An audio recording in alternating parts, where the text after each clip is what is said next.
Chapter 1. Naval Officer Bai Jing. How utterly boring.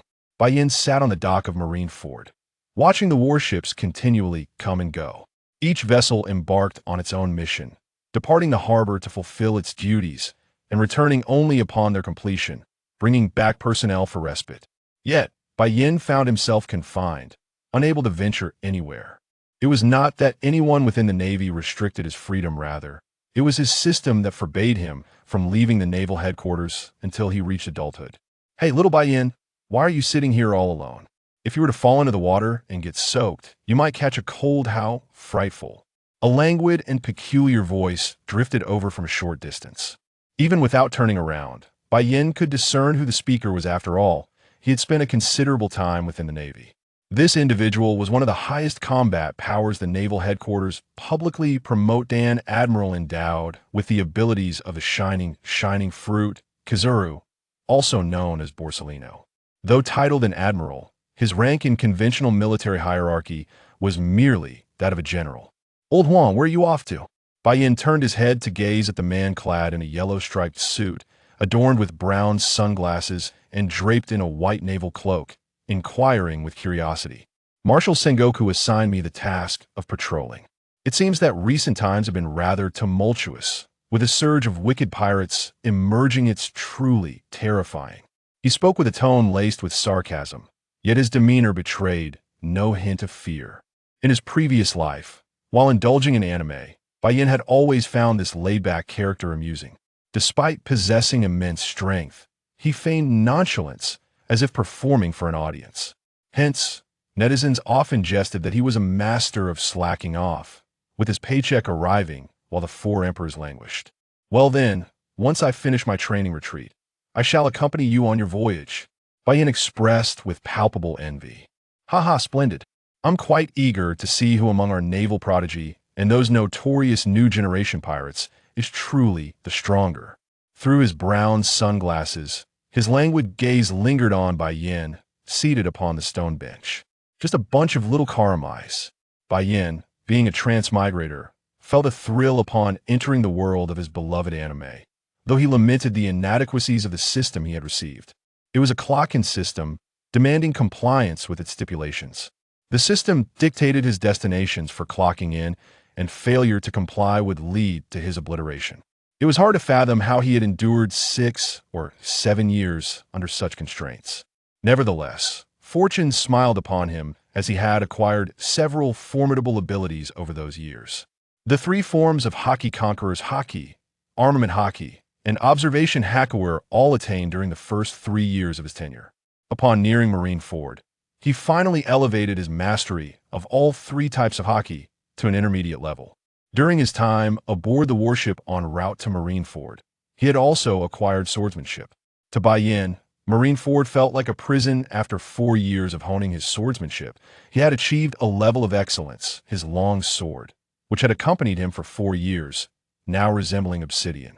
Yet, this accursed system still failed to notify him of the conclusion of his clocking period at Marineford.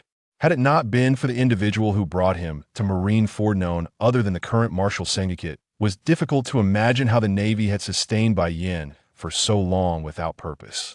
Residing in a single-room apartment and enjoying the provisions suitable for officers, he lacked only his salary otherwise. His career was at its zenith. Even without embarking on a single mission, over 4 years, he had been promoted to the rank of lieutenant colonel by Sengoku's favoritism.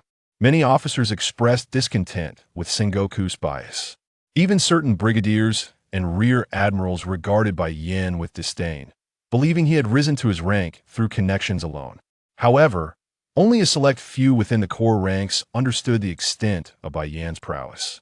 At merely 17, possessing all 3 forms of Haki, one could ascertain the strength of his swordsmanship merely by observing the black blade he carried. Yet, only a handful of those at the upper echelons had glimpsed the black sword sheathed within its obsidian scabbard. Even during training, Bai Jing rarely showcased his swordsmanship, yet those aware of his formidable capabilities, the top-tier naval forces dared not underestimate him.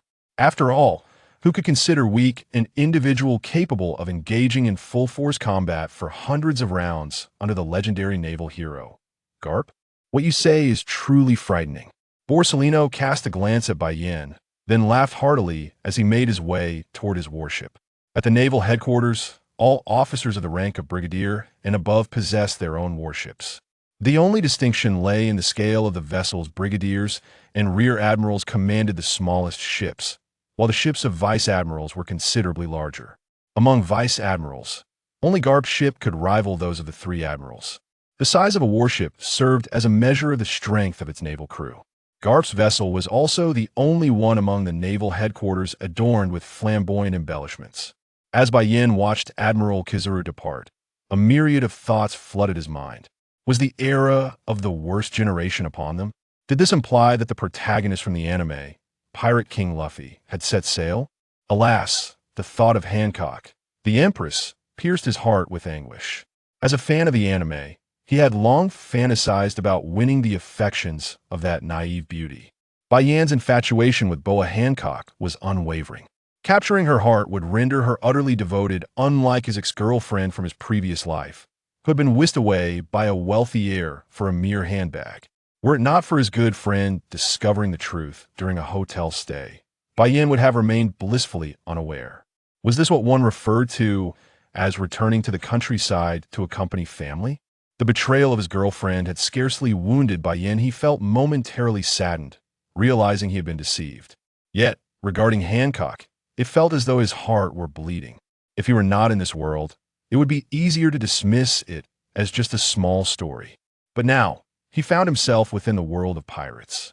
Concerning the world's most beautiful woman, the fact that she was beyond his reach left him in turmoil, wondering if he had brought shame upon the transmigrators. The more he pondered, the more agitated he became, sitting by the sea and letting the breeze wash over him. His already dismal mood soured further. "Little brother, why are you all alone again?" The voice that called out was melodious, imbued with a touch of maturity. Bai Yin turned to see the newcomer and sighed. This woman could be considered a beauty within the Navy, regrettably. Her heart belonged not to him, but to the unfortunate chain smoker. Chapter 2. The Awakening of the Underworld Fruit. 9 Nether Yellow Springs. The following day, Bai Jing departed from the mountain range and returned to Windmill Village. He made his way to the banquet bar run by Ma Chi Nuo, ordered a drink, and promptly left, taking a flask with him. Chi Nuo regarded the unfamiliar face with a hint of curiosity, but chose to remain silent. Such peculiar individuals were not uncommon. After Bai Jing's departure, he secured the flask at his waist, for surely a future reunion would necessitate fine wine, would it not? He murmured softly to himself, "Let us seek out a secluded spot. The underworld fruit connects to the 9 Nether Yellow Springs." Ace, Luffy's brother, I never anticipated that one day I too would have the opportunity to fulfill everyone's regrets. Of course, this is also one of my own regrets regarding the pirates. He ventured into an uninhabited area, a deserted forest. With the awakening of the fruit, his soul began to transcend, leaving his corporeal form vulnerable to potential devastation if left unguarded. Yet he harbored distrust towards those pirates and mountain bandits, leaving him reliant solely on himself. The pirate world is far from the idyllic portrayal in anime. Pirates epitomize brutality and slaughter. There are both good and bad among them, but the majority lean towards the former, plundering, pillaging, and committing atrocities. Over these few months, he had witnessed an overwhelming number of pirates razing villages and seizing resources. An eerie chill emanated from him, causing the surrounding trees to freeze into blocks of ice under the weight of his terrifying aura. His soul gradually detached, leaving only his physical form behind. The dark golden soul glimmered with brilliance as it slowly melded into the fabric of this realm. Before him, a guiding essence of 9 Nether lingered. Gently floating behind him, Tea drifted swiftly, crossing over a frigid spring and a shattered ancient bridge. Countless gray souls floated above the ancient bridge. He glided effortlessly across, unnoticed by any. Cloaked in the essence of the underworld fruit, he remained undetectable as long as he refrained from revealing himself. This was the secret to his ability to resurrect others, transporting their souls across this ancient bridge that linked the realm of the living and the 9 Nether, representing the 2 worlds of life and death. Who would have thought that the awakening of the underworld fruit could indeed facilitate passage through the Yellow Springs and allow for the retrieval of lingering souls. Bai Jing drifted nearby, murmuring softly, unseen and unheeded by anyone. Following the continuous guidance of the 9 nether essence, he crossed the ancient bridge and arrived at a misty expanse. Below lay an endless chaotic black sea, where tumultuous waves tossed some souls mercilessly into the abyss, erasing them completely. Unable to even reincarnate, Bai Jing couldn't help but feel a twinge of concern. Would Ace also find himself submerged in this black sea? Unable to be reborn, he continued to follow the guidance of the 9 nether essence, gradually descending into the depths of the 9 nether. This should be the fabled yellow springs that ahead, there loomed a massive city. Bai Jing was taken aback to discover that the terminus of the 9 nether yellow springs was indeed several vast cities. He slowly entered the first city, where the streets appeared remarkably intact, reminiscent of the realm of the living. Countless lingering souls traversed the thoroughfares, maintaining their former appearances and memories. However, such individuals constituted only a small minority. Only those who were exceptionally powerful in life could achieve such continuity. The majority of ordinary souls had been absorbed into the yellow springs or had their memories utterly obliterated, awaiting reincarnation within this city. These memories and information surfaced in his mind after the awakening of the underworld fruit. He too would likely be treated as a soul awaiting rebirth. As the essence of the 9 nether gradually dissipated from him, his true form was revealed. The surrounding souls merely cast a fleeting glance at Bai Jing before continuing on their way. Oblivious to him, ignoring them, Bai Jing searched within this vast city for Ace's presence. Along his journey, he encountered several familiar faces, those minor characters among the pirates who had met their demise. These figures were not worth his effort to save. Their deaths were inconsequential. Then, Bai Jing spotted a familiar silhouette. The mountain bandit, Sig, though weak in strength, he was audacious enough to provoke Shanks that I end the storyline. Shanks had ignored his taunts, leading Sig to mistakenly believe himself invincible, thinking Shanks feared retaliation. Subsequently, Luffy sought vengeance for Shanks, only to be captured by Sigwell. That displeased Shanks, who believed it permissible to attack him but not his subordinate. Thus, he annihilated Sig's pirate crew. Sig, along with Luffy, fled to sea, only to encounter the Sea King, which swallowed him whole, resulting in Shanks losing an arm.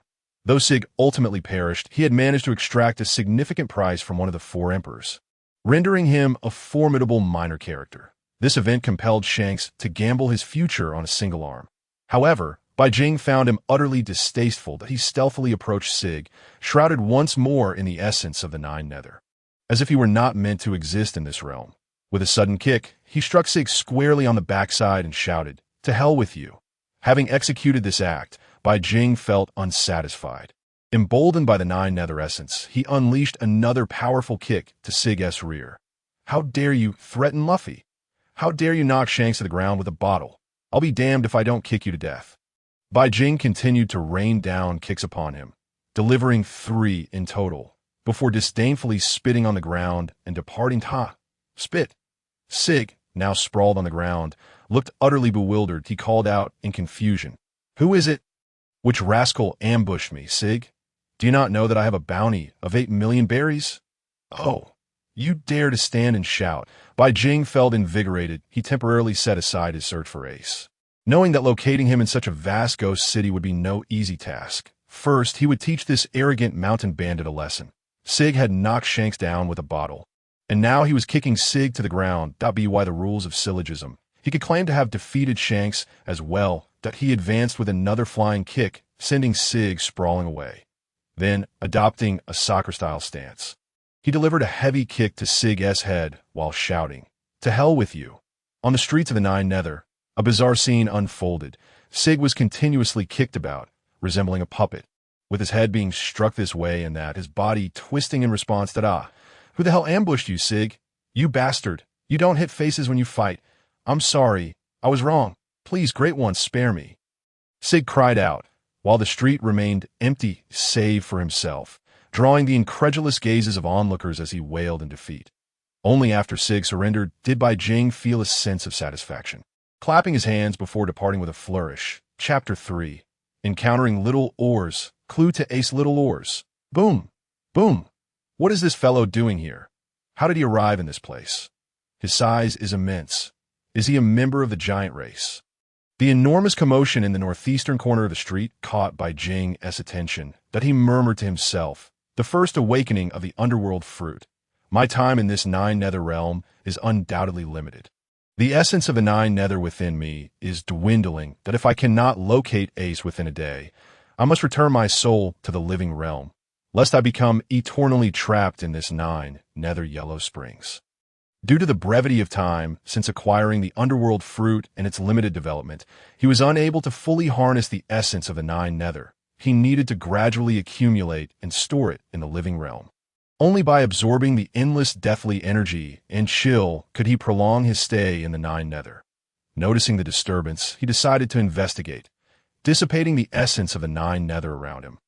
Bai Jing made his way toward the northeastern corner of the street. There he discovered a peculiar figure, a man with two horns awkwardly surveying the destruction he had caused. His elongated fangs protruded from his mouth, his skin a pale green, and he sported long red hair along with lengthy eyelashes. Towering in stature, he belonged to the ancient giant race, far exceeding the typical giants in height.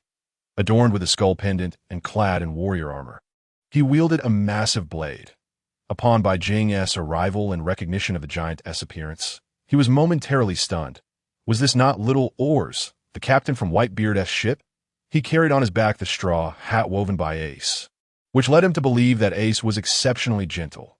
Ignoring Whitebeard's admonitions, he rushed to Marineford, fully aware that the colossal figure of little Oars would merely serve as a living target. Hence Whitebeard's prohibition against his presence. Yet in a bid to rescue Ace, he boldly charged towards the execution platform, intent on liberating Ace. The outcome, however, was dire, as he was severely wounded by the combined might of the warlords of the sea, Bartholomew Kuma, Don Quixote da Flamingo, and Gecko Moria. His right foot was severed, and his body was pierced, ultimately causing him to collapse from his grievous injuries, as the Navy set a trap to ensnare Whitebeard and his crew. The enormity of his form caused his blood to seep into the Navy's encirclement system, disrupting its mechanisms. Moreover, before reaching the execution platform, he prevented the complete obstruction of Whitebeard and his allies, subsequently aiding Whitebeard in guiding the formidable Moby Dick into the encirclement, only to be struck down once more by cannon fire. Thus he met his demise. Many specters around looked upon little Oars with ill intentions. Such a reckless giant had wrought havoc upon the streets and edifices. Fear not, the enforcement team would soon arrive to drag this spirit into the underworld, denying him the chance of rebirth. Those who flout the rules invariably meet such a fate. What a peculiar being this is. Who knows? With such a fierce appearance, perhaps its former self was some monstrous entity. It was astonishing that such a creature could arrive in this realm of the dead and even have a chance at reincarnation. How preposterous! Little Oars, already irritable, felt a flush of anger rise to his azure visage upon hearing such words. However, bound by the rules of the underworld, he found himself unable to act, gripping his longsword. He stood there, bewildered, his eyes betraying a hint of panic. He could perish. But what would become of Ace? Originally, Whitebeard was to rescue Ace, but upon encountering little Oars, it was unreasonable to ignore a fellow being in distress. As the captain of the 16th ship, his strength was at the level of a rear admiral. Hearing that they intended to send him to the underworld, denying him rebirth, was unacceptable. An aura of boundless, ghostly energy emanated from him, enveloping little Oars. Most of this ethereal energy wrapped around little Oars' immense frame, causing his figure to gradually vanish from sight. Whitebeard felt a pang of regret. He could have lingered in this place for 24 hours. But now he could only remain for 18. His time was nearly up. Nevertheless, his presence remained, albeit invisible. The onlookers, witnessing little Oars' sudden disappearance, were left perplexed. Where did he go? Just moments ago, he was right here. This is truly uncanny. Cloaked in ghostly energy, Whitebeard approached little Oars and looked up at him. Since little Oars was present, perhaps there was a connection between him and Ace, he inquired. Do you know where Ace is? Upon hearing the voice, little Oars looked down cautiously, his demeanor shifting to one of fierce intensity. If it were for another, he could restrain himself, But for Ace, he would never divulge any information. Moreover, the person before him recognized Ace, leaving him uncertain whether this individual was friend or foe. With a heavy voice, he asked, "How do you know Ace? Who are you?" Due to the ghostly energy enveloping them, neither their bodies nor their voices could be detected by others. Allowing for a discreet conversation, Whitebeard smiled gently. "Not only do I know Ace, but I can also reunite him with his brothers. You need only understand that I harbor no ill intentions towards you. See, I'm currently helping you through this predicament, am I not? If you take me to Ace, everything will become clear." A loss for words, he could not reveal that he was a time traveler, a mere pirate enthusiast seeking to rectify the regrets woven throughout the tapestry of piracy. Would that specter believe him? It was likely that Little Oars would cleave him in two before considering his words. Little Oars' cautiousness persisted. He remained vigilant and did not lower his guard despite Whitebeard's assurances. He tightened his grip on the long sword and inquired again. This was the essence of Little Oars' character. He would protect Ace, his sworn brother, even at the cost of his own life. During the Marineford War, he had shouldered bullets to save Ace. Seeing his efforts go unheeded, Whitebeard sighed softly and pointed to the hat on Little Oars' back, saying, "That hat was woven for you by Ace, wasn't it? You took many bullets for Ace, ultimately sacrificing yourself. What a sentimental fool you are! Do you not wish to return to the real world? Do you not long to witness the reunion of Ace, Luffy, and Sabo? And do you not miss the others from the Whitebeard crew? The Phoenix Marco still lives, burdened by guilt and sorrow. Do you not wish to return and see him? Do you not seek vengeance?" Whitebeard's barrage of rhetorical questions gradually lowered Little Oars' guard, igniting a surge of anger within him. That it was those damned Marines who had slain Ace and their father during the war. Little Oars' vigilance waned, and his gaze softened as he regarded Whitebeard. Although he was unaware of how Whitebeard knew so much and recognized that Ace had woven his hat, he believed him based on this exchange. He too wished to return to the real world, to see the reunion of Ace and his brothers, to behold Ace's smiling face. It must be said that Little Oars, this gentle giant, was indeed loyal and devoted. Wholly devoted to his brothers, he spoke, "Follow me." Whitebeard, sensing this was effective, nodded and trailed behind Little Oars. Enveloped in ghostly energy, his movements and every sound were shrouded in concealment. Chapter 4.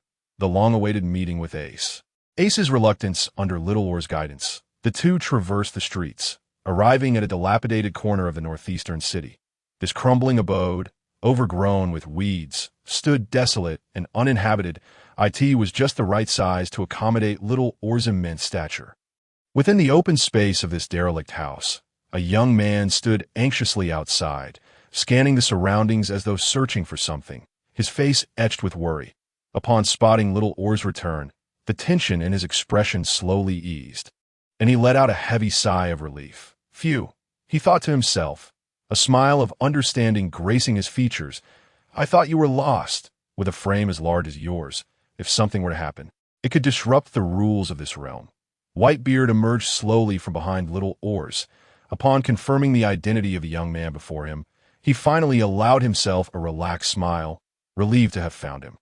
Adorned with an orange cowboy hat bearing both smiling and sorrowful insignias, with black hair and freckles inherited from his mother, he retained a familiar appearance. His bare torso displaying a tattoo of a SC, where the S was crossed out, a tribute to his sworn brother Sabo, that a design emblematic of the Whitebeard pirates adorned Ace's back. Little Oars spoke, "This person wishes to see you. He aided me in overcoming my predicament. Due to my destruction of property, I was bound to be apprehended by the enforcers, but thanks to him, I evaded a troublesome confrontation." Ace paused, and upon witnessing Whitebeard's gentle gaze, he bowed deeply in gratitude, a gesture he had learned since Sabo's passing, intended to care for Luffy. Thus, he exuded such kindness. "I owe you my thanks, brother," he said. "Come, let us enter and sit down. Allow me to express my gratitude." Whitebeard nodded in agreement. It was indeed more appropriate to discuss matters indoors rather than outside. The three entered the dilapidated abode, and due to Little Oars' immense size, he could only stand in the center of the yard. To accommodate him, Ace and Whitebeard set up a simple pavilion in the middle of the courtyard. Ace poured 2 cups of fine wine for Whitebeard. He raised his glass high and declared, "To you, brother, this toast is for your assistance." Whitebeard did not decline, raising his cup and downing it in one gulp. Subsequently, he delved directly into the matter at hand, stating, "I can take you back to the world you once knew."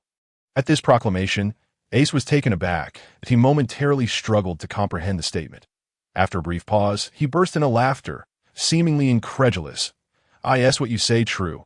He scrutinized Whitebeard's face, searching for any hint of deception. Had it not been for the fact that he had saved little oars, he would have dismissed him outright. Was this not sheer nonsense, to enter the realm of the dead and expect to return? Did he think Ace was a mere child? Whitebeard replied, "It truly cannot be more genuine." Then, the ghostly energy enveloping him began to shroud his form. His presence, under the guidance of this energy, seemed to dissipate into nothingness. Ace, witnessing this, couldn't help but marvel in astonishment. After a moment of contemplation, he slowly shook his head. Having lived a full life, a proper reincarnation would suffice to settle down, to endure life's burdens. That was enough to alleviate any regrets. Return. To whom should I turn now?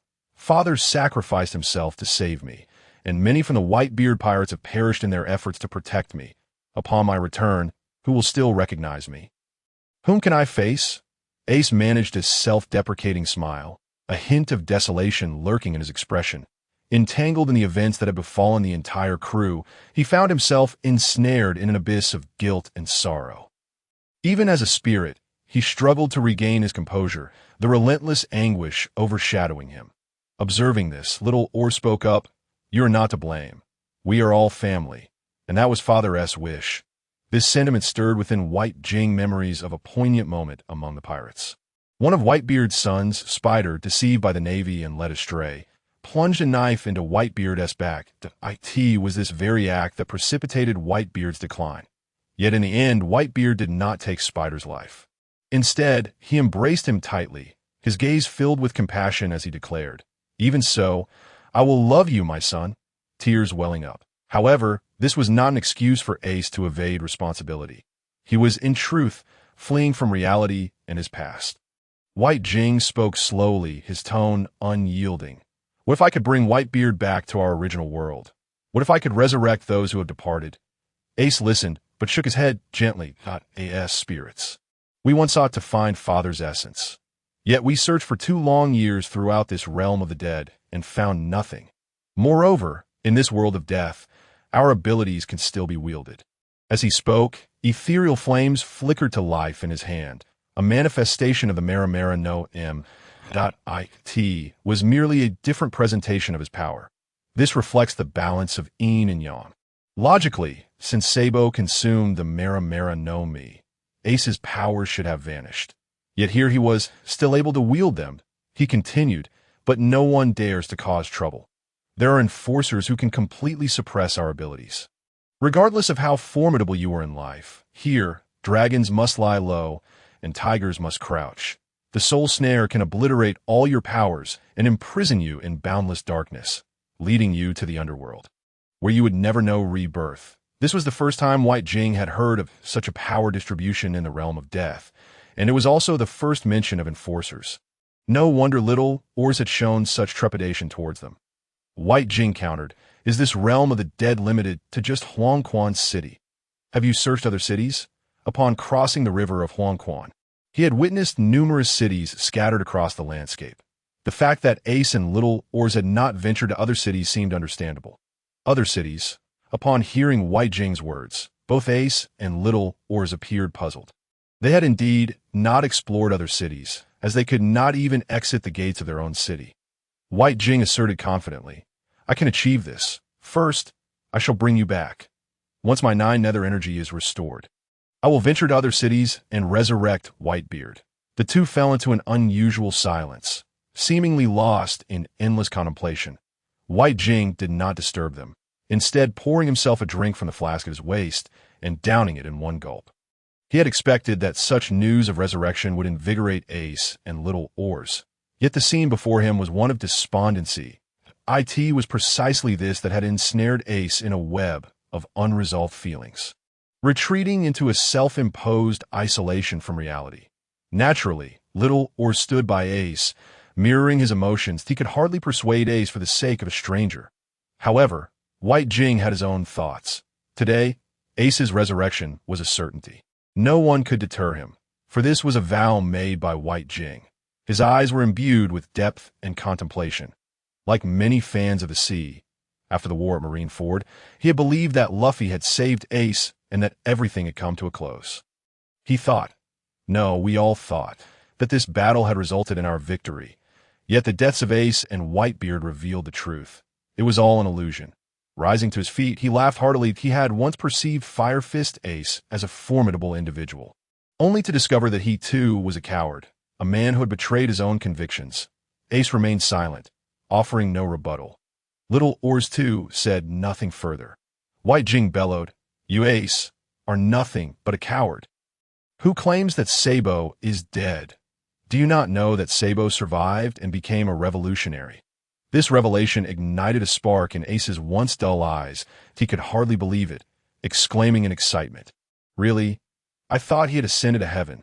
I never imagined he was still alive." Bai Jing pressed on relentlessly. "Do you know how long your brother Luffy has been despondent since your death? Do you realize how many have mourned and suffered due to your demise? Yet here you are, presented with an opportunity, and you choose to wallow in despair." His gaze burned intensely as he approached, questioning relentlessly. "You once vowed to meet Luffy at the pinnacle. Was that mere empty talk? In Impel Down, you entrusted Jinbei with the care of your brother Luffy. Was that insincere? And what of Yamato, from Wano? You made a promise to her, and now she is gone. Was that also false? And what of the times you shared with Yamato, drinking together? Have you forgotten them all? So many who care for you. So many you cherish, and yet you choose to evade." He scoffed. "Fire Fist Ace, is this all you amount to?" Bai Jing's frustration led him to pound the table, arcs of lightning crackling around him. His powers had woven themselves into this realm of death. In this moment, Ace shed his previous despondency, a flicker of determination igniting within him. Yes, there were so many who cared for him. And he, too, had so many he cared for, all waiting for him. What reason did he have to remain here, languishing in despair? Though he had indeed perished, given such an opportunity, could he truly be so afraid of life? Was he not still Fire Fist Ace? At worst, it was merely death, and he had faced it before. Observing Ace's transformation, Bai Jing continued to fan the flames. You know that after Whitebeard's death, Blackbeard seized his powers, acquiring both the Yami Yami no Mi and the Gura Gura no Mi. He has now become the Emperor of the Sea. The one who killed Whitebeard, who stole his powers, is still roaming free. Can you truly stand by and watch? He continued, "Do you know how many lives were lost in Marco's battle against Blackbeard after Whitebeard's demise? Diamond Jozu also perished in that conflict. Do you not seek vengeance? Do you not desire revenge?" At this, Bai Jing paused, his empathy resonating deeply. He too harbored hatred. "And do you know how much pain Garp endured after your death? He was pinned down by Sengoku, unable to move, burdened by the weight of justice that rests upon him. How much suffering does that responsibility entail? This is your grandfather, who wished for you and your brothers to follow the path of the Marines, so you would not be hunted by them. Though fate took a different turn, he sought to protect you in the only way he knew how, through love. You not realize that if you had simply called out to him in your final moments, the outcome would have been drastically different. Tell me, do you resent Garp for failing to save you?"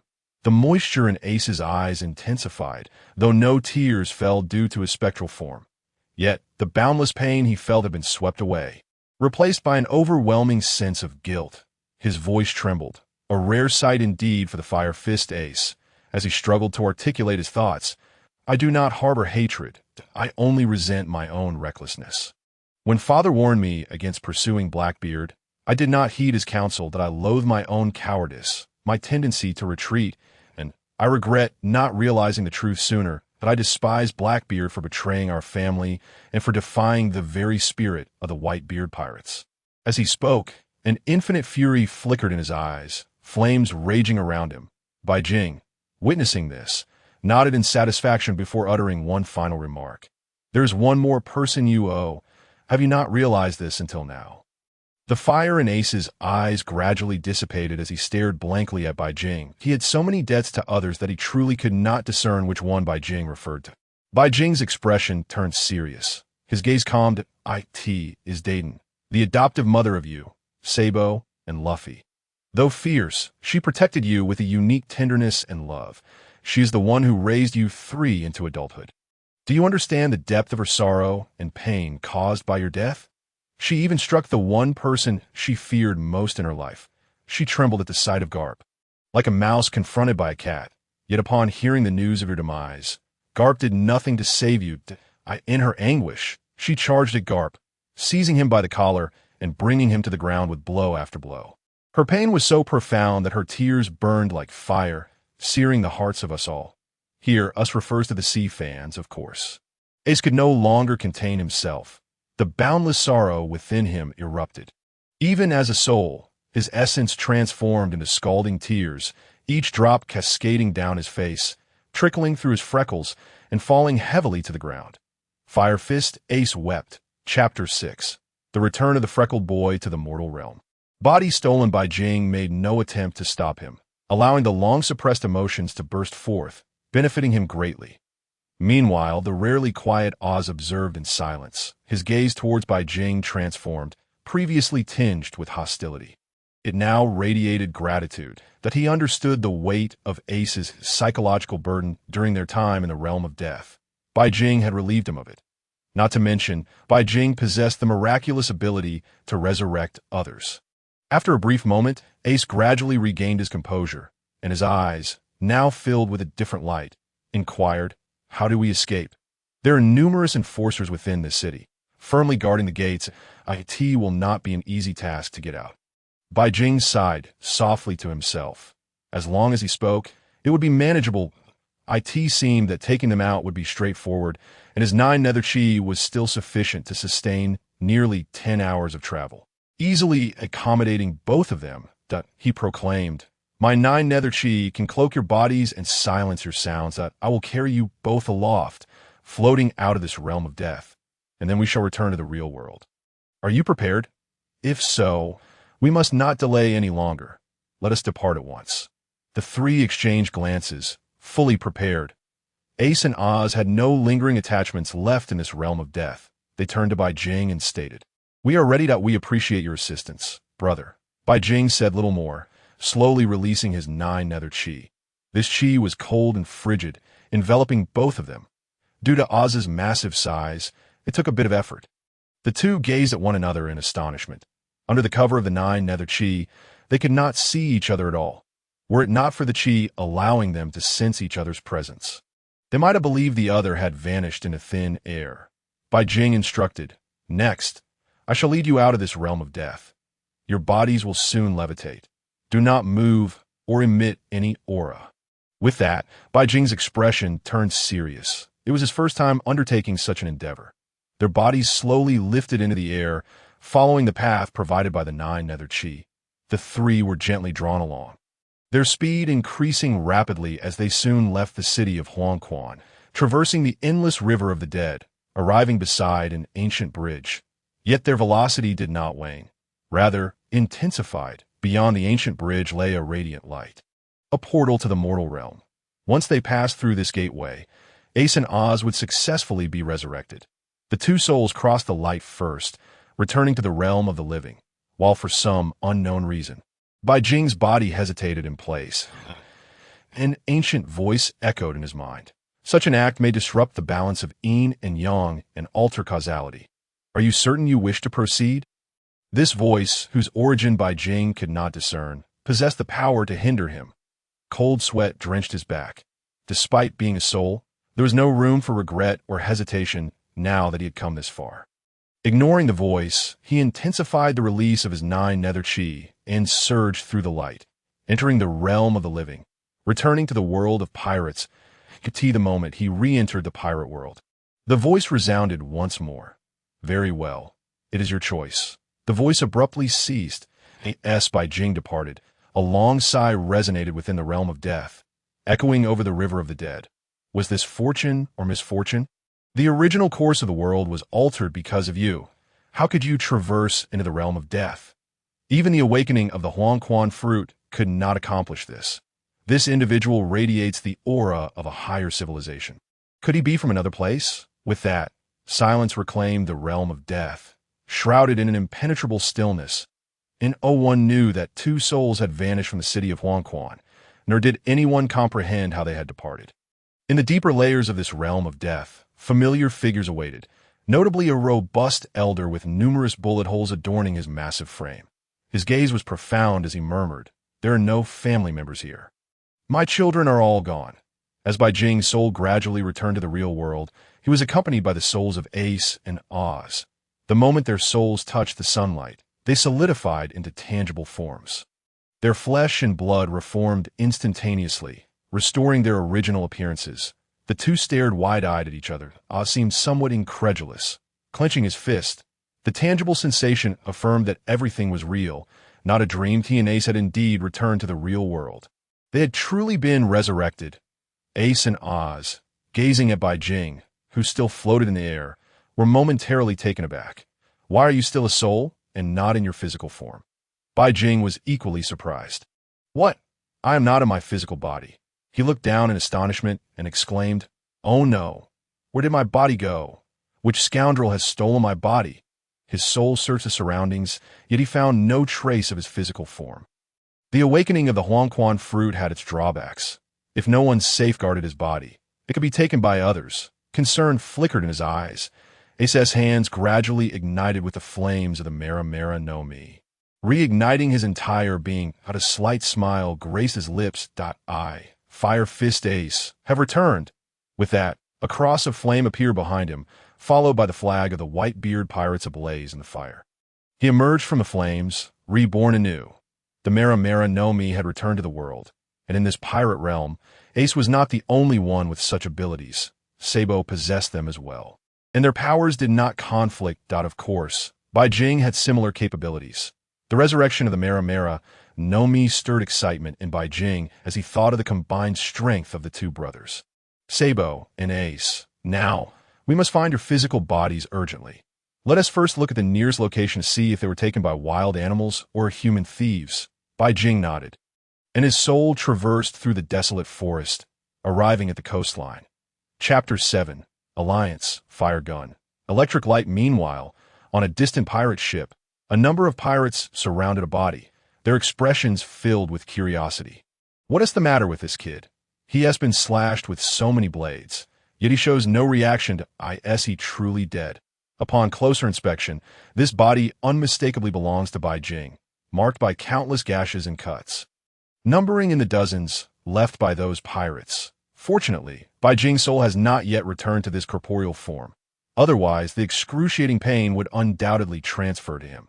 Due to his soul's absence, the body cannot dematerialize automatically, and even minor cuts can inflict harm. When faced with a potentially lethal strike, instinctively, the body will protect its master and will dematerialize. Bai Jing seems to sense an unsettling disturbance emanating from the distant pirate ship.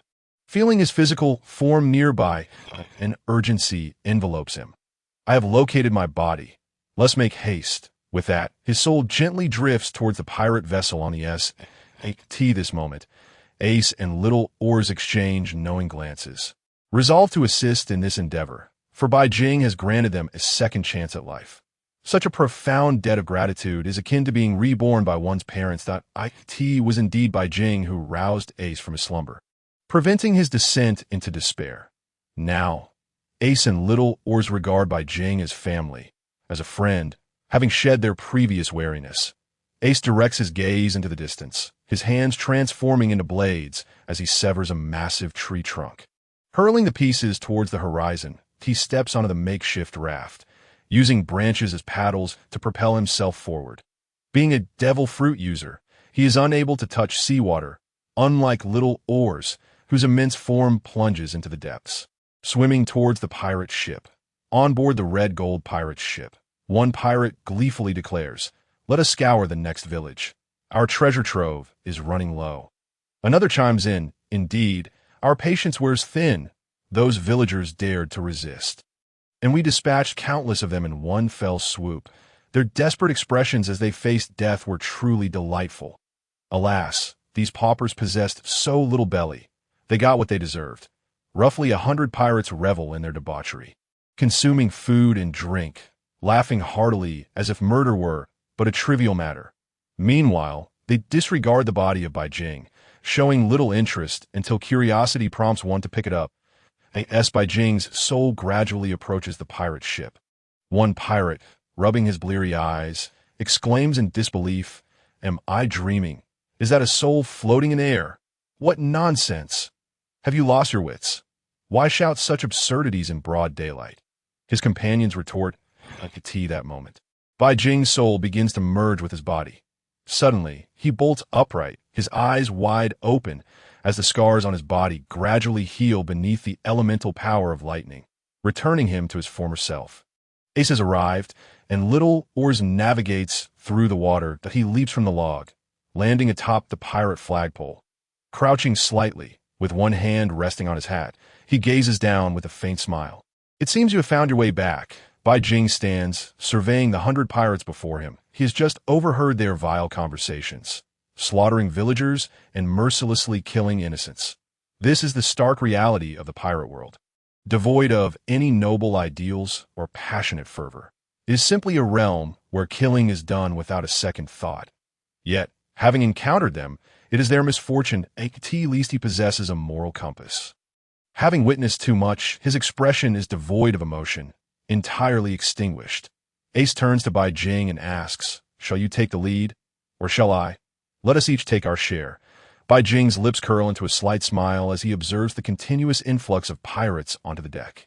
The crew dons red bandanas, proclaiming, "You know who we are, right? We are the infamous Red Gold Pirates. Do you know our captain? The fearsome Captain Ma Chi, with a bounty of 600,000 belly." From within the cabin, a man adorned with a large scar stretching from his mouth to his forehead emerges, his upper body exposed, muscles bulging. He casts a menacing glance at the two on the deck. "You've come to your doom. How dare you be so brazen on my ship? Men, seize them! Kill!" As the remaining pirates raise their blades, intent on cleaving Ace from the flagpole, Bai Jing bursts into laughter. "A bounty of 600,000 belly. Is that all you have to boast about? Do you wish to make me laugh to death?" Observing the throng of pirates surging towards him, Bai Jing conjures arcs of lightning in his hands. Ace, noticing the approaching Red Gold Pirates, smiles faintly and declares, "A firestorm is upon us. While I possess a bounty of 550 million belly, you dare to flaunt a mere 600,000. With that, he forms his fingers into a gun shape, using his index and middle fingers to emulate a firearm, unleashing a barrage of small flames upon his foes. Each shot strikes with the force of pistol. Pew! The flames coalesce, striking down the pirates climbing towards him, igniting them in an inferno. Several writhe in agony as they attempt to extinguish the flames, but the fire consumes them entirely. One by one. They fall from the sky, dispatched effortlessly by Ace. Damn it! Captain Ma Chi of the Red Gold Pirates squints at Ace, an unsettling familiarity washing over him. He feels he has encountered this face somewhere before, but cannot place it. Meanwhile, on the other side of the deck, an increasing number of pirates charge at Bai Jing, perceiving him as an easy target. Cleverly, they brandish pistols, surrounding him with sinister grins. With a click, they chamber their weapons, firing bullets toward him. And no matter how skilled you are, you ought to fear the knife. Bai Jing sighs. "Why are you all such fools? Can't you see I am a wielder of power?"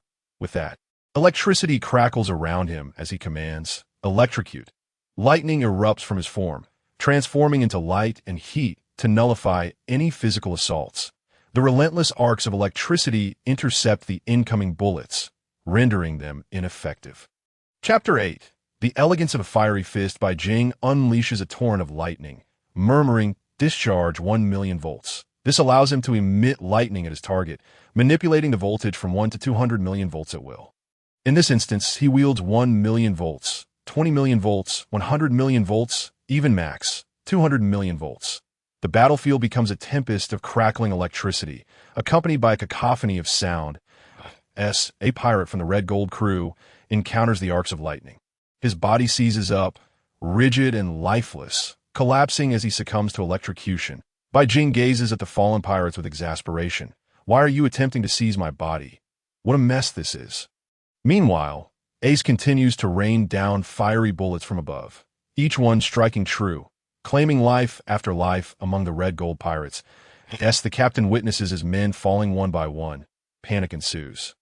Today, we have encountered formidable foes. Realizing he can no longer resist, he decides to flee without a moment's hesitation, diving into the sea.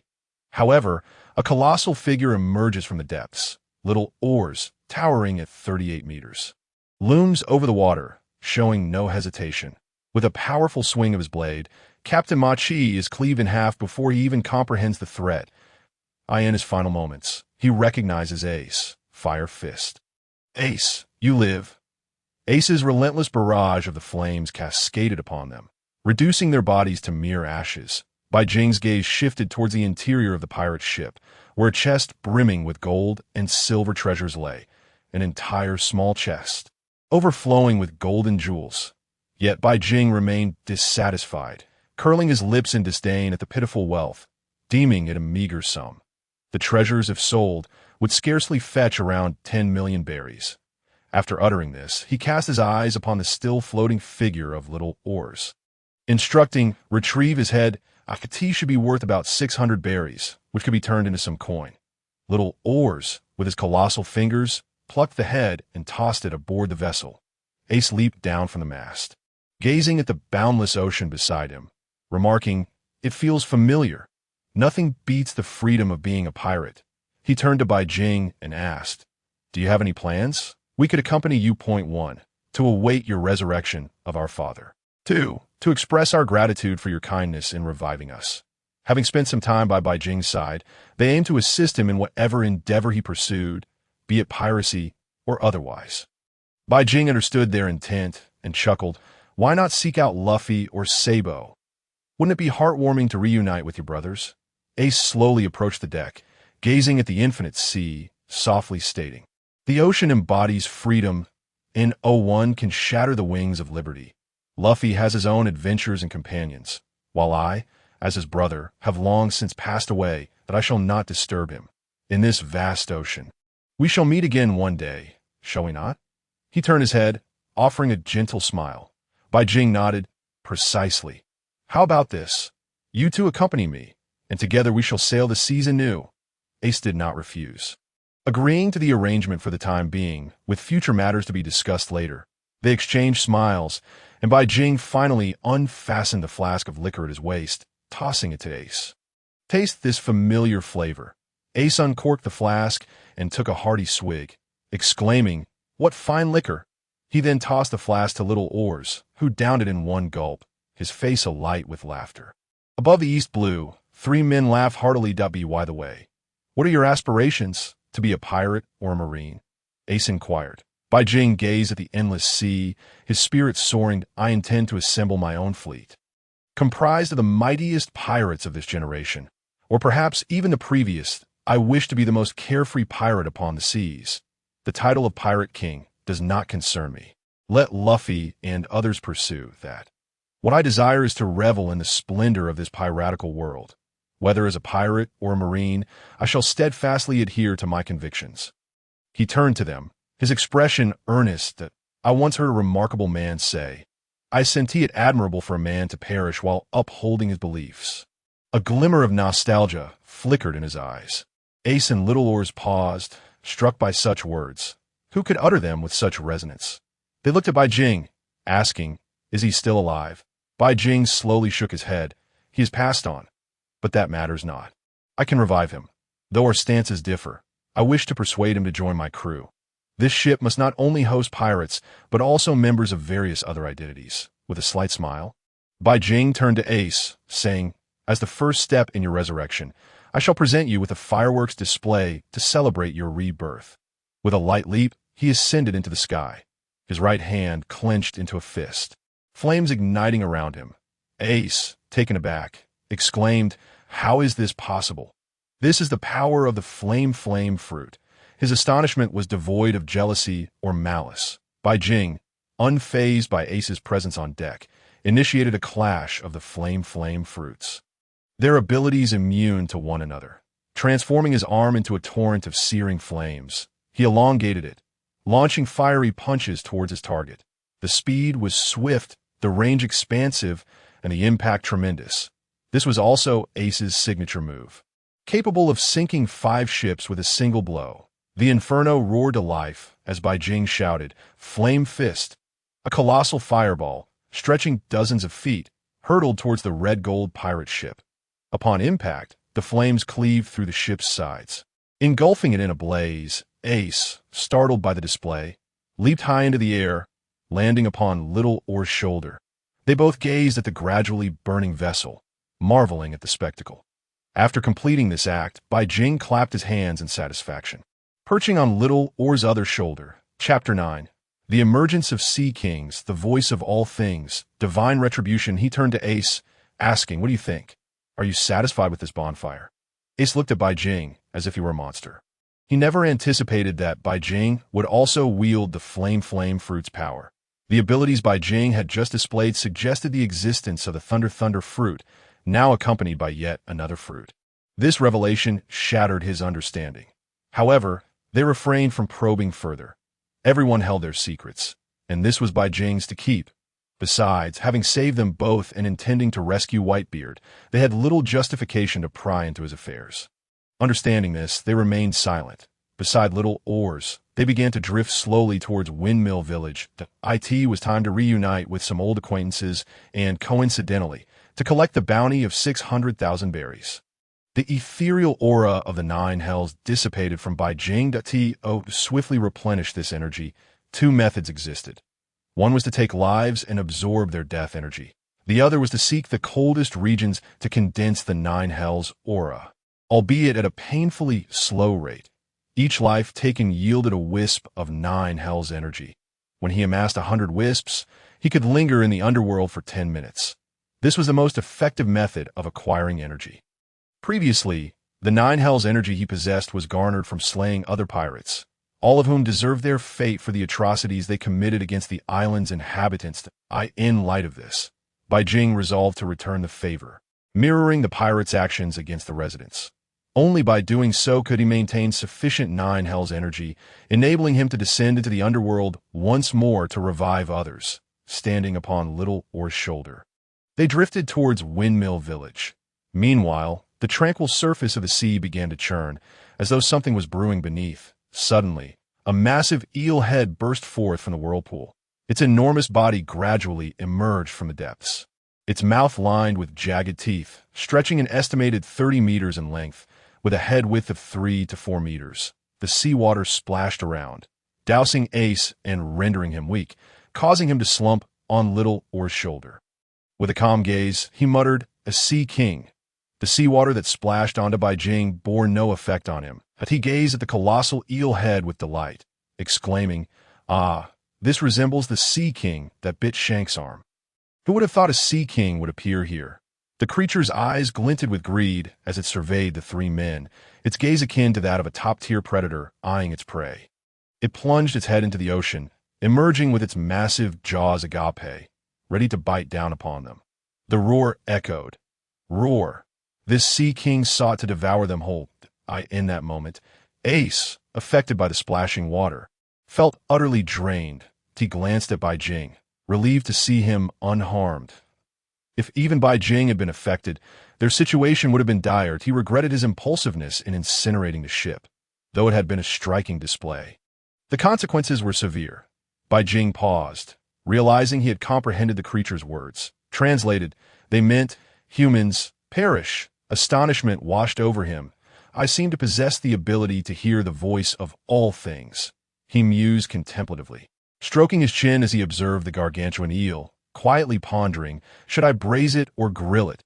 Such a sizable eel should provide a feast for quite some time. As Little Oars raised his long blade, poised to strike down upon the massive eel, Bai Jing made his move. His hands crackled with arcs of lightning, as the air around him pulsed with electric energy. The power of the Thunder Fruit surged forth once again. He refrained from utilizing the Flame Fruit's abilities, for its effectiveness was greatly diminished in the sea. Instead, the Thunder Fruit, capable of conducting electricity through water, proved to be a formidable weapon. Ace, observing the lightning enveloping Bai Jing. Could not help but exclaim, "Be cautious.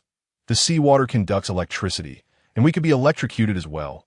Bai Jing, aware of the risks, offered Ace a reassuring smile. Seeing this, Little Oars too lowered his blade, placing his faith in Bai Jing's capabilities. The Sea King before them was insignificant, and dispatching it would be a simple task. With the ability to revive others and wielding extraordinary powers, dealing with a mere Sea King was well within his grasp. Had it not been for the limitations imposed by the ocean, they could have effortlessly vanquished it. Bai Jing unleashed a torrent of lightning, gathering an immense charge. His expression turned solemn as he bellowed, "Divine retribution." Channeling the electricity through his wrist, he released it according to his will. The unleashed lightning descended from the heavens in the form of a colossal thunderbolt, obliterating its target. This technique could also be deployed horizontally, not limited to a downward trajectory. When combined with observation haki, he could more precisely aim at his target. Coincidentally, he possessed the ability of observation haki. As he focused, the haki radiated from his eyes. Perfectly aligning with the Sea King's head, he raised his right hand high, the arcs of lightning dancing wildly upon it, before thrusting it downwards into the void. Above the Sea King, the lightning manifested ominously, forming a massive pillar far larger than its head. Just as the Sea King prepared to strike at the group, the thunderbolt descended, piercing its skull with unrelenting force. The immense voltage rendered its body rigid, extinguishing its consciousness in an instant. The overwhelming heat generated by the high-pressure electricity left a charred scent in the air. Bai Jing, satisfied, applauded, pleased with the outcome. The Thunder Fruit was undeniably powerful, and these techniques were merely minor displays of its potential. He had yet to reveal his more formidable abilities. As for the observation haki he had just employed, it was an innate aspect of the Thunder Fruit itself. This heightened sensitivity to the surrounding energies allowed him to sense foes beyond his line of sight, foreseeing their movements, a phenomenon referred to as the heartnet during their time in the Sky Islands. This ability could also be likened to a form of telepathy or the power of hearing. Function 2. Heart Pacemaker. This was the ability of the Thunder God Enel, which, when combined with the Thunder Fruit's powers, allowed him to receive electric signals, significantly enhancing the heartnet's capacity and range, enabling him to hear the voices of everyone on the Sky Island. And Bai Jing possessed this as well. He turned to Little Oars and Ace, suggesting, "You two should head back, that I will drag this Sea King ashore, and we shall feast." The two stared at Bai Jing, who appeared almost monstrous, and nodded dumbly in agreement. A dual devil fruit user. How overwhelming. Ace marveled aloud, though he was puzzled as to why Bai Jing seemed unaffected by the sea. The presence of such an anomaly capable of reviving them, impervious to the ocean's influence, was no longer surprising. Yet they remained unaware that Bai Jing's abilities extended far beyond just one fruit. Chapter 10. Ace meets Dayton. Setting sail on one side of Windmill Village, three figures sat together, indulging in a drink and savoring grilled eel. The aroma was delightful. These three were none other than Ace, Bai Jing, and Little Oars. They raised their glasses high and clinked them together with vigor, exclaiming, "Cheers," and downing their drinks in one go. Bai Jing glanced at his companions, reminiscing about the childhood days of Ace, Luffy, and Sabo by a tree stump. They had forged their bond over a bottle of alcohol. He turned to Ace and teased, "Look at us in Windmill Village. Don't we resemble you, Luffy, and Sabo during your oath of brotherhood?" Ace froze at this remark. How could Bai Jing know of a memory shared only among him, Sabo, and Luffy? Confusion clouded his expression as he looked at Bai Jing. Bai Jing simply smiled, finishing his drink without elaborating further. An hour later, the trio set out, a suggestion put forth by Bai Jing. It was time to return to Dayton's home and pay her a visit. After all, she was Ace's foster mother, and Bai Jing had promised to fulfill his commitment to her. Upon arriving at Dayton's doorstep, the familiar scene left Ace momentarily paralyzed. It had been a long time since he had last seen Dayton, having sailed alone for so long, standing before the door. A whirlwind of emotions surged within him, rendering him unable to take a step forward. He feared that upon their reunion, he would be at a loss for words. Bai Jing and Little Oars chose not to intrude on Ace's moment, allowing him this private encounter. They remained silent, while little Oars, with his massive frame, sought a cool spot to rest, unable to fit through the door. Suddenly, the door swung open. Two mountain bandits emerged, intending to attend to some errands. Upon seeing the familiar yet foreign figure before them, their eyes widened in disbelief, mouths agape. Rubbing their eyes vigorously, they stammered, "Ace is alive." This exclamation caught the attention of those inside. Dayton burst forth from the bandit hideout, her gaze landing on the now much taller young man, whose appearance had changed drastically. Tears welled in her eyes as she beheld the familiar freckles still adorning his face. That moment, Ace's nose reddened, his throat tightened, and his eyes glistened with unshed tears. Without hesitation, he dashed into Dayton's embrace, holding her tightly. Dayton, taken aback by Ace's sudden action, clung to him fiercely. "You rascal! Do you have any idea how long I've worried about you? The news of her death terrified me. You and your brothers have been such rascals, leaving for so long without a glance back." Dayton's voice rose, nearly a roar. Though rough, it was imbued with concern and tenderness. Ace felt the warmth of her words, and tears streamed down his face. His stoic demeanor shattered as he wept uncontrollably. In that moment, he was but a helpless child, cradled once more in his mother's arms. Through his sobs, he managed to choke out, "I'm sorry, it's my fault. I'm back now. This time, I'm truly back, and I've made you worry." The two held each other tightly, both crying without a care for their adult facades. The mountain bandits, hidden within their hideout, watched the scene unfold, also moved to tears, sobbing uncontrollably to "Boo-hoo. Ace is alive. Boo-hoo. I knew that rascal wouldn't die so easily." Bai Jing, unable to bear the sight any longer, felt his own eyes welling up, on the verge of tears, as he recalled the moment Dayton had struck Carp.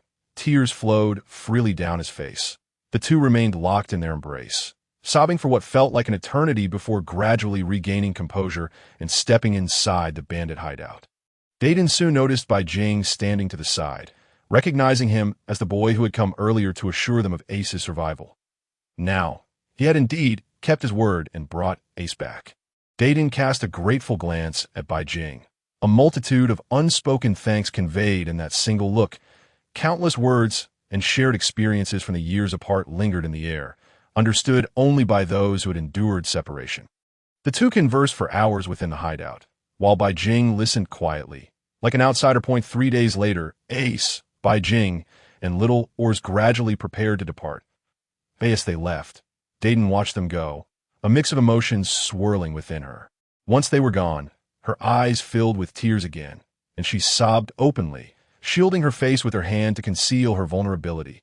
Regaining her composure, she muttered, "Those rascals come for a few days, only to leave again. Go, go, go. Just leave then, and who knows if they'll return." Yet, even as she scolded them, tears continued to flow freely.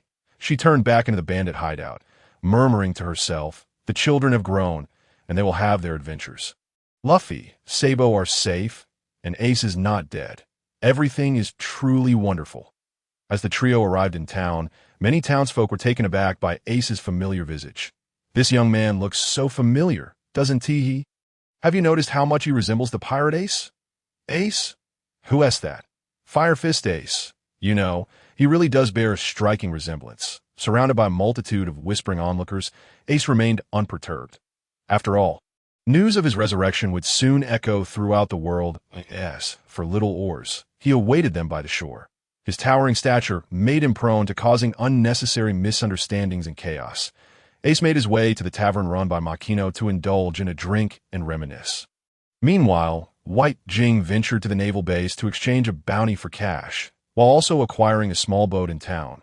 The trio was now poised to set sail. After a brief search, Bai Jing managed to locate a modest vessel that could barely accommodate both him and Ace. However, finding a suitable ship for little Oars proved impossible, standing at an impressive height of 38 meters. He was simply too colossal for any boat in Windmill Village. Thus, little Oars would have to endure swimming in the sea for the next few days. As night fell, Ace exited the tavern, accompanied by a smiling Makino who bid him farewell. It was a joyous occasion for Ace, alive once more. Surely, Mr. Garp and Dayton would be elated as well. Under the cloak of night, the trio embarked on their journey aboard a mere 10-meter-long boat. Thus began Bai Jing's adventure. Chapter 11. The Floating Restaurant. Under surveillance that night, Ace, Bai Jing, and Little Oars officially commenced their voyage across the vast ocean. The two were uncertain of their destination, simply allowing the currents to guide them. The sturdiness of their small boat was questionable, but in the event of an encounter with pirates, they could make good use of it. If not, they would rely on their wits. After all, Bai Jing was a traveler from another world. The concept of virtue was well understood by those in the know. Perhaps they would drift aimlessly, or even seek to confront other pirates directly. Little Oar's massive form submerged beneath the waves propelled their vessel forward with remarkable speed. He was eager to revive others, hoping to assist in defeating pirates and gathering some of the mysterious energy known as the Nine Hells. However, Ace gently shook his head, indicating that Oars had misjudged the situation. The lives of pirates were still lives. It was the butchers who deserved their fate. Matters such as these should unfold naturally, for Mr. Bai Jing had his own plans. Ace's address towards Bai Jing had evolved. Initially a brother, he now referred to him as Mr. This change stemmed from genuine respect. Respect for strength, for their revival, and for the enlightenment he had received. Reclining on the boat with his head resting on his hands, Bai Jing smiled softly as he gazed at the myriad stars above the sea, savoring the essence of freedom. He already had a target in mind. Have you heard the saying? A true man is but little foam. Gentleness is but corazon, and deep affection is but senior. Alas, among these three, one was a subordinate of Don Quixote da Flamingo, making him difficult to recruit. Nevertheless, it sufficed to fill the void left by love. Yet he wondered if the person he sought was among them. He would let fate take its course. First, they must locate this individual, and their initial stop would be Marineford. Soon enough, they would reunite with Luffy and the others, who by now should have reached Big Mom's territory. Ace listened intently and inquired. Yet the journey to Marineford was still quite distant, likely taking several days. We could hijack a naval ship. Such vessels are swift and semi-automated, far superior to our humble craft. Bai Jing exclaimed, his eyes gleaming with ambition. Ace nodded in agreement. This plan was indeed feasible. The trio drifted at sea for 3 whole days without encountering a single pirate ship, not even a trace. Bai Jing lay languidly at the bow. Having consumed all their provisions, with nothing left to eat, they were left with no choice but to catch sea kings, which rarely surfaced. Little Oars, having tirelessly propelled the boat day and night, had lost some weight. They possessed plenty of belly, yet no means to spend it. Their total bounty, including the head of the Red Gold Pirates captain and various treasures converted to cash, amounted to 15 million belly. Unfortunately, money could not stave off hunger. Look, there's a floating restaurant ahead. Let's go there to rest. Little Oars' deep voice caught the attention of Ace and Bai Jing. Both stood to gaze at the distant establishment. Bai Jing's eyes widened in recognition. Isn't that the floating restaurant owned by Redfoot Zephyr? The very same man who trained Sanji. His excitement surged as his soul, having awakened from the aged Gyoko fruit, drifted toward the restaurant, leaving his physical form behind. The floating restaurant buzzed with patrons, with hundreds of pirates dining within. Bai Jing's soul entered. He called out, "Boss, 50 servings of seafood fried rice, please. By the gods." "There's a ghost," a nearby pirate screamed, startled by the floating green spirit. The diners, upon witnessing Bai Jing's ethereal form, echoed the panic. "It's really a ghost. We're haunted in broad daylight." Ace carried Bai Jing's physical body into the restaurant. Gradually, Bai Jing's spirit returned to his corporeal form, restoring him to his former self. Little Oars stayed back. His enormous eyes would necessitate them ordering a gigantic portion of seafood fried rice for him. Additionally, they needed to find a nearby island. Otherwise, Little Oars would risk turning into dried fish after 3 days adrift. As Bai Jing regained his human form, the patrons slowly returned to their seats.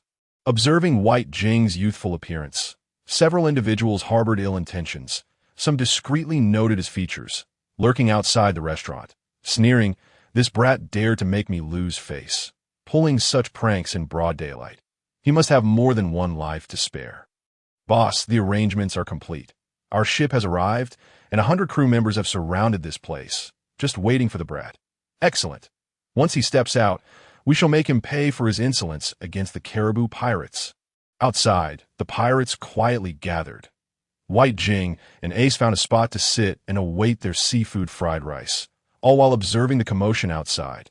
Endowed with observation hockey, Bai Jing could hear the heartbeats of those around him. Perceiving every movement within the floating restaurant with clarity that a smirk graced his lips.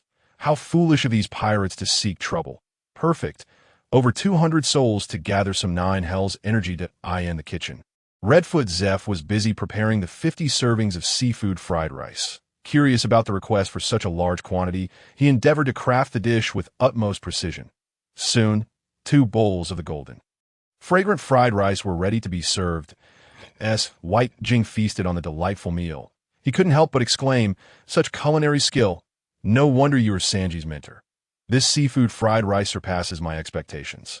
With the flavors of the seafood harmoniously blending with the fragrant rice, a true delight for the palate. "Bring me more." His enthusiasm was a stark contrast to Ace's refined demeanor. Having learned etiquette, Ace savored his meal with grace, taking measured bites. Hearing Bai Jing's praise, Zeph, limping slightly due to his past injury from saving Sanji, emerged from the kitchen, intrigued by the young man's claim of knowing Sanji. Chapter 12. The Mysterious Bai Jing. Redfoot Zeph scrutinized Bai Jing, his eyes darting back and forth. This young lad, barely in his teens, claims to know Sanji. How can that be possible? Sanji has been at sea for years, and their paths should not have crossed. With a gentle smile, Bai Jing replied, "Of course I know Sanji. Not only do I know him, but I am also well aware of his exploits. He has been making quite a name for himself lately, being the second son of the Vinsmoke family, and his devil fruit abilities have greatly enhanced his strength. Rumor has it that Sanji is soon to be wed, although the outcome may be somewhat disheartening for him." Bai Jing reminisced about the moment when Luffy and his companions made their appearance at Sanji's wedding, followed by a series of tumultuous battles that were anything but joyful. Fortunately, Brook's love for Sanji ran profoundly deep. She was the first woman to claim the cigarette from Sanji's lips, which only fueled Bai Jing's fervent support for this couple. Alas, on that stormy night, Brook bestowed a kiss upon Sanji, capturing a myriad of memories from their time together, leaving her to endure the pain alone. It is often said that pirate romances are fraught with sorrow, and indeed this proved true. However, he was resolute that once he found the Straw Hat crew, he would restore Sanji's memories and reunite him with Brook, allowing them to wed. Red-legged Zeph's eyes sparkled with intrigue as he inquired, "How do you know this? You are in the East Blue, while they are in the New World." Ace, sitting nearby, was preoccupied with his meal, for savoring delicious food was his priority. Bai Jing replied, "Shall we make a wager? If I can provide evidence that substantiates my claims, then these 2 bowls of seafood rice will be on you, and I shall owe you nothing." That it was not the cost of the seafood rice that motivated him. Their coffers were far from empty. He merely wished to engage in a friendly bet with red-legged Zeph, ensuring his conviction and gaining precise information regarding Sanji's recent affairs. In Bai Jing's eyes, the surrogate mother of the 3 Straw Hat brothers was dating, while Sanji's adoptive father was none other than red-legged Zeph. "Oh, just 2 bowls of seafood rice. I can certainly afford that." "Speak, then," Zeph responded, his long mustaches dancing animatedly as he spoke. Bai Jing slowly began. "How I came by this information is of no consequence. Whether you choose to believe me or not is entirely up to you. However, there's one thing you undoubtedly know, and you'll certainly grasp what I am alluding to." Bai Jing took a leisurely bite of his seafood rice, muttering softly, 13 years ago, upon returning to the East Blue, you led the chef pirates to the front of the orbiter, where they seized the treasures aboard. Sanji charged at you, only to be sent flying by a kick. Yet he clung tightly to your right leg, declaring that he would surely find all blue. This moved you, as you shared the same dream. On that day, amid a fierce storm, Sanji was swept away, and you leaped into the sea to rescue him. You both found yourselves on a deserted island, where you shared a bag of provisions that could sustain Sanji for 5 days. While you waited for a rescue ship on the other side with a bounty of treasures, in a dire bid for survival, you shattered your own right leg with a stone to sustain yourself.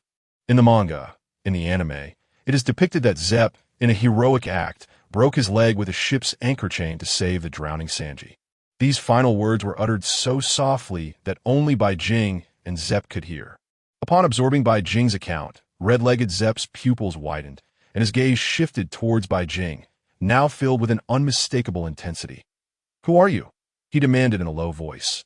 "How do you know all of this?" He pondered. Besides Sanji, no one else could possibly know. That Bai Jing could recount the events so accurately led him to half believe the information just shared. Bai Jing waved his hand dismissively, smiling. "You need not concern yourself with my identity. Just know that by mere coincidence, I arrived at this floating restaurant to deliver news of Sanji to you. After all these years as a father figure, watching your child venture forth must be quite heart-wrenching. No, now, Sanji is pursuing his dream of all blue, having become a renowned pirate with a significant bounty. They have embarked upon the grand line that red-legged Zep found himself increasingly perplexed by this youthful figure before him. But ultimately, he chuckled, finding solace in the exchange. Ha! You little rascal are indeed amusing. In that case, the remaining 48 bowls of seafood rice shall be on me. Today, I am in a generous mood and will treat you to an additional 50 bowls. Lowering his voice, he glanced subtly towards the outside. There are 200 pirates out there, watching you intently. If you wish to escape, you may take refuge in my kitchen. Bai Jing chuckled lightly, waving his hand. No need. A mere 200 pirates are hardly a concern. It's a trivial matter. With that, he resumed his meal of seafood rice, while Zep nodded, saying nothing further as he retreated to the kitchen to prepare more seafood rice. Even in the kitchen, his laughter echoed throughout the floating restaurant. "Hey Zep, what's the deal? Why are you laughing for no reason?" It seemed the old man had lost his wits.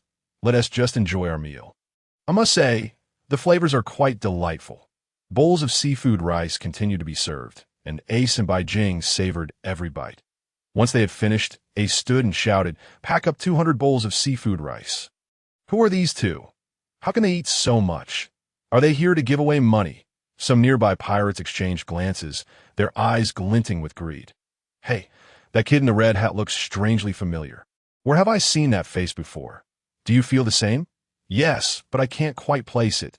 The surrounding patrons lowered their voices, eyeing Ace's face with curiosity, due to Ace's death, which had occurred over 2 years ago. The name Fire Fist Ace had faded from public consciousness.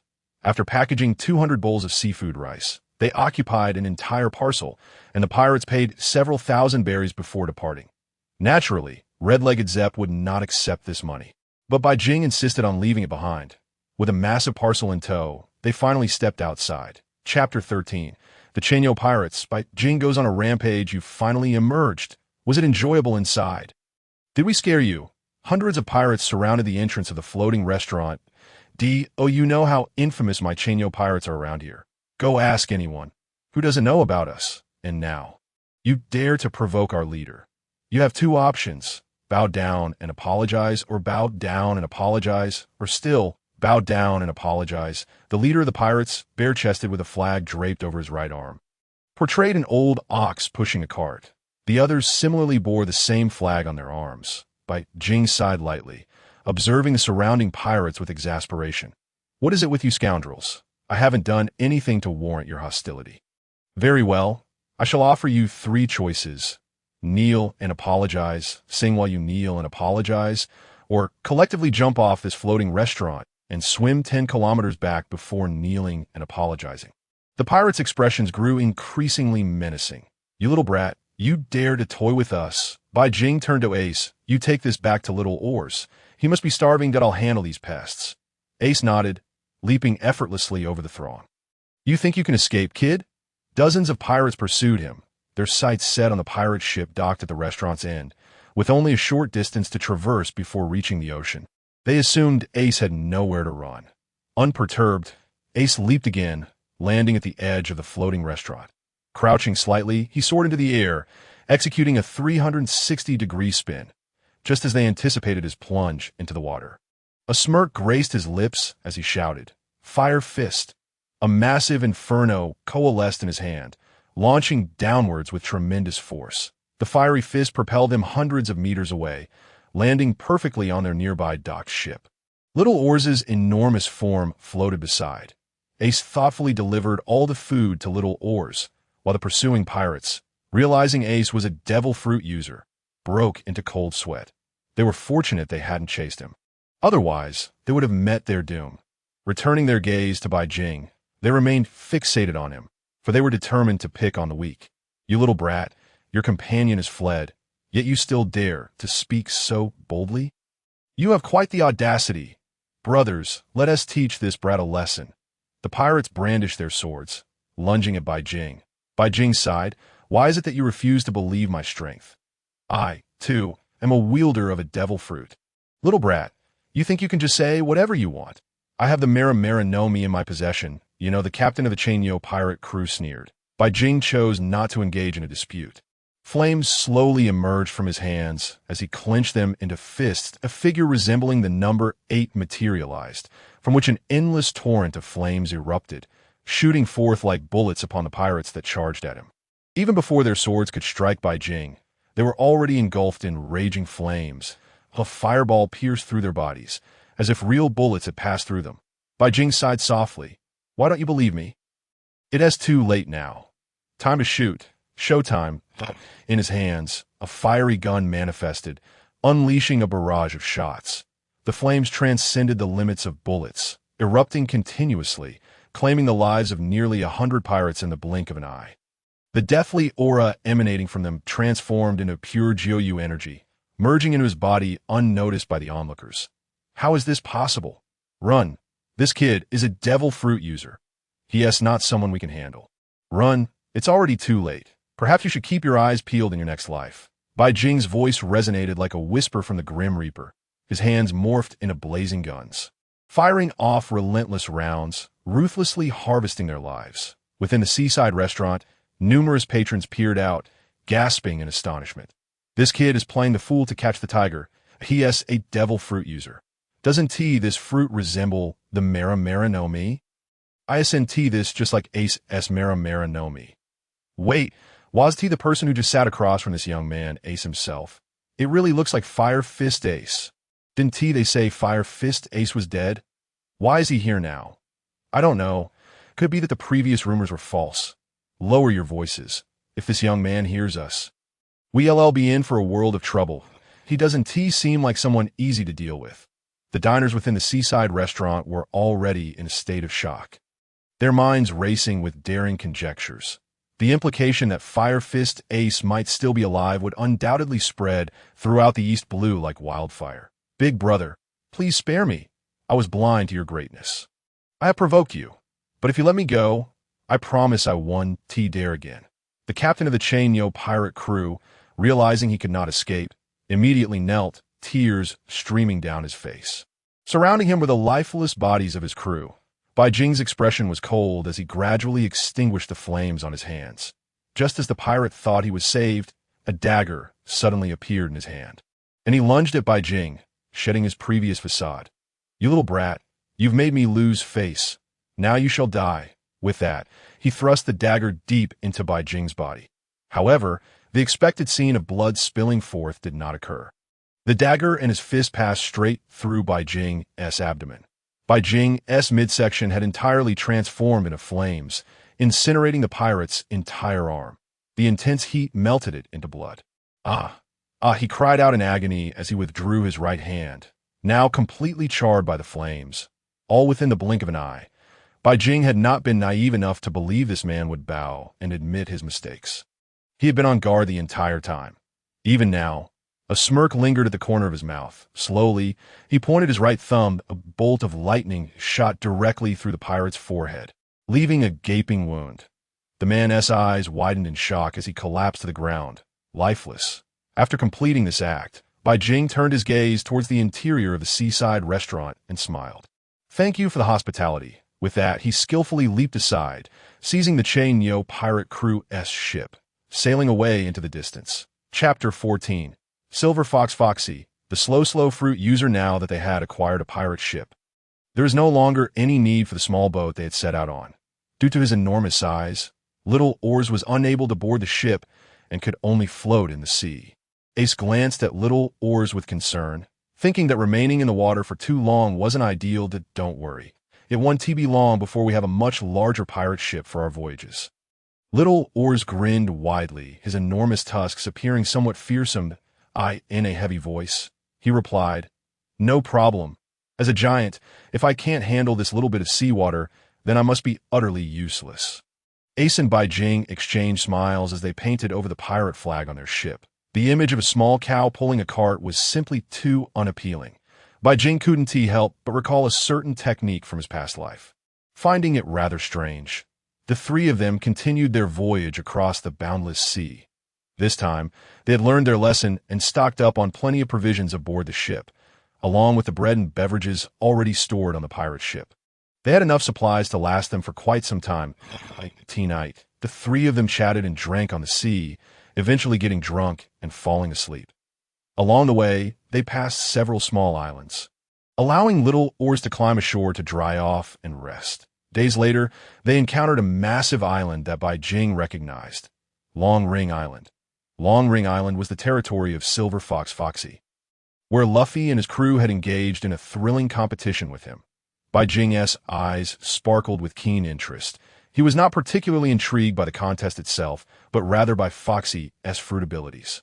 Foxy's fruit, the slow fruit, was severely underestimated, primarily due to its user's ineptitude.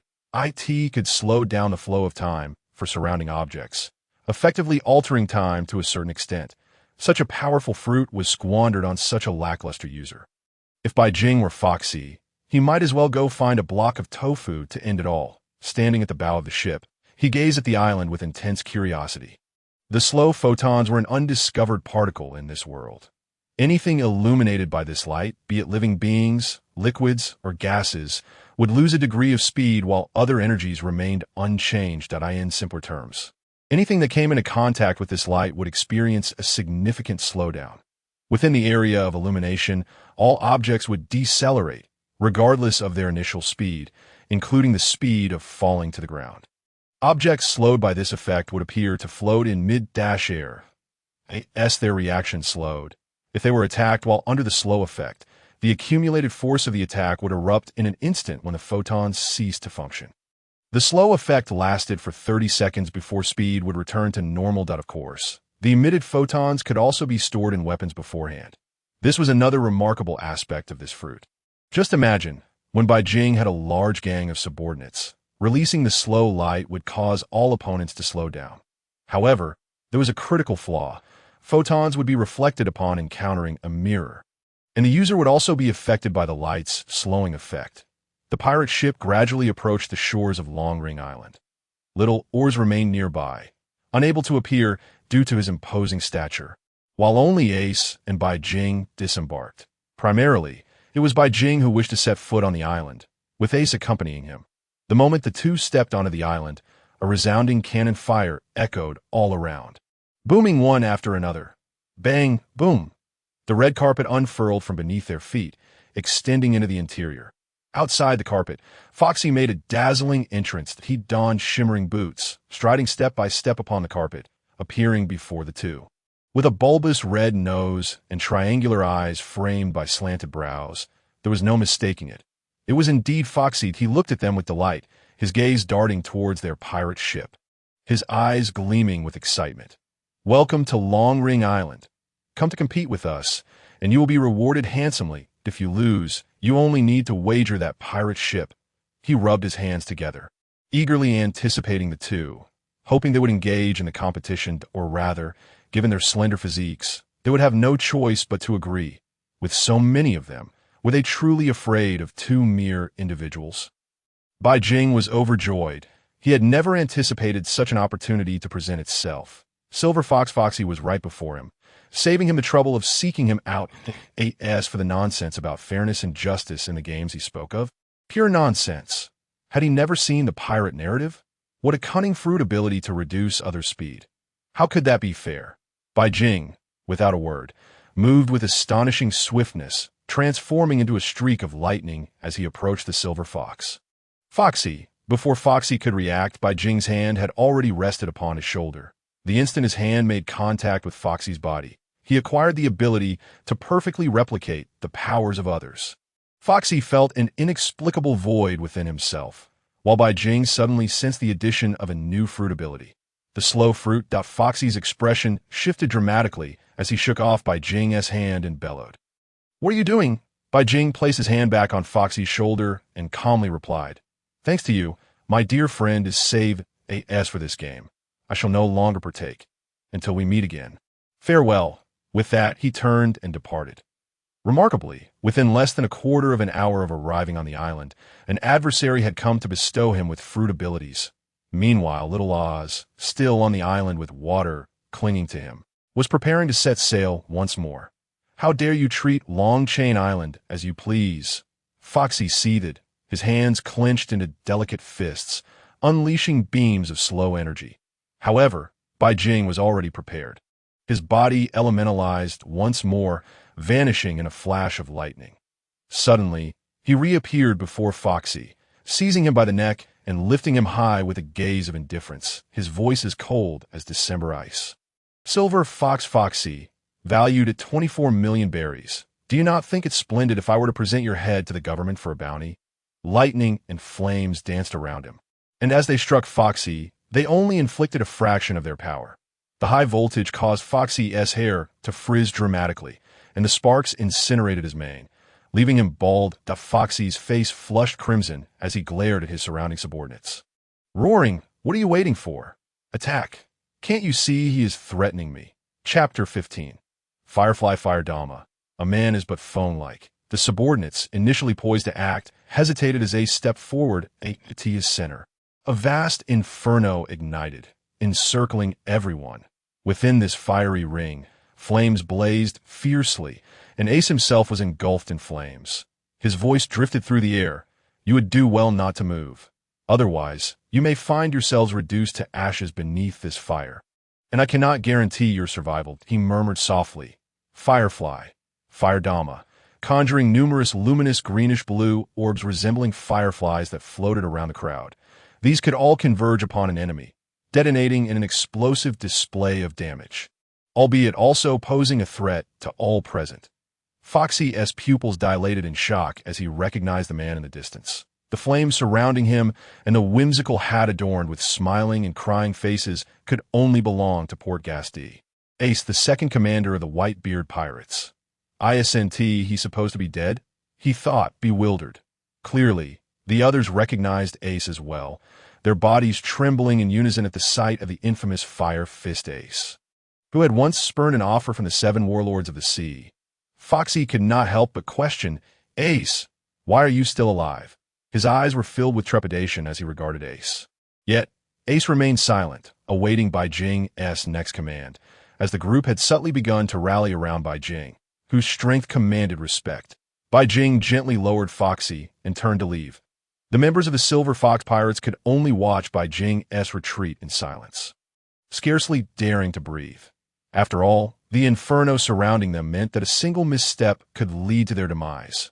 Once Bai Jing had disappeared from view, Ace turned and followed him, both boarding the pirate ship and summoning Little Oz. The ship set sail once more, drifting further away, while the immense wall of flames gradually dissipated. Foxy felt as though he had just returned from the depths of hell. Bai Jing's indifferent gaze, coupled with the powers of lightning and fire, left him trembling in fear. After years of piracy, he had never experienced such a sensation. That gaze felt akin to that of a god looking down upon mere ants. Cold sweat drenched the backs of those present, realizing they had encountered the legendary Fire Fist Ace. Moreover, the long-rumored death of Ace had been a fabrication. This shocking revelation would undoubtedly send ripples throughout the pirate world in no time. While the Silver Fox Pirates were grappling with the news of Ace's return, Foxy was consumed by a different concern. How could that young man wield 2 fruit powers? Furthermore, why was Ace deferring to him? On the pirate ship, Bai Jing and Ace indulged in another round of drinks, Bai Jing clearly in high spirits, humming a tune. "Yo-ho-ho, yo-ho-ho, yo-ho-ho, yo-ho-ho, I bring you the long-awaited Bink sake," he sang, the aroma of the sea mingling with the essence of a man. The melody instantly captivated Ace, who listened intently to the beautiful song. Once Bai Jing finished, Ace turned to him and inquired, "What is the name of that song?" Bai Jing smiled. This song was composed by a remarkable musician named Binks, who has some connection to your brother." Ace took a sip of his drink and fell silent. They sat together, gazing quietly at the night sea. Bai Jing roughly estimated that in recent days, He had only slain over 300 individuals, and yet the ethereal energy within him had coalesced into merely Chapter 16. The most arrogant pirate, raiding a Navy warship, a trio of adventurers was making their way towards the Sabeti archipelago. Bai Jing's immediate intention was to seek out Rayleigh in Master Hockey, at least the armament hockey. Initially, he had considered consulting Ace, but he felt that Ace seemed somewhat unreliable, that IT was better to be taught by Rayleigh, the vice captain of the Pirate King, as his teachings would surely possess substantial value. Currently, he felt insufficiently powerful. If he were formidable enough, with an abundance of devil fruit powers, he would pay a visit to the Navy headquarters to meet Garp and Sengoku. The power of Sengoku's Buddha fruit intrigued him greatly. Of course, should he amass sufficient abilities, he would venture to the residence of the Celestial Dragons and eliminate those wretches entirely, in the process. He would also collect the Supreme Sword, the Supreme Blade, which would be utterly delightful. The journey ahead remained long. After drifting at sea for 10 days, a colossal warship slowly approached from the distance. The familiar seagull flag of the Navy adorned the blue vessel, an automatic, large naval ship. Bai Jing gazed at the distant ship, his eyes sparkling with excitement. "Ace, look! Little Oars has found his haven," he exclaimed. The Navy warship was so vast that it could easily accommodate the immense frame of Little Oars. Bai Jing was indeed the most audacious of pirates. Ordinarily, pirates would flee upon sighting a naval ship. Yet here he was, contemplating a heist. Oh, but let us not forget the iron-headed fool who also harbored no fear of the Navy. "Who do you think I am?" "I am Jack." "Yes, Jack, that big buffoon." Charged straight at the warship, only to end up battered, with one of his horns broken. Fire Fist, Ace adjusted his hat, excitement gleaming in his eyes. The Navy, huh? It's been a while. Although Bai Jing sought to commandeer the warship, he harbored no intention of excessive bloodshed. If the Navy were to act foolishly, he could not be held responsible. As someone who had traversed into this world, he was a proponent of reason. Adhering to the principle of barter, surely the Navy would understand. It was quite reasonable to propose an exchange, his modest pirate ship for their grand, fully automated naval vessel. Quite reasonable indeed. "Captain, it seems there is a pirate ship ahead. Shall we engage it?" The naval soldiers, spotting Bai Jing's ship, immediately reported to the rear admiral, whom Bai Jing recognized as the one frequently accompanied by a multitude of moles. The rear admiral raised his telescope and, upon confirming the presence of a pirate ship, issued orders without hesitation. "Pirates should be captured upon sight. Since we have encountered them, we shall bombard them. Relay the command. Full speed ahead, close in on the pirate ship, and fire to send them to the depths." Upon hearing the rear admiral's orders, the naval soldiers straightened up and saluted. "Yes, sir." Aboard the massive warship, a total of 10,000 naval personnel stood ready. This naval vessel, measuring an impressive 300 meters in length and several dozen meters in width, captivated Bai Jing. Such a grand warship would certainly exude opulence. After all, he only needed it to reach the Sabeti archipelago. The rest was beyond his concern. As for being pursued by the Navy, nonsense. With the Thunder fruit and the Flame fruit, alongside Ace and Little Oars, they were undoubtedly a trio of formidable powers, akin to the 7 warlords of the sea. Unless an admiral from the Navy arrived, no one could hinder their advance. Pirates up ahead, surrender now for a chance at mercy. Otherwise, do not blame us for showing no mercy under the cannon fire. The voice of the Navy echoed from the warship, reaching the ears of the trio. Ace and Bai Jing remained unfazed, steering their pirate ship directly towards the warship, showing no intention of retreat. Little Oars positioned himself behind the pirate ship, concealing his massive head to avoid detection, thereby allowing for a surprise approach. Despite the presence of only one naval ship, it sufficed for Bai Jing. His body was impervious to sea prism stone, unafraid of seawater, and he wielded the powers of a devil fruit. This inherent advantage rendered him invincible. As the naval ship drew closer, the rear admiral observed the pirates, showing no signs of remorse, and commanded, "Fire! Bombard the pirate ship!" In that instant, massive cannonballs erupted from the dark mouths of the cannons, dozens of them hurtling towards the pirate vessel. Flames ignited around Ace as he extended his fingers, crossing them into a X shape. "Crossfire," he declared, unleashing a cross-shaped beam of flame that pierced through the oncoming cannonballs. The fiery column surged forth from his fingertips, obliterating every cannonball in its path before they could even reach the pirate ship. Upon completing this feat, Ace crouched slightly and propelled himself towards the distant warship. In midair, he unleashed a fiery fist towards the sea surface, utilizing the immense recoil to land gracefully upon the Navy warship. As Bai Jing observed Ace's successful leap, he mused, "I must seek out Kizura one day. His light fruit could allow me to traverse such distances effortlessly. Otherwise, it lacks flair to harness the power of the thunder fruit, transforming into a formidable thunder god, capable of brief flight." His form morphed into a bolt of lightning, surging towards the naval vessel, vanishing from the pirate ship's view. The two suddenly appeared aboard the Navy ship, leaving the naval officers momentarily stunned. When they finally recognized their identities, the Rear Admiral's eyes widened in disbelief. His pupils dilated, face frozen, and limbs felt somewhat cold. With a tremor in his voice, he exclaimed, "Fire Fist Ace, how is this possible? I witnessed you perish during the Marineford War." He had seen Ace's chest shattered by Akainu's fist, yet here Ace stood, unharmed before him. How could he not be astonished? Moreover, Ace's flame fruit abilities remained intact, defying all worldly conventions. Noticing the shock among the crowd, Bai Jing promptly broke the silence that there's no need for speculation. "This mountain was forged by my hands. This tree was planted by me. If you wish to pass, you must pay the toll. My greatest passion in life is forging friendships through trade. I generously offer you my pirate ship, and in return, you shall grant me this naval warship." "Is that too much to ask?" Bai Jing chuckled, scanning for the ship's controls. The crowd regained their composure. They were incensed by his words. "You foolish child, what delusions are you entertaining in broad daylight?" Chapter 17. A fierce battle on the warship. Two flame fruit users amidst the outbursts of anger. The foremost thought that flickered through their minds was the realization that they, as the Navy, had been robbed by pirates, no less. How audacious could a pirate be to rob the Navy? Shouldn't pirates flee like mice from a cat at the sight of the Navy? Yet here, this individual had brazenly leaped from a pirate ship onto a naval warship, facing 1,000 of their soldiers without retreating and even attempting to rob them in return. Had their brains been fried? "Kid, are you all right? Have you lost your mind? We are the Navy, and you are a pirate. Do you not comprehend the disparity in our identities?"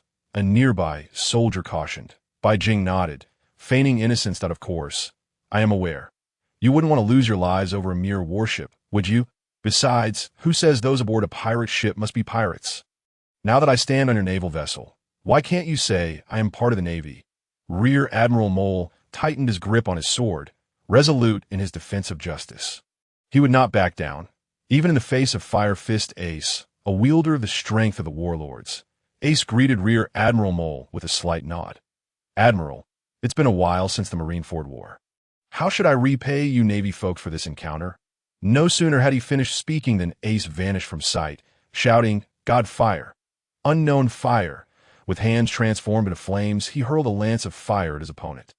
As it pierced through the adversary, it ignited them, inflicting damage suitable for close combat. His hands blazed with a fierce inferno, forming a towering column of flames that granted him sufficient momentum to strike the Rear Admiral. Before the Rear Admiral could react, he hastily swung his long sword, his hands turning black as they were enveloped in haki, launching a counterattack against Ace.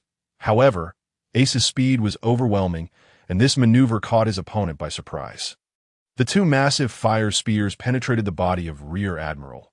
Fortunately, his haki had fortified him just in time.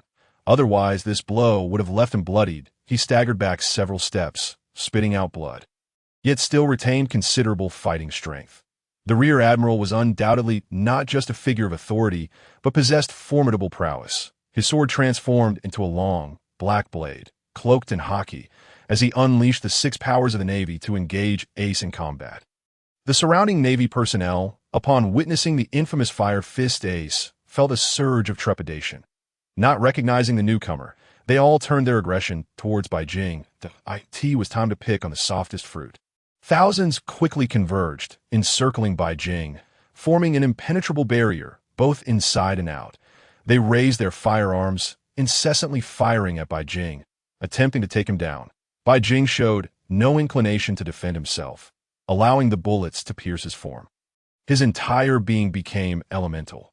As the bullets passed through, they sparked, transforming him into a man of fire. He grinned, stating, "First courtesy, then conflict. It is the custom of my homeland. Actions are merely reflections of differing stances. I assure you, I shall strike lightly." As he finished speaking, Bai Jing's hands erupted with roaring flames. He spun in place, exclaiming, "Flame ring, pillar of fire." Utilizing the flame ring, he gathered the flames and, through the rotation of his hands, transformed them into a blazing column that shot skyward. Even in midair, he could direct it downward to obliterate foes below. Countless sparks rained down from the sky, cleansing the surrounding Navy personnel the moment the flames touched them. They ignited fiercely, causing them to roll on the ground in a frantic attempt to extinguish the flames. As they struggled, Bai Jing's figure darted about the ship like a specter, his body morphing into lightning. Once again, he transformed, his fists crackling with high-voltage electricity. With a single punch, he knocked one out cold. In mere moments, the number of fallen Navy personnel beside him reached into the hundreds, and that number continued to rise. Their cries of anguish echoing through the battlefield. He is also a user of the flame fruit. Everyone run. We cannot withstand this. Only Rear Admiral can protect us. The surrounding navies scattered in terror, their voices raised in panic. There are actually two users of the flame fruit on this naval ship. One is Fire Fist Ace, and the other is Bai Jing. The Rear Admiral's face was a mask of shock, rendered speechless by the revelation of two flame fruit users. Even the current Navy government had never developed such powers, and even Vegapunk had not created a similar fruit. Now, it was before his very eyes. He never anticipated this, but he had no time to ponder further. In his battle with Ace, he was already beginning to falter. The Rear Admiral swung his Navy sword with desperation, striving to fend off Ace's relentless barrage of punches. Ace's fists were also imbued with haki. The two black fists clashed in a brutal melee. Although the Rear Admiral's sword was enveloped in haki, it proved ineffective against Ace, whose elemental transformation was too overpowering. Ace's demise at the hands of Akainu had been due to the fruit's inherent weaknesses, but the Rear Admiral was not a fruit user. His strength was comparable to that of the 7 warlords of the sea. Yet he faced Fire Fist Ace. "Can you tell me why you suddenly resurrected?" "I witnessed your demise in the Marineford War," the Rear Admiral queried, his sword and fist still in motion, refusing to relent. The flames enveloping Ace intensified, swirling around the Rear Admiral in a fiery embrace, sparks flying in every direction. Ace merely smirked in response. "There are many things you cannot fathom. Old grievances and new ones can be settled today." As the flames gradually dissipated from Bai Jing's hands, they transformed into electricity. The might of the Thunder fruit could certainly eliminate many of the Navy present. However, he was at fault for initially commandeering another ship. Should he kill these individuals? How would he differ from the pirates who indiscriminately slaughter villagers? While he held disdain for the Navy, he had to acknowledge that most members bore the weight of justice. While the majority of pirates were nothing more than marauding savages, detrimental to the world without a single benefit, yet he yearned for the freedom to sail the seas unhindered, thus becoming the Pirate King. What a liberation it would be! Chapter 18. The Navy reinforcements arrive. Thunder fruit unleashed. Lightning welcomes. Blue lightning crackled incessantly from Bai Jing's hands.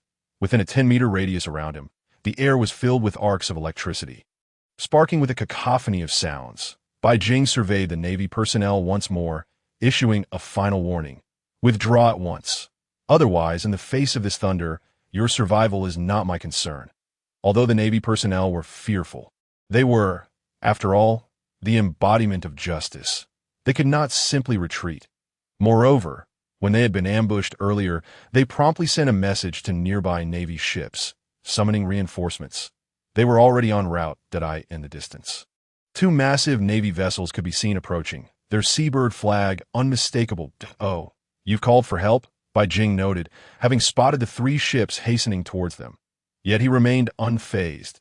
"Discharge, 20 million volts." The boundless blue lightning erupted from him, radiating a powerful electric current across the battlefield. As it spread through the air, thousands of Navy personnel felt their bodies seize up, rendered stiff and unconscious, their eyes rolling back as they collapsed. Whether they lived or died was uncertain. The remaining Navy personnel, observing the scene with trepidation, quickly resolved to find weapons made of sea prism stone and fire upon him. Bai Jing advanced steadily towards the remaining 3,000. Undeterred by the bullets forged from sea prism stone, the Navy pressed their triggers, firing bullets crafted from sea prism stone towards Bai Jing that he merely snapped his fingers, and the lightning met the incoming bullets, causing them to explode upon contact. Seeing that their efforts were futile, the Navy gritted their teeth and raised their long swords, charging at him. Meanwhile, the two Navy ships had arrived, bringing with them a formidable force of 20,000 personnel. The number of rear admirals had reached 3. They stared in disbelief at the sight of Fire Fist Ace, their bodies trembling in shock. They could hardly comprehend that Ace was alive. Their reactions mirrored that of the Rear Admiral's initial disbelief. How is this possible? Why is Fire Fist Ace alive? His flame fruit powers are still intact. He should have perished. They were baffled by his presence. Forget it. We must assist Rear Admiral. Otherwise, this villain will surely overwhelm him. They set up long ladders from their ship to the one where Rear Admiral was stationed. The dark mass of 20,000 Navy personnel prepared to charge. At this moment, the 3 Rear Admirals sprang into action, joining the fray to collectively assault Fire Fist Ace. Bai Jing, witnessing the convergence of 20,000 Navy personnel, couldn't help but grimace. This was a Rear Admiral and 20,000 soldiers coming for them. And among them was none other than Kobe, one of Luffy's most loyal subordinates. Encountering him now made things much more complicated. He swiftly leaped to Ace's side. Ace, noticing the 3 Rear Admirals joining the battle, stepped back a few paces. The two stood back to back, surveying the influx of Navy personnel encircling them. Ace was unperturbed. Even if another 20,000 Navy personnel arrived, what was there to fear? With the strength of the 7 warlords of the sea and the powers of the flame fruit, he could handle them alone. Otherwise, he wouldn't hold the title of 2nd Division Commander under Whitebeard. Fire Fist Ace, why are you alive? In Kobe's eyes, there was no trace of apprehension, only astonishment. He voiced his inquiry. The thought of Luffy being able to meet his brother filled him with a flicker of joy. Yet as a Marine, he could not allow himself to express it. The numerous vice admirals surrounding him shared a similar sentiment, their gazes fixed intently upon Fire Fist Ace. Their haki enveloped their hands, minds taut, ever ready to engage in combat with Ace. Should these individuals confront Ace, the outcome remained uncertain. It was quite possible that Ace would emerge victorious. Bai Jing turned to Kobe and spoke. Might you allow us to leave? Let us all take a step back, granting each other peace, so that no harm befalls anyone. Let you two go. What foolish daydreams are you indulging in? Today you are all to be captured and brought to Marine headquarters. None shall escape. Before Kobe could respond, another vice admiral with a square face interjected. The prospect of capturing Fire Fist Ace and this pirate was undoubtedly their pathway to promotion and wealth. Bai Jing disregarded the vice admiral, turning his attention back to Kobe, awaiting his words.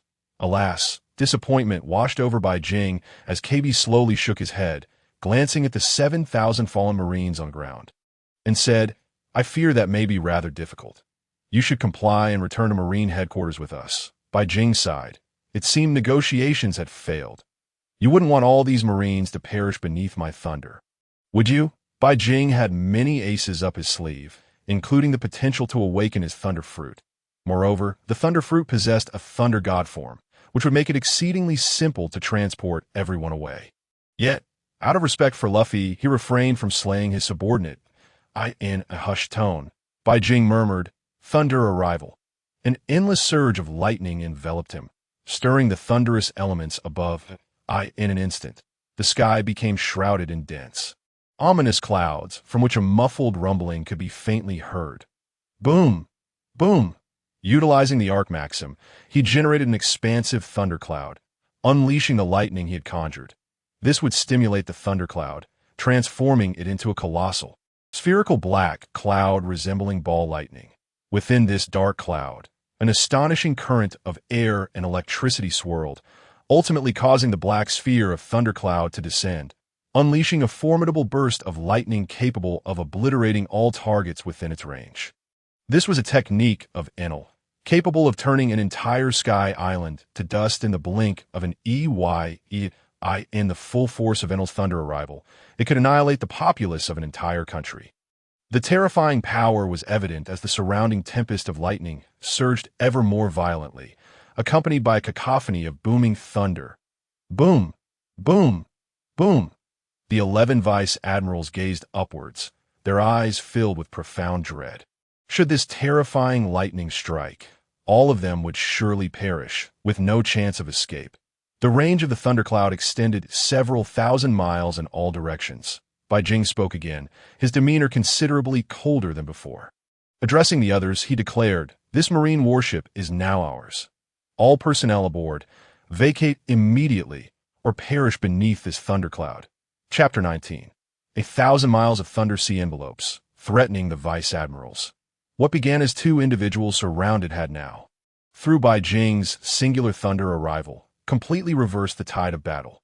Despite their numerical superiority, they now found themselves at a disadvantage, which left everyone feeling exceptionally frustrated, yet confronted with the terrifying aura from above. They felt utterly powerless. The three vice admirals wore expressions dark as storm clouds, their faces devoid of color, reflecting their distress. For the first time since their promotion, they had been reprimanded by a pirate, scorned by one, and yet found themselves unable to retaliate, leaving them utterly humiliated. KB, filled with concern, realized that should they not retreat, these men would be buried here.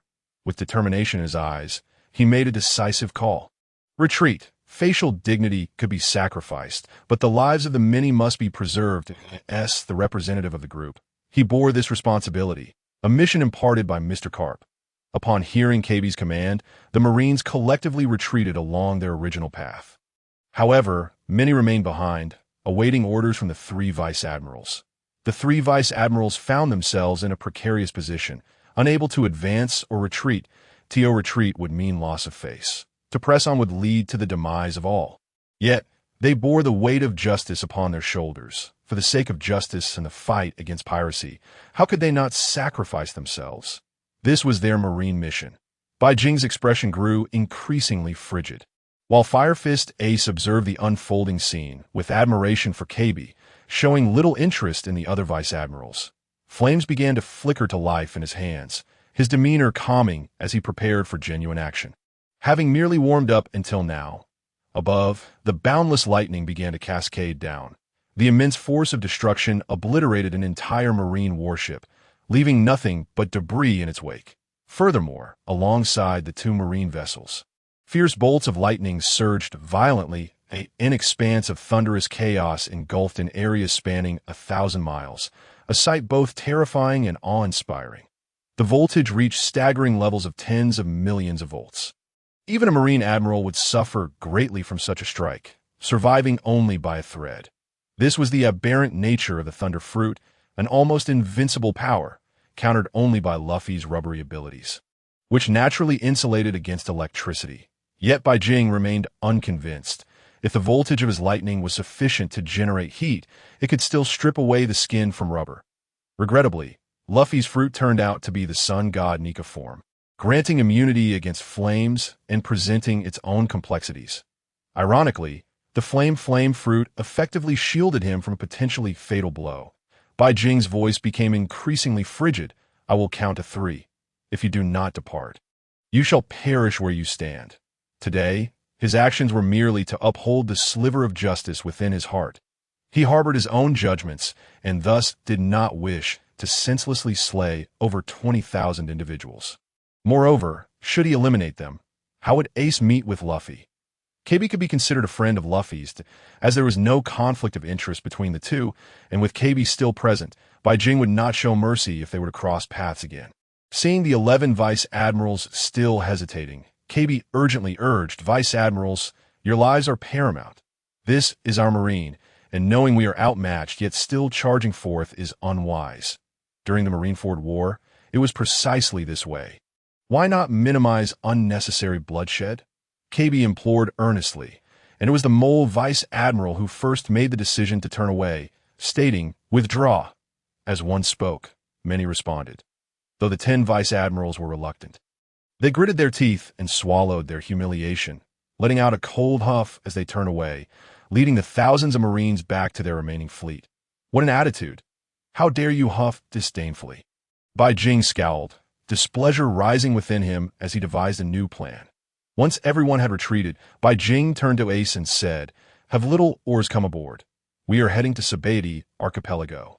As for these Marines, he cast a glance at them, a smirk playing on his lips as a mischievous thought crossed his mind. "I have stated that I would not kill you, but I never said I wouldn't let you fall into the sea. Allowing you to go free was generous enough, yet you dare huff disdainfully? Do not blame me for what follows." Little oar's massive form emerged from the sea, crashing down upon the Marine warship with a weighty thud, his mountainous stature fitting perfectly upon the deck. Meanwhile, Ace entered the ship's cabin, unleashing his full power as he set the course toward the Sabeti Archipelago, guided by the eternal pose that s the captain of another ship from the Whitebeard crew. Little oars, how can this be? Was he not dead? Why is he alive? This news was monumental, necessitating immediate transmission back to Marine headquarters. Furthermore, the revival of Fire Fist Ace demanded urgent attention. The sudden resurrection of his fallen pirate could signify something ominous. Or perhaps it implied that the Marineford War was merely an illusion. The 3 vice admirals hastily convened a small meeting aboard another Marine vessel, discussing the situation at hand.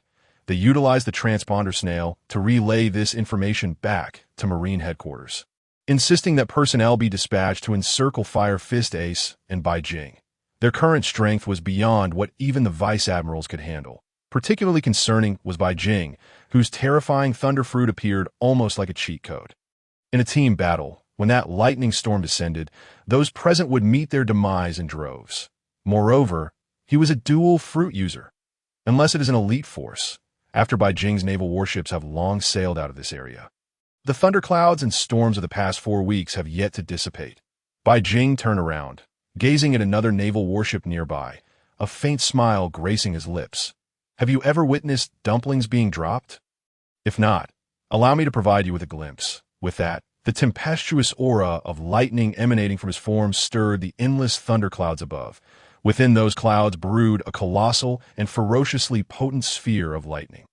This electric orb measured several dozen zhang in size, and its violent electric energy, coupled with immense pressure, rendered it impossible for anyone to approach. Those who dared to draw near would meet their demise. Not even a vice admiral could withstand it. The sphere of lightning plummeted rapidly, and as the gathered onlookers processed the situation, their expressions turned grave.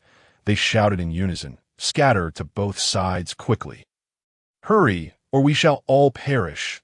Instantly, tens of thousands of Navy personnel rushed to the flanks of the warships. Just as the lightning struck, it landed squarely on the vessels. The overwhelming surge of electricity penetrated the entirety of the Navy warship. Starting from the midsection, a massive fissure formed, causing the entire ship to be overturned and disintegrated into an endless array of fragments, as for the tens of thousands of Navy personnel aboard. Along with the 3 vice admirals, they all plunged into the water. The extent of their injuries remained unknown, and their fates were uncertain. Not a glimmer of amusement sparkled in Bai Jing's eyes. How intriguing. Let us see if you dare to behave thusly next time. Oh no. When we meet again, luck may not be on your side. The next encounter will coincide with the gathering of my 9 nether energy. Bai Jing, Ace, and Little U's naval warship slowly drifted away, their destination the Sabeti Archipelago. Chapter 20. Armament Hockey. Crafting weapons. Ace looked at Bai Jing with confusion and inquired, why not simply kill them and instead let them go? Bai Jing offered a slight smile and replied, "Do you know that young Navy officer with pink hair?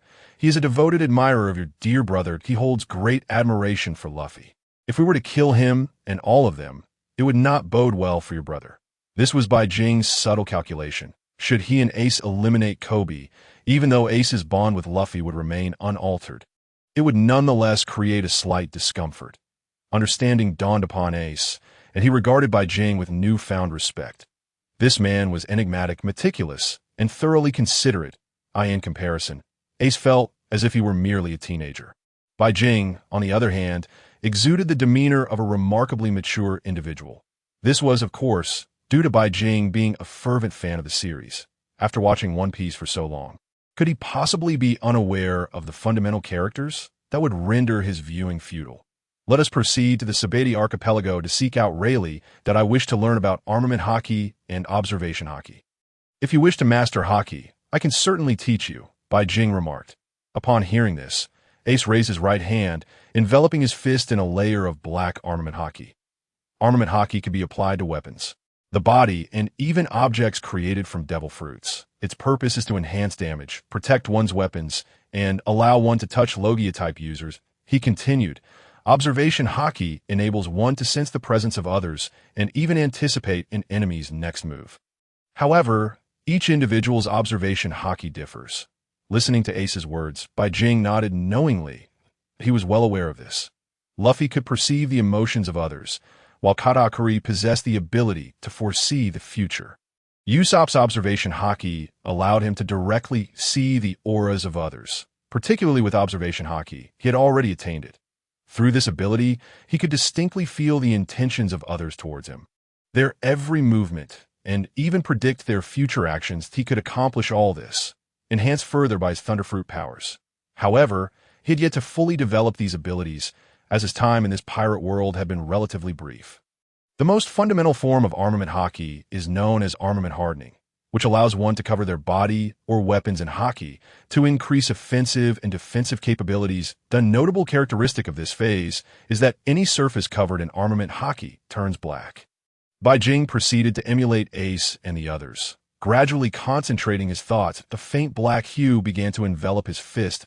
It first covered his thumb, then spread to his entire palm. However, he found it challenging to progress further, leaving him perplexed. Ace was astonished. He had not anticipated that the individual who had just been a novice in armament hockey could now directly apply it to his entire palm. Although this was merely the most basic application of armament hockey, it clearly demonstrated Bai Jing's terrifying talent. He had merely mentioned the concept, and Bai Jing was already able to execute it. Little Luz also directed his gaze towards Bai Jing and remarked, "You truly are a marvel. This pirate world is destined to change because of you. One day, you may very well secure a position among the 4 emperors. I do not exaggerate." Bai Jing chuckled at Little Luz's words. "Even you, the earnest Little Luz, have taken to flattery." Little Luz scratched his head sheepishly, his face tinged with red. He had indeed been guilty of flattering, but it was undeniable that his words were sincere. Bai Jing harbored grand ambitions. His aspirations were not simply to become one of the 4 emperors of the sea. Although he had no particular interest in the title of Pirate King, he nonetheless wished to witness it firsthand. Assisting others in fulfilling their dreams and mending the regrets of pirates was a responsibility he felt compelled to undertake as a fan who had traversed into this world. This was also his goal. However, as a man with aspirations, he sought to ascend to that throne. Especially in the end, he was determined to clash with the strongest beings of this pirate world. By that time, he would undoubtedly possess numerous devil fruit abilities and have mastered everything as a devoted fan. He also remembered his historical mission. The Pirate King could remain unclaimed, but certain individuals must perish. In the days that followed aboard the Navy warship, Bai Jing struggled to extend the coverage of his armament hockey, tirelessly training without success. Having realized that he had reached an impasse, he turned his attention to studying the 6 powers of the Navy. Within the naval vessel, records of the 6 powers were available, and he diligently noted and learned them. For him, mastering the Navy's 6 powers was not overly challenging. In fact, he grasped many of them in just half a day's time. Little Luz found himself with some leisure time during these days. Utilizing the power of his Thunder Fruit, Bai Jing scavenged for discarded steel aboard the naval ship and crafted a massive fishing rod for Little Luz. This would provide him with a way to fish at sea, alleviating his boredom and allowing him to enjoy some meat. Unexpectedly, Bai Jing discovered a trove of gold and jewels within a room aboard the ship. It appeared these treasures had been pillaged from other pirates and now belonged to him. Since he had inherited the powers of the Thunder Fruit, it would be a pity not to forge a weapon from this gold. With lightning crackling around his hands, he murmured softly, "Thunder metallurgy," as he harnessed high-pressure electricity to generate immense heat, melting the gold into the desired shape. With deft movements, it gradually transformed into a trident resembling that of the Sea King. featuring 3 prongs at the head and a slender shaft. The proportions were impeccable, akin to the weapon wielded by Yang Jian. Bai Jing surveyed the golden weapon with satisfaction, nodding in approval. Their naval ship was drawing ever closer to the Zephyr archipelago, and it would not be long before they arrived. This semi-automated naval vessel was significantly faster than a pirate ship. Chapter 21. Igniting the East Sea, Bai Jing's 300 million bounty in recent days. The entire East Sea had been set ablaze with rumors. The naval headquarters was in a frenzy, urgently printing countless copies of newspapers to disseminate across the world. Fire Fist Ace has been resurrected. Fire Fist Ace has returned. Moreover, he possessed the powers of the Flame fruit, and a mysterious young man had surfaced, brazenly robbing a naval warship alongside him. The entire East Sea was engulfed in intense turmoil. No one had anticipated that Fire Fist Ace, who had perished during the war on the summit 2 years prior, had truly come back to life. Amidst the gaze of the multitude, the notorious Fire Fist Ace re-emerged. His bounty once again announced, escalating from 550 million to an astonishing 600 million concurrently. The infamous Bai Jing made headlines for pillaging a naval warship, his terrifying devil fruit abilities prompting the Marine headquarters to assess his malevolence with great urgency. At Marine headquarters in Marineford, the capacity of the Thunder Fruit was deemed exceptionally formidable, a divine power that instilled fear. The audacity of this individual to brazenly assault a naval vessel was a flagrant provocation against the Marine forces. An increase in his bounty was warranted, a sentiment echoed by many in a dimly lit conference room where a few were deliberating over Bai Jing's reward, with his battle image projected above. Surrounded by an endless tempest of thunder, he appeared as a regal figure of lightning. The contrast between this bounty poster and that of Sanji was stark, one soaring in the heavens, the other grounded in the earth. "What sum do you propose for the bounty?" one inquired. "Given his ruthless nature, surpassing even that of the Straw Hat Brat, I suggest a staggering 300 million berries." "That I concur," seconded. Another affirmed. "Indeed, this individual is exceedingly fearsome. Combined with his ally Fire Fist Ace, who knows what storms they may unleash upon this world." In an office at Marine headquarters, Garp sat with his legs crossed, initially incredulous upon hearing the news, believing it to be a jest, which incited his fury. However, upon receiving accurate photographs of Bai Jing and Ace, disbelief lingered within him. After all, how could the deceased return to life? Yet he chose to believe. Tears welling in his eyes, it was hard to fathom that such a Marine hero could weep. Alone in his office, tears streamed down his face. It's good to be alive, good to be alive." His laughter resonated throughout the office, inciting displeasure from Sengoku and Tsuru outside, who exchanged glances of disdain. What is wrong with Garp, laughing so openly? Does he not realize his status as a Marine hero? To concern himself with a pirate is quite unbecoming. Yet, glancing at the now aged Sengoku, Tsuru remarked, "You know Garp's life. Family has always been paramount to him. Had you not intervened during that battle, Akainu might not have achieved the rank of Fleet Admiral." Meanwhile, Akainu, seated at his desk with a cigar perched between his lips, bore the scars of battle on his face. Upon hearing of Ace's revival, he abruptly stood, crushing the table with a heavy fist. How can he still be alive when he was clearly dead? These pirates are utterly relentless. If not dealt with, they will continually re-emerge. This is the most perilous of eras, and all pirates deserve to perish.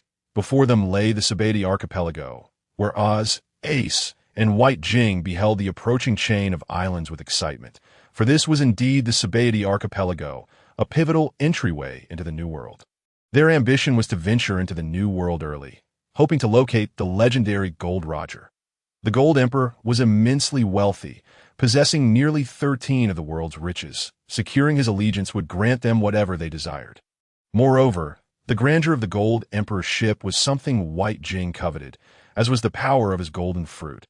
Upon reaching the island, Bai Jing and Ace sought out the legendary Rayleigh in a tavern, confident that Rayleigh would assist Ace out of respect for his lineage. Though self-assured, Bai Jing was not foolish enough to presume he could coerce Rayleigh into teaching him the advanced techniques of hockey. After all, Rayleigh was the right hand of the Pirate King. Even in his old age, he was no adversary for the likes of Bai Jing, unless he were to acquire several more devil fruit abilities or resurrect Roger and Ace's mother, Lugio, from the realm of the dead. These topics remained unspoken between the two, for Ace saw his parents as mere strangers who had abandoned him at birth. Bai Jing harbored his own thoughts. Should he encounter them in the underworld, he would wish to revive them, to clarify to Ace why they had forsaken him. Not out of malice, but necessity on the island, they marveled at the immense surroundings. Astonished by the peculiarities of Sabaody, the archipelago comprised 79 trees, each numbered, with towns and facilities established upon them. Trees 1 to 29 were notorious for human trafficking and illicit dealings, while trees 30 to 39 housed leisure parks. Trees 40 to 49 were tourist attractions, and trees 50 to 59 contained shipyards and craftsmen. Trees 60 to 69 were home to naval bases and government entrances, following the events of the Summit War 2 years prior. The naval presence had diminished, rendering Sabaody a haven for lawlessness, rife with pirates engaged in plunder and violence. Ace and Bai Jing's mission was clear: to locate Rayleigh in the tavern aptly named Shucky's Bar. Upon entering, they were met with a raucous crowd, a myriad of unfamiliar pirates. Ace concealed his identity to avoid unnecessary attention. Whispers filled the air. "Have you heard? Fire Fist Ace has come back to life." The news had ignited a frenzy throughout the East Blue, though it had yet to reach other seas. What of Whitebeard? Can he possibly return? That old relic? What of it? He has sustained more wounds than a man can bear. His revival would be a curse rather than a blessing. This is the era of youth. Can such an ancient figure truly endure? The tavern buzzed with raucous chatter, some praising Ace while others disparaged Whitebeard. Hearing such insults ignited a dangerous glint in Ace's eyes, his fists clenching as he prepared to confront the table of pirates. However, Bai Jing laid a hand on his shoulder, gently shaking his head in warning. Chapter 22. The outrageous pirate worth 80 million berries. Ace assumed Bai Jing urged him to hold back, yet he could scarcely contain himself upon hearing Whitebeard's name sullied. Ace ready to act. Bai Jing sprang into action, transforming into a bolt of lightning. Appearing before the offending pirates, he seized the offending pirate by the throat, lifting him effortlessly, causing his face to redden, with a gaze void of mercy. Bai Jing delivered a resounding slap to the pirate's face, the force so immense that had he not been restrained, the pirate would have been sent flying. The sharp crack of the slap echoed throughout the tavern, silencing the previously boisterous crowd. All eyes turned toward the scene unfolding before them as Bai Jing discarded the pirate like a lifeless dog. Enraged, the other pirates leaped to their feet, hastily retrieving their weapons, shouting, "You bastard! How dare you insult us pirates?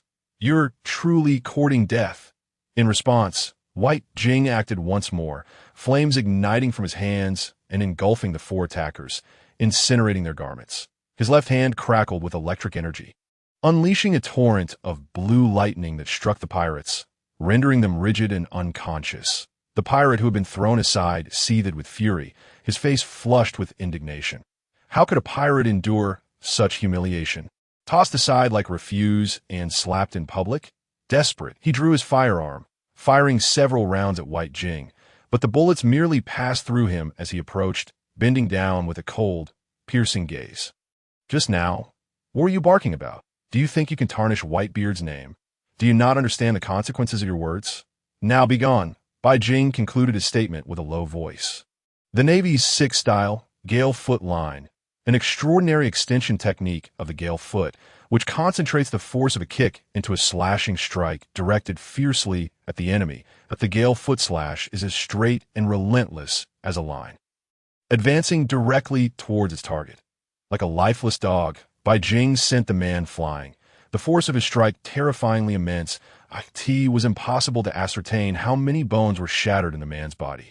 He was on the verge of death, with his internal organs completely ruptured.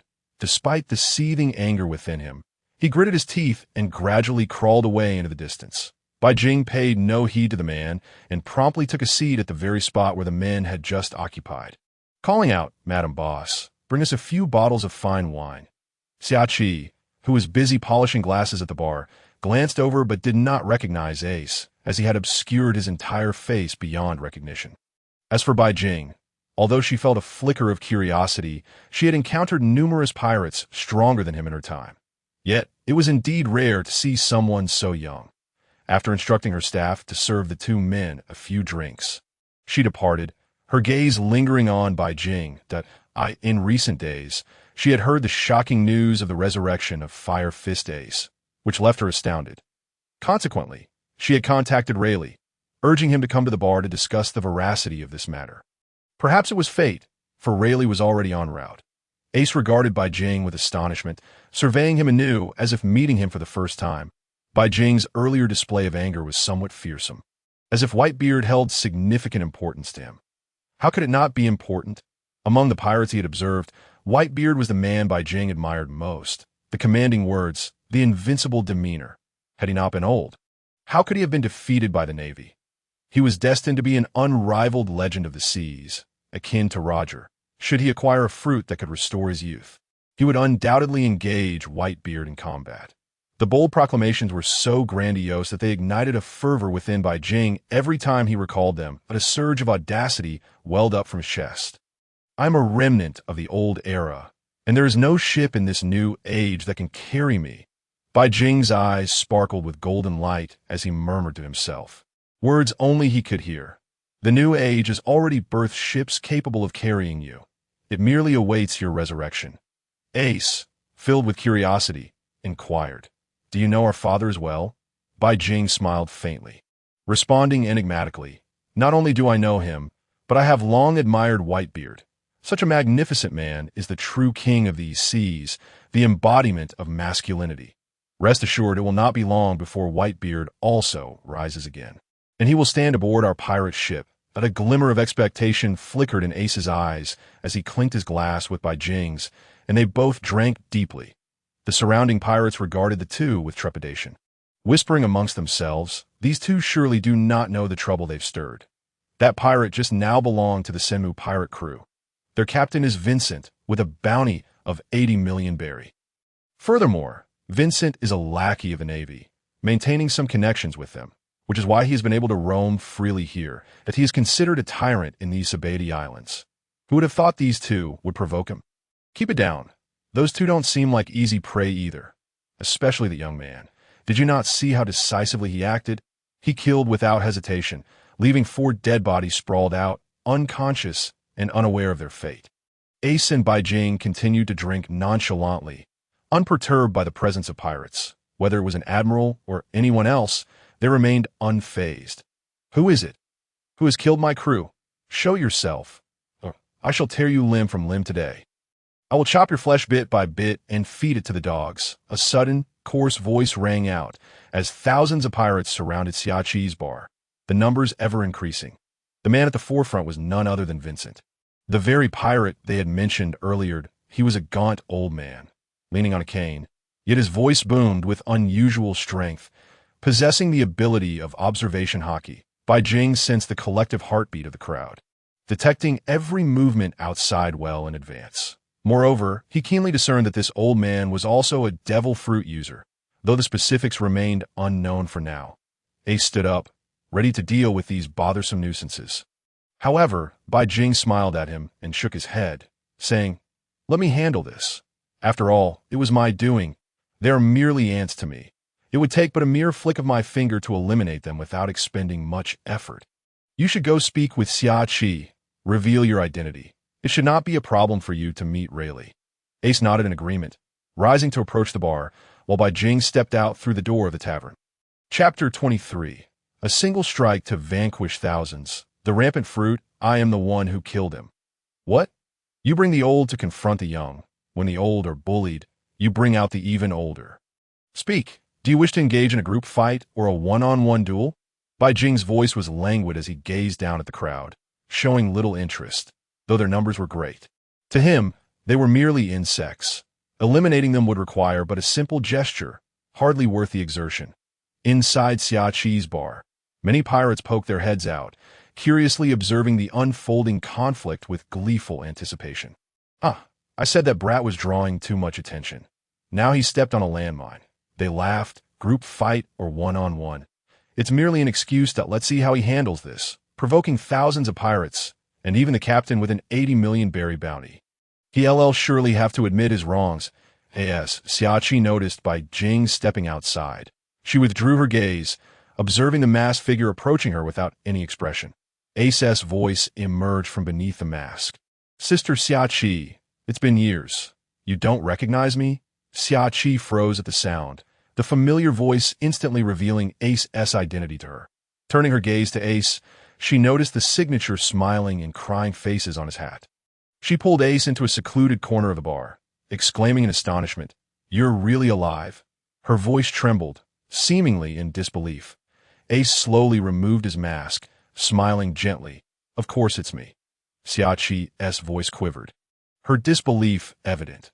Although she was not overly familiar with Ace, they had met a few times, and given her connection with Luffy, she had naturally paid attention to Ace. She truly did not expect the rumors to be true. And now Ace stood alive before her eyes. Ace inquired, "Where is Rayleigh? My friend wishes to meet him to learn about hockey." With that, he glanced towards Bai Jing, who stood outside. Xiaoqi paused, then responded, "Rayleigh is on his way. I initially intended to verify the authenticity of this matter, but I did not expect you to appear right in front of me. He should arrive shortly. And as for your friend, I trust he won't have any issues facing so many pirates." Her eyes held a hint of skepticism. Ace smiled lightly, saying little more. Bai Jing was truly formidable. That monstrous thunder fruit, the day the skies were filled with lightning. And the thunderous sea stretching for miles had astounded even him. The high-voltage lightning, should it strike him, would be no less than catastrophic. Let alone these mere thousands of pirates. He could dispatch them in an instant if he so desired. Vincent, the gaunt elder, grinned wickedly upon realizing Bai Jing understood the rules of the underworld. Group fight or one-on-one? Kid, your optimism is amusing. I'll present you with two choices. Point 1. Are thousands against you alone? 2. You face us all in a single duel. Or 3. You can take your own life here. Let me show you the consequences of provoking the Senmu pirate crew. Know that in these Sabaody Islands, my Senmu pirate crew is the law. Should we wish you to live, you shall live, and should we desire your death, you will die. Bai Jing pinched his nose, disdainfully waving his hand. What is that foul odor? Oh, it's just your breath. Did you eat excrement for breakfast? Since you propose a duel against a group, I shall grant you that opportunity. With that, blue lightning surged around Bai Jing. He flashed a sunny smile at Vincent. Though to the latter, it appeared somewhat sinister, sending a chill down his spine. Bai Jing snapped his fingers lightly, declaring, "Electrify, 20 million volts." The lightning emanating from him surged forth with fierce intensity, centered around him. The powerful bolts of electricity reached the surrounding pirates in an instant. The moment this high-voltage lightning made contact, they were rendered lifeless, their bodily functions obliterated in a heartbeat. Their bodies became rigid, limbs stiffened, and they collapsed onto the ground, lifeless. This exemplifies the formidable nature of the Thunder Fruit, capable of vanquishing all minor adversaries in an instant out of course. Had he possessed Conqueror's Haki, a mere glance would suffice to eliminate such foes. Thousands from the Senmu pirate crew fell simultaneously, dead beyond revival, leaving only Vincent in the arena. Vincent sensed the peculiar aura surrounding him, and, upon surveying his surroundings, discovered that his crew had all perished at the snap of Bai Jing's fingers. What a spectacle! Just moments ago, he had been engaged in a one-on-one confrontation, and now his comrades lay lifeless. An unsettling dread crept into his heart, intensifying his belief that this young man was surely playing the fool while hiding his true strength. Yet, with matters having escalated to this point, there was no turning back. His bounty of 80 million berries was not to be taken lightly. It had been earned through blood and struggle. His gaze sharpened as he sprang into action. In that instant, his upper body erupted with muscle, tearing through his garments. The once slender elder transformed into a muscular powerhouse. His combat prowess surged tenfold in a heartbeat, piquing Bai Jing's curiosity about the nature of this fruit. What kind of ability could so dramatically amplify one's strength? The answer came in the form of Vincent's swiftly approaching fist. His speed was extraordinary, and the force behind his punch was astounding. Bai Jing, embodying lightning, evaded the strike, his eyes continually assessing the lean elder before him, eager to gauge his true strength and the essence of his fruit. Meanwhile, The four individuals previously stunned by Bai Jing in the tavern regained a fleeting clarity. They glanced outside to witness their captain battling the one who had knocked them unconscious, instantly invigorating their spirits. Fueled by an unknown motivation, they leaped to their feet, cheering, "Captain, go for it! You're the best!" Surely, their captain, bolstered by the berserk fruit, would make this young man cry for mercy and avenge them. Bai Jing's keen hearing immediately seized upon this information. The berserk fruit, by its name, suggested it could grant instantaneous enhancements, unleashing tremendous power, akin to the Elder's current state. Ace, intrigued, observed the Elder outside, his brow furrowed in confusion, and turned to Shaki, inquiring about the nature of the berserk fruit. Having spent considerable time in this realm, Shaki was undoubtedly well acquainted with the local pirates and their abilities. With a measured tone, Shaki explained, the berserk fruit allows its user to drastically amplify their strength, speed, agility, and resilience tenfold for a brief period of 1 hour. However, following this, they will face a severe weakness lasting 3 days, a perilous drawback that presents both advantages and disadvantages. Ace nodded in contemplation. It seemed that during his absence, peculiar fruits had emerged that a fruit capable of enhancing one's combat capabilities tenfold was undeniably formidable. Yet the subsequent vulnerability posed a significant risk. In battle, time was a luxury one could scarcely afford. Had Luffy succumbed to weakness during his fight with Doflamingo, he would have long since perished at the hands of his foe. Having heard Shaki's explanation and the murmurs of others, Bai Jing recognized the necessity of dropping the pretense. After all, an 80 million berry bounty was far too enticing to ignore. His hands ignited with flames on the left and crackled with electricity on the right. As he began to merge these two elemental forces, the space around him trembled violently under the tumult of fire and lightning, producing a cacophony of roars. Little brat, prepare to die. Nowhere to run. Vincent had no intention of sparing Bai Jing. Aware of the significant drawbacks of his fruit and the loss of his crew, he sought to end the confrontation swiftly before finding refuge for the next 3 days. His fists surged with power, racing towards Bai Jing with unmatched speed, encased in the dark sheen of armament haki, ready to deliver lethal blows. Bai Jing deftly evaded each of Vincent's strikes, sidestepping to retrieve the golden trident crafted behind him. He infused the lightning coalescing in his left hand into the trident, gripping it firmly before hurling it towards Vincent. The trident flung forth a torrent of lightning and fire, culminating in an attack known as 30 million volts, Thunderbird. From the trident, a phoenix-shaped lightning bird surged forward at high speed, aimed to electrify its target. The massive creature, forged from concentrated lightning, hurtled toward Vincent. The Thunderbird opened its razor-sharp beak, moving with astonishing swiftness. Vincent, unable to evade in time, was met with the explosive force of 30 million volts, igniting flames that consumed him and causing his body to emit a charred scent. The internal lightning coursed through him, rendering his body rigid and momentarily clouding his consciousness. Damn it, brat! In a state of fury, Vincent found his strength bolstered. The higher his rage, the more formidable he became. Originally on the brink of death from Bai Jing's attack, he surged back to life, his muscles swelling once again, transforming him into a monstrous figure. His defense, resilience, and tenacity reached their zenith. This berserk fruit was indeed fascinating.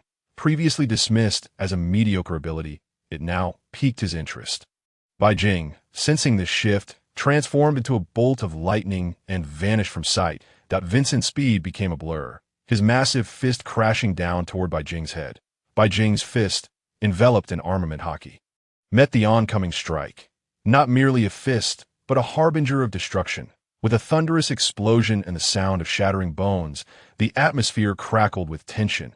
Inside the tavern, the onlookers held their breath, fearfully watching the battle unfold, their eyes filled with awe.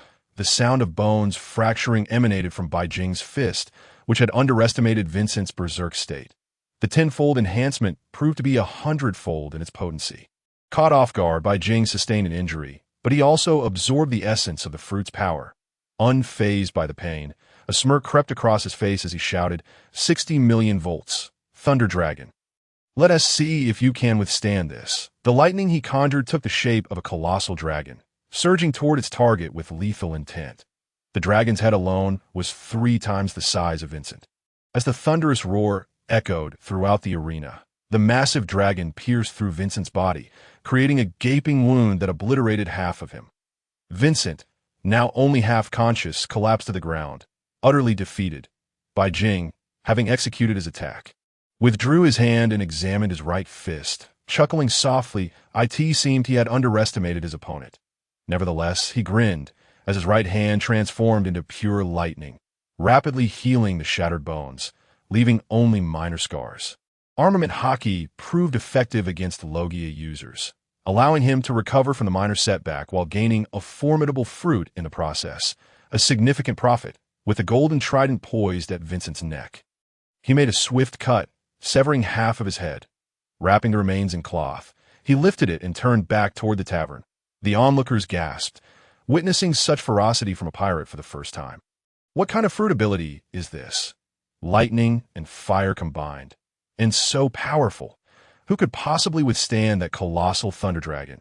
Uncertain of the origins of these pirates, who were undoubtedly not mere nobodies, Shaki wondered why they had only now appeared in the Sabaody archipelago, having never heard of them before. Stunned, she found herself at a loss for words, her gaze fixed intently on Bai Jing, attempting to see through him. The 4 members of the Senmu pirates, witnessing their captain being dispatched in an instant, nearly soiled themselves, their smiles frozen in disbelief. Bai Jing re-entered Shaki's tavern, and the onlookers, filled with trepidation, recoiled into the shadows, not daring to utter a word. Strength, after all, reigned supreme in the world of pirates. The 4 pirates trembled, their legs quaking as they retreated, staring at Bai Jing, who approached with an air of menace. Why the silence? Just a moment ago, you were so fervent in your shouts, Bai Jing remarked with a smile. According to the law of conservation of smiles, when one person's grin fades, it undoubtedly appears on another's face. And now, it has found its way to mine. Chapter 25. The Dark King Rayleigh. Inquiring about Haki, please spare us. We shall never oppose you again, they pleaded, groveling on the ground. Tears and snot flowed freely. Accompanied by a foul stench that wafted through the air, Bai Jing glanced down at the floor beneath them, now soaked. Losing all interest, he turned his back on them, choosing instead to focus on Shaki at the bar. His purpose was to learn Haki from the Dark King Rayleigh, not to waste time with these insignificant characters. The 4 felt a wave of relief as Bai Jing's attention shifted away. Yet malice lingered in their hearts. This time, we've fallen, but next time, we'll make you pay. I'll call for help. Do you think you'll live to see tomorrow? We shall see. A glint of malice flickered in their eyes. Bai Jing's thunder fruit granted him the ability to hear the heartbeats of those around him, and with his observation Haki, he could delve into the thoughts of others. At that moment, he turned back, lightning crackling at his fingertips. The 4 bolts of lightning, charged at 6 million volts, were more than sufficient to end their lives. The bolts shot through the back of their skulls, piercing their brows, extinguishing the light in their eyes. They fell lifelessly to the ground, never comprehending why Bai Jing, who had promised not to kill them, had so swiftly gone back on his word. Bai Jing turned. He noticed the astonished expressions of the bystanders, some covering their mouths in disbelief. Are the dead all right? He inquired. They're fine. Just be more careful in your next life, he replied, then turned to Ace at the bar, asking how things transpired. The patrons were perplexed by Bai Jing's audacity. How could a pirate be so shameless? Was this the same person who had decisively obliterated the 80 million bounty pirate, Vincent? How could one be so brazen? Even more so than seasoned pirates? Ace's perception of Bai Jing shifted dramatically.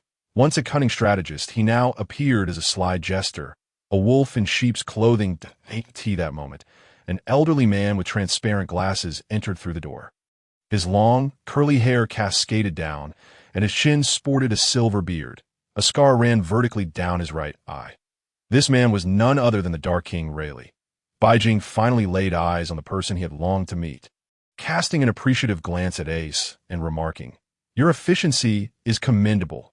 Ace chuckled awkwardly, admitting he had done little, as Shaki had already summoned Rayleigh, having no involvement in the matter. As Rayleigh entered, the pirates stood in awe. Both fearful and respectful, he was the first mate of the Pirate King and wielded immense influence and strength that protected Shaki's tavern, ensuring no pirate dared to cause trouble within. With his flip-flops and unkempt beard, he commanded respect. He addressed the crowd with a smile. "I must trouble you all. The Sabiti Tavern shall not open today. I kindly ask you to leave promptly." A glimmer of authority shone through his seemingly amiable demeanor, compelling the pirates to flee hastily. Only Bai Jing, Ace, and Shaki remained. Rayleigh's gaze fell upon Ace, momentarily taken aback. He had not expected to see Ace alive. Approaching him with curiosity, he asked, "I hope this isn't too intrusive, but are you truly alive?" Ace waved his hand dismissively, affirming, "Indeed, I have returned. I shall not be reckless again." Rayleigh, shaken by the revelation, regained his composure and turned to Bai Jing, inquiring, "And who might this young man be?" Bai Jing promptly introduced himself, expressing his desire to learn about haki and requesting Rayleigh's guidance in its application. "Oh," Rayleigh replied skeptically. Ace interjected, "Please assist him, Rayleigh. It was Bai Jing who saved me.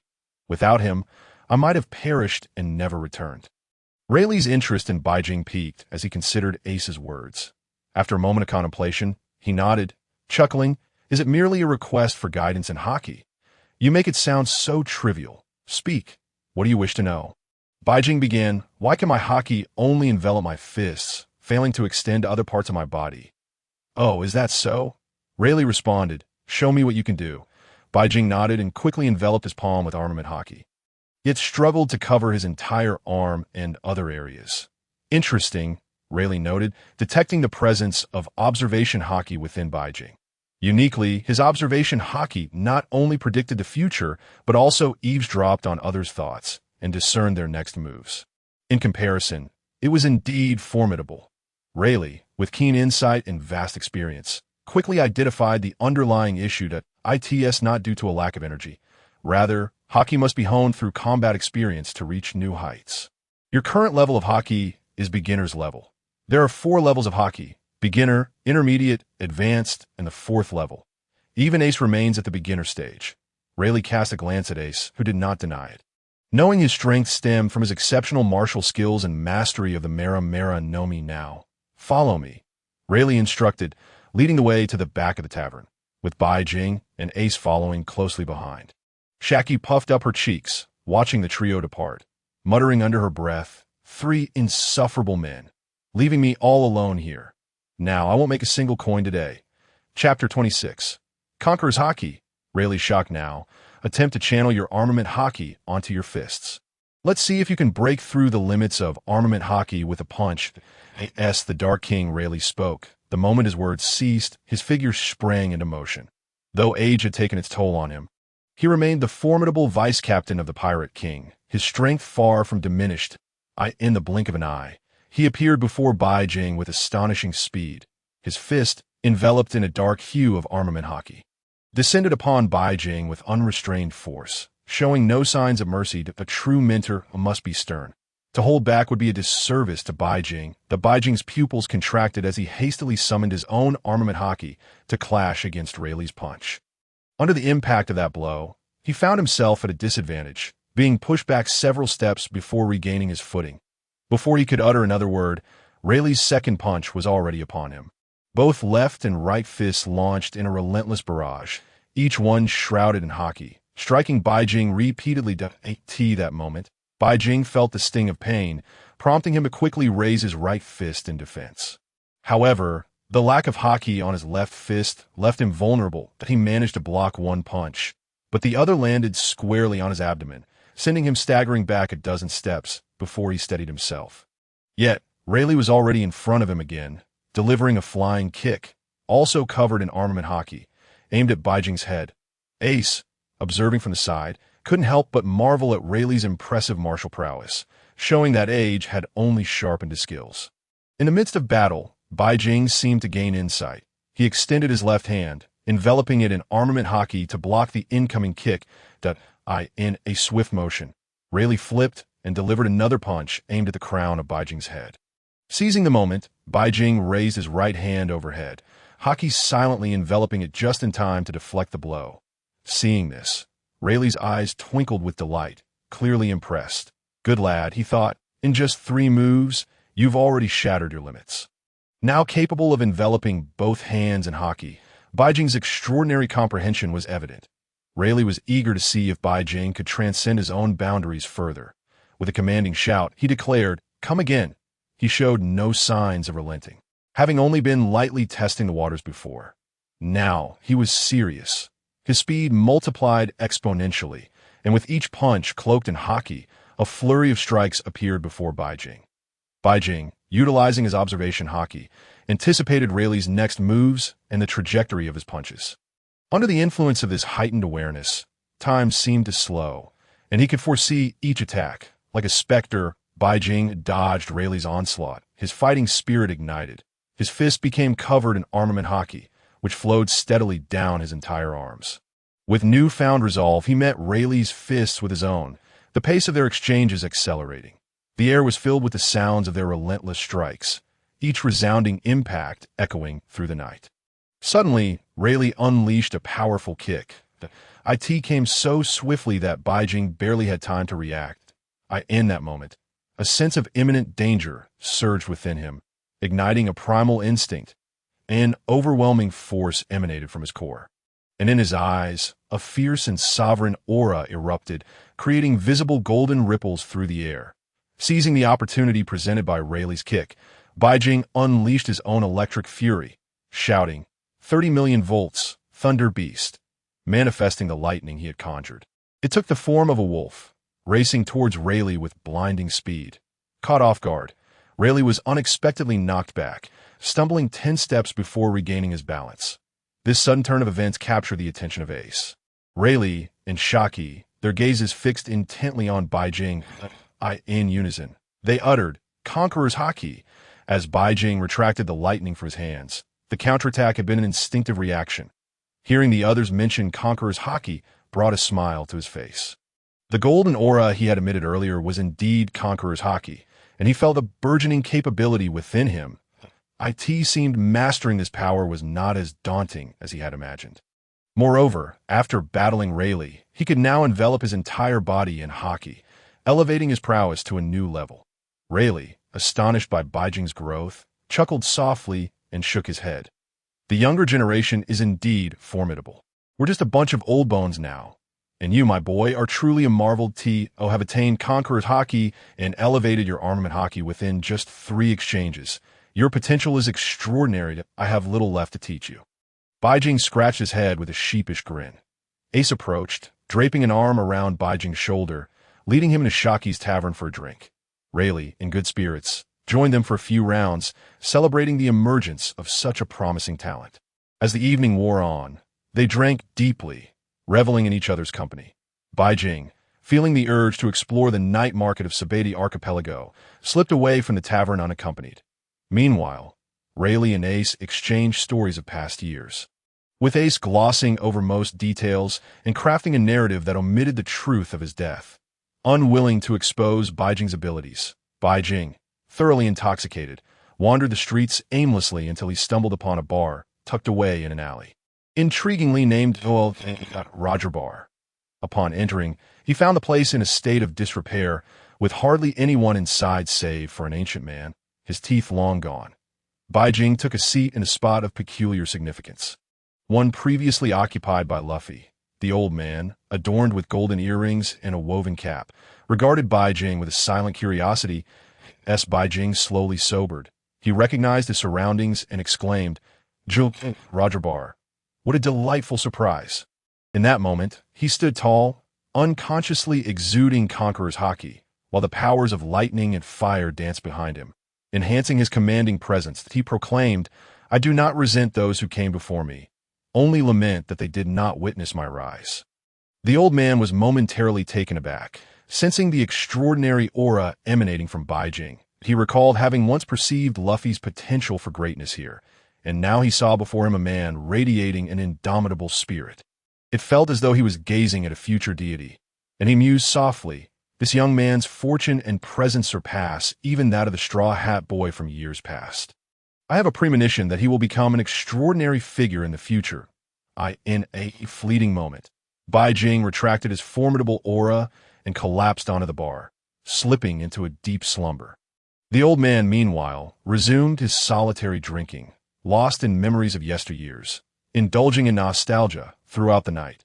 The following day, Bai Jing awakened, shaking his head to clear the remnants of alcohol, and glanced at the old man. Recalling the events of the previous night, with an awkward smile, he said, "My apologies for the disturbance, old man," before departing Joel D. Roger Bar without lingering further. Having stumbled into this place by chance, he found little worth reminiscing. As for the tale of Joel D. Roger, he had already heard it all. The old man, watching Bai Jing's retreating figure, contemplated, "This young man is destined for greatness, destined to shine in this world." The old man smiled enigmatically.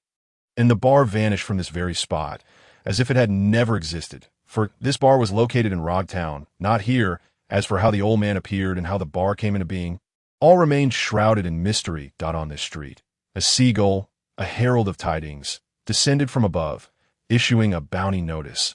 The visage of a man immediately captured the attention of numerous pirates. His chiseled features were strikingly handsome. Exuding an aura of regal dominance that could shake the world, the roguish smile lingered upon his handsome face. The moment the pirates beheld the bounty notice for Bai Jing, their pupils dilated in shock. Seemingly unable to believe their eyes, they counted the staggering bounty amount above. 1, 10, 100,000, 10,000, 100,000, million, 10 million, billion. How could this be? This newly emerged pirate was merely a novice, yet his bounty had reached an astonishing 300 million. Moreover, the notice explicitly stated that he was a dual devil fruit user, possessing the powers of the flame fruit and the sound thunder fruit. That a dual devil fruit user. Could such a being truly exist? Furthermore, wasn't the flame fruit the domain of Portgasty.ace? Why did he possess it too? The release of this bounty notice sent shockwaves through the East Blue pirate community. Meanwhile, those pirates who had previously encountered Bai Jing at the Chess Tavern also laid eyes on the notice. Realizing that the man depicted was none other than the Bai Jing they had once met, upon grasping the situation, cold sweat poured down their backs. Fortunately, they had not offended him. Otherwise, they would have been facing a bounty of 300 million. One finger would suffice to crush them. Bai Jing wandered through the Sabiti archipelago, blissfully unaware of the exposure of his bounty. As he strolled down the street, he inadvertently arrived at the auction house. Inside, a fervent auction was underway, featuring a mermaid woman as the prized item. Within the auction house, several peculiar figures donned air helmets, dressed in voluminous, oversized down jackets. Bai Jing, intrigued by the auction, felt that it would be remiss not to experience the wonders of the pirate world.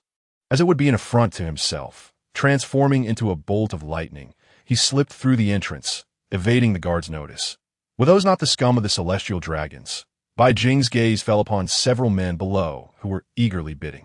Their hair stood on end, curled at the tips, and they wore white suits reminiscent of space attire. Below, they leered with lewd grins at the merfolk above, who were confined within a fish tank. The mermaid, divided at the waist, boasted a stunning upper body of a woman and a beautifully scaled fish tail below, her form both alluring and adept at swift escape. Her upper half was delicate and smooth, exuding an ethereal beauty akin to jade. Furthermore, her chest was adorned with ample white flesh, tightly encased in fabric, revealing not a hint of skin. Her countenance was beyond compare, rivaling even the likes of Nami and others, thus piquing the interest of the celestial dragons below. Surrounding the celestial dragons were numerous black-clad agents, their purpose to safeguard their masters. Haha, this woman is intriguing. I shall have her. She will be mine to indulge and admire in my aquarium. The celestial dragon, encased in glass, had snot dripping from his nose, a lecherous grin plastered on his face as he gazed at the mermaid above. Beside him, two other celestial dragons were displeased, one declaring, "This woman belongs to my family, the Jo Maria clan, and she shall be mine."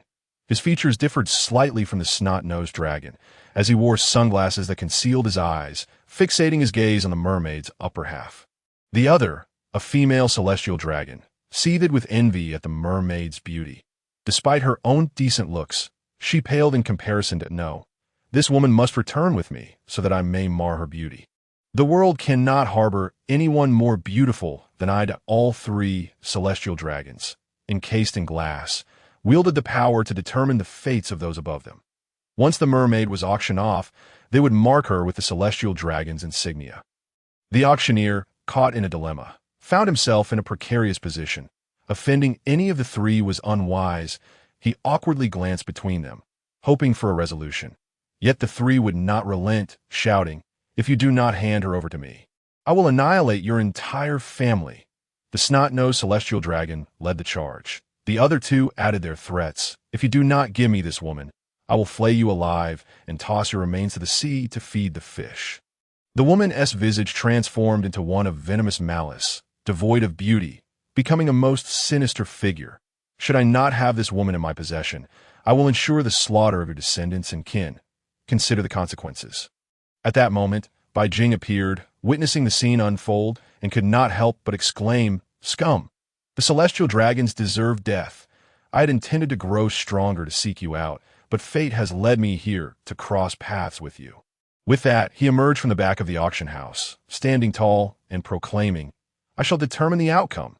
Chapter 28. The Threat of the Celestial Dragons, resolving the guard upon hearing his voice. The crowd, too, as Bai Jing spoke, he transformed into a flash of lightning, the crackling light weaving around all the black-clad assailants who charged at him, manifesting before the celestial dragon, his massive hand pressed against the air shield.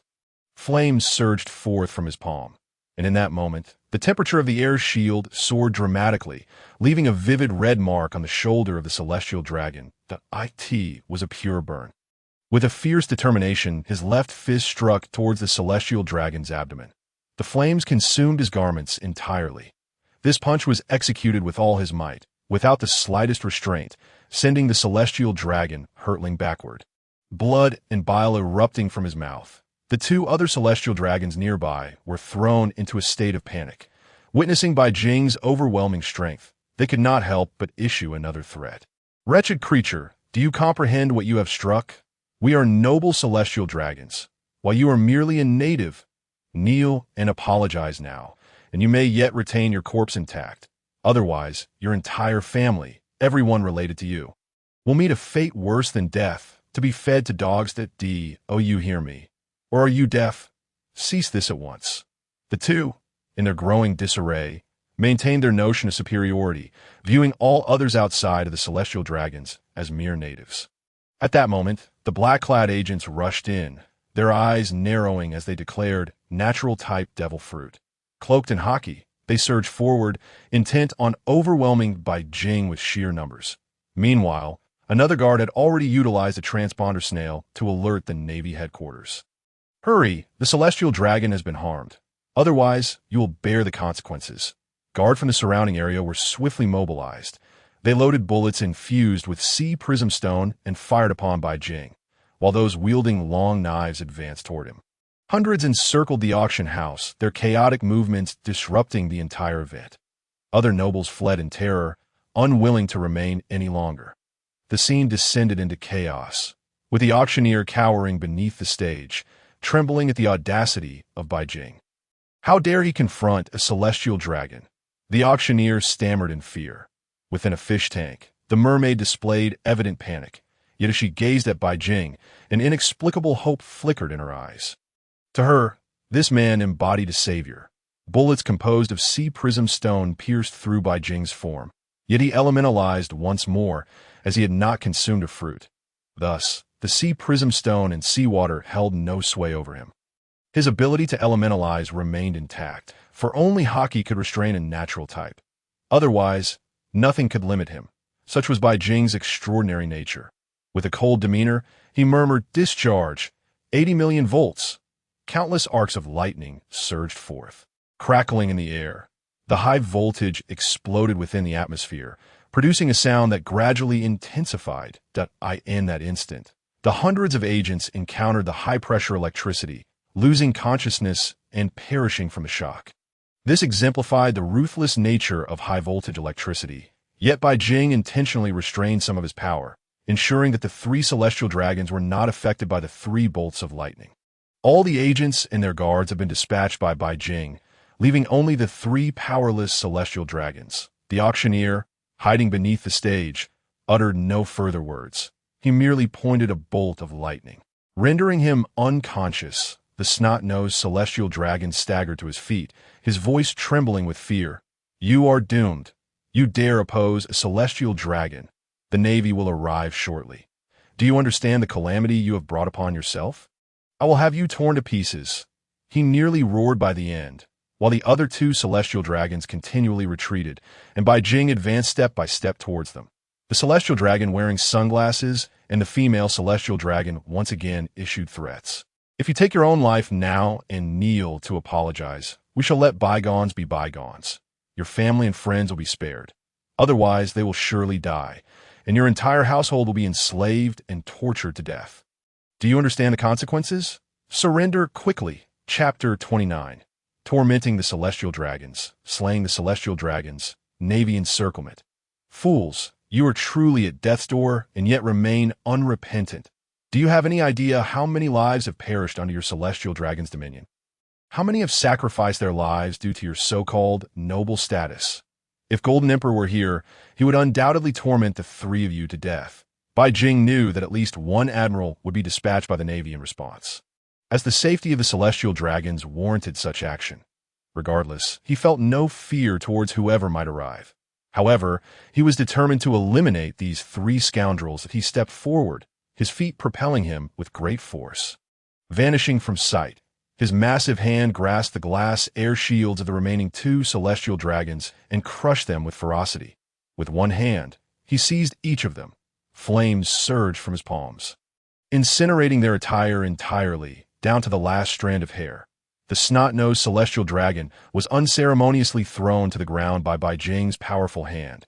The three of them now resembled lambs awaiting slaughter, utterly defenseless. The female Celestial Dragon screamed in shock, covering herself in a panic that Bai Jing's expression remained as calm as a still pond. To deal with scoundrels, one must employ their own methods, that he coldly declared. Do you not relish branding others with the mark of the Celestial Dragon? Very well. Today, I shall return the favor, allowing you to experience the same taste of humiliation. He unsheathed the trident from his back. The 50 million volts of electricity, generating heat, ignited the tip of the trident to searing temperatures. Additionally, flames enveloped his left arm, further heating the trident. Once it was sufficiently heated, close to melting gold, Bai Jing withdrew his hand with satisfaction. At that moment, true terror gripped the three Celestial Dragons as they comprehended Bai Jing's intentions. He meant to brand them. The mark of the trident would serve as a permanent reminder of their treatment of other slaves. The three of them retreated incessantly, their hands pressed against the floor, their faces twisted in horror, no longer daring to utter threats. Observing the situation, Bai Jing deemed it time. He conjured 3 lightning ropes and ensnared their necks, yanking them forcefully towards him. With a mocking gaze, he taunted, "Do you not enjoy having others serve you as dogs? Do you not relish binding others with ropes and riding upon their backs? Yet now, when the tables have turned, you are the ones who tremble in fear. We truly do not dare. We were wrong. Spare us, spare us," they cried out, their voices rising in desperation. Tears streamed down their faces. Snot flowed freely, and beneath them lay a pool of liquid evidence of their despair. The corners of Bai Jing's mouth curled into a sardonic smile. "Celestial Dragons? Is that all there is to it? I thought you were fearless." With that, he seized each of them in turn. The scalding trident descended first upon the snot-nosed Celestial Dragon. The fiery heat left bloody imprints upon his skin, deeply embedding itself within his flesh. The searing meat released a savory aroma, accompanied by a sizzle. Sizzle. On that day, the Celestial Dragon let out a thunderous scream, his eyes rolling back in agony as he succumbed to unconsciousness. The other 2 Celestial Dragons, witnessing this scene, were so terrified that they nearly fainted. However, the electric shock coursing through their necks kept them painfully aware of their surroundings. Bai Jing heated the trident once more, restoring it to its original temperature, and methodically branded the 2 men with its mark. The sound of sizzling flesh filled the air. Once he completed this gruesome task, all 3 fell into a deep unconsciousness, their backs emblazoned with the stark trident insignia. It seemed Bai Jing recalled how the Celestial Dragons treated others. Feeling that this was insufficiently satisfying, he contemplated further actions. His observation Haki sensed the encroaching Navy. which had surrounded the auction house. To his astonishment, the number of naval personnel exceeded 10,000 and continued to swell. Reluctantly, he chose to cease his actions, yet it was inconceivable that he would let the 3 unconscious celestial dragons go unpunished. He amplified the electric current in their restraints, shocking them awake. As they regained consciousness, Bai Jing leaned down, his gaze cold and indifferent. The sharp tip of the trident sliced through 3 heads, which subsequently rolled aside. Lifeless, the eye in their eyes lingered boundless fear. After completing this grim task, Bai Jing turned away, using flames to dry the blood from the trident. He had no desire to touch the filth of such wretched beings. Their mere presence repulsed him. Not all celestial dragons were irredeemably vile, but the majority were indeed scum, unworthy of life. Reflecting on how they treated other slaves, and recalling their cruelty towards Stella, of future mention. The partner of the Golden Emperor, he pondered their treatment of Bartholomew Kuma. The misdeeds of the celestial dragons unfolded before him. How could he possibly let them go? Was that not laughable? The mermaid in the fish tank witnessed the entire scene, observing Bai Jing's ruthless actions. Yet despite her fear of the auction, she felt no trepidation towards Bai Jing's brutality. Instead, a smile graced her face as she fixed her gaze upon him. Gratefully, she spoke boldly. "Sir, please take me with you. I will repay you well. Even if it means serving you like a beast. Just do not leave me here. I implore you, sir." Bai Jing had intended to rescue her. But it was not due to her beauty. Far from it. It was certainly not, as anyone might assume. However, the surroundings were swarming with Navy forces, and he sensed a powerful admiral approaching. This admiral was none other than the familiar figure of Kizaru, the greatest actor of the Navy and Luffy's uncle. While escaping might be feasible for him, facing Kizaru, an admiral of unparalleled strength, posed a significant challenge. Moreover, having killed these 3 celestial dragons, he knew they would pursue him relentlessly. Thus, bringing along a mermaid would be a burden, fraught with peril that he hesitated, torn between leaving a woman in danger and the certainty that she would not survive after his actions against the celestial dragons. Bai Jing's compassion stirred within him, leading to further indecision. The mermaid, sensing his inner conflict, spoke again. "I'm also a devil fruit user. My ability is quite unique that if you take me with you, I will not be a hindrance." Chapter 30. The mermaid's fruit ability. Kizaru's arrival. Upon hearing this, Bai Jing understood her implication. She feared being abandoned. He sighed softly, realizing that he must lend assistance, regardless of the truth behind her words. Her yearning for life was palpable. He resolved to act kindly. Approaching the immense fish tank, he felt somewhat awkward, unsure of how to proceed. The water inside was clear, allowing the mermaid to thrive. Noticing his dilemma, the mermaid leaped out of the tank, and Bai Jing quickly extended his arms to catch her. She landed gracefully in his embrace, with one hand supporting her lower half and the other resting on her back. The sensation beneath his fingertips was cool and soft, akin to silk, leaving him in awe. The mermaid's face flushed a deep crimson, reaching her ears as she shyly avoided eye contact and admitted, "I am indeed a devil fruit user. My power can enhance the abilities of others 3-fold, granting them a 5-second invincibility during combat. This invincibility renders one impervious to all damage, even from other devil fruit users, including Sea Prism Stone." Bai Jing was taken aback by her extraordinary ability, realizing how advantageous it could be, albeit somewhat useless for her personally. The mermaid, emboldened by her trust in him, revealed this to him, aware that others would have sought to imprison her for such power. The Navy's numbers continued to swell around them, while Kizaru made his entrance into the auction house, his demeanor as nonchalant as ever. With his short black hair slightly tousled, he wore sunglasses, stubble on his face, and a yellow and white striped suit with a purple tie and dark green shirt. As he entered, the mermaid introduced herself. "I am Huang." A faint blue light emanated from her, gradually merging with Bai Jing's body. In an astonishing display, she vanished from his grasp, leaving behind a miniature version of herself within him. Her voice echoed in his mind, explaining that her power could extend the duration of the 3-fold enhancement. Depending on the damage he sustained, if the damage exceeded her limits, the effect would cease to in this ethereal space. Both figures appeared unembellished and candid, devoid of any adornments. Bai Jing felt his cheeks flush as he noticed a hint of peach blossom color on the distant mountains. Their grandeur overwhelming. The mermaid retained her aquatic form below, so there was no cause for concern. It was an act of great courage for her to demonstrate her ability to a stranger for the first time. Having never done so before that moment, Kizu entered, and upon spotting the lifeless bodies scattered around, his demeanor shifted from casual to serious. Upon seeing the beheaded corpses, his pupils dilated, and the lightness evaporated from his expression. Fixing his gaze on Bai Jing, his face darkened. You understand the magnitude of the trouble you've caused. These are celestial dragons. How dare you kill them? In an instant, Kizaru transformed into a streak of golden light, aiming a powerful kick at Bai Jing's head, intent on sending him flying. Yet with the threefold enhancement, Bai Jing felt confident. He swung the golden trident, enveloped in haki, to meet Kizaru's assault. Although Kizaru's martial prowess surpassed his own, Bai Jing was pushed back only a few dozen steps before regaining his footing. His expression became serious as he reflected. Indeed, the disparity between admirals is immense. Despite the threefold enhancement, he found himself forced back several steps by Kizaru's kick.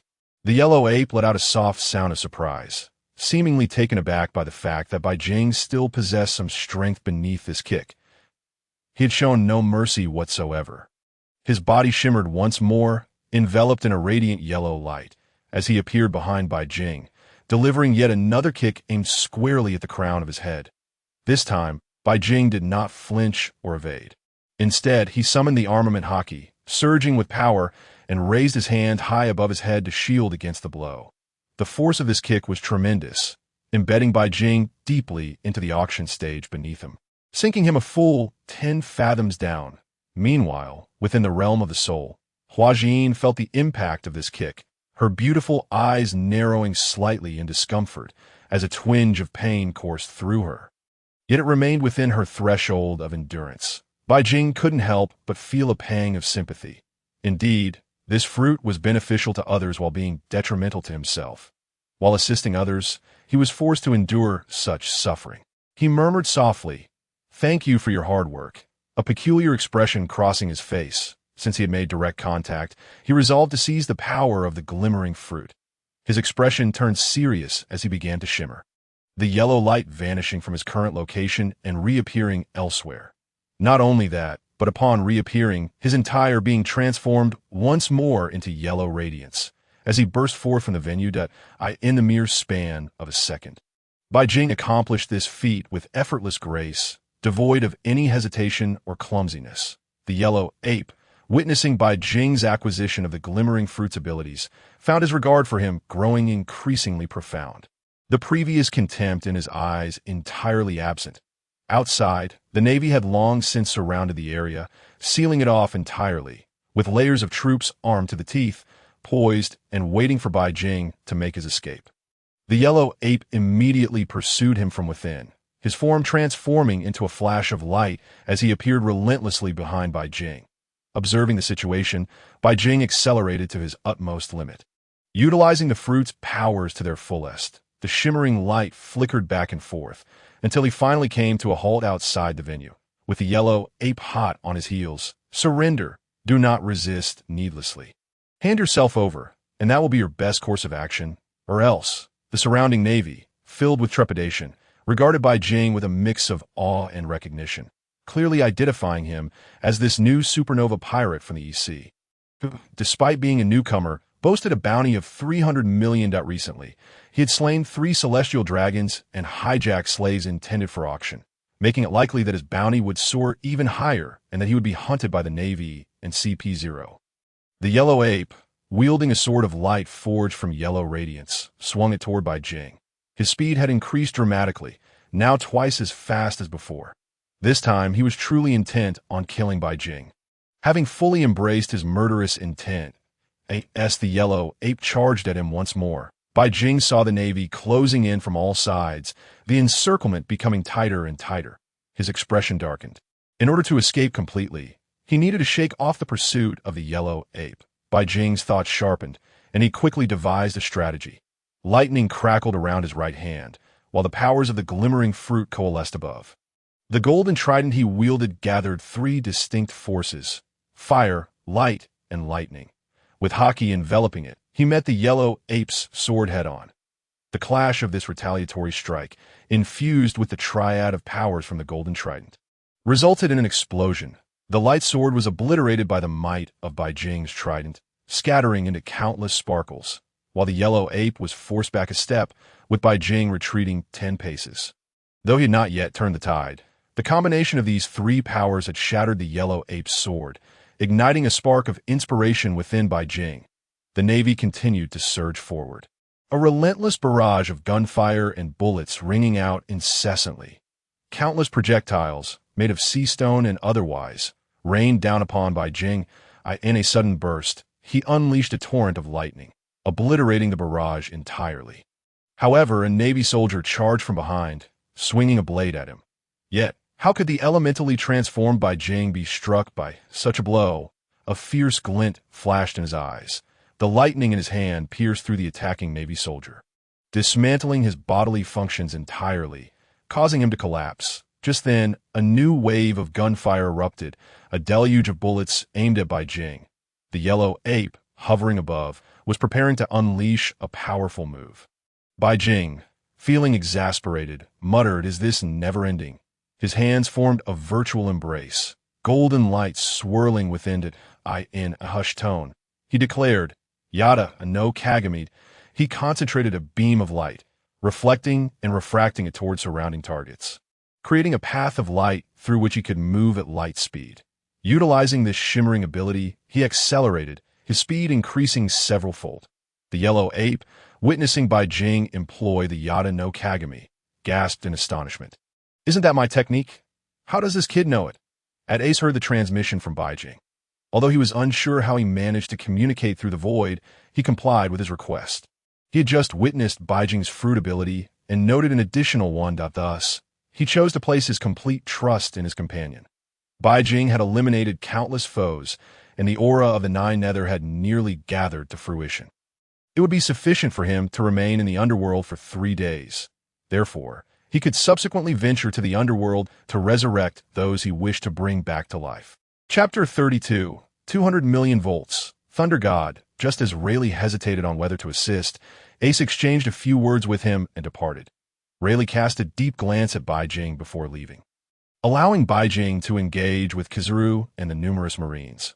Although Bai Jing had slain many Marines, rendering most combatants powerless, an unceasing influx of Marines continued to arrive. The life of the Celestial Dragon was of paramount importance, and the Marines were ever vigilant in their protection of them. Furthermore, should the Celestial Dragons desire, they could summon reinforcements to safeguard their presence. This incident could indeed be deemed a dereliction of duty on the Marines' part. Permitting 3 Celestial Dragons to be so easily dispatched by Bai Jing, Kizaru's expression was far from pleasant. He realized that his light fruit ability had been flawlessly replicated by this young man before him. Moreover, he possessed other fruit abilities as well.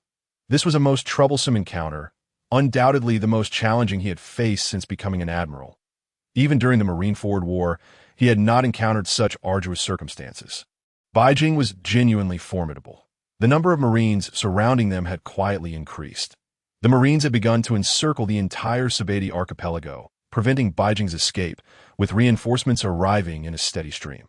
Due to his own physical prowess not being particularly formidable, he found himself at a distinct disadvantage compared to Kizaru. Even with a 3-fold increase in his combat strength, he still had methods at his disposal. Kizaru began to move in earnest, his speed reaching its zenith, filling the sky with golden light. With his hands poised, he unleashed a sharp command, Amit Sukatake. He concentrated photons in his hands, forming a sword of light as a weapon to strike his target. Kizaru's light sword was even imbued with Haki, utilizing his signature techniques while pushing his speed to the utmost limit. Though Bai Jing possessed observation Haki to anticipate Kizaru's imminent actions, Kizaru was, after all, an admiral, and Bai Jing's strength still lagged behind in terms of martial arts and fruit development. His abilities, the light fruit, the flame fruit, and the slow fruit, were newly acquired and not yet fully harnessed, requiring more time for refinement. His most developed ability was the thunder fruit, as it was his first fruit power. Thus, Bai Jing was fully committed. with Marines continuing to pour in from all directions. Once again, he unleashed Conqueror's Haki, sending golden ripples through the vicinity. Those unable to withstand its pressure succumbed to unconsciousness, while those who managed to endure found their knees buckling. As Bai Jing faced the approaching Kizaru, his expression turned solemn, and he bellowed, "Let us see whether your light is superior or my thunder reigns supreme. If there truly exists a god in this world, then I am the Thunder God. 200 million volts, Thunder God." This was Enel's most formidable technique, unleashing all of his 200 million volts of electricity, enveloping himself in a storm of lightning that in this form. He transformed into a colossal thunder god, his attacking power formidable beyond measure. Drawing inspiration from this method, Bai Jing released all the stored lightning within him, encasing himself in layers of electricity in that moment. His diminutive form grew to an imposing size, with lightning transforming into muscle, enveloping him entirely. Standing several meters tall and spanning 3 to 4 meters wide, Bai Jing's physique dwarfed Kizaru. In this state, Bai Jing's power surged to its zenith. Let me see if I can match the strength of an admiral. The ability of the rampaging fruit surged forth, causing his size to double once more. The boundless lightning engulfed the entire auction house, plunging it into a sea of thunder. The unintentional discharge of electricity rendered all Marines unconscious, their fates uncertain. His hair stood on end, and his body, now at its peak strength, resembled the embodiment of lightning from the heavens. His martial prowess, defensive capabilities, offensive strength, agility, speed, and resilience multiplied exponentially at that moment. The enhancement from the rampaging fruit, combined with the assistance from the mermaid girl's fruit ability and the thunder god form, rendered Bai Jing practically invincible in the clash of titans. It was the ordinary who bore the brunt of the conflict, leaving the Marines decimated. Kizaru's photon form hesitated in the sky, impacted by the overwhelming thunder. His body was cloaked in armament haki, yet the sheer force of the lightning proved insurmountable. Even his natural transformation into photons struggled to withstand the onslaught.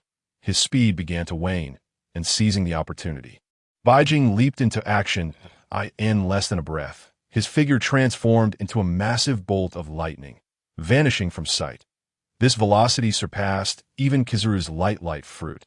His colossal fist descended with fury, compelling Kizaru to hastily defend himself. Kizaru's light sword met Bai Jing's thunderous punch, and upon impact, a thunder dragon erupted from the collision.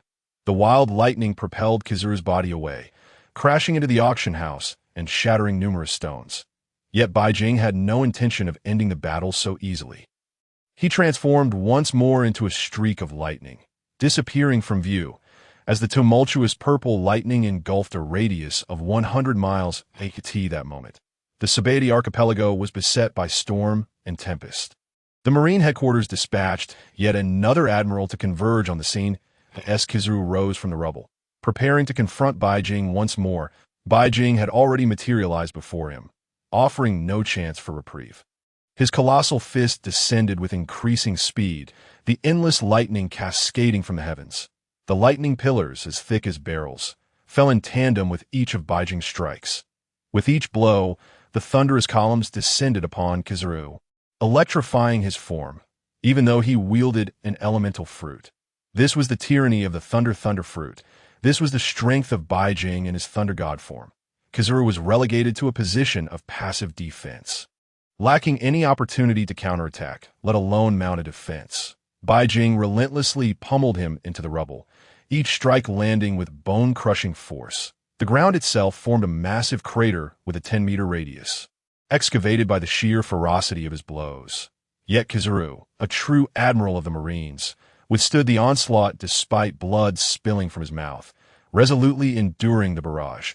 Kizaru found himself in an increasingly precarious position, his state deteriorating under the pressure of the 200 million volts in that instant. The admiral was besieged by Bai Jing. As the surrounding Marines arrived, they bore expressions of disbelief, as though encountering a ghost. When had the admirals become so weak? Chapter 33. Defeating Kizaru, Fujitora arrives. Journey to the underworld now. To cease is undoubtedly impossible. Due to the fact that I have slain a celestial dragon, the Navy will undoubtedly pursue me with relentless fervor. At this moment, I await Ace's arrival with a pirate ship, little oars, ready to depart alongside me. We shall venture into the new world, delving into the depths of the ocean, making it exceedingly difficult for the Navy to apprehend us. As for the subsequent increase in my bounty, that is of no concern to Bai Jing. The higher the bounty, the more exhilarated Bai Jing becomes. Currently, the yellow ape has lost at least half of his combat prowess.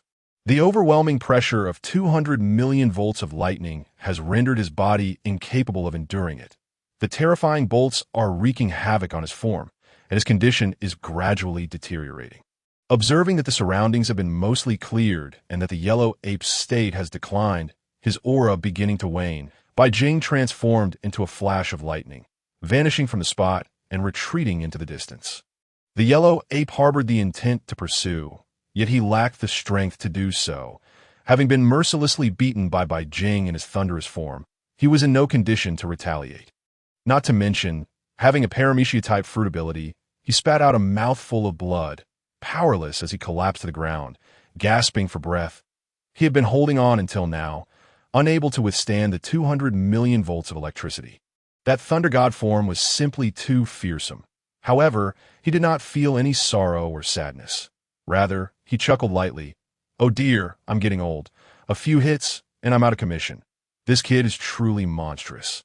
He shrugged off the thought. After all, they were celestial dragons. If they were to perish, so be it. That he began to heal himself as some of the fallen Navy personnel managed to rise, while others remained permanently incapacitated. This high-voltage current is not something everyone can endure, even though it is merely a matter of tens of millions of volts. If it were 200 million volts, not a single Navy soldier present would be able to stand. Just minutes after Bai Jing's escape, Fujitora arrived, observing the yellow ape seated on the ground, and inquired, "What happened? Where did he go?" The yellow ape replied nonchalantly, "He got away.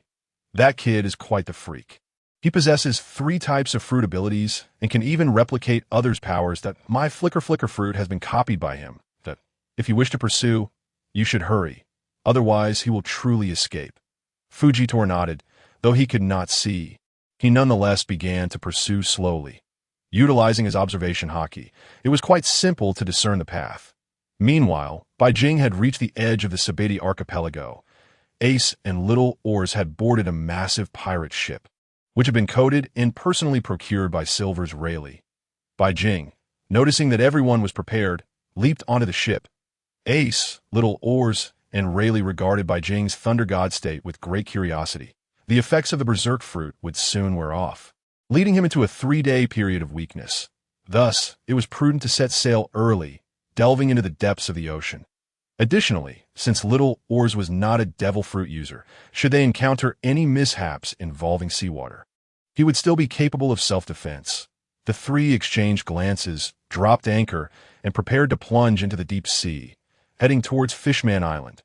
Rayleigh, looking at the others, waved his hand and said with a smile, "When you meet that straw hat kid, let me know how his training is progressing. And you, don't go too hard on Luffy when you encounter him. Remember to hold back a little." He jested with Bai Jing, who merely responded with a smile. The trio waved goodbye as the pirate ship gradually descended into the depths of the ocean, sinking a third of the way to that moment. Fujitora hurriedly arrived just as the pirate ship began to submerge. He swiftly drew his sword, intending to strike the falling meteorite to destroy the ship. Upon realizing that the pursuer was Fujitora, Bai Jing's heart began to stir with interest.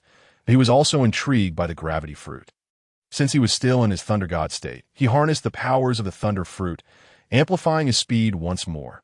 Before Fujitora could react, Bai Jing appeared beside him and delivered a powerful punch. The colossal fist, charged with electricity, struck him, sending Fujitora flying several steps back. But a smirk graced Bai Jing's lips as he completed his action and retreated. At that moment, the meteorite was just about to make contact with the ocean. Bai Jing snapped his fingers, unleashing the gravity fruit's power. Using reverse gravity, he sent the meteorite soaring back into the sky. All of this proved futile. The surrounding navy began to encircle the Sabeti archipelago. Yet, the target had already fled, aided by Silver's Rayleigh. What could the navy do? Fujitora's expression grew grave. That kid had actually sent him flying with a single punch and could manipulate gravity. He glanced at Rayleigh in the distance. merely nodding without uttering a word before turning to leave. After all, the individual had already escaped. There was no point in pursuing any further. He harbored disdain for the celestial dragons as well. Hundreds of thousands of Navy personnel had come to naught, and numerous Navy vessels had also been rendered useless. This operation was a resounding defeat for the Navy. Furthermore, 3 celestial dragons had lost their heads. A disgraceful demise.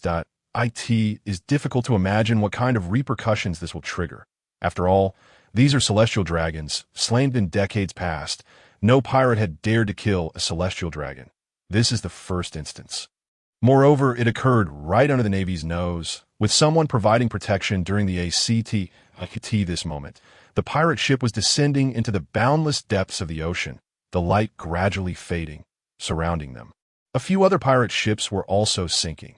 Bai Jing's thunder god form slowly dissipated, the lightning vanishing as he reverted to his original appearance. A wave of exhaustion washed over him, and he felt utterly powerless, finding even the slightest movement a struggle, his muscles aching. Ace and Little Oars expressed their concern, asking, "Are you all right? You really fought the yellow ape and managed to escape? Just how strong are you?" Bai Jing could only offer a wry smile. "It was sheer luck.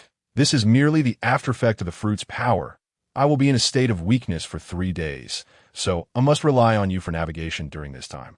After saying this, he found it difficult to utter another word. He had never anticipated that the aftereffects of the berserk fruit would be so severe. Chapter 34. Electric Therapy, Recovery, and the Mermaid Who Cannot Touch Seawater.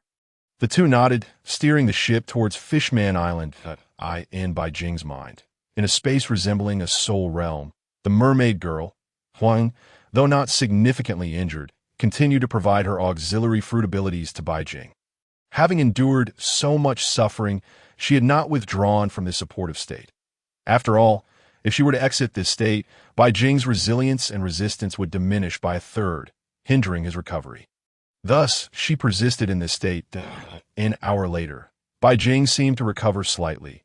Managing to voice a few words and rise to his feet, he suddenly recalled how Enel could use the thunder fruit to stimulate the heart with electricity, reviving its functions. If he could utilize the thunder fruit to heal his injuries, perhaps he could do the same? Without hesitation, he decided to try it. Electric therapy, using electrical energy to perform a form of electric massage on his heart. He aimed to stimulate its rhythm once more. He proceeded to do so, repeatedly stimulating his heart to resume its beating. Blood circulation accelerated, restoring his bodily functions, while the lightning expelled the stagnant blood within him, promoting metabolism. This brought Bai Jing a sudden wave of comfort. His aftereffects were visibly recovering at an astonishing pace. Merely 3 hours later, Bai Jing had completely returned to his former self, and he could once again utilize the berserk fruit. He couldn't help but click his tongue in admiration. This thunder fruit is truly monstrous. No wonder it is referred to as a divine fruit. Indeed, when combined with a god, it becomes extraordinary. I wonder how powerful Luffy's Gum Gum fruit in its sun god Nika form is. Perhaps I shall seek it out and give it a try. Now, Bai Jing possessed multiple fruit abilities. The flame fruit, the thunder fruit, the flicker fruit, the slow fruit, the berserk fruit, the gravity fruit, and the hell fruit. 7 powers in total. One could say he was quite the anomaly. Each of his 7 abilities was formidable. Fully recovered, Bai Jing turned to the two and inquired, "Where is my room? I need to rest for a bit." The two nodded and pointed towards a location. "All the rooms are empty. Feel free to choose." Gazing at Bai Jing, who had remarkably returned to his former state in merely 3 hours, one could not help but marvel even more at his extraordinary ability. This regenerative power and strength were truly astonishing. Had Bai Jing not been a newcomer, and had Ace known him better, he might have mistaken him for a cunning figure akin to one of the 4 emperors. Within the recesses of his consciousness, a miniature version of Bai Jing exchanged glances with a diminutive Hua Jin. The mini Bai Jing, representing his own spirit, slowly spoke, "I have fully recovered now, and you need not maintain this state any longer. This is my room, and no one can see you here but on this pirate ship. We also have this aquarium that we are now heading to the deep sea, where I can return you to the world of mermaids." The miniature Hua Jin shyly nodded, vanishing from Bai Jing's mental space. From Bai Jing's form, a faint blue light gradually detached, manifesting opposite him as the silhouette of a mermaid. Eventually, it coalesced into the likeness of Bai Jing. Her complexion appeared somewhat pale, clearly indicating that the battle had taken a toll on her. Fortunately, Bai Jing's injuries were not severe, so her condition was manageable. Due to her lack of legs, a mermaid only undergoes the transformation into a human form after reaching the age of 30. As she had yet to reach that age, she was unable to stand independently and stumbled, falling heavily within the room. Bai Jing quickly lifted her and placed her on his bed, behind him. His room housed a large aquarium. With no other creatures inside for the time being, Bai Jing felt it inappropriate to leave her on the beach as a mermaid. She belonged in the aquarium. Gently, he set her into the clear water, and upon contact with it, the mermaid girl Bai Jing seemed to come alive. Within the fish tank, her color visibly improved. With wide eyes, she looked at Bai Jing and said, "In the mermaid world, I am an orphan with no support, having been born without knowing where. There is no need for me to go back. Can I stay with you?" A glimmer of pleading shone in her eyes, as if she possessed an innate intelligence that allowed her to sense the goodwill of others. She could clearly perceive that Bai Jing harbored no malice towards her, not even a hint of lewd intent. Her gaze clear and sincere. Bai Jing felt somewhat conflicted. Indeed, he wanted to keep Bai Jing close because her fruit ability was an enhancement ability, providing an incredibly powerful boost to his own capabilities. With his rage fruit, he could amplify his combat's strength tenfold, and in a state of extreme anger, he could further enhance it by another tenfold. Coupled with the threefold boost from this auxiliary fruit, it reached a terrifying 300 times. As his strength continued to grow, along with this remarkably advantageous fruit, no one would be able to defeat him. He wrestled with his thoughts, gazing at the girl's pitiful expression, and ultimately nodded in agreement. "Really? That would be wonderful," the girl exclaimed joyfully, her excitement causing her to swim back and forth within the small aquarium. However, he reminded her, "Do not forget, we are underwater." Her clothes were completely drenched, revealing the outlines of her form.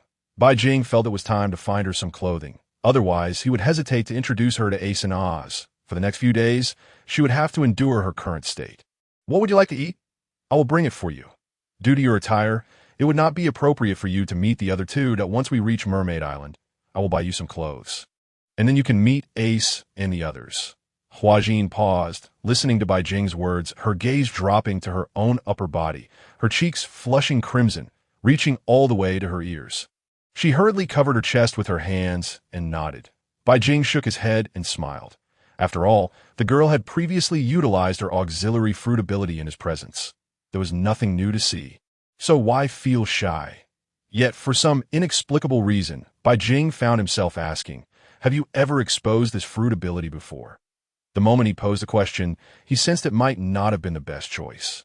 However, the mermaid girl did not withhold the truth, shaking her head seriously as she locked her gaze on Bai Jing's eyes. "This is the first time I have used this fruit ability, and it is only with you. There's a drawback to this fruit. It can only be used on one person. In other words, once it is used on the first person, it can only serve them for life." Bai Jing was taken aback, standing frozen in place. If that were the case, not bringing her along would render the mermaid girl helpless. A mermaid consuming a devil fruit. How could she survive in the ocean? Moreover, this fruit, much like the fruit of loyalty, could only be used by one person for a lifetime. How could Bai Jing possibly act ungratefully? A look of remorse filled his eyes as he apologized. "I was just hesitating about whether to bring you along. I should have been more decisive. From now on, I hope for your guidance." Chapter 35. Mermaid Island. Mermaid CAF in the days that followed. Bai Jing consistently brought an abundance of food and fine wine to his room. This piqued the curiosity of Oz and Ace, though they refrained from questioning him further, respecting each person's own choices. Standing at the bow of the ship, Ace and Oz gazed at the pitch-black ocean, exclaiming, "Since our rebirth, stepping into the new world once again truly fills one with anticipation." That Oz's enormous frame occupied most of the pirate ship's deck. Ace smiled softly, reminiscing, "Back when we first entered the new world, we had yet to meet each other or our father. Now, so many years have passed, and we embark on a new journey. It truly excites me." With a wistful look in his eyes, Oz gently caressed the massive straw hat he wore, a creation of Ace's handiwork. I can't help but wonder where Father is in the realm beyond. Ace chuckled softly. Mr. Bai Jing will take care of everything. I have faith in him. Moreover, we need not press for anything more. After all, it was Mr. Bai Jing who resurrected us. We should be grateful and not ask for more. Luffy, soon we shall meet again, he added. Oz nodded solemnly, as he was a straightforward individual. Mirroring Ace's thoughts. 3 days later, their pirate ship approached the realm of the mermaids. Ace and Oz gazed eagerly at the mermaid kingdom ahead. Their second visit. Their previous journey had been aboard Whitebeard's ship. The pirate ship docked. The surroundings transformed, revealing a realm of radiant light. Far from the depths of the ocean, that a colossal air dome enveloped the area, providing ample oxygen for everyone to breathe. We have arrived at the mermaid world. Let us procure whatever supplies we need here before heading to the new world, Bai Jing remarked, his curiosity piqued by Mermaid Island. The crew anchored the ship and disembarked en masse. Due to his immense size, Oz remained on the ship to guard it, while Ace, Bai Jing, and Huavin ventured into the streets to gather supplies. Hua Jin, still in her blue light form, merged with Bai Jing's body. Numerous merfolk passed by, casting curious and friendly glances at Ace and Bai Jing in recent years, following Luffy's rescue of Fishman Island. The merfolk and fishmen had adopted a much friendlier attitude towards humans. However, there remained those who viewed humans with skepticism. The trio spent the better part of the day exploring the streets, purchasing a variety of food and drinks before returning to the pirate ship. Afterward, they set out again to seek amusement. After all, it was a rare opportunity to visit Mermaid Island, and they ought to enjoy themselves. Bai Jing's target was clear. The Mermaid Caf, a place renowned for captivating Sanji, where he had nearly succumbed to blood loss. Bai Jing was determined to experience it for himself. Upon entering the Mermaid Caf, they found the atmosphere rather desolate, with no patrons in sight. This was primarily due to the fact that most had ventured into the New World, leaving few visitors to Mermaid Island. Furthermore, Princess Shirahoshi and other princesses from various kingdoms were attending a world conference with the celestial dragons, resulting in a sparse population on the island. As they stepped inside, the merfolk present immediately turned their attention towards them, warmly welcoming Bai Jing and ushering him further in. What would you like to order? Here at the Mermaid Caf, you can even enjoy a mermaid dance if you wish, the mermaid maiden spoke. Intentionally or not, intertwining Bai Jing's hand with the peak of the mountain, that a sensation as soft as cotton caused Bai Jing's right hand to relax. His expression remained unchanged. After all, they were all adults now. Why should they shy away from such things? This was the world of pirates, not the world of the past. Meanwhile, the enthusiastic mermaids around them called out to the two as the music began to play. The mermaids above started to sing and dance, their graceful figures swaying in the air. Ace, unaccustomed to such a scene, appeared somewhat awkward, his cheeks flushed. Feeling overwhelmed, he quickly seated himself alone at a distance, ensuring no mermaid approached him. In contrast, Bai Jing was different. He offered no resistance. Besides, nothing untoward had occurred. What was the harm in this level of intimacy? The two of them then ordered a few cups of coffee and requested to take some to go. As a dance tune concluded, the beautiful and voluptuous mermaids gazed at Bai Jing with affectionate eyes. Bai Jing, being younger and exceptionally handsome, naturally garnered their admiration. I could see that moment. Within Bai Jing's mind, Hua Jin seemed to blush slightly, letting out a cold snort and turning her face away. She could see the scene outside clearly. Her disdainful sound caused Bai Jing to withdraw from the jovial atmosphere, offering an awkward smile. He seemed to understand what the mermaids were after. However, considering their lower have still retained their fish-like forms, he decided to let it be. After leaving a generous amount of berry, the two turned to depart. During this time, Ace was surprised to see Bai Jing enter a women's clothing store. Upon witnessing Bai Jing purchase numerous women's garments, Ace's expression turned peculiarly strange, though he refrained from voicing his thoughts. After 3 days of revelry, the two finally returned to the pirate ship, bringing back a considerable amount of food for little oars, after changing Hua Jin into an outfit that enveloped her entirely in a large, loose robe made from special leather that would not get wet even in the small marine aquarium. Bai Jing invited Ace inside, while little oars watched with wide eyes from the outside. He enthusiastically introduced, "This is our new companion, Hua Jin, a devil fruit user. Her ability is unique. She can assist others, but only one person at a time. She is my friend. Ace, upon meeting Bai Jing, graciously bowed and warmly greeted her. Little Oars did the same, awkwardly extending his greeting. Having had little interaction with girls, as the ship was filled with burly men, he was somewhat out of his depth.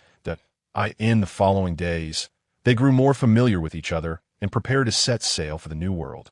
A journey that would begin as soon as they surfaced. Meanwhile, beneath the deep sea, colossal sea kings were engaged in discussion.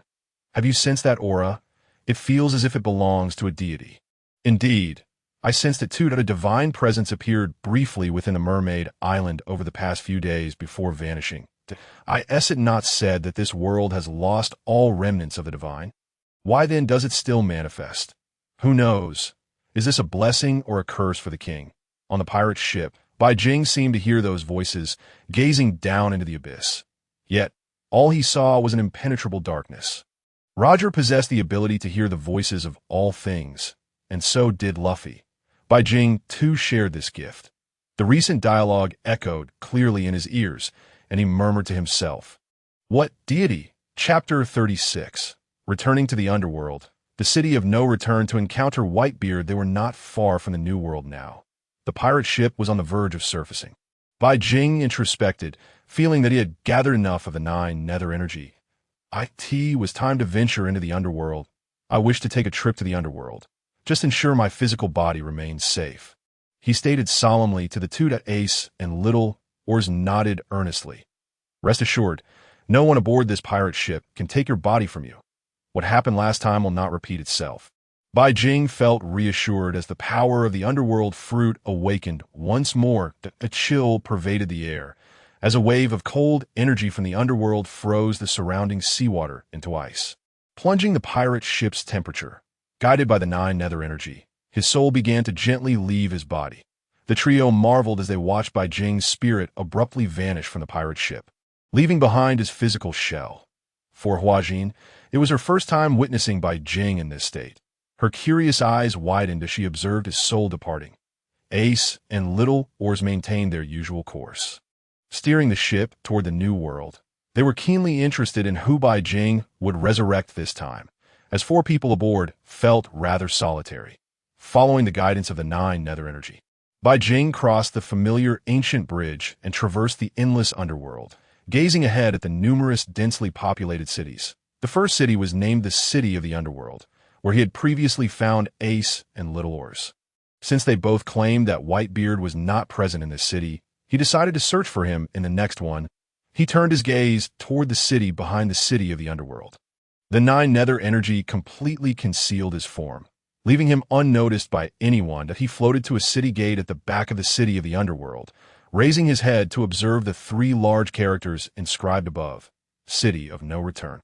Slowly, he stepped inside, wandering along the streets and dissipating the 9 nether energy. It was prudent to conserve some energy.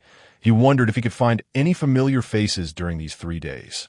The streets of the City of No Return resembled those of the City of the Underworld, with buildings and architecture arranged in a similar manner, observing the countless unfamiliar souls passing by, none of whom he recognized. Bai Jing felt a pang of disappointment. During this time, he encountered armored souls wielding pitch-black rods. The surrounding souls instinctively avoided them. The black rods were likely the soul-snatching rods Ace and Little Oars had mentioned.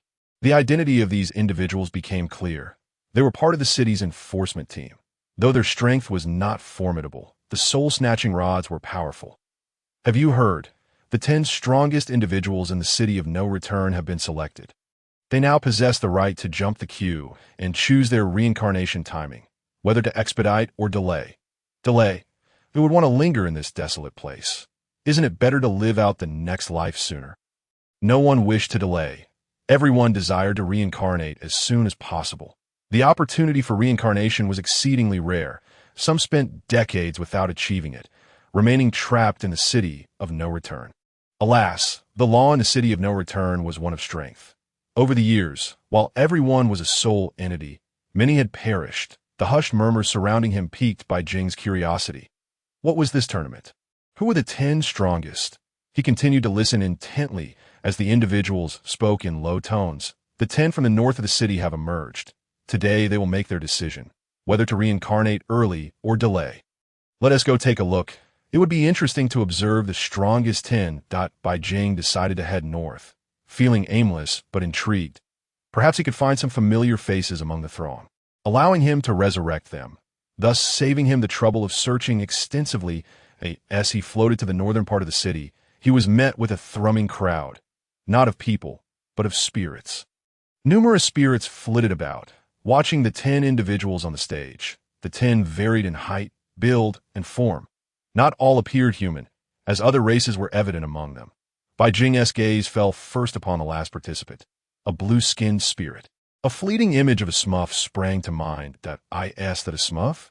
He mused. He then turned his attention to the 9th, 8th, and the others.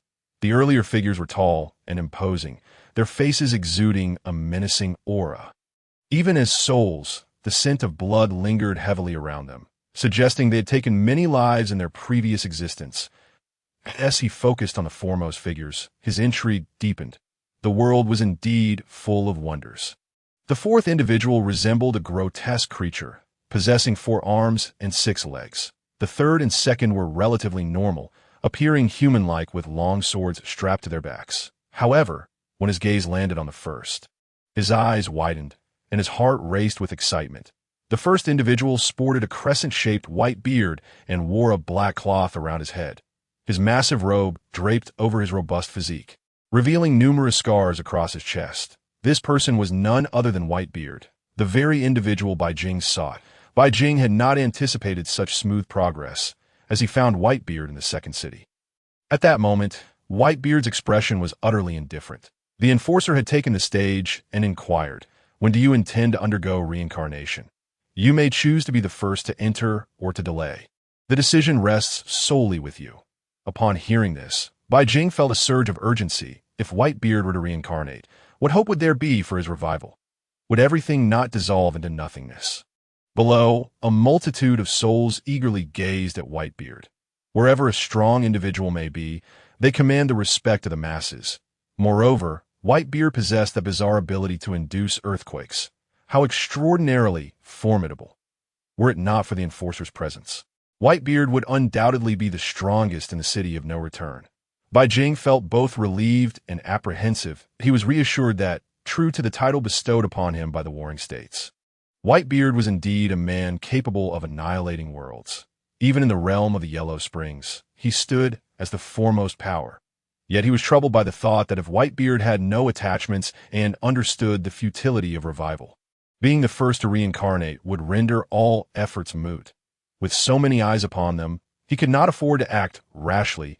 If the enforcer decided to wield that soul-hunting rod against him, he would undoubtedly suffer. However, the arrow was already drawn, and he had no choice but to let it fly. A gamble was necessary. Unbeknownst to Bai Jing, among the crowd stood a very familiar female figure. This woman looked down at Whitebeard, exclaiming, "Truly, he is the strongest man. Even in this Yellow Springs world, he shines brightly." Chapter 37. A battle with Whitebeard regardless. He could only treat a dead horse as if it were alive. Bai Jing gritted his teeth and charged onto the arena alone, embodying a spirit of righteousness, exuding the aura of a hero ready to sacrifice himself. "I refuse to yield.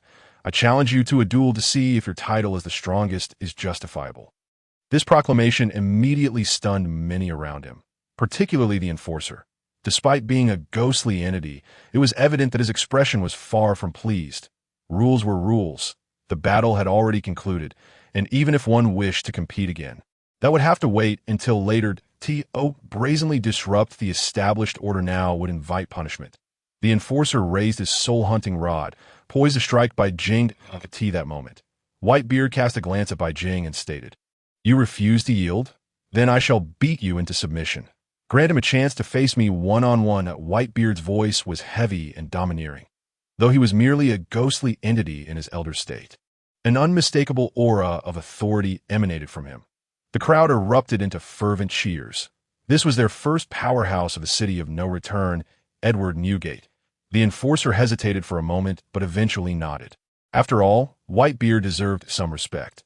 His strength was indeed formidable, And were it not for the special soul-hunting rod, the enforcer and his peers might have found themselves at the mercy of Whitebeard. The spectators in the arena instinctively cleared the space, leaving only Bai Jing and Whitebeard facing each other. Whitebeard regarded Bai Jing and remarked, "You arrogant young pup. Do you comprehend the price of such hubris?" Bai Jing certainly had his own calculations that if he did not act, he could not prevent Whitebeard from seeking reincarnation. Once he reincarnated, everything would be rendered futile, and Bai Jing would be left empty-handed. Unable to revive Whitebeard, Whitebeard, having left his supreme blade behind in the pirate world, extended his hand into the void, forming a white light shield. The sound of shattering glass echoed, crackling ominously. Around Bai Jing, the space began to tremble violently. Beneath the intensity of this tremor, the fabric of reality fractured. Should Bai Jing falter even slightly, he would suffer grievous injuries, if not meet his demise. This was the power of the Tremor fruit, an outrageously potent ability. Bai Jing, too, possessed a fruit of his own. His body swiftly transformed into an elemental state.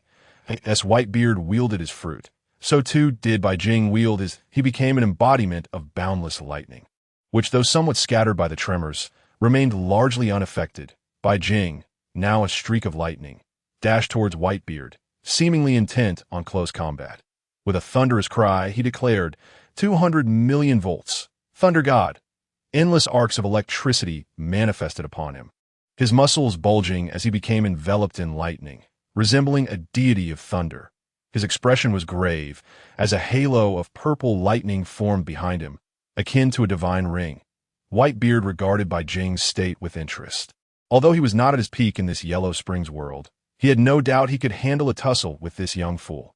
His massive fist collided heavily with Bai Jing's thunderous punch. Whitebeard's body exhibited no signs of disturbance, nor did he take a single step back.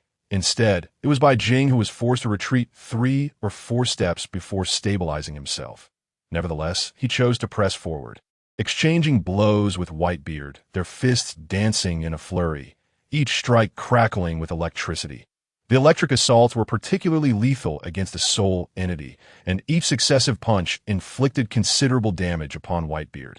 Primarily due to how lightning is especially effective against souls, Bai Jing continued his relentless barrage. He spoke, "You can choose not to reincarnate, for I possess a means to revive you in the pirate world." Ace and Little Oars have already returned.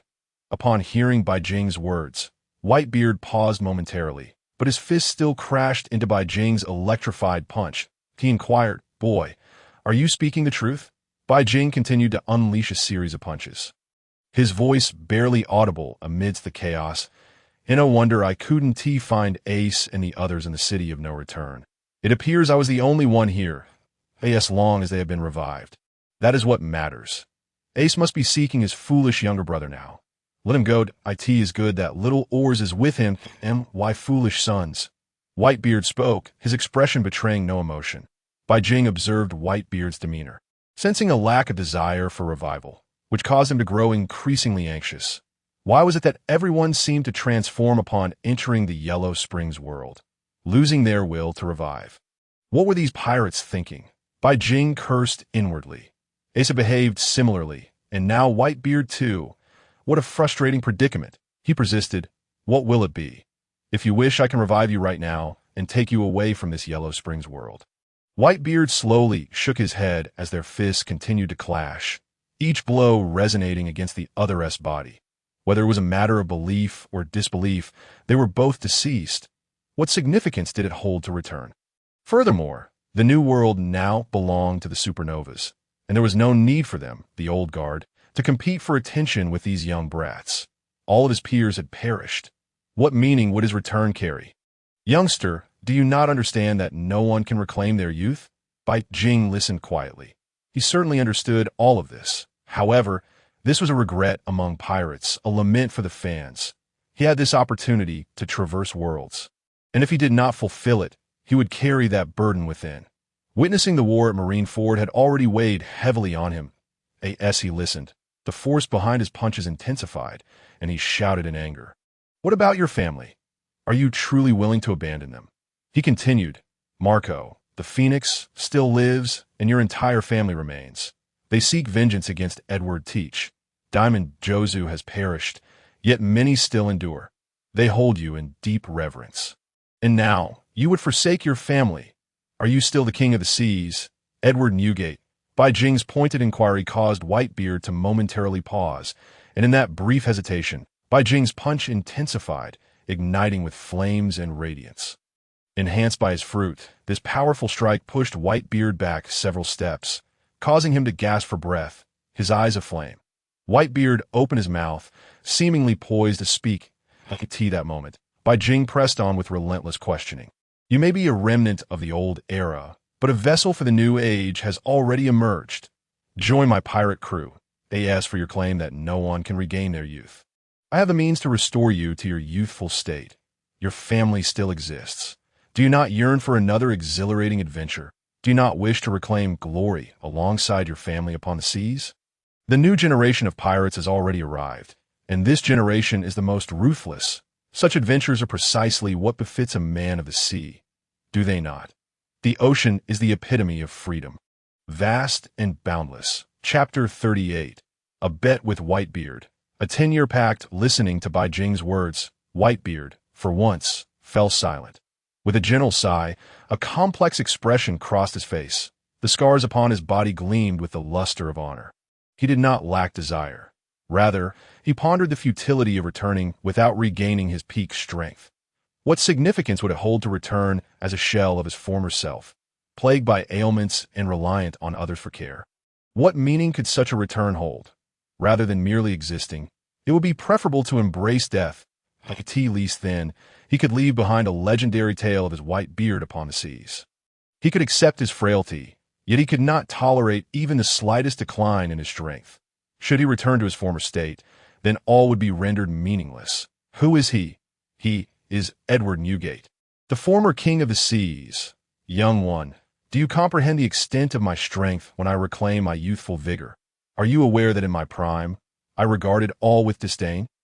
By what right do you presume to possess the ability to entice me aboard your pirate ship willingly? This assertion is not a reflection of Whitebeard's disdain for Bai Jing, but a stark truth. The young Whitebeard, merely recalling him is a terrifying thought. His zenith, combined with the most formidable paramecia devil fruit, the tremor fruit, even the world government would tremble in fear as for Bai Jing's claim of being able to restore Whitebeard to his former glory. It naturally stems from the fact that among Zephyr's two pupils, one possesses the power of rejuvenation. That it is precisely this fruit that ignited a flicker of hope within Bai Jing for Whitebeard's resurgence. Bai Jing proposed, how about we engage in a wager? At your peak, should you lose to me, you shall become a loyal member of my crew. Whether as family or friend, I shall gather all remnants of your former crew, including Ace and others. The vast pirate world, the boundless seas, yearns for your stories and grand adventures. Whitebeard, intrigued, let out a hearty laugh that reverberated throughout the arena, leaving the audience bewildered and awestruck. Just moments ago, these two were embroiled in a fierce battle, and now they had inexplicably paused. The onlookers had just witnessed a remarkable display, as this newcomer, Bai Jing, had managed to push back the mightiest of foes. The enforcers gazed at Bai Jing with newfound respect. When had such a formidable contender emerged in this city of no return? Why were they unaware of his presence during the previous arena tournament?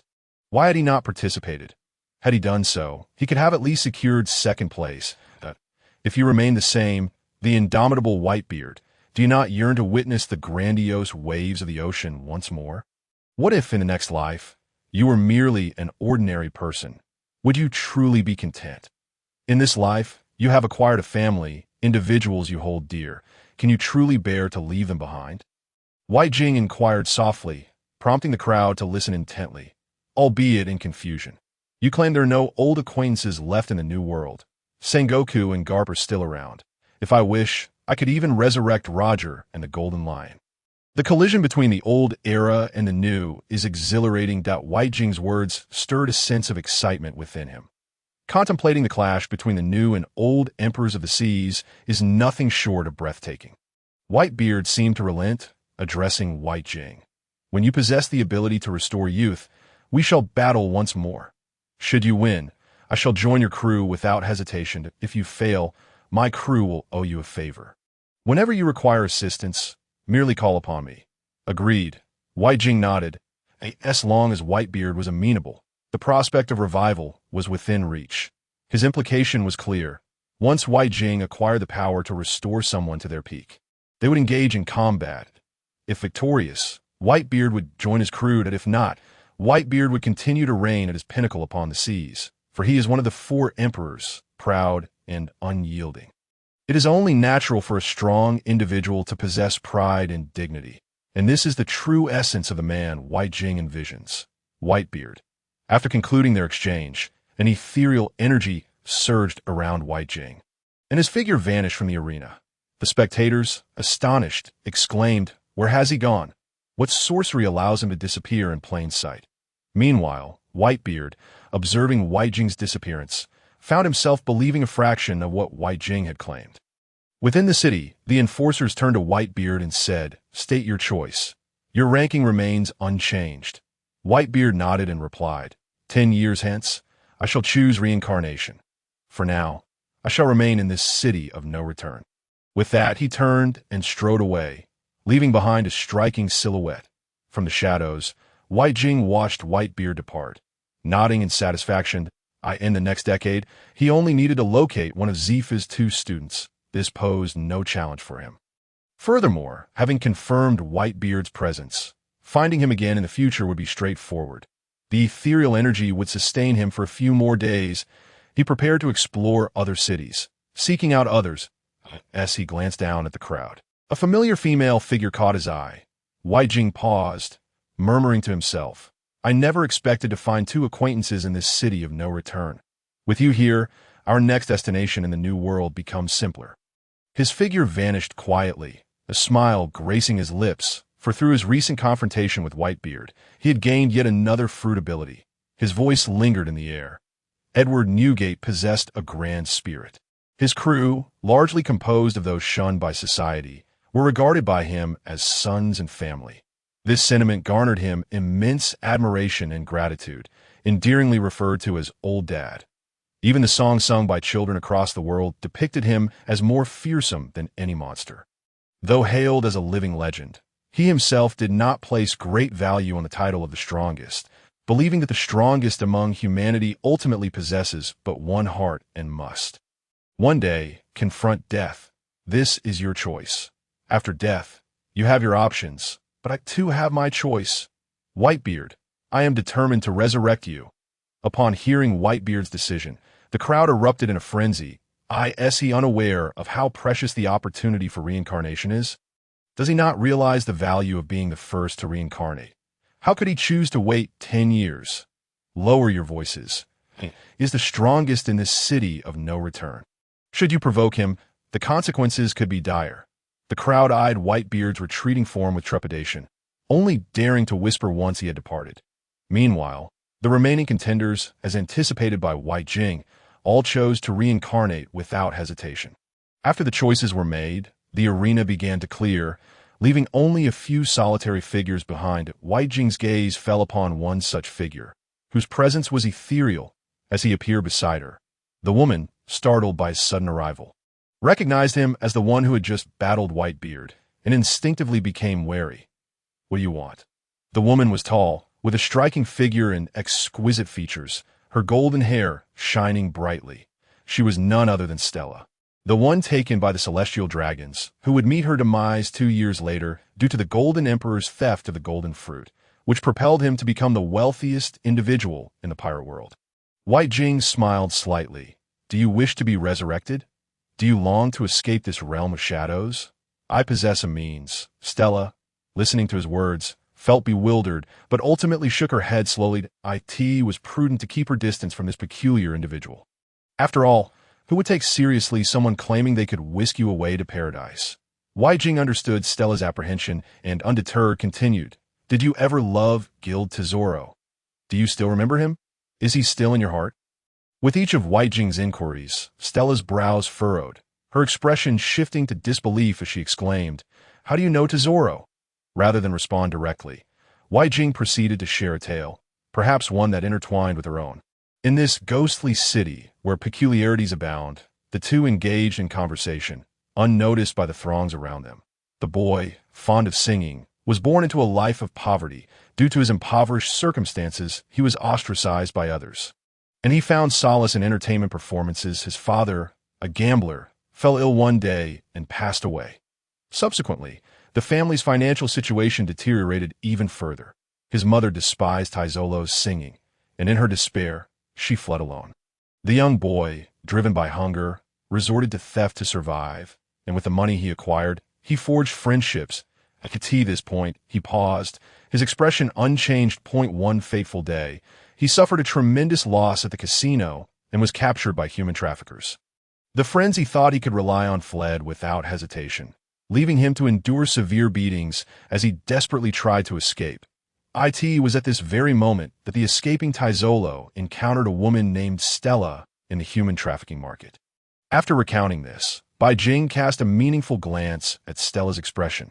She found his singing enchanting, and they connected effortlessly, prompting the young boy to resolve to secure Stella's freedom and abandon his life of wrongdoing. He toiled tirelessly from dawn to dusk, driven solely by the need for money to rescue her. Just as he was on the verge of gathering enough to purchase Stella's freedom, a celestial dragon appeared and effortlessly acquired her instead. Enraged, the young boy lashed out at the celestial dragon, but was swiftly captured. For Stella, the mere presence of the boy instilled a profound sense of happiness within her. It was precisely because the celestial dragons possessed wealth that they could acquire anything they desired.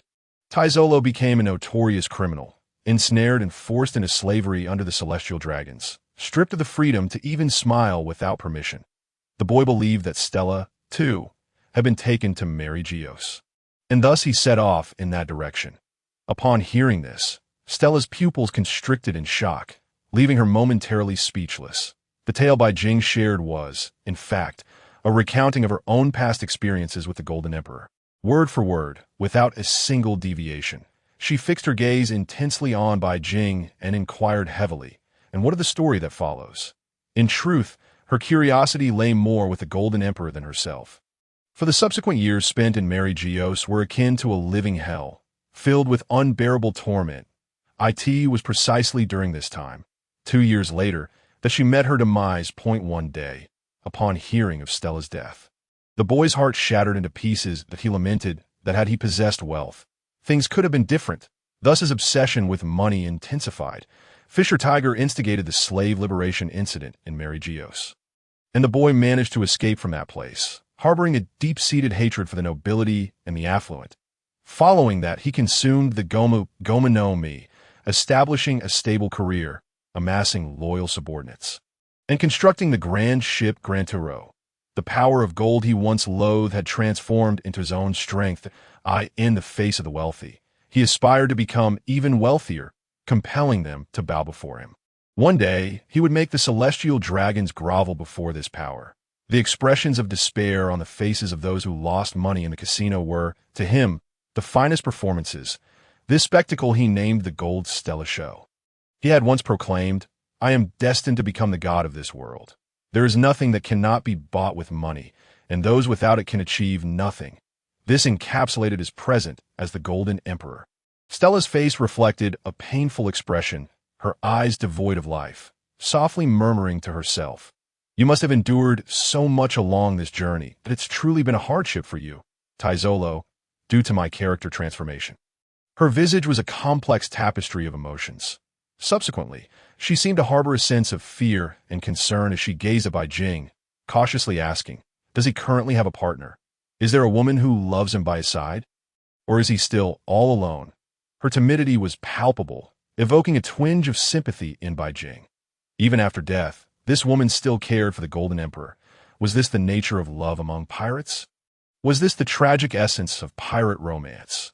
9 out of 10 pirate romances ended in sorrow, often with the two lovers separated by the veil of death. Bai Jing chuckled softly. "As for whether he has a partner, I cannot say. All I know is that he wears a golden ring on 9 fingers, leaving the unnamed one for a single person." Thus he inquired, "Do you wish to return, to meet him?" Bai Jing looked at her, posing the question. Upon hearing Bai Jing's final statement, Daitla let out a gentle sigh, her expression turning complex. She was torn, realizing that after all these years, he had not forgotten her, nor sought a better companion. It was a relief that he still remembered her, and now she had the opportunity to reunite with him. As for her past experiences, she resolved to forget them. After all, having died once, her revival felt akin to a rebirth. With unwavering determination, she bowed deeply to Bai Jing, expressing her gratitude. Bai Jing, witnessing this, beamed with joy, his heart elated. Look at this. This is the essence of an ordinary person. Upon hearing of the possibility of resurrection, she immediately came alive, unlike the previous two who hesitated for ages. Chapter 40. Plain water, oolong tea. A spark to ignite. Bai Jing enveloped Stella's body in the ethereal essence of a nine nether, their forms and breaths completely vanishing from the spot. Stella gazed at this scene with curiosity. Having spent so long in the underworld, she had never encountered such an extraordinary method. Bai Jing's expression turned serious as he solemnly instructed.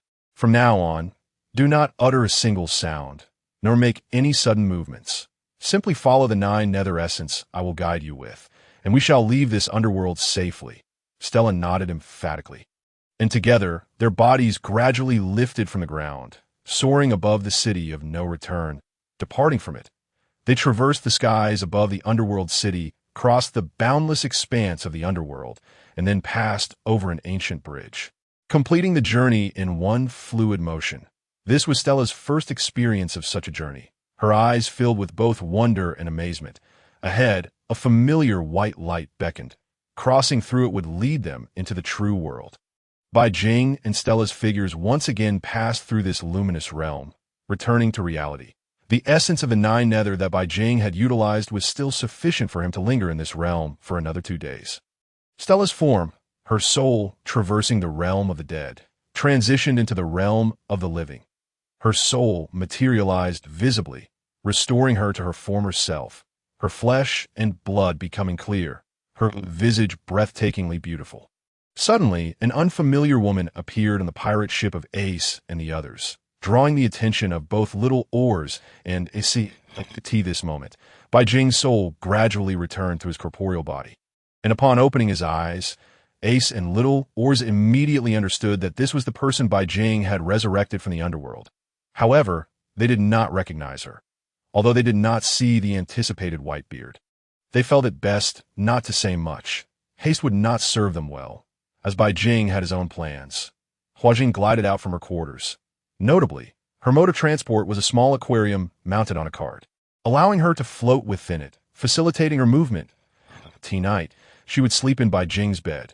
The two worlds differed. While mere hours had passed for Bai Jing, an entire day had elapsed outside. The three of them curiously turned their gazes towards Stella, and Bai Jing introduced, "This is Stella.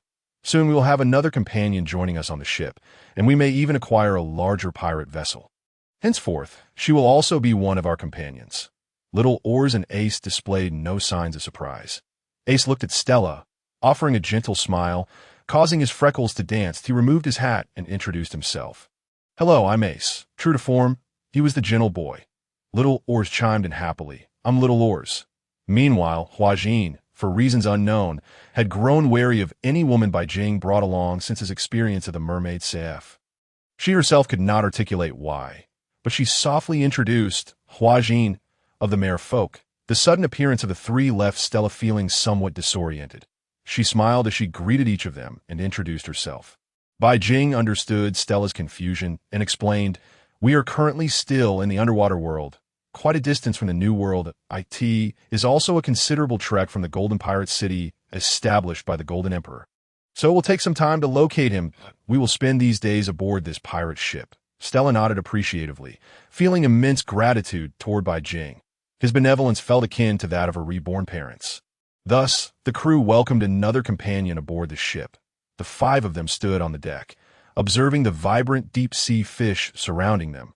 Their interest piqued. The underwater scenery was indeed a splendid tapestry of colors. From a myriad of fish species to the vast, unknown, and profound depths of the sea, every corner whispered the ocean's mysteries. The 5 of them held a small feast aboard the pirate ship, producing a considerable amount of food from the storeroom and feasting heartily. Fine wines and exquisite meats were laid out in abundance. When Hua Jing noticed Bai Jing pouring her a glass of wine, she hastily waved her hands, exclaiming, "I can't drink wine. It causes me to behave strangely." Bai Jing was taken aback. Throughout their interactions, he had come to regard Hua Jing as a friend. Thus, he jested, "Fear not. This is not wine. It's merely a glass of plain water." Hua Jing, caught in a web of skepticism, gazed intently at the clear water in her hand. Believing it to be true, she accepted the seemingly ordinary cup and took a gentle sip.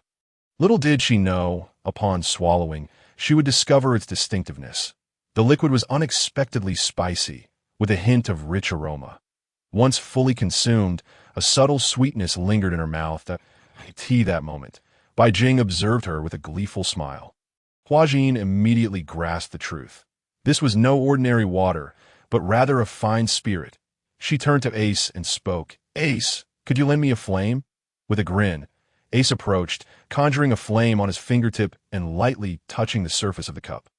In an instant, the flame erupted, signifying the undeniable presence of alcohol. Meanwhile, Bai Jing watched Hua Jing with a glint of mischief in his eyes, remarking, "It's nothing to worry about, merely a cup of wine." But to everyone's surprise, a flush spread across Hua Jing's face, her gaze becoming somewhat dazed. This was precisely why she could not openly admit to drinking. Her tolerance was exceedingly low. Just a sip, and she was already tipsy. Bai Jing, noticing her unusual state, burst into laughter, saying, "So what if you're drunk? It's nothing to fear." He then poured himself a cup and downed it in one go. While Xiao Ozi, Ace, and Stella followed suit, indulging in the fine wine, as the night deepened. The tranquil depths of the ocean enveloped the pirate ship in a serene chill. Yet, within the vessel, revelry thrived. The joy of piracy lay in the shared adventures with companions. A truly delightful affair. Hua Jing, now half drunk, gazed at Bai Jing with a hazy expression that sent a shiver down his spine. Ace and Xiao Ozi exchanged knowing glances, amusement dancing in their eyes. Hua Jing's demeanor, especially in her inebriated state, seemed to unsettle Bai Jing. Intrigued, Ace offered Bai Jing a cup of oolong tea, suggesting, "Here, drink this to sober up a bit. You seem a little tipsy." Bai Jing felt a chill at the intensity of Hua Jing's stare and nodded, downing the oolong tea in one swift motion. However, halfway through, he sensed something was amiss. The oolong tea was even spicier than the previous wine, with a flicker of flame igniting in his hand. He watched as the contents blazed. Tea dawned upon him. He had fallen into a trap, and this spirit was far more potent than anticipated. He glanced at the whiskey bottle in Ace's hand, the label confirming its strength, and oh wonder, it was so fierce. Chapter 41. The late night banquet. Succumbing to sleep, the night grew darker still, the depths of the sea cloaked in an inky blackness. Yet aboard the pirate ship, merriment reigned. The whiskey was undeniably strong, leaving Bai Jing slightly intoxicated, a rosy hue gracing his cheeks and neck. In this world of pirates, one could find an abundance of such fine spirits, predominantly of the stronger variety, far removed from gentle wheat beverages. While Bai Jing and Hua Jing succumbed to their mild inebriation, Xiao Ozi and Ace, seasoned from their time with the Whitebeard pirates, held their liquor far better. Compared to Bai Jing, they were scarcely affected. Stella, aware of her limits, chose to pause, watching as Xiao Ozi and Ace continued to drink. As half an hour passed, Bai Jing was thoroughly intoxicated. His gaze blurred, perceiving three figures as indistinct shadows. His consciousness teetered between waking and sleep. During this time, Hua Jing's demeanor grew increasingly peculiar, her fiery gaze directed at Bai Jing. Midway through, she retreated to Bai Jing's quarters, her alcohol tolerance waning, leaving the revelry to the others. Shortly thereafter, Bai Jing stumbled into his room, the lights illuminating his surroundings. Meanwhile, Hua Jing lay on the bed, having vacated the small aquarium. Unbeknownst to him, he was inching closer to his large bed, collapsing onto it with a heavy thud. The potency of the alcohol dulled his senses, rendering him utterly inebriated. Little Parsley, Hua Jing shyly peeked out, her demeanor mischievous. The wine had emboldened her, transforming her demeanor entirely. Now, as she prepared for a clandestine act, she felt a twinge of guilt. In her half-drunken state, the alcohol had entirely numbed her spirit. Her unique constitution magnified her desires exponentially upon contact with alcohol. While simultaneously bolstering her courage, Stella had noticed her unusual behavior, and Ace had a vague inkling as well. Yet, in the spirit of camaraderie, they had ensured Bai Jing's intoxication, facilitating Bai Jing's intentions, as Bai Jing's breathing steadied. He began to drift off to sleep, this moment. Bai Jing moved like a specter, appearing beside him. Just moments earlier, she had been cocooned in the blankets, concealed from view.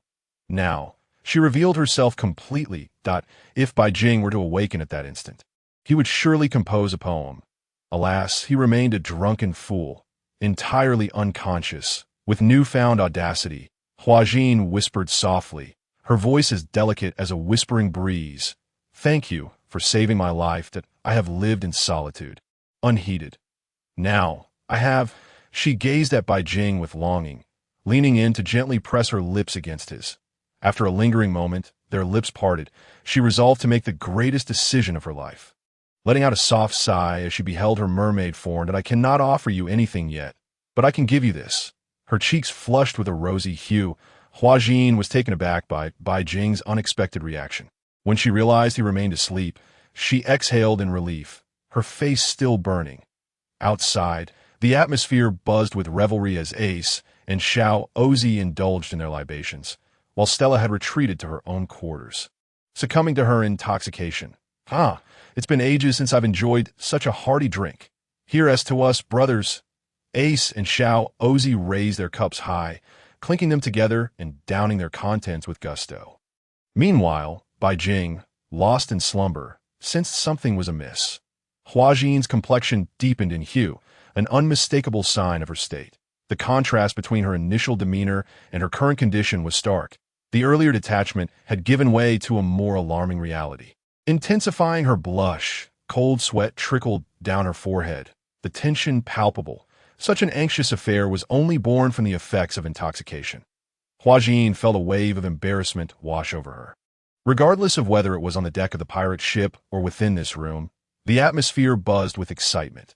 This night, everyone was thoroughly intoxicated, and the consequences of drunkenness were no mere sayings.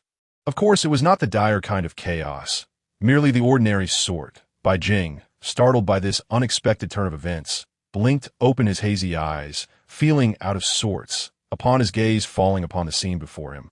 He was struck with alarm, realizing the gravity of the situation. An elegant arc appeared in the air, as if he were taken aback by the embarrassment, having never encountered such a scenario before. At that moment, Bai Jing's mind raced with 1,000 thoughts, desperately feigning sleep in the most awkward of situations. Chapter 42. After the banquet, sobering up once Bai Jing completed her actions, she awkwardly tidied herself, stealthily slipping back beneath the covers as if she were a thief. Having dressed and arranged herself, she quietly exited the cocoon of blankets, leaping into the nearby aquarium. In this moment, she embodied the essence of youthful innocence, her palms shielding her eyes, overwhelmed with shyness. Yet, through the gaps between her fingers, she stole glances at Bai Jing, her gaze lingering on him. Confirming that he had not awakened, she sighed in relief, her cheeks ablaze. Bai Jing, however, was very much awake, having feigned sleep while employing his observation hockey to listen to her heartbeat. Only when Bai Jing's attention drifted did he flip over, turning his back to her. His face was etched with sheer astonishment. He could hardly believe that Bai Jing had dared to act in such a manner, especially while he was asleep. Bai Jing's emotions were a tangle of confusion and intrigue. Letting out a heavy sigh. What on earth is happening? Isn't this putting me in a predicament? If something goes awry, what then? They do say that drunkenness leads to folly, and it seems they were right. I have finally come to understand why she advised against drinking. It seems that all of this is intricately tied to my own actions, a grave misstep indeed. Yet a confident demeanor graces her features. The imagery lingers vividly in his mind, and he is acutely aware of the events that transpired. He is satisfied with his own capabilities. Both remain sleepless, each burdened with their own thoughts. Bai Jing contemplates, while Bai Jing's cheeks flush with a deep crimson. This night is destined to be one of wakefulness. Bai Jing, affected by the evening's events, finds sleep elusive. His mind is awash with visions of Bai Jing. Likewise, she's engulfed in the memories of what just occurred. Outside, AC and Xiao Oci indulge in copious drinking, downing glass after glass. In another room, Stella is lost in thought, gazing dreamily at the candlelight. Pining for Taizua. The world speaks of the agony of unrequited love, yet little do they know that the true suffering lies with the ardent lover. The following day, Bai awakens from her slumber, lightly tapping her forehead, feeling a wave of dizziness wash over her. Fragments of memory from the previous night linger faintly. As she recalls the events, her cheeks grow warm, flushed with embarrassment, internally scolding herself. Bai, how could you have acted so recklessly? What if others perceive you as a frivolous woman? Alas, the folly of drunkenness has led to this predicament. Upon waking, Bai Jing also shakes off the heaviness of his head. Recalling last night's occurrences, noticing Huajin's demeanor, he subtly nods in acknowledgement. It is better to keep this matter buried in their hearts. Otherwise, future encounters will be exceedingly awkward. This delicate veil should remain intact. Otherwise, their relationship might become strained and uncomfortable. The five gather on the deck, commencing their breakfast. This meal, prepared by Stella herself, consists of a light porridge made from lean meat, a tastefully mild dish, after a night of indulgence. Something light is necessary to alleviate the effects of the alcohol. Bai Jing and Huajin sit in silence, observing one another with a profound stillness. Neither dares to break the silence, creating an atmosphere thick with embarrassment. Stella and AC sense the discord between the two, convinced that something transpired last night. Their eyes glimmer with an odd amusement, while Xiao Aoci remains oblivious, engrossed in his bowl of porridge. Huajin, too, feels the tension in the air and glances at Bai Jing, relieved to find his expression untroubled. Breakfast passes in a mundane manner. AC discreetly approaches Stella and queries softly. There must be something between those two. Though he lacks understanding of romantic matters, he can perceive the subtle tension. Stella, fully aware, reflects on Huajin's gaze from the previous night, one filled with longing for her beloved. She harbors feelings for Bai Jing, and it is clear that their shared drink must have led to some significant interaction. However, as Huajin is of the merfolk, she will not fully transform into human form until she reaches the age of 30. Leaving Stella curious about the peculiarities of their situation, inside, Bai Jing peruses a pirate log, detailing numerous islands within the pirate world, alongside historical figures and bizarre events. Huajin observes him from her small aquarium. After a while, seeming fatigued, Bai Jing takes a sip of oolong tea. The moment the first drop touches his lips, he realizes something is amiss and abruptly spews the tea out. Flames flicker above his fingers, igniting the tea once more. Huajin chuckles. You wanted plain water, but now you've fallen into your own trap. This playful act is her retaliation for the time Bai Jing made her drink specially prepared water. Bai Jing rises, eyeing the gleeful Huajin in the fish tank. Did you think I would be helpless just because you were in the aquarium? You wish to play tricks on me? You still have much to learn. That a faint current of electricity crackles in his hand. This subtle energy sends a delightful shiver through Huajin, a sensation both peculiar and pleasing. Bai Jing continues to channel more energy into the aquarium. Overwhelming her senses, she begs for mercy. I promise I won't do it again. Please let me go. Bai Jing lifts his chin, exuding triumph. It's good that you recognize your mistake. They exchange glances and burst into laughter. Leaving the events of the previous night unspoken, maintaining their usual rapport, as for their future, they shall let it unfold naturally. The pirate ship approaches the ocean surface. Nearing the new world, the sunlight intensifies, and the underwater light grows ever brighter, indicating their proximity to the surface and the new world. Bai Jing resolves to seek out the Golden Emperor as their first destination in the new world. He plans to charm the Golden Emperor aboard their lavish ship, where indulging in pleasures would pose no issue. After all, he is of Huaxia descent, quite enthusiastic about feasting and revelry. Moreover, the Golden Emperor possesses wealth, ensuring an abundance of provisions aboard the vessel, making their sea voyage far from mundane. However, the Golden Emperor is accompanied by numerous subordinates. Bai Jing intends to retain only a few, or perhaps persuade him to commission an unparalleled luxurious pirate ship for their journey. Chapter 43. The world shakes, Bounty increases after nearly half a month of traversing the seabed. Bai Jing and his companions finally arrive in the new world. The brilliant sunlight, vast ocean, familiar sea breeze. An azure sky uplift their spirits. Bai Jing stands at the bow, filled with ambition, setting his sights on the grandest entertainment ship at sea, the Golden City. Stella gazes into the distance, a mix of anticipation and trepidation swirling within her. She yearns for a reunion with Taizua, yet fears she may not be worthy of him. After all, Taizua, having consumed the gold fruit, has become one of the most powerful individuals in the world. Surrounded by numerous admirers, does he still care for her now? Without strength, she feels merely a burden. Bai Jing seems to sense Stella's unease, offering a reassuring smile. Fear not. He wears rings on all 9 fingers. Leaving his ring finger unadorned for but one. This speaks volumes. Bai Jing gently pats her shoulder, then steps aside, leisurely casting a fishing line into the sea. Hua Xin joins him, enjoying the tranquil fishing experience. Xiao Aosi has recently caught a variety of fish, some quite peculiar. Any poisonous fish are discarded by Bai Jing, while the more aesthetically pleasing specimens are placed in the small aquarium. The aquarium features 2 sections, separated by a partition. One for ornamental fish, and the other in Bai Jing's room for Hua Xin to sleep in at night.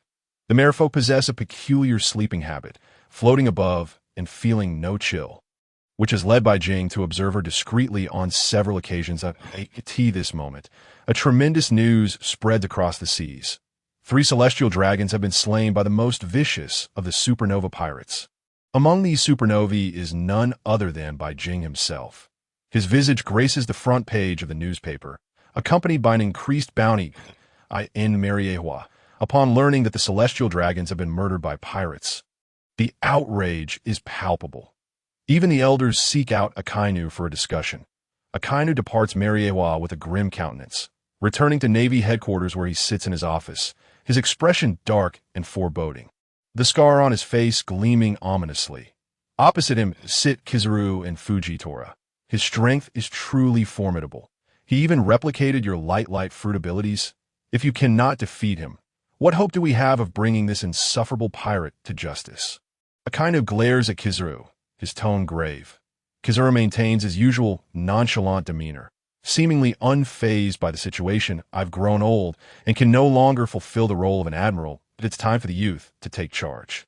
I long for a peaceful retirement like Vice Admiral Garp. He acknowledges Bai Jing's ability to copy others' powers, noting that he seemingly possesses 3, the light fruit, the flame fruit, and the legendary thunder fruit. Kizaru's casual tone conveys indifference, as if the defeat and escape of this pirate bear no consequence to him. Kizaru, as Luffy's uncle, you need not feign ignorance. You are undoubtedly affiliated with the Revolutionary Army. They could never have imagined, even in their wildest dreams, the extent of Bai Jing's current transgressions. Moreover, he has acquired the most formidable of all Paramecia-type devil fruits, the power of the Jinjin fruit. Tung, whose eyes were tightly shut, for he could not see, he had rendered himself incapacitated, quietly listening.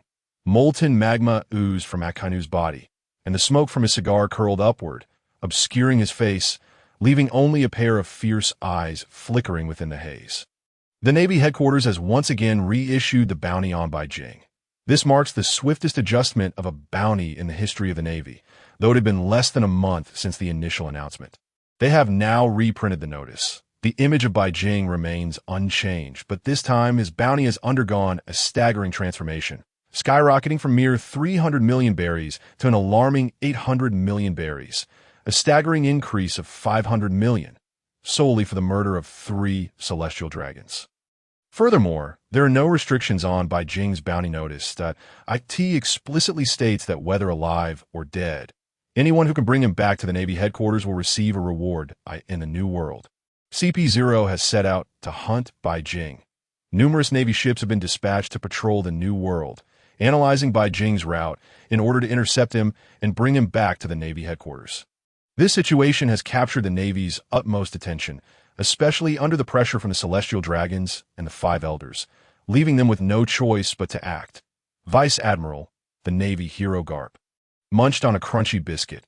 Upon glancing at the bounty on Bai Jing, interest sparked in his eyes. What an intriguing young man, having slain 3 scoundrels. Haha, delightful. To encounter such an entertaining pirate in this era is truly unexpected. Garp felt no sympathy for the 3 celestial dragons. Rather, he relished the misfortune that had befallen them. In his view, the celestial dragons were nothing but scum, and their elimination was nothing short of a blessing. Moreover, having recently heard the news of Ace's revival, he felt a surge of joy, rejuvenating him by several years. This moment. In various locations throughout the New World, the message-bearing seagulls have begun disseminating the updated bounty and the significant recent events. When a host of pirates laid eyes on Bai Jing's visage and the staggering bounty, their pupils dilated in shock. What? This lad is merely a newcomer, and in less than a month his bounty has soared to 800 million berries. Not to mention the fact that he has killed 3 celestial dragons. Yet that is not the most astonishing part. What truly stands out is his ability to hold his ground against Admiral Kazuru and even escape from under the Admiral's grasp. This is the reason behind his meteoric rise. What is with the current generation of supernovas? First, there was a Straw Hat Kid, then the red-haired kid, and now another freakish supernova has emerged, leaving the rest of us pirates feeling utterly inadequate. Who among us would not be intrigued to meet this newcomer and discover just how formidable he truly is? Never mind, if you seek death, do not involve me. Anyone who can escape an admiral must possess formidable strength, whereas we would meet our demise against such a foe. Such sentiments echoed throughout the corners of the New World. Bai Jing's reputation has truly spread far and wide this moment, upon receiving news of his increased bounty. Bai Jing felt a wave of exhilaration wash over him. He laughed heartily. My bounty has risen once more. Today is a joyous occasion, indeed. Ace and the others celebrated Bai Jing's success with yet another feast. This time, Huating cautiously scrutinized each cup of plain water that Bai Jing offered her, only daring to drink after confirming its safety. Meanwhile, Bai Jing indulged himself, becoming utterly inebriated. Chapter 44, Navy Division. 10 warships in pursuit report. We have locked onto the pirate ship's location. It is situated 300 nautical miles away from us, having pinpointed Bai Jing's coordinates. Excellent. Deploy all forces to capture Bai Jing. He has killed 3 celestial dragons. Capturing him presents us with an opportunity for promotion and wealth. This chance has finally arrived. OTA Navy Division. Several vice admirals have confirmed the location of Bai Jing's pirate ship. Utilizing the Navy's unique maritime reconnaissance system, 10 warships, in a grand display, set sail from the Navy Division. Each warship carries nearly 10,000 personnel, totaling around 80 to 90,000 Navy soldiers. These sailors are all well-trained. The Vice Admiral has dispatched 20 officers, with Vice Admiral Smoker leading the charge. He has returned to the New World and has remained the Navy Division. Now, capturing Bai Jing falls under his purview. At this moment, Bai Jing remains blissfully unaware that danger is silently approaching. However, for Bai Jing, this hardly constitutes a threat. Even if he were to face 10 Navy warships, what could they possibly do? With multiple devil fruit powers, he is unafraid of seawater, unfazed by sea prism stone, and possesses conqueror's haki. Such a formidable combination means that no matter how many Navy forces come against him, he could dispatch them with a single move. As for the vice admirals, they would fare no better. Bai Jing's pirate ship is not particularly fast. Compared to the Straw Hat Kid's Thousand Sunny, it falls short, devoid of speed-enhancing items like cola. It is not as semi-automated as the Navy warships. Bai Jing reclined leisurely on the deck of his pirate ship, basking in the sun and fishing, humming a tune. The sky was blue, the autumn grass fragrant. This was paradise. Who painted Longing with Wings? As Bai Jing sang softly, Hua Jin's gaze remained fixed upon him, unwavering.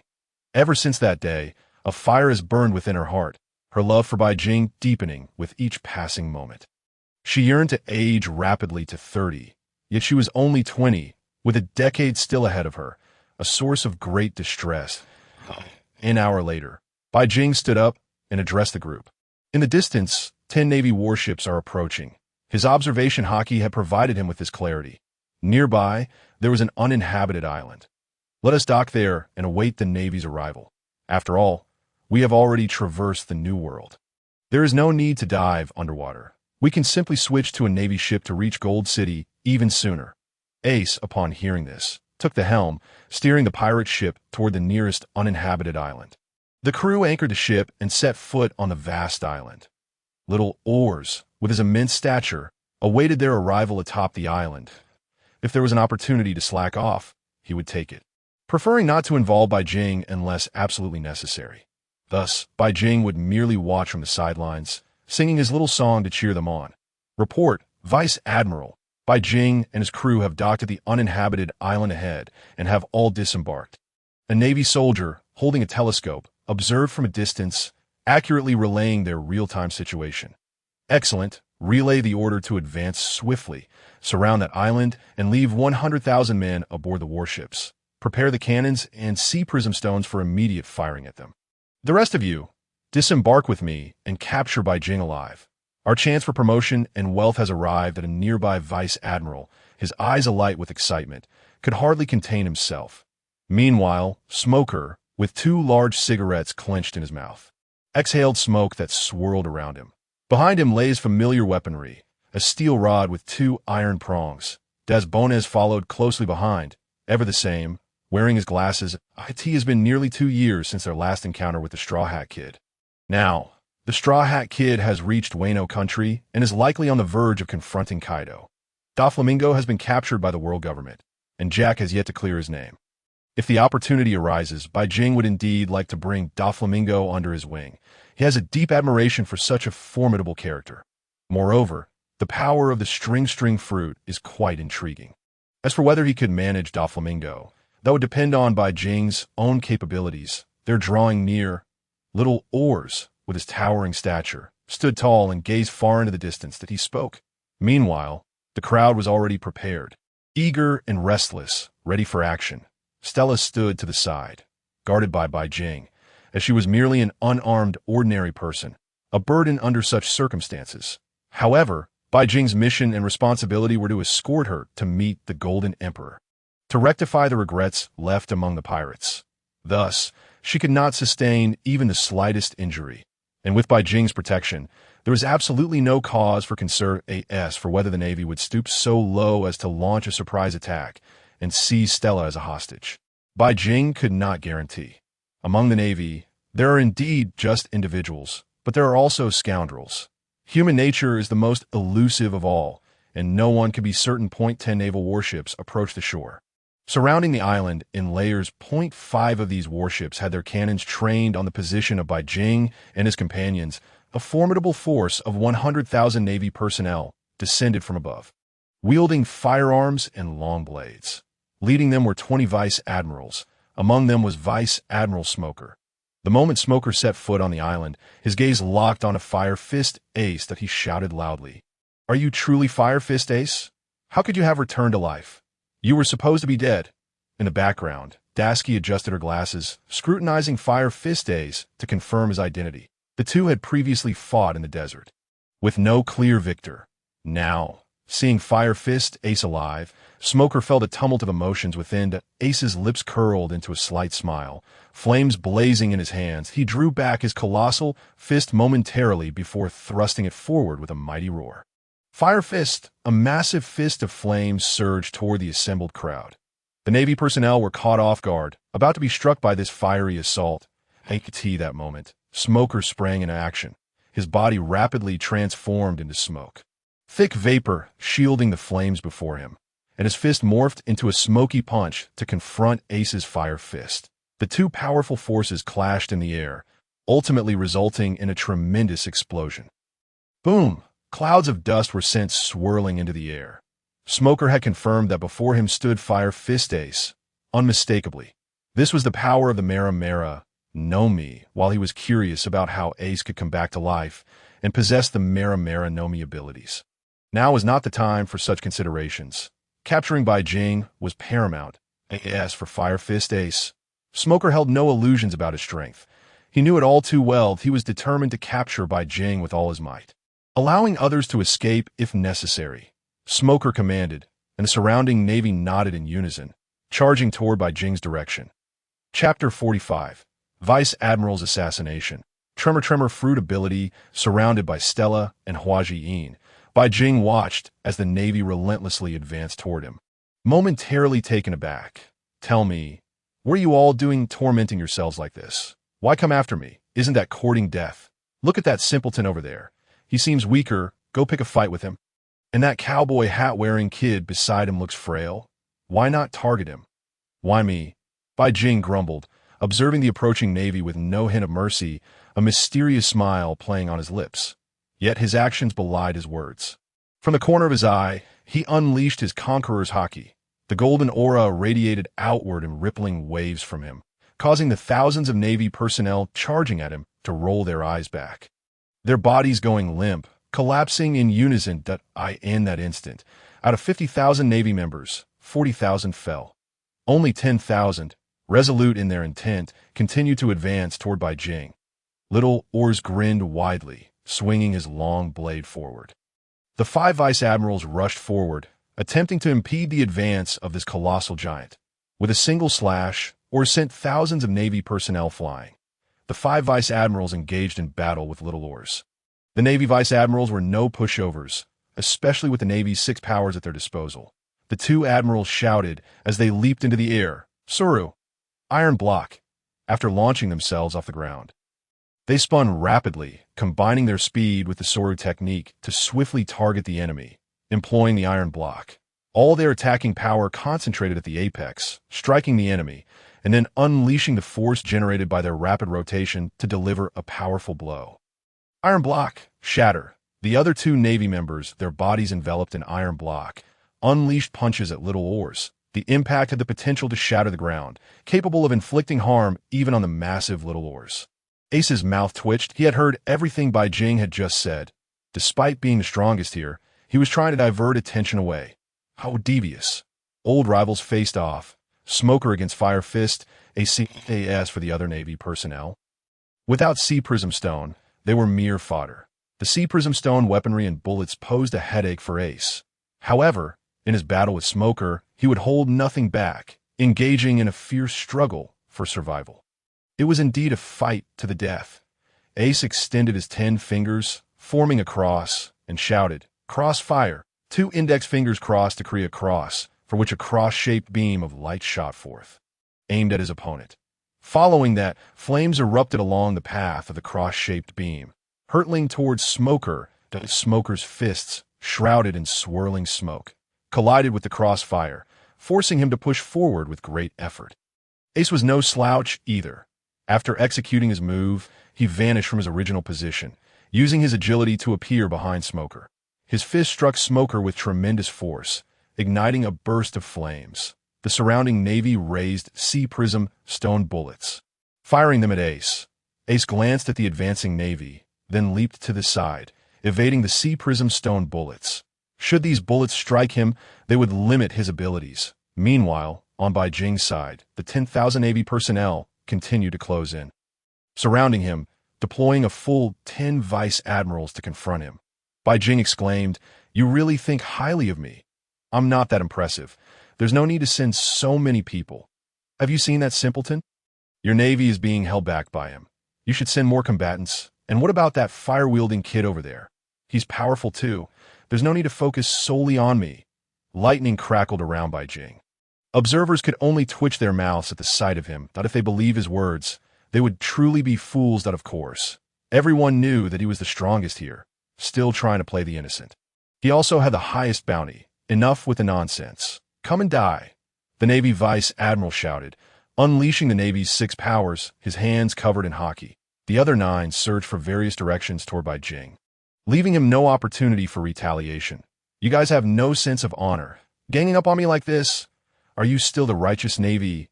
What about your sense of justice, your dignity? Justice is behind us. As for dignity, that is of no importance. Capturing you is what matters most." The advancing Navy shouted at that moment. Bai Jing sighed softly, what the colossal cannonballs as large as a head surged forth in succession, hurtling towards Ace, Little Oz, and White Scene. Wazian reclined leisurely within a small fish tank, observing the surrounding Navy personnel. Stella approached Wazian, her demeanor devoid of any panic. Since they were all comrades, trust in one another was paramount. It was White Scene who had rescued her, granting her the opportunity to reunite with Taizolo. Even were she to perish at this moment, she would harbor no grievances. White Scene gazed at the sky filled with ominous black projectiles, resembling a torrential rain of cannonballs. With a snap of his fingers, snap, a sound akin to shattering glass resonated in the air. Crack, crack, crack. The space above gradually fractured, revealing a pitch-black void. The cannonballs in the air were obliterated by this force of air tremors, exploding above without descending to harm anyone below. Chapter 46. A thrilling battle, crafting an ambush. This was the bizarre nature of the tremor fruit. Meanwhile, the Navy personnel who had fired their weapons remained utterly bewildered, unable to comprehend how the cannonballs, which had soared so gracefully moments ago, suddenly erupted in midair. They wondered if they were duds. That shouldn't be possible. They had just been thoroughly inspected. It was absolutely impossible for them to be fake. The crowd exchanged glances, tightening the ropes of their cannonballs with renewed vigor. The dark projectiles shot forth from the cannons, soaring into the sky. The chambers were reloaded, aiming once more at White Scene. Pau! Boom! Boom! Boom! Once again, White Scene lightly snapped his fingers, activating the powers of the tremor fruit. He snapped his fingers. Two transparent glass domes rubbed against one another, creating vibrations in the air, which were the air tremors. Cracks formed in the air, gradually splintering. The upper space shattered completely, causing the cannonballs to explode once more in midair, sparing them from any injuries. The Navy soldiers were left questioning their very existence, utterly perplexed as to how a mere snap of White Scene's fingers could lead to the total detonation of the cannonballs. Did this young man possess the ability to trigger explosions? If so, what did that imply for their artillery units? Smoker and Ace were locked in a fervent battle, with Navy personnel continuously flooding the scene. Ace was evading bullets crafted from sea prism stone while simultaneously guarding against Smoker. Their clash was fierce and relentless. Meanwhile, the number of Navy vice admirals confronting Little Oz surged to 8. They left numerous crimson marks upon his colossal frame, blood beginning to seep from his wounds. Though his strength paled in comparison to Ace and White Scene, Little Oz swung his massive blade, hurling one vice admiral after another aside, while several thousand Navy personnel lay incapacitated around him. As for White Scene, the situation was even more dire.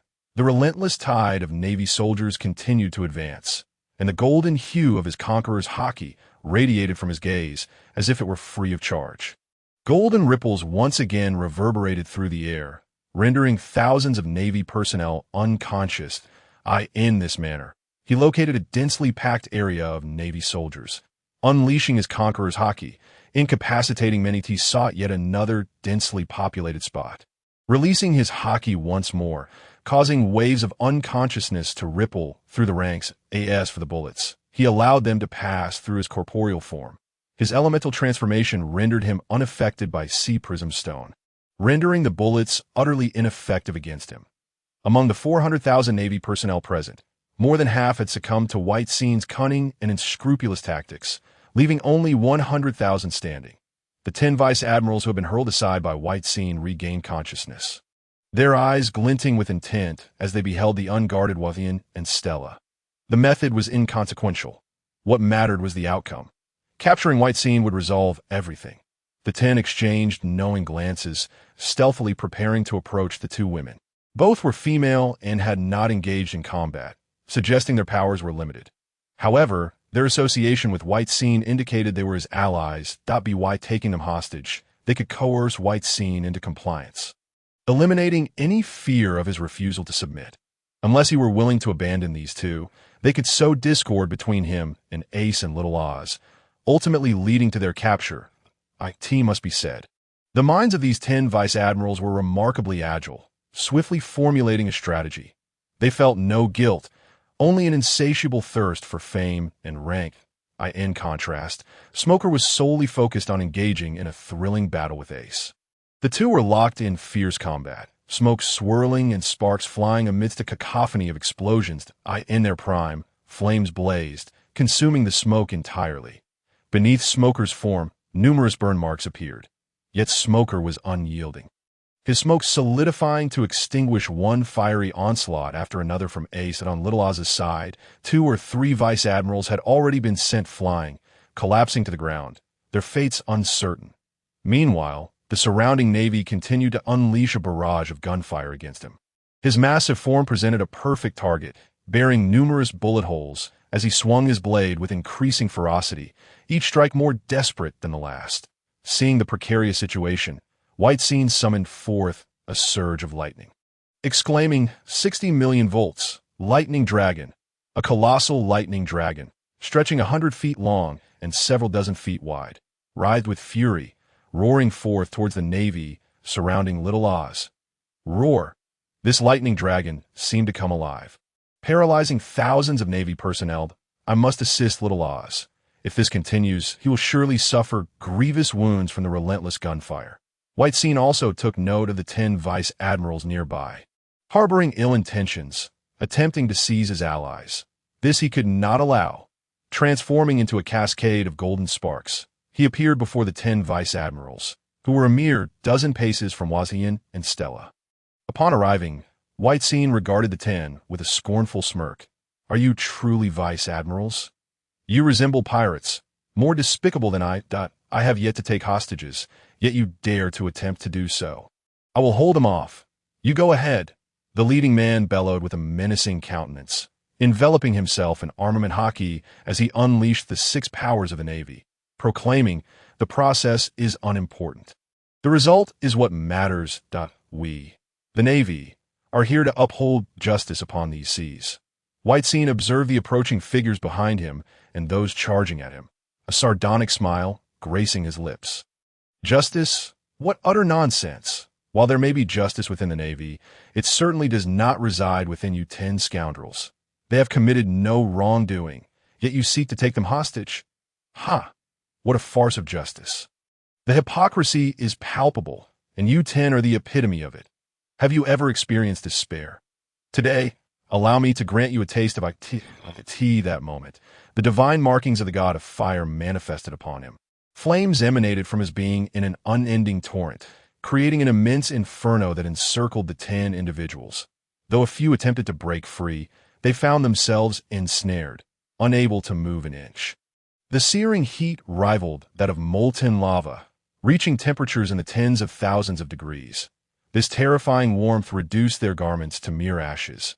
Moreover, the 10 individuals seemed to be entirely isolated from the outside world, as none bore witness to their plight. Beneath this oppressive heat, the flesh and blood of the 10 began to melt, their skin completely scorched, rendering their bodies a vivid crimson.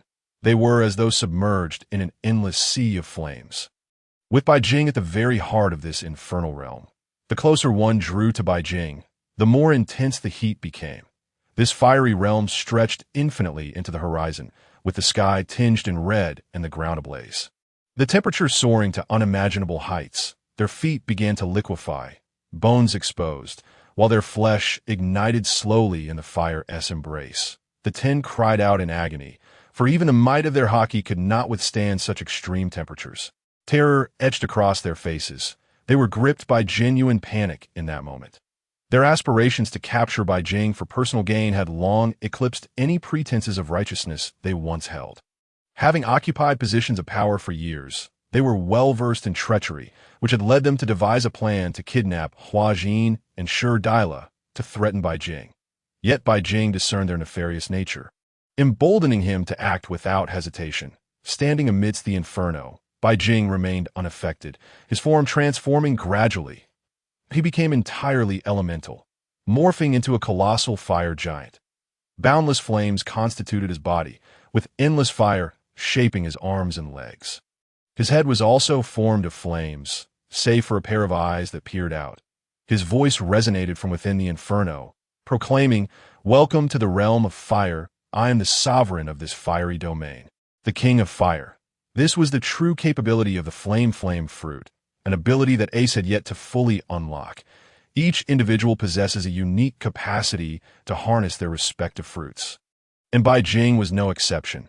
This was the manifestation of the flame fruit upon awakening, a world of fire. The 10 screamed in despair, their faces a mask of fear as they pleaded.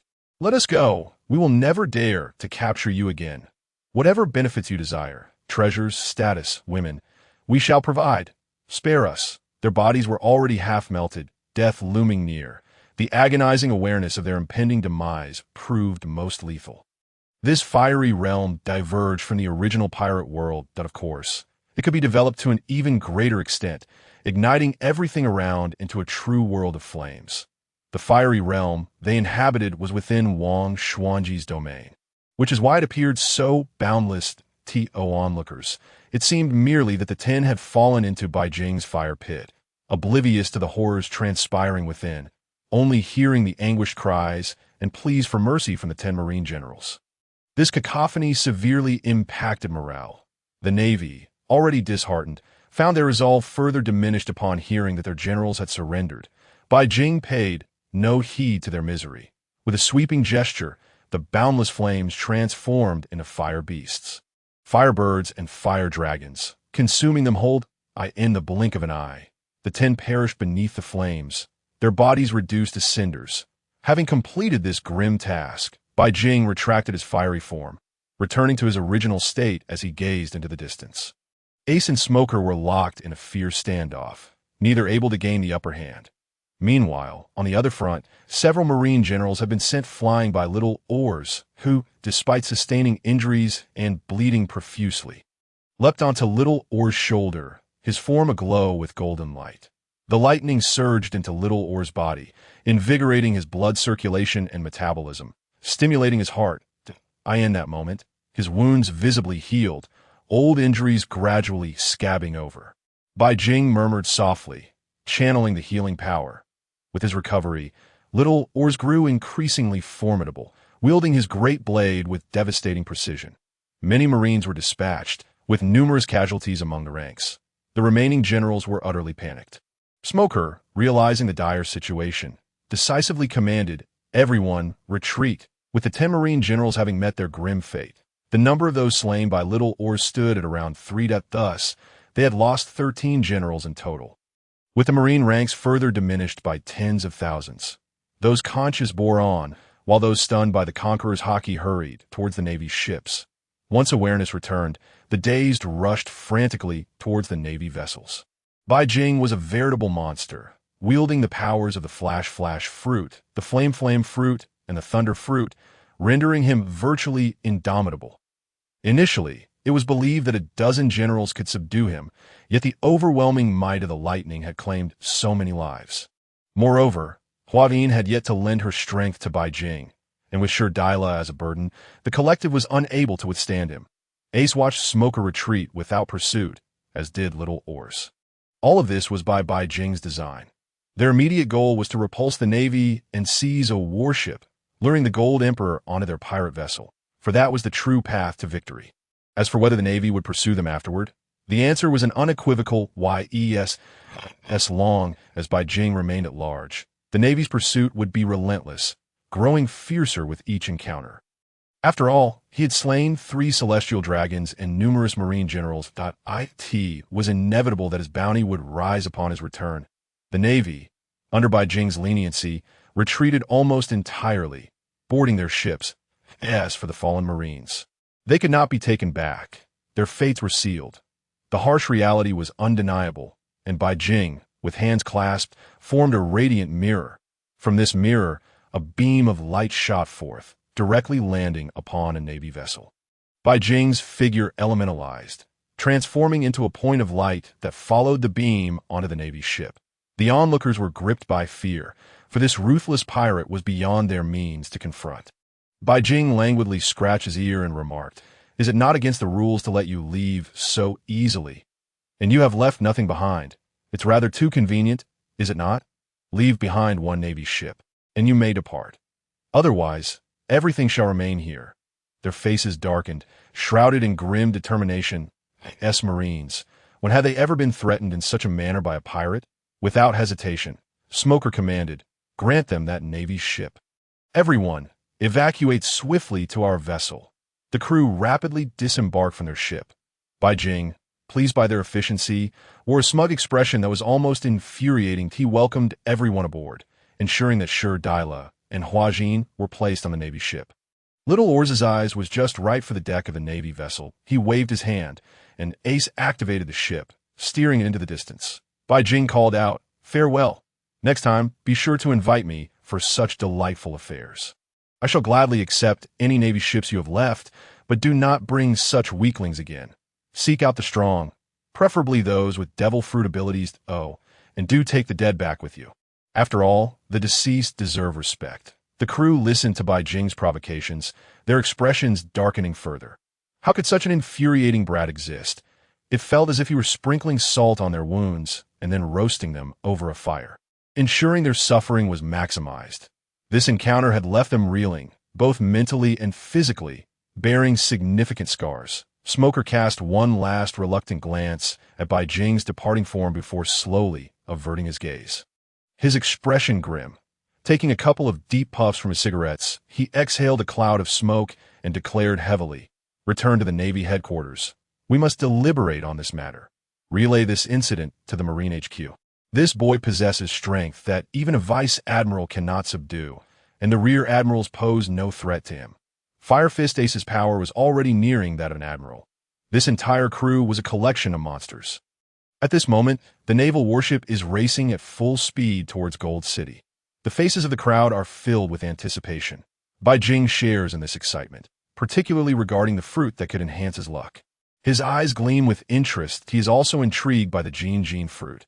This journey promises at least 2 devil fruit abilities for him, along with a chance to perform good deeds and rectify past regrets.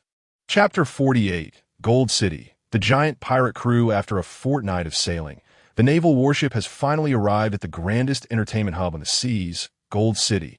The massive naval vessel glides into a corner of Gold City, catching the attention of the onlookers at the entrance, who are momentarily taken aback. After all, this is a haven for pirates. What business do the Navy have here? Their eyes glint with malice. While the Navy does make appearances in this entertainment district, they are generally not well received. Many high-ranking naval officers are known to have connections with the pirates. Once the crowd realizes who is aboard the naval ship, their gazes shift. This is not the Navy, but a group of pirates. These audacious individuals have dared to commandeer a naval vessel, clearly a band of ruthless rogues. When it comes to pirates, how many are not steeped in cruelty? One could say they are courting death by seizing a Navy ship. Do these faces not seem somewhat familiar? Oh, I almost forgot to mention. Look at the bounty on that young man's head. He bears an uncanny resemblance to the one above. This is the most recent supernova, Bai Jing, valued at 800 million berries. Who would have thought he would also venture into Gold City?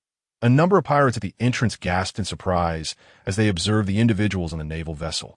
Their curiosity only growing. Stella's expression was a complex tapestry of emotions, fear intertwined with trepidation. Perhaps this is what one experiences when one is close to their beloved. The naval warship made its way into the vast expanse of Gold City, traversing a long iron passage designed for sea vessels. Upon entering, they found themselves in an immense expanse of golden sea, composed entirely of gold. Bai Jing gazed in astonishment, deeply impressed by the capabilities of the Jing fruit. Awakening to such powers is no small feat. My goodness, how much gold must this be? If I could have sold this back in Huaxia, I would undoubtedly be the richest person alive. The elevated platform surrounding this golden sea resembles a competitive arena. At the center lies the vast golden sea, with seating around it filled with numerous patrons, gamblers, and even some members of the Navy, whether one is a Navy officer or a pirate. As long as your bounty or rank is sufficiently high, you are treated as a VIP here, receiving special privileges. As the naval warship entered, many initially mistook it for the Navy. However, upon recognizing the individuals aboard, they gasped, exclaiming, "That's the supernova pirate Bai Jing, the one who can match Admiral Kizuru. This young lad appears so youthful. Can he truly hold his own against an admiral?" The surrounding crowd recognized Bai Jing, their reactions ranging from skepticism to disbelief, a cacophony of voices echoing about. They are indeed audacious, having seized a naval warship. Truly, they're the most vicious of supernovas, having slain 3 celestial dragons while also attempting to commandeer a naval vessel. Listening to the discussions around him, Bai Jing stood at the forefront of the naval ship, hands on his hips, a smug smile gracing his features. "You flatter me. This is merely standard procedure," he remarked. As Bai Jing stepped into Gold City, numerous influential figures shifted their focus toward him. Every supernova is a stepping stone for others to elevate their own reputations. Many high-ranking naval officers also turned their attention to this direction. In Gold City, those with significant power can manipulate many variables to their advantage. Should we directly seek out Taizolo? One inquired. Given your demeanor, perhaps we should grant you a moment to compose yourself. Bai Jing glanced at Stella aboard the naval vessel. Her condition was not optimal, her state far from ideal. Stella nodded gently. Only she understood her own circumstances, after being separated for over a decade. She had yearned for this moment, now finding herself somewhat timid as they approached. This situation is one she must navigate herself. While Bai Jing can only provide guidance for now, they could indulge in the pleasures of Gold City. The vibrant music and dancing filled the air, with golden pillars standing tall above the golden sea. Beautiful women performed sizzling dances, their songs echoing in a rhythmic loop, captivating everyone present. The dazzling lights illuminated their naval vessel, making them the focal point of the festivities. Another exit, a massive pirate ship, comparable to their naval vessel, barreled toward them. You little brat, I refuse to believe you are as formidable as the rumors suggest. Capable of battling an admiral, you say? Why have you only just arrived in the New World? This must all be fiction. Hand over all your treasures for us to enjoy. On that enormous pirate ship stood 5 giants, each towering nearly 100 meters, surrounded by hundreds of pirates, each adorned with flamboyant flags, likely their pirate insignia. The 5 giants were evidently their leaders. Yes, the 5 giant pirates prepared to speak. Bai Jing, growing impatient, waved his hand dismissively. Little insects should refrain from speaking. Recently, it seems every lowly creature has dared to cross my path. The commotion below drew the attention of the crowd. Look, they're about to clash. Someone exclaimed. Bai Jing's crew is in for it now. They're up against the notorious 5 giant pirate crew, known for instilling fear throughout the New World, with each member of that crew boasting a bounty of 100 million berries. How would they fare against the 800 million berry pirate? The outcome was evident, and the audience braced themselves for a spectacle. From a high tower in Gold City, Taizolo observed the scene. He had heard of Bai Jing's rising fame, particularly after he had killed 3 celestial dragons. Taizolo's gaze toward Bai Jing was different now, no longer calculating, but tinged with curiosity. His hatred for the celestial dragons was palpable, if their objectives aligned. Bai Jing could well become an ally. They both shared a common enemy, and in a sense, they were kindred spirits. The 5 leaders, all giants, stood nearly 100 meters tall, immensely powerful in comparison. Oars was still significantly taller. Adult giants typically stand around 20 meters, whereas Oars reaches 38 meters, towering over them. Bai Jing's impatience with the 5 giants grew. If you possess some wealth to challenge us, that is understandable. I could perhaps retaliate and seize your bounty, but you are merely paupers with nothing to offer. Defeating you would yield me no gains. As Ace and Oars prepared to engage, Bai Jing transformed into a flash of light, darting toward the 5 giant pirate crew's ship. You little fool, are you seeking death? Seeing Bai Jing charge toward them, the 5 giants raised their spiked clubs, ready to deliver a crushing blow. With armed hockey enveloping their weapons, even Bai Jing's elemental transformation would prove ineffective. Chapter 49. 2 fists against a pirate crew. Entering Gold City, Bai Jing understood this principle well. As he soared through the air, he gathered a colossal fireball in his fist, hurling it downward with tremendous force. The flames blazed fiercely as they descended toward the golden sea below. The immense recoil propelled Bai Jing high into the air. Evading the oncoming assault of the spiked clubs, he soared several dozen meters above, a smirk dancing upon his lips. Not just anyone can provoke me. With his expression sharpening, he bellowed, Fist of the Fire God.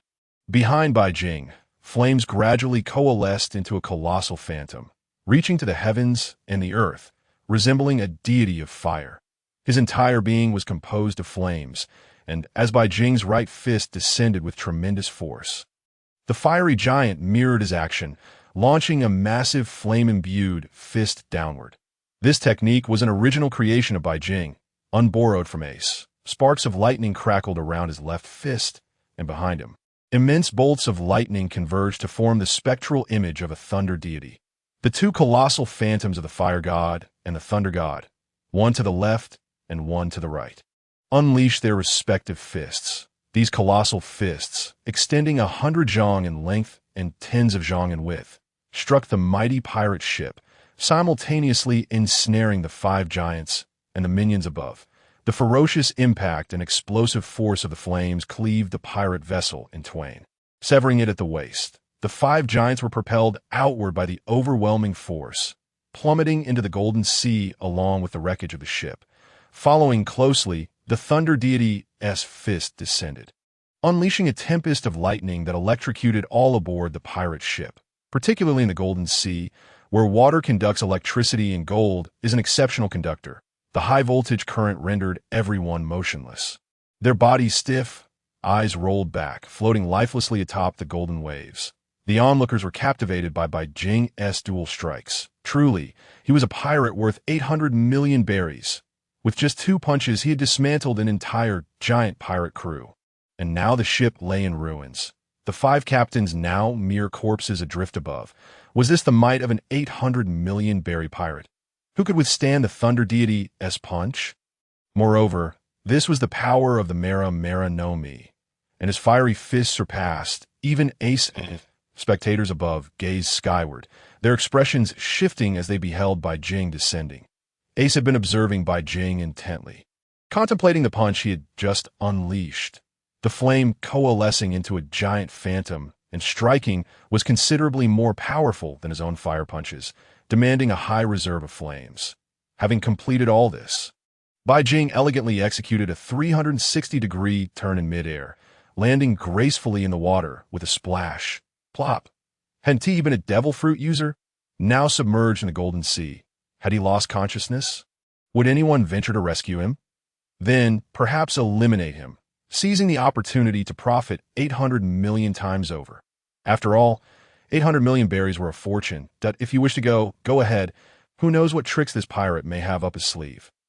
They mused, wary of his cunning, as the crowd above debated. Bai Jing emerged from the water, hands clasped together, summoning a radiant mirror. This mirror refracted golden beams of light, and Bai Jing's form transformed into motes of light, following the beam back to the naval warship. How could this be? Wasn't he a devil fruit user? How could he still move beneath the waves? This defied logic.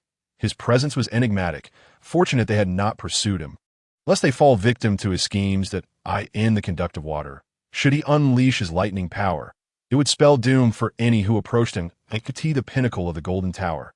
Taizolo regarded Bai Jing below with a contemplative expression. A subtle smirk graced his lips, intrigued by the spectacle. No wonder he could defeat the celestial dragons. The powers of the Mera no Mi and the Goro no Mi, combined with abilities akin to the Pika no Mi.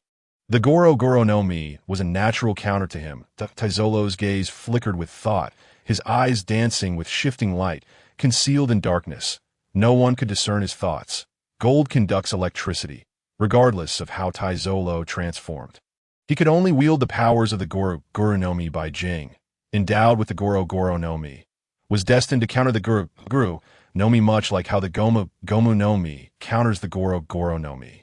Even should your fruit awaken and transform the surroundings into gold, as long as Bai Jing emitted a spark of lightning, it would traverse all that gold, striking you directly. This was the Achilles heel of the Goro no Mi. Having accomplished all this, they piloted the naval warship into Golden City, disembarking laden with treasures, bags brimming with gold and silver. Little oars bore the weight upon his back. Stella, veiled, concealed her identity, internally grappling with complex emotions. This period allowed Ace, Bai Jing, and others to explore Golden City at their leisure.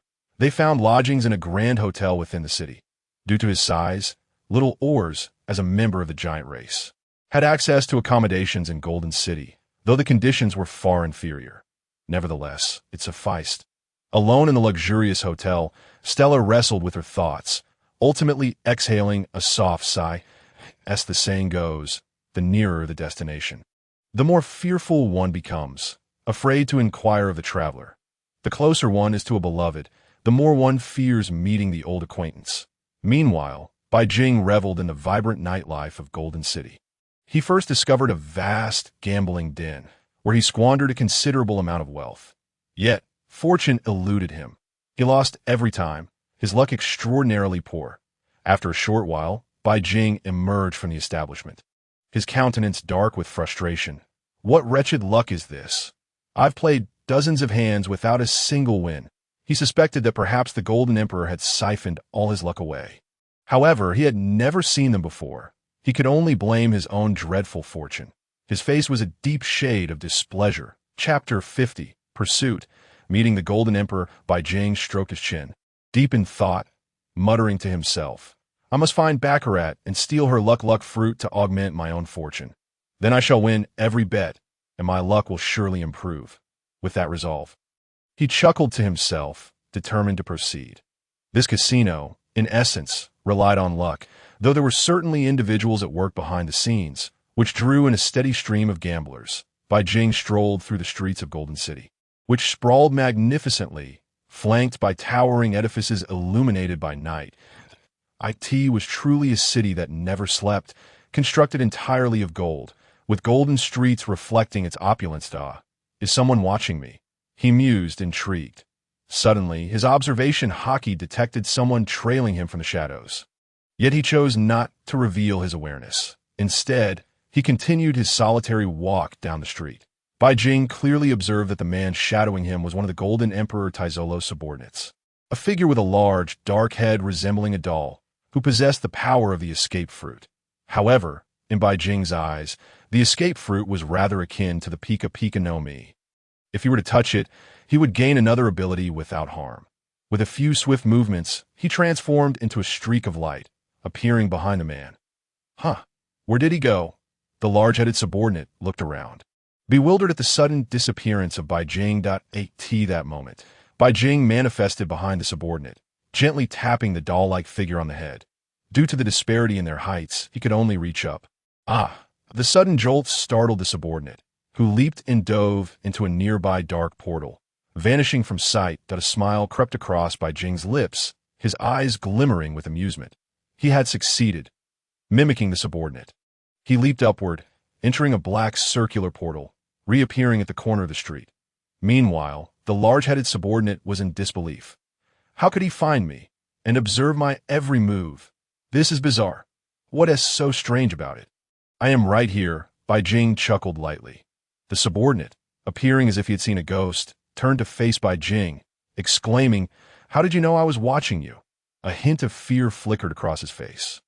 He had been instructed by the Golden Emperor Taizolo to keep a close eye on Bai Jing, monitoring for any unusual activities or opportunities to entice Bai Jing to remain in Golden City as his subordinate. It was important to note that this was not an attempt to force him to stay through violence, but rather through gambling tactics, as he admired Bai Jing greatly. Bai Jing dared to slay celestial dragons. Thus, he and Taizolo shared a kinship of sorts. The desire for wealth stemmed from Stella's tragic demise, which had profoundly impacted him. Bai Jing was well aware that this was undoubtedly the Golden Emperor Taizolo's directive. After all, had he not employed similar tactics against Luffy in the theatrical version? Only his methods were far more ruthless. Bai Jing chuckled. Let us go. Take me to meet the Golden Emperor. TS time, we had a conversation. You wish to meet the master? The large-headed doll gazed at Bai Jing with suspicion, the first to speak. Observing the situation, Bai Jing shook his head, deciding to seek answers on his own. Fine, let me know once you find something, he said, dismissing the weight that could stretch into eternity. He preferred to maintain control over his own fate. With that, Bai Jing leapt upwards, a small black hole materializing in the air, into which his figure vanished, leaving no trace behind. The large-headed doll, witnessing this feat, felt his pupils constrict in disbelief, muttering to himself, How is this possible? Isn't this my technique? Why can he wield it too? Who exactly is he? After a brief moment of shock, he also jumped into the black hole above, disappearing from sight. To report this occurrence to the Golden Emperor, Taizolo, Bai Jing chose not to bring Stella along. Believing she was unprepared for such an encounter, it was better for him to negotiate with the Golden Emperor alone. If discussions fell through, he would resort to force. If they succeeded, he would use Stella as leverage, an enticing bait to draw the Golden Emperor aboard. Thus, ensnaring the Golden Emperor would not prove challenging. This was Bai Jing's cunning strategy. Meanwhile, Little Oz rested in a hotel, succumbing to deep slumber after days of relentless toil. Ace, on the other hand, was filled with curiosity about everything in Golden City, exploring, gambling, and blending in, ultimately drawn by the essence of piracy, freedom. Bai Jing traversed several black holes, his sights set on the tallest structure within Golden City, the Golden Tower.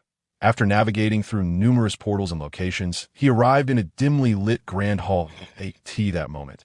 The Golden Emperor was bathing in a pool, surrounded by a dozen women clad in minimal attire. Offering red wine and towels, behind him loomed a massive pink pentagram, a cover for the brand left by the Celestial Dragons. With gray-green hair, slicked back, and donning purple sunglasses, Tezzalo muttered to himself. Having likely discerned by Jing's movements that he planned to implement his strategy in the coming days, assessing whether Bai Jing was a kindred spirit worthy of joining his ranks, the Celestial Dragons.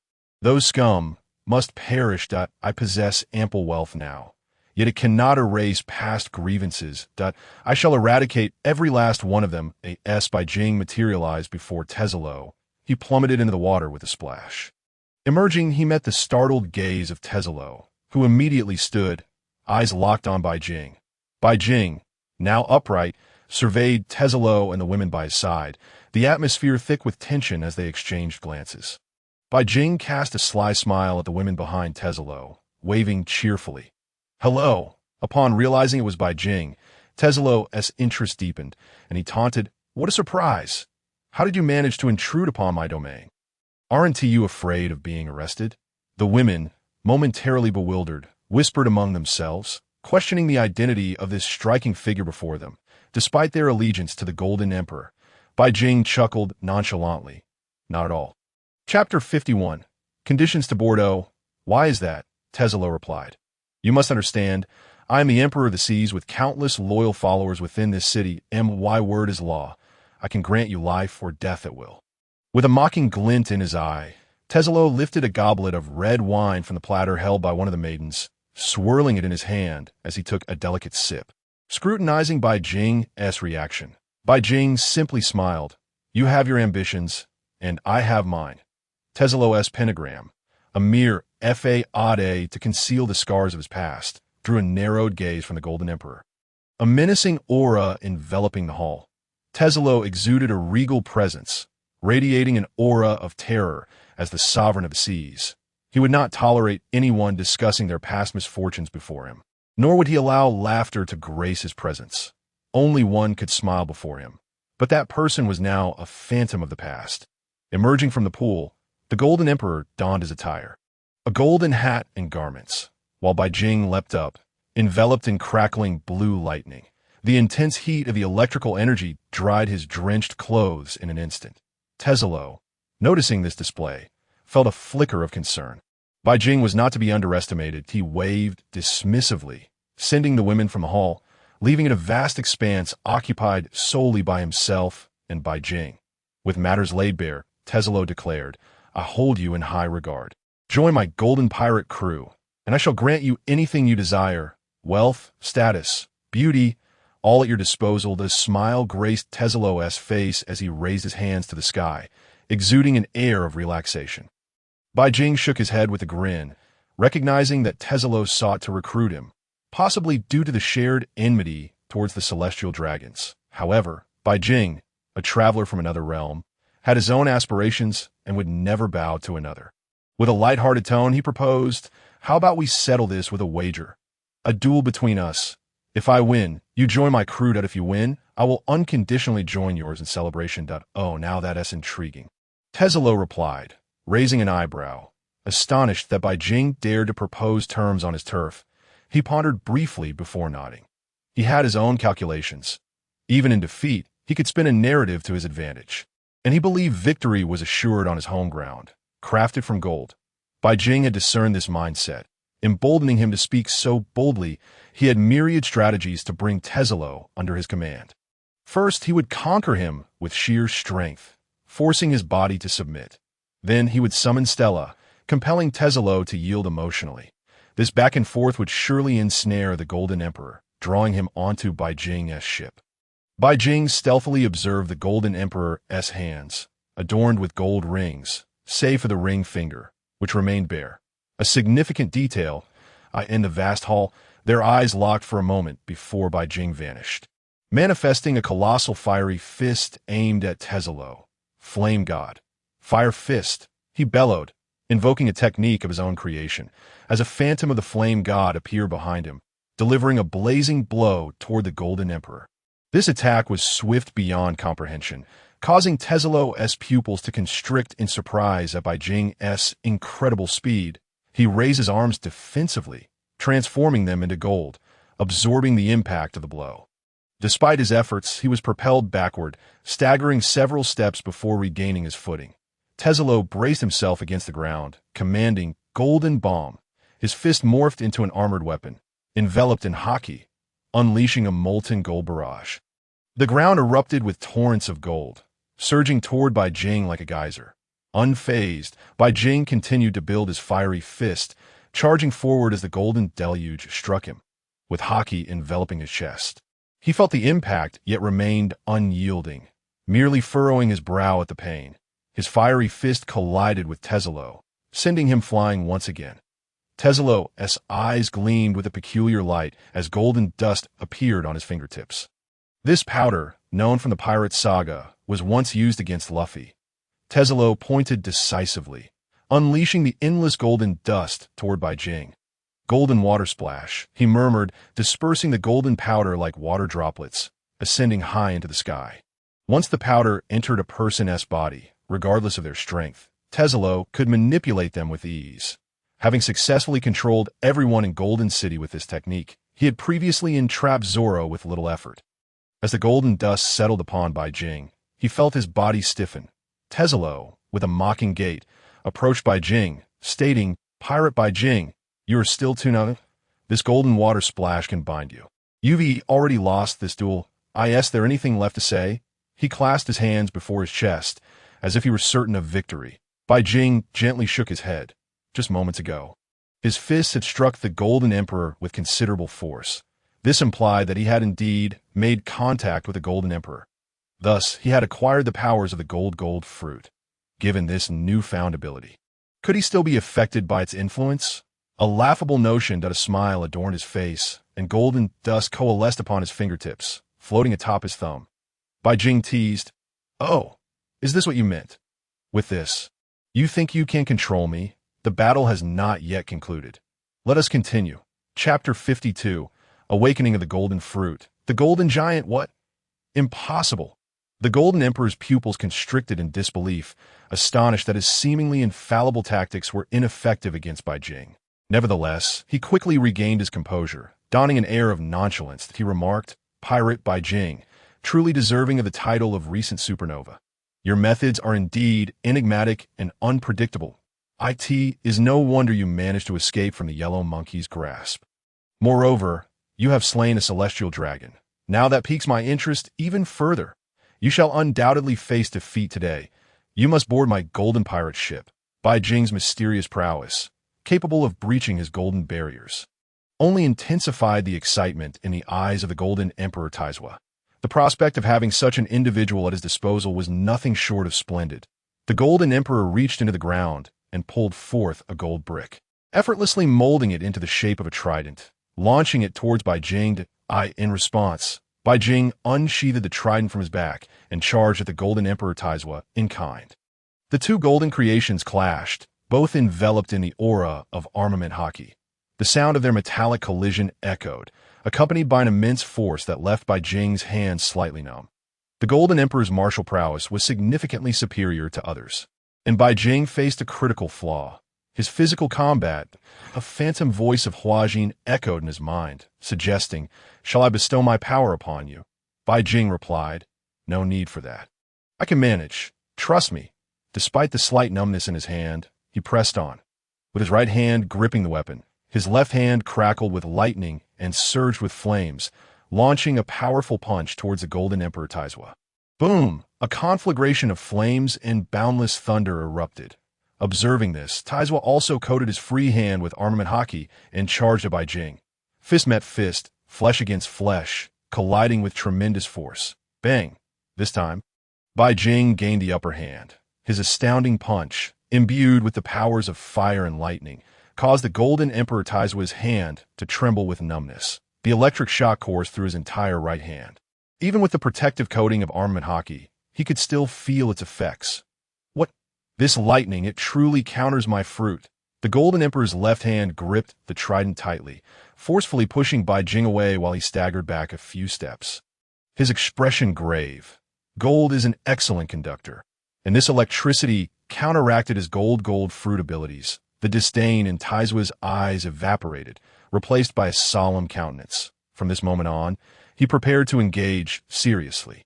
Closing his eyes, he whispered, "Awakening of the fruit." His terrifying muscles bulged forth, tearing through the upper fabric of his clothing, resembling the might of a tyrannosaurus. His green hair transformed into a golden hue, his entire form radiating the essence of gold. His leg muscles swelled, and a golden aura enveloped his fists. From his chest, multiple pink luminescent patterns emerged, shimmering with brilliance. His face morphed into pure gold. As he fully transformed into the Golden Man with the awakening of his fruit, the surrounding objects began to shift, transforming into a flowing, liquid gold state. He opened his eyes wide, gazing at Bai Jing, and proclaimed, "The awakening of this fruit has augmented my offensive, defensive, and resilient capabilities. Can you withstand this? Now, if you surrender and willingly join my Golden Pirate crew, you may avoid a painful fate." The Golden Emperor Taizua fixed his gaze on Bai Jing, eagerly anticipating his response, only to be met with Bai Jing's colossal fist. He leapt from his position, utilizing the powers of the flash fruit to transform into a golden point of light. Appearing before the Golden Emperor, a massive fire-infused fist formed atop his right hand, accompanied by a resonating dragon's roar. Bai Jing shouted, "Flame God! Fire Fist! 60 million volts! Thunder Dragon!" This punch descended directly towards the Golden Emperor's face. The terrifying fire fist struck, causing his head to twist as he was sent hurtling backward. The awe-inspiring Thunder Dragon surged forth, its roar echoing throughout the Grand Hall before lunging at the Golden Emperor Taizua's abdomen. Upon contact, it erupted into an explosion of immeasurable lightning, propelling him over 10 meters away, casting him out of the Grand Hall. The height of the Golden Tower loomed above, and after being blasted out, the Golden Emperor Taizua plummeted from the heights. Instead of indignation, a smile crept across his face as he bellowed, "Interesting, truly interesting." "Ha!" He stabilized himself mid-air, adjusted his posture, and with a sweeping motion of his hand, transformed the entire structure of the Golden Tower to IT shifted, morphing into a golden bridge that allowed him to land gracefully atop it. With a powerful leap, he propelled himself off the ground, returning once more before Bai Jing. This time, his speed had increased tenfold, and his massive golden fist charged at Bai Jing. He roared, "Golden Inferno!" In the state of the Golden Giant, Taizua invoked a technique that clad his fists in a golden armor-like casing, unleashing molten gold with explosive force that radiated heat, illuminating the entire city, possessing the might to incinerate all in its path. This strike alone could incapacitate Luffy. Bai Jing braced himself against the impact of the punch, the overwhelming heat detonating against his abdomen, sending him flying. Even with the timely application of armament hockey around his midsection, the speed was too great, propelling him out of the Grand Hall and down from the Golden Tower. The Golden Emperor Taizua would not allow Bai Jing to escape unscathed. Upon landing in the Grand Hall, he pushed off the ground once more, launching himself like a cannonball. Descending from above, his acceleration surpassed that of Bai Jing's fall. He swung his fist towards Bai Jing, who remained unfazed, adopting a peculiar stance with his hands. From the opening in the tower, a beam of light shot forth, striking the Golden Emperor. This beam was the ability of the slow fruit. The slow beam, in an instant, the Golden Emperor's movements came to a halt, his speed reduced by 100-fold, as if he had momentarily defied gravity, slowly descending this moment. It was Bai Jing's opportunity. Chapter 53, Golden Divine Fire. Bai Jing's counterattack. Although Bai Jing was descending, he had no intention of halting, crashing heavily onto the street below, startling those nearby. What just fell from above? I don't know. That nearly scared me to death. A man shouted, shaking his fist toward the Golden Tower. Damn it. Don't you know dropping things from high places is dangerous? If I catch you, I'll skin you alive. His companion tugged at him gently and whispered, That's the Golden Tower. Residing atop, it is the Golden Emperor. Saying such things, the words sent the man into a panic, cold sweat pouring down his face as he and his companion fled the scene. Eager to put distance between themselves and the sight, Bai Jing stood, taking his time to dust off his shoulders, brushing away the debris. He glanced upward at the slowly descending Golden Emperor Taizwa, a slight smile gracing his lips, projecting an innocent demeanor. Yet for some reason, Taizwa felt an unsettling tremor in his gut. His index and thumb met, crossing his arms over his chest. From the openings created by his crossed fingers, countless points of light began to gather. Bai Jing softly intoned, "Yada no Kagami." Countless points of light erupted from the hands of Bai Jing, soaring towards the Golden Emperor Taizolo, who was languidly descending from above. In this moment, the Golden Emperor resembled a living target, moving at a painfully slow pace in the void, whilst the luminous projectiles from Bai Jing's glint fruit darted forth with remarkable swiftness. These points of light continuously bombarded the body of Golden Emperor Taizolo, who, unfortunately, was also under the influence of the slow fruit. The explosions could have propelled him back a considerable distance, yet throughout the process, his speed remained agonizingly sluggish. Consequently, those radiant points struck him unerringly, landing squarely upon his abdomen. Bai Jing smirked mischievously. Had his fruit remained unawakened, his body would have been relatively small. Now that it had awakened, his form had expanded several-fold. Though his defenses and resilience had likewise increased, the impact area of Bai Jing's luminous projectiles had grown larger, allowing an even greater number to strike him, rendering the enhancements nearly moot. Golden Emperor Taizolo winced in pain. Even with his armed haki enveloping his abdomen, he still suffered genuine damage. It wasn't until Bai Jing had unleashed all of his 8-foot Xionghook pearls that Taizolo's speed finally returned to normal. Crashing heavily from above and kicking up countless clouds of dust, the unusual commotion attracted a crowd, and many were astonished to witness a fierce clash between the pirate Bai Jing and the Golden Emperor. Taizolo's subordinates quickly assembled, ready to encircle Bai Jing and subdue him. Despite his discomfort, the Golden Emperor's extraordinary martial prowess and the awakening of his golden fruit mitigated the damage he had sustained. He surveyed the encroaching allies and bellowed, "Stand back. This is my battle with the pirate Bai Jing. Do not interfere." The large-headed man and Corolla hesitated momentarily, but ultimately heeded Taizolo's command and withdrew. The Golden Emperor regarded Bai Jing with renewed mirth, accelerating to his utmost speed, transforming the surrounding streets into a golden sea. Bai Jing, unable to maintain his footing, fell heavily into this ocean of gold. As the street beneath him liquefied entirely, in the midst of this golden expanse, the Golden Emperor harnessed the awakened powers of his fruit to alter the shapes of surrounding objects, swiftly consolidating the ground beneath Bai Jing. Layer upon layer of gold coalesced, enveloping him and solidifying, trapping Bai Jing within this golden prison. Although Bai Jing had not anticipated the Golden Emperor's intricate strategies and bizarre techniques, he remained unfazed. For he too possessed the abilities granted by the gold fruit. It was not overly complicated for him to break free from the gold. He emanated the power of his fruit, transforming the encasing gold into a liquid state. Gradually, this liquid solidified, forming a column of gold that elevated him above the surface, where he gazed defiantly at the Golden Emperor.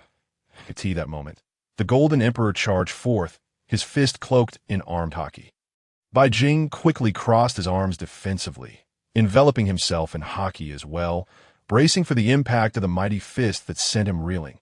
With a thunderous roar, the Golden Emperor unleashed golden divine fire.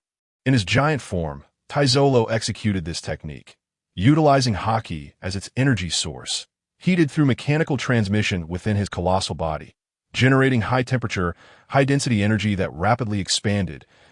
He then launched a laser beam from his eyes. Powerful and far-reaching enough to sink warships dozens of kilometers away, .2 beams of radiant energy shot forth from his gaze, moving with blinding speed, aimed at vanquishing Bai Jing. Sensing the terrifying beams approaching, Bai Jing quickly elementalized, transforming into a dazzling burst of light to evade the twin rays. As he sidestepped, Bai Jing wiped the cold sweat from his brow, shaken by the sheer might of the attack. Taizolo, undeterred, fired 2 more beams, relentless in his pursuit. The beams struck the surrounding streets, causing towering buildings to crumble under their ferocity. Onlookers had long since fled, fearing collateral damage, as they observed from a distance through binoculars, marveling at the clash between the supernova pirate Bai Jing and the formidable Golden Emperor. Indeed, Bai Jing has reached such heights, he can hold his own against Golden Emperor Taizolo, who is utterly fearsome in this state. Is this the power of the gold fruit? It is monstrous to such an extent. The commotion caught the attention of Ace, Little Oars, and Stella. Upon realizing that Taizolo and Bai Jing were engaged in battle, they began to hasten towards the fray, intent on halting the conflict. Thus far, Bai Jing had refrained from earnest confrontation, curious to see how far the Golden Emperor could develop his fruit's capabilities. In due course, he planned to emulate those techniques for himself. What a splendid endeavor that would be! Chapter 54. Golden God versus Thunder God. A clash of titans. It appeared as though the Golden Emperor was toying with him. With a powerful push against the ground, Taizolo vanished from sight. The rays continued to emanate from his eyes, while his colossal golden fist surged towards Bai Jing. The haki enveloping him surged forth, and the golden waters once again engulfed Bai Jing, transforming the surrounding materials into a liquid state, leaving him with no avenue for escape. The beams of radiation sought to strike Bai Jing directly. As Bai Jing beheld the encroaching liquid gold, his expression shifted. Although he wielded the abilities of the gold fruit, he had yet to awaken it, having only recently acquired it. Unlike Taizolo, who had mastered his fruit over time, Bai Jing remained unperturbed. If Taizolo sought a contest of strength, he would not shy away from the challenge. Pirate Bai Jing, will you forever cower? Are you afraid to face me head-on? Bellowed Golden Emperor Taizolo. The radiation from his gaze unrelenting. Bai Jing retorted with disdain, "What nonsense! If I don't flee, should I stand still for you to strike? Am I foolish, or are you?" Seemingly growing weary, Taizolo prepared to unleash a powerful move. Consolidating the might of his gold fruit to momentarily immobilize Bai Jing within the golden waters, Bai Jing struggled to break free using his fruit's abilities. Taizolo suddenly appeared above him, gathering a multitude of golden waters around him to form towering pillars. He thundered, "Golden divine punishment!" His eyes narrowed, and with his right hand raised high, he hurled the hundreds of golden pillars downwards. This was known to be Taizolo's most potent technique, executed in its awakened state, converging several golden pillars into a missile-like formation, infused with formidable armed haki to strike his opponent. IT had once subdued Luffy in his 4th gear. The Lion's King rocket, the sheer force, explosive power, and haki-laden impact bore down upon Bai Jing. Should he endure this strike, he would undoubtedly be overwhelmed. Bai Jing's eyes widened, realizing that it was time to discard the pretense of playfulness. A smile crossed his face as he mused, "Let us see whether your golden divine punishment is stronger, or if my thunder god punishment prevails.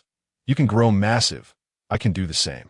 Endless arcs of blue lightning surged around Bai Jing, crackling with energy in that moment, his muscles bulged, mirroring the Golden Emperor's transformation, ripping his upper garments to reveal a powerful physique. His hair stood on end, radiating a terrifying blue luminescence, forming a circular halo around his shoulders, enhancing his appearance to that of a thunderous deity. Bai Jing silently summoned waves of lightning, gazing at the Golden Emperor's golden divine punishment, and he roared defiantly, 200 million volts. Thunder God. He unleashed the entirety of his 200 million volts of electricity, enveloping himself in a tempestuous display of lightning, transforming into the colossal form of the Thunder God. The tempestuous sea of lightning filled his vision as it surged towards Taizolo's golden divine punishment, the two forces colliding with tremendous impact. Within the 200 million volts, the searing heat melted the golden pillars of the golden divine punishment, reducing them to liquid gold that cascaded to the ground. The torrent of electricity surged towards Golden Emperor Taizolo. Bai Jing moved with newfound speed and resilience, his Thunder God form drastically enhancing his defensive and offensive capabilities as he charged at the Golden Emperor. Lightning crackling around his fist. Thunder Fist. Accompanied by a staggering 200 million volts, the Thunder God summoned forth a torrent of golden liquid to shield himself, attempting to block the impending onslaught. Yet, in his moment of carelessness, he overlooked the fact that gold is an excellent conductor of electricity. The instant the liquid gold came into contact with the lightning, it rapidly conducted the electric charge. Coursing through the form of the Golden Emperor, Tezelo, the terrifying voltage sent waves of numbness throughout his entire being. For a fleeting moment, his blood and heart seemed to halt. This strike from Bai Jing was unrestrained. For to hold back now would be tantamount to cruelty towards oneself. A foolish endeavor indeed. He had not reached the point of annihilating the Golden Emperor, but it was imperative that he thoroughly subdue him. Tezelo's eyes rolled back as his consciousness momentarily faded. However, through sheer willpower, he awakened almost instantly. Yet ensnared within the sea of 200 million volts, he found himself utterly immobilized, racked with excruciating torment as he cried out in agony. Ah! Observing this, Bai Jing delivered a thunderous blow to Tezelo's abdomen, sending him hurtling away like a mere ball that eye in the distance. The large-headed man and Corolla exchanged glances filled with sympathy, poised to intervene. At that moment, Ace arrived on the scene, a massive fire fist raised to block their path. Bai Jing advanced, his gaze coldly fixed on the Golden Emperor as he spoke. "You have lost. Will you surrender?" "Who says I have lost? Let us fight again," Tezelo retorted, defiance blazing in his eyes, a hint of madness flashing across his face. The infinite power of gold surged forth from him once more, as he sought to extract every ounce of potential to transcend his limits. The boundless sea of gold around him coalesced into a towering figure, a giant of gold standing over 100 meters tall, resembling a titan. Enveloped within this golden behemoth, Tezelo swung its massive fist towards Bai Jing with astonishing speed. In that moment, Bai Jing's form seemed diminutive in comparison to the colossal golden giant. He slowly shook his head. "You have already lost, for the lightning fruit is the antithesis of your gold fruit. And no matter how you develop your abilities, even if you conjure a golden giant, as long as my fruit bears even a hint of electricity, it will conduct through that giant, rendering you vulnerable to harm." Yet, sensing Tezelo's masochistic tendencies, Bai Jing was inclined to indulge him. With a snap of his fingers, ominous clouds gathered above, unleashing a deluge of fierce lightning. Bai Jing called out, 10,000 thunder. Utilizing the Ark's prophecy, he generated a vast expanse of thunderclouds, releasing the lightning he had conjured to stimulate the electrons within, igniting a chaotic storm of electricity that rained down in countless bolts. The sky was alight with thunder as it struck the Golden Emperor, eliciting another agonized cry at "Ah!" Bai Jing observed below, shaking his head as he remarked, "What kind of life are you playing at? How can you face your beloved in such a pitiful state?" In this moment, Bai Jing, in his thunder god state, stood unyielding, his strength unparalleled. Even should the Golden Emperor's gold fruit awaken, he would not falter. His thunder fruit was the bane of the gold fruit. Under the terrifying voltage, the Golden Emperor still felt the numbing effects. His expression tinged with pain. 200 million volts was the maximum voltage that Enel could wield.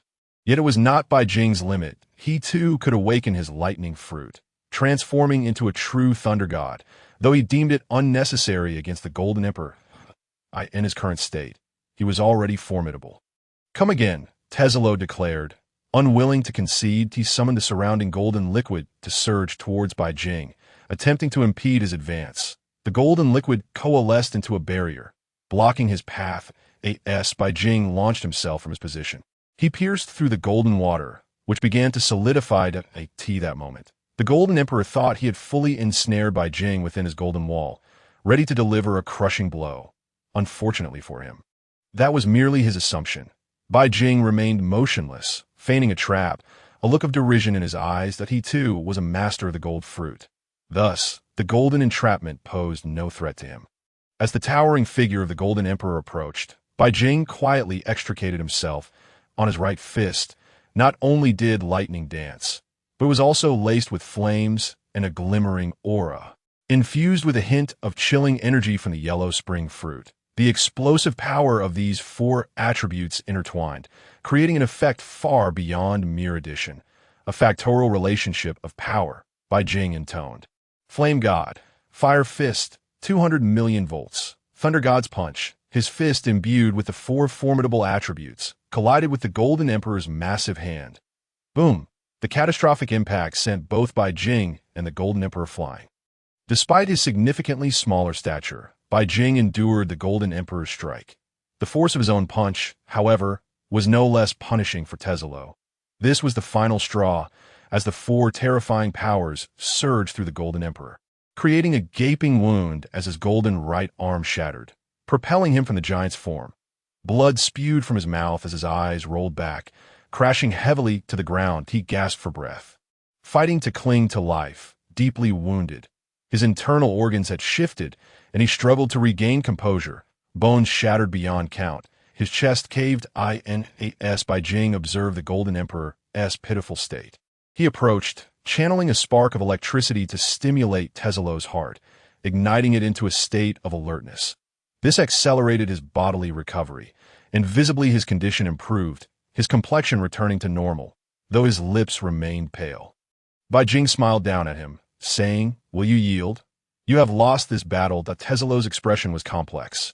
He had intended to recruit Bai Jing to his side, yet instead found himself ensnared. Accepting defeat, he was now to become Bai Jing's subordinate. However, as a ruler of the seas, the thought of being relegated to the status of a mere crew member was disheartening, despite the undeniable truth of his failure. Bai Jing recognized the Golden Emperor's reluctance. But he was no ordinary man. He had traversed from Huaxia, mastering the 36 stratagems. The foremost strategy is to conquer the heart. As Bai Jing had anticipated, Stella had arrived, drawn by the tumultuous events. Upon seeing the man she had yearned for over the decades, tears of joy flooded her eyes. Unable to be contained, cascading down like a torrential downpour, she rushed towards the distant figure of Tezzalo, her vision blurring with emotion. Though older and more haggard than in her youth, he still bore a striking resemblance to the man she had dreamed of, a hint of a jester in his appearance due to the passage of time. Yet, for someone who had occupied her thoughts for so long, she felt no disdain. She approached Tezzalo, gently lifting him into her embrace. The sight of the woman before him, so reminiscent of the one he had dreamed of every night, left him momentarily stunned. He trembled uncontrollably, unable to believe this was reality and not a mere dream.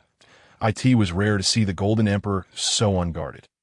Even in the face of the overwhelming lightning from his battle with Bai Jing, he had not displayed such vulnerability. He stood transfixed, gazing at the ethereal figure of the woman before him. Disbelief etched on his features.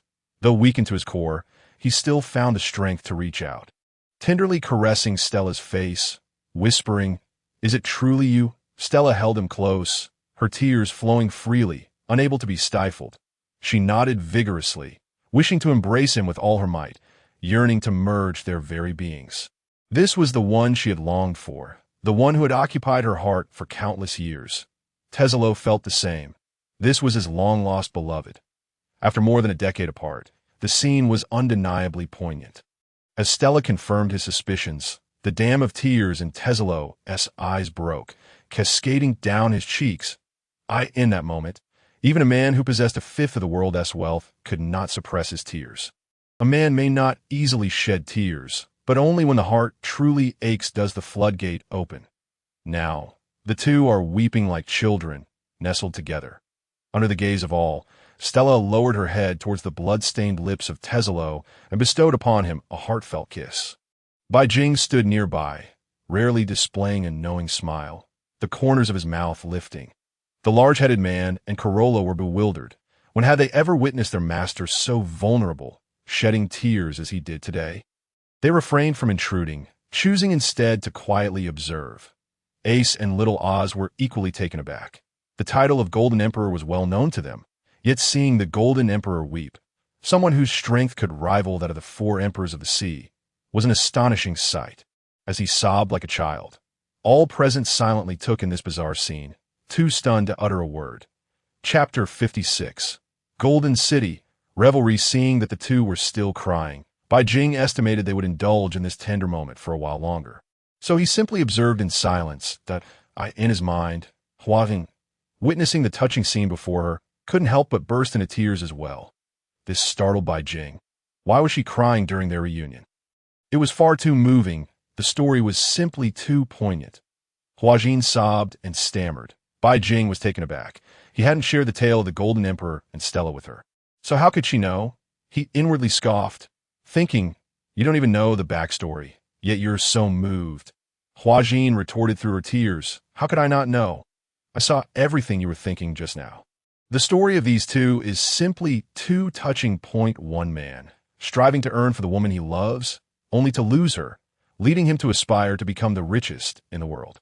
With 9 fingers adorned with golden rings, only the nameless remains for her, but it's truly heart-wrenching. Sob in Bai Jing's mind. The little figure of Hua Jing wept incessantly, which amused him and left him astonished. Wait, does that mean from now on, whatever I think, Hua Jing can see it in my mind? This was troublesome. He would need to be cautious around her, at least when she was in his thoughts, to avoid letting his imagination run wild. When she was within his mind, he must refrain from indulging in frivolous thoughts, or he would surely find himself in a predicament. After a considerable time of tender exchange, Bai Jing approached the two with a smile, inquiring, "How does it feel to be reunited? Are you satisfied with the outcome?" He chuckled lightly, and Stella cast a grateful glance at Bai Jing. Everything was conveyed in silence. From that moment on, should Bai Jing require anything, Stella would undoubtedly do her utmost to assist him. This act of resurrection had allowed her to reunite with the Golden Emperor Tezelo, a debt of gratitude she could never repay. If Bai Jing ever needed her assistance, she would comply unconditionally. Tezelo, still somewhat puzzled, glanced at Bai Jing, uncertain of his words. Subsequently, Stella recounted the entire sequence of events to the Golden Emperor, albeit omitting certain details. She did not mention her experiences in the realm of death, for even if she did, Tezelo might not believe it. The matter was too mystical. Who had ever returned from the dead, let alone entered the realm of death after dying? Upon hearing Stella's account, Tezelo's gaze towards Bai Jing transformed entirely. Now imbued with a hint of gratitude and pity that moment, the Golden Emperor was genuinely convinced. Not only had Bai Jing won him over, but he had also aided him in rectifying a profound regret from over a decade ago. This, indeed, was Bai Jing's intent. Bai Jing observed the numerous onlookers around him, who had been covertly watching, and smiled gently that it was time to leave. He felt no shame in letting others witness this spectacle for so long. Besides, if the two wished to indulge in their affection, they should do so privately. Right? Bai Jing raised his eyebrows, giving the couple a knowing look, the expression unmistakable. He suggested that any words of gratitude could wait. He would leave them to their moments for the next few days. With that, he turned to depart, planning to return to the casino for more revelry. Seeing this, the Golden Emperor immediately turned to Corolla and the large-headed man, instructing, "In these few days, treat Bai Jing as if you were treating me. Whatever he desires, you shall provide. Attend to him well." The two nodded vigorously at the Golden Emperor's command, approaching Bai Jing with obsequiousness, especially the large-headed man. Previously, he had merely been a spectator of Bai Jing. Now he found himself as one of Bai Jing's subordinates. The woman, upon seeing Bai Jing, lightly placed her hand on his shoulder, her soft, pale form intentionally brushing against him. This caught Bai Jing off guard. Stirring his senses, he thought to himself, "This is quite overwhelming. Ah no, it's genuinely soft. Ah no, this was hardly his fault. It wasn't a power he sought, but rather one that had come to him." Now he had gained the ability of the luck fruit. The woman's actions were to bestow the gift of luck upon Bai Jing. Consequently, Bai Jing, accompanied by Corolla and the presence of Hua Jing in his mind, enjoyed his time in Bai Jing's mind. Hua Jing pouted, clearly displeased, as she observed him reveling with Corolla. She pouted, "Humph, seductress." Unaware of the unusual situation in his mind, Bai Jing continued to enjoy his time with Ace and Little Oz. They explored every endeavor the casino had to offer, and with the luck fruit's ability, their fortune was exceptional. They won at every game, turning a starting capital of 0 into billions of berries. And their winnings continued to soar. After 3 days of merriment, Bai Jing felt somewhat fatigued and returned to his room, followed by Ace and Little Oz. In the privacy of his room, Bai Jing pondered, stroking his chin, that we don't have a pirate ship, not even a single one, while the Golden Emperor possesses the Golden City at sea, which essentially serves as a pirate ship that we can utilize directly. Traveling with such a vessel isn't out of the question, but the challenge lies in the enormity of our ambitions and the sluggish speed. Should the Navy come after us, we wouldn't stand a chance to escape.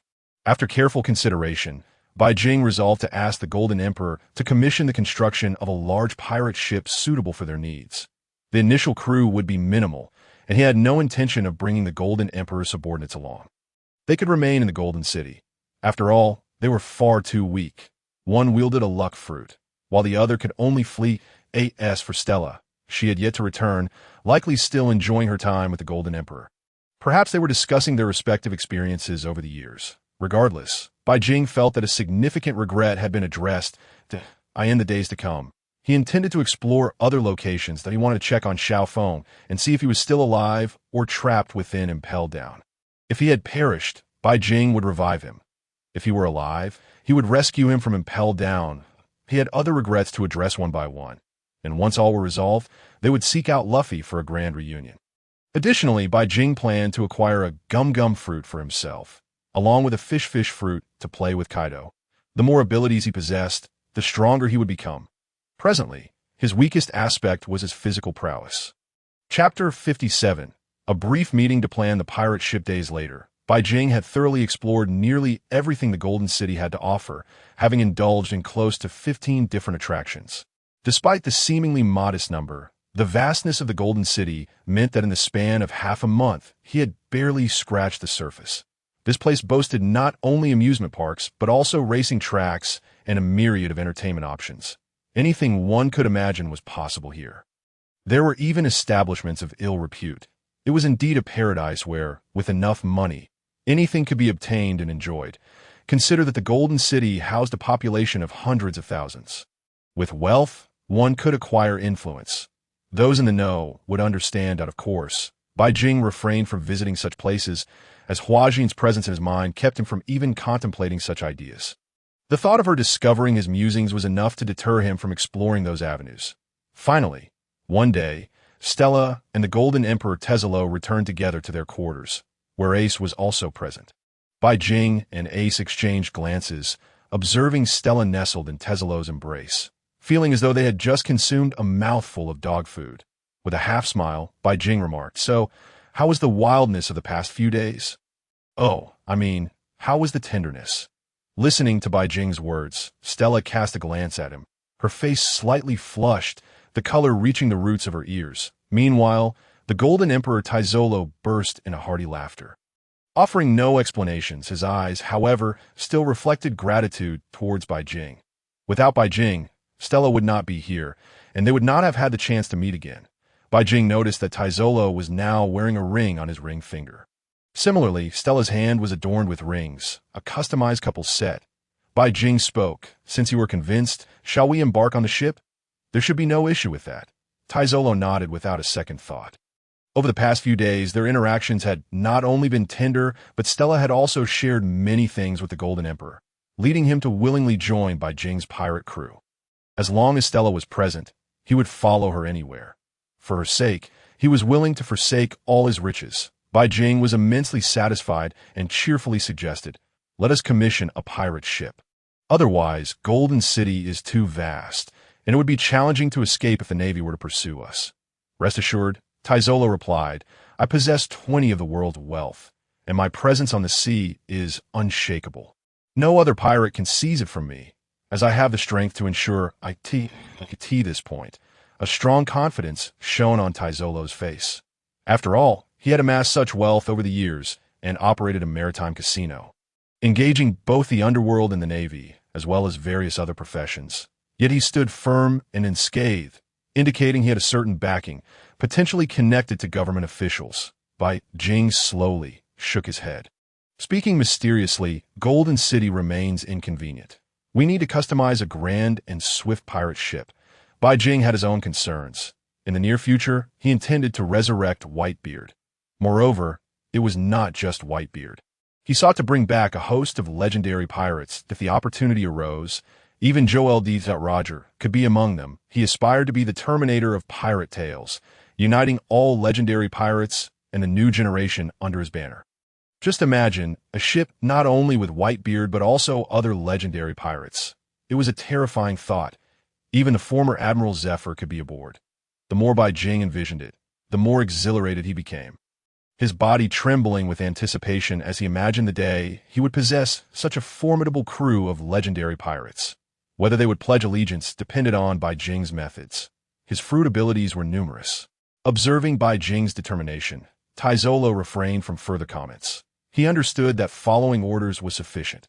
After all, Bai Jing had saved Stella, and he was now part of Bai Jing's pirate crew.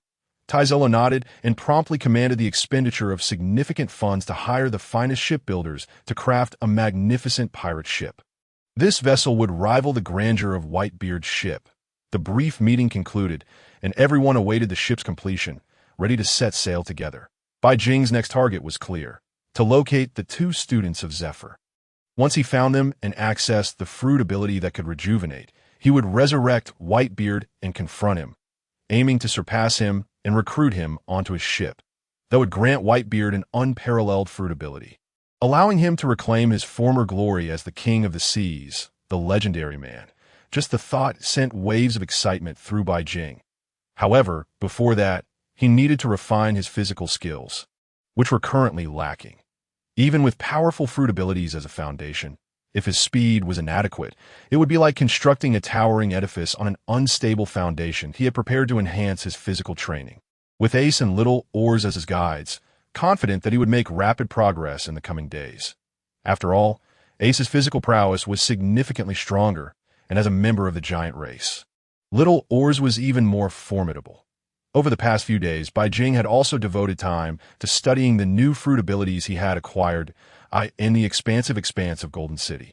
He could train wherever he wished. The Golden Emperor had decreed that Bai Jing was to be treated as one's own, and whatever he requested was to be fulfilled. The announcement caused quite a stir. Few had anticipated Bai Jing would be held in such high regard. Moreover, the Golden Emperor insisted that he would join Bai Jing's pirate crew as a member, while Golden City would continue to be managed by them, with the Golden Emperor promising to return for a visit in due time. Bai Jing ventured to a relatively secluded area of Golden City, where he began his physical training and the development of his fruit abilities. His primary combat methods relied on the Mera Mera no Mi and Goro Goro no Mi, while the Pika Pika no Mi served as his maneuvering technique. Yet he felt his abilities were still too thin. There are other fruits yet to be utilized. Chapter 58. Enhancing physical skills, danger approaches.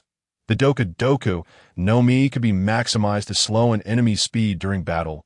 He also possessed the Z-gravity fruit, capable of amplifying gravity 100-fold, 1,000-fold, or even 10,000-fold. When gravity reached that extreme, it could crush an enemy to death. The Gura Gura no Mi was a well-known force of invincibility, alone in that open space. Bai Jing harnessed the power of the gravity fruit to create a massive gravitational field around him. Initially set to 10 times his weight, he adapted to the pressure before adding sandbags and lifting barbells, squatting low to perform frog jumps. Given his body as possession of several fruit abilities, his physical strength was undoubtedly greater than that of an average person. Thus, lifting several hundred pounds was not a challenge. Even under 10-fold gravity, augmented by the 100-pound barbell, totaling 1,000 pounds, he commenced his training beneath this weight. Talent does not sculpt muscles like a chiseled statue. Only hard work can elevate you to heights unattainable by others. Bai Jing firmly believed in this principle. Over the days, he dedicated himself to enhancing his physical skills. Seeing Bai Jing's diligence, Ace and Little Oars felt guilty about continuing their leisure activities. Ace also focused on developing his fruit abilities and hockey, as his hockey and fruit powers were not particularly strong, especially since the Mera Mera no Mi was countered by the Magu Magu no Mi, and in the New World, everyone wielded hockey, rendering the Mera Mera no Mi less formidable. Little Oars sought to enhance his offensive capabilities and agility, for with such a massive physique, failing to strengthen it would render him a mere target for others. The Golden Emperor's strength required no proof. With the ability of the Op no Mi, he was at least of Vice Admiral caliber, so Bai Jing felt no concern having him aboard. Moreover, these days allowed the couple to enjoy their long-awaited reunion. The massive pirate ship was being hastily constructed, and once completed, they would set sail. Bai Jing still had ample chi from the Nine Hells, sufficient to support his next venture into the world of death. He could search for acquaintances to resurrect. His goals became clearer, and he sought information about Zephyr's two students, The vast ocean offered plenty of opportunities. Thus, he decided to head to Dressrosa, where he could rectify some past regrets. After a couple of weeks, news of Bai Jing's activities in Golden City spread. The pirate ship was still under construction, as crafting such a colossal vessel, even with thousands of workers, would take time, and at least another half-month was required. While the Navy had begun to surround Golden City, Bai Jing had killed a celestial dragon, and the Navy was unlikely to let it slide, especially with CP0 dispatch from the headquarters. Leading the charge were Admirals Kazuru and Fujitora, accompanied by over a dozen Navy ships, each manned by 100,000 sailors. Notably, due to pressure from above, Garp had also joined the fray. As usual, he stood lazily on the Navy ship's deck, picking his nose, munching on biscuits, and gazing aimlessly at the vast sea, his eyes filled with anticipation. Ace, it seems we shall meet again. The demise of the celestial dragon is of such grave significance that it has garnered the utmost attention from the Navy headquarters. Furthermore, a death order has been issued from above, mandating the capture of Bai Jing and his subsequent return to Mariewa, where he is to face the punishment, one might say, the torment, meted out by the celestial dragons. At this moment, they remain blissfully unaware that a crisis has quietly descended upon them. Even if they were to learn of it, Bai Jing would remain unfazed. His only source of trepidation is Carp AS for the Yellow Ape and Fujitora. He harbors little fear, for he now possesses the powers of the shaking fruit. One could say that even if another admiral were to appear, he would remain unperturbed. Indeed, in the course of his recent fruit development, he has awakened several other powers. The awakening method of the underworld fruit allows him not only to traverse the realm of the dead, but also to communicate with the underworld, summoning departed souls to fight on his behalf. The soul aspect functions similarly to AS for the flame fruit. He has previously undergone its awakening, transforming everything around him into a sea of fire. Becoming the sovereign of the flames, the thunder fruit has already attained its thunder god form, and thus its awakening method is even more fearsome, capable of turning the entire world into a tempest of thunder and lightning. One strike could mean death. No matter how many gather, they merely serve as offerings. Throughout these recent days of research and development, Ace has posed numerous inquiries regarding the flame fruit, and their mutual exchange has greatly enhanced their understanding. Bai Jing and Ace continue their usual revelry over drinks, while Wazian has emerged from her fruit-imbued state, enjoying a cup of homemade oolong tea within a specially crafted transparent tank. Ace, his curiosity piqued by the effects of alcohol, turns to Bai Jing and inquires, "How did you come to know that the Golden Emperor has a beloved?" His confusion is palpable, for Bai Jing's intentions have always been glaringly clear, even on their journey to the realm of the dead, driven by a resolute purpose to resurrect someone for the sake of another. Much like Ace himself, who seeks to revive those dear to him, such as Luffy and others, Bai Jing's aim to resurrect Stella is for the Golden Emperor. And over the months of their interactions, Bai Jing has consistently pursued this endeavor during each foray into the realm of the deceased. Both men, intoxicated, speak their innermost thoughts, unguarded before one another. Wazian shares this curiosity, her gaze fixed on Bai Jing, eagerly anticipating his forthcoming response. Bai Jing raises his cup and drains its contents, his voice soft as he reminisces that in our world, there exist countless unresolved tales of love. It is a tragedy that those who should not have perished did so, leaving behind heart-wrenching love stories unfulfilled. They loved each other dearly, yet were separated by insurmountable circumstances, existing in realms apart. If only we had the opportunity, we might send a blade to the story's creator, urging them to craft a more beautiful conclusion. Alas, we cannot, but now that we have this chance, why not seize it? Let us bestow a fitting ending upon this tale, and likewise a sense of closure to my youth.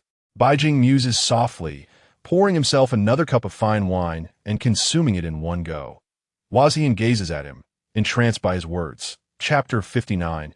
The fleet surrounds two admirals, Navy hero Carp, listening to Bai Jing. Ace, though perplexed, nods in understanding. He refrains from delving too deeply into Bai Jing's origins, for Bai Jing has aided him and continues to assist those around him, which suffices. He acknowledges the debt he owes Bai Jing and resolves to repay it slowly in the time to come. They are all pirates, bound by principles of loyalty, righteousness, and propriety, Disorder is intolerable, and this is Ace's guiding principle. After drinking late into the night, Bai Jing and Ace succumb to slumber at the table. Huaxian, observing Bai Jing in such a state, recalls previous moments, her cheeks flushing with warmth. Boom! Boom! The thundering sound of cannon fire jolts Bai Jing, Ace, and Huaxian awake. The three exchange glances, each reflecting a shared confusion. Oblivious to the unfolding events, they hastily exit the tavern, with Huaxian transforming into a miniature form, manifesting within Bai Jing's mind. As they rush outside, they find the streets of Golden City in chaos, with pirates shouting in alarm. The Navy has arrived. Damn it, a dozen warships and 2 admirals. Even Carp is here. Run, these Navy men have gone mad, deploying such a force. A dozen Navy warships and 2 admirals. Bai Jing and Ace share a knowing glance, and at that moment, the Golden Emperor relays information via a transponder snail. The Navy, for reasons unknown, has mobilized an entire fleet of warships and 2 admirals, along with hundreds of vice admirals, surrounding Golden City. It seems they have come for you. This message is directed at Bai Jing. Bai Jing quickly comprehends the situation. It is due to his slaying of a celestial dragon that the Navy has mobilized in pursuit of him, as his whereabouts have been compromised within Golden City. The Golden Emperor is currently negotiating with the higher-ups, for his continued operation of the casino must be backed by some degree of power. However, he did not anticipate that the Navy would take such decisive action. Nor would they spare him face, seeking to quell the situation by demanding Bai Jing's surrender. Yet, now that he's a member of Bai Jing's crew, the notion of handing him over is utterly inconceivable. Thus, there is no alternative, only battle.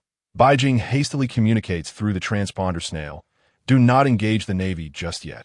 After all, your ability to continue operating Golden City at sea relies significantly on the government support. This time, do not interfere. Allow me to handle this alone." But a disturbance interrupts, and as the Golden Emperor Taizolo attempts to voice further thoughts, Bai Jing interjects once more via the snail. "There is no need for buts. Just trust me. These Navy men are of no concern. The only tricky element is the Navy hero Carp, but it is manageable." With that, Bai Jing ends the call, and he and Ace step out of Golden City, arriving at its outskirts. He harbors his own concerns. For Golden City to continue thriving, it is imperative that the Golden Emperor does not sever ties with the Navy. Before them lies a sea of Navy personnel, with warships encircling the area, their cannons trained upon Golden City. Bai Jing chuckles softly. "They seem to hold me in high regard, deploying so many warships for just one person." Ace quips from beside him, "Who told you to kill a celestial dragon?" They are the ancestors of this Navy. Little Oars, with his massive stature, stands atop the wall, gazing at the multitude of Navy troops before him, showing neither fear nor trepidation. Instead, a glimmer of battle fervor shines in his eyes. During the Marineford War, the Navy mobilized 100,000 troops, yet now, to capture Bai Jing, they have summoned an entire force of 1,000,000, with Carp himself in attendance. This underscores the significance of the celestial dragons to the Navy and the government. A truth that is unmistakable, yet Bai Jing remains unperturbed. Bai Jing gazes into the distance, spotting the Navy hero Carp aboard the last of the warships. Carp is a tall, robust elder with a broad chest and well-defined muscles. A scar gracing his left eye. His striking blue eyes are framed by a mane of gray-white hair, and he continues to don his signature dog hat and the Navy's Justice cloak. His epaulets adorned in black and red. Upon seeing this, Bai Jing casts a meaningful glance at Ace, curious about his reaction. The moment Ace catches sight of Carp, his eyes glisten with unshed tears, and he exclaims, "Old man." He chuckles. "I didn't expect even the old man to show up. It seems the Navy truly holds you in high regard." Ace's reaction aligns perfectly with Bai Jing's expectations that he believes Ace would respond in this manner. For calling him Grandpa might feel awkward, especially since he refrained from doing so during the Marineford War, opting instead for the more affectionate old man. "Pirate Bai Jing, surrender immediately. You are completely surrounded by the Navy. Do not resist stubbornly. Early surrender may spare you some suffering. Otherwise, you shall bear the consequences." A vice admiral aboard one of the Navy's ships bellows loudly. Meanwhile, Fujitora and the Yellow Ape stand on 2 other warships.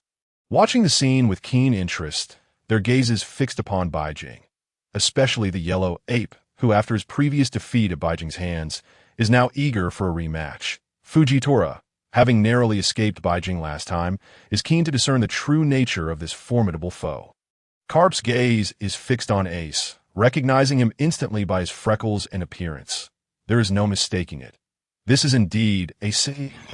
That moment, he trembles, his eyes brimming with emotion, tears welling yet not falling. Shimmering within the confines of his dog hat, the Golden Emperor stands atop Golden City, surveying the scene below with concern. Stella, at his side, shares in his apprehension that you think a confrontation will ensue? And can Bai Jing escape? She inquires. The Golden Emperor's expression turned grave as he shook his head. If a single general were to arrive, he would undoubtedly be able to escape. If two were to come, the situation would be uncertain. Yet, with the legendary marine hero Garp now present, the outcome of this confrontation remains shrouded in ambiguity. Should the critical moment arise and Bai Jing falter, I shall descend to assist him.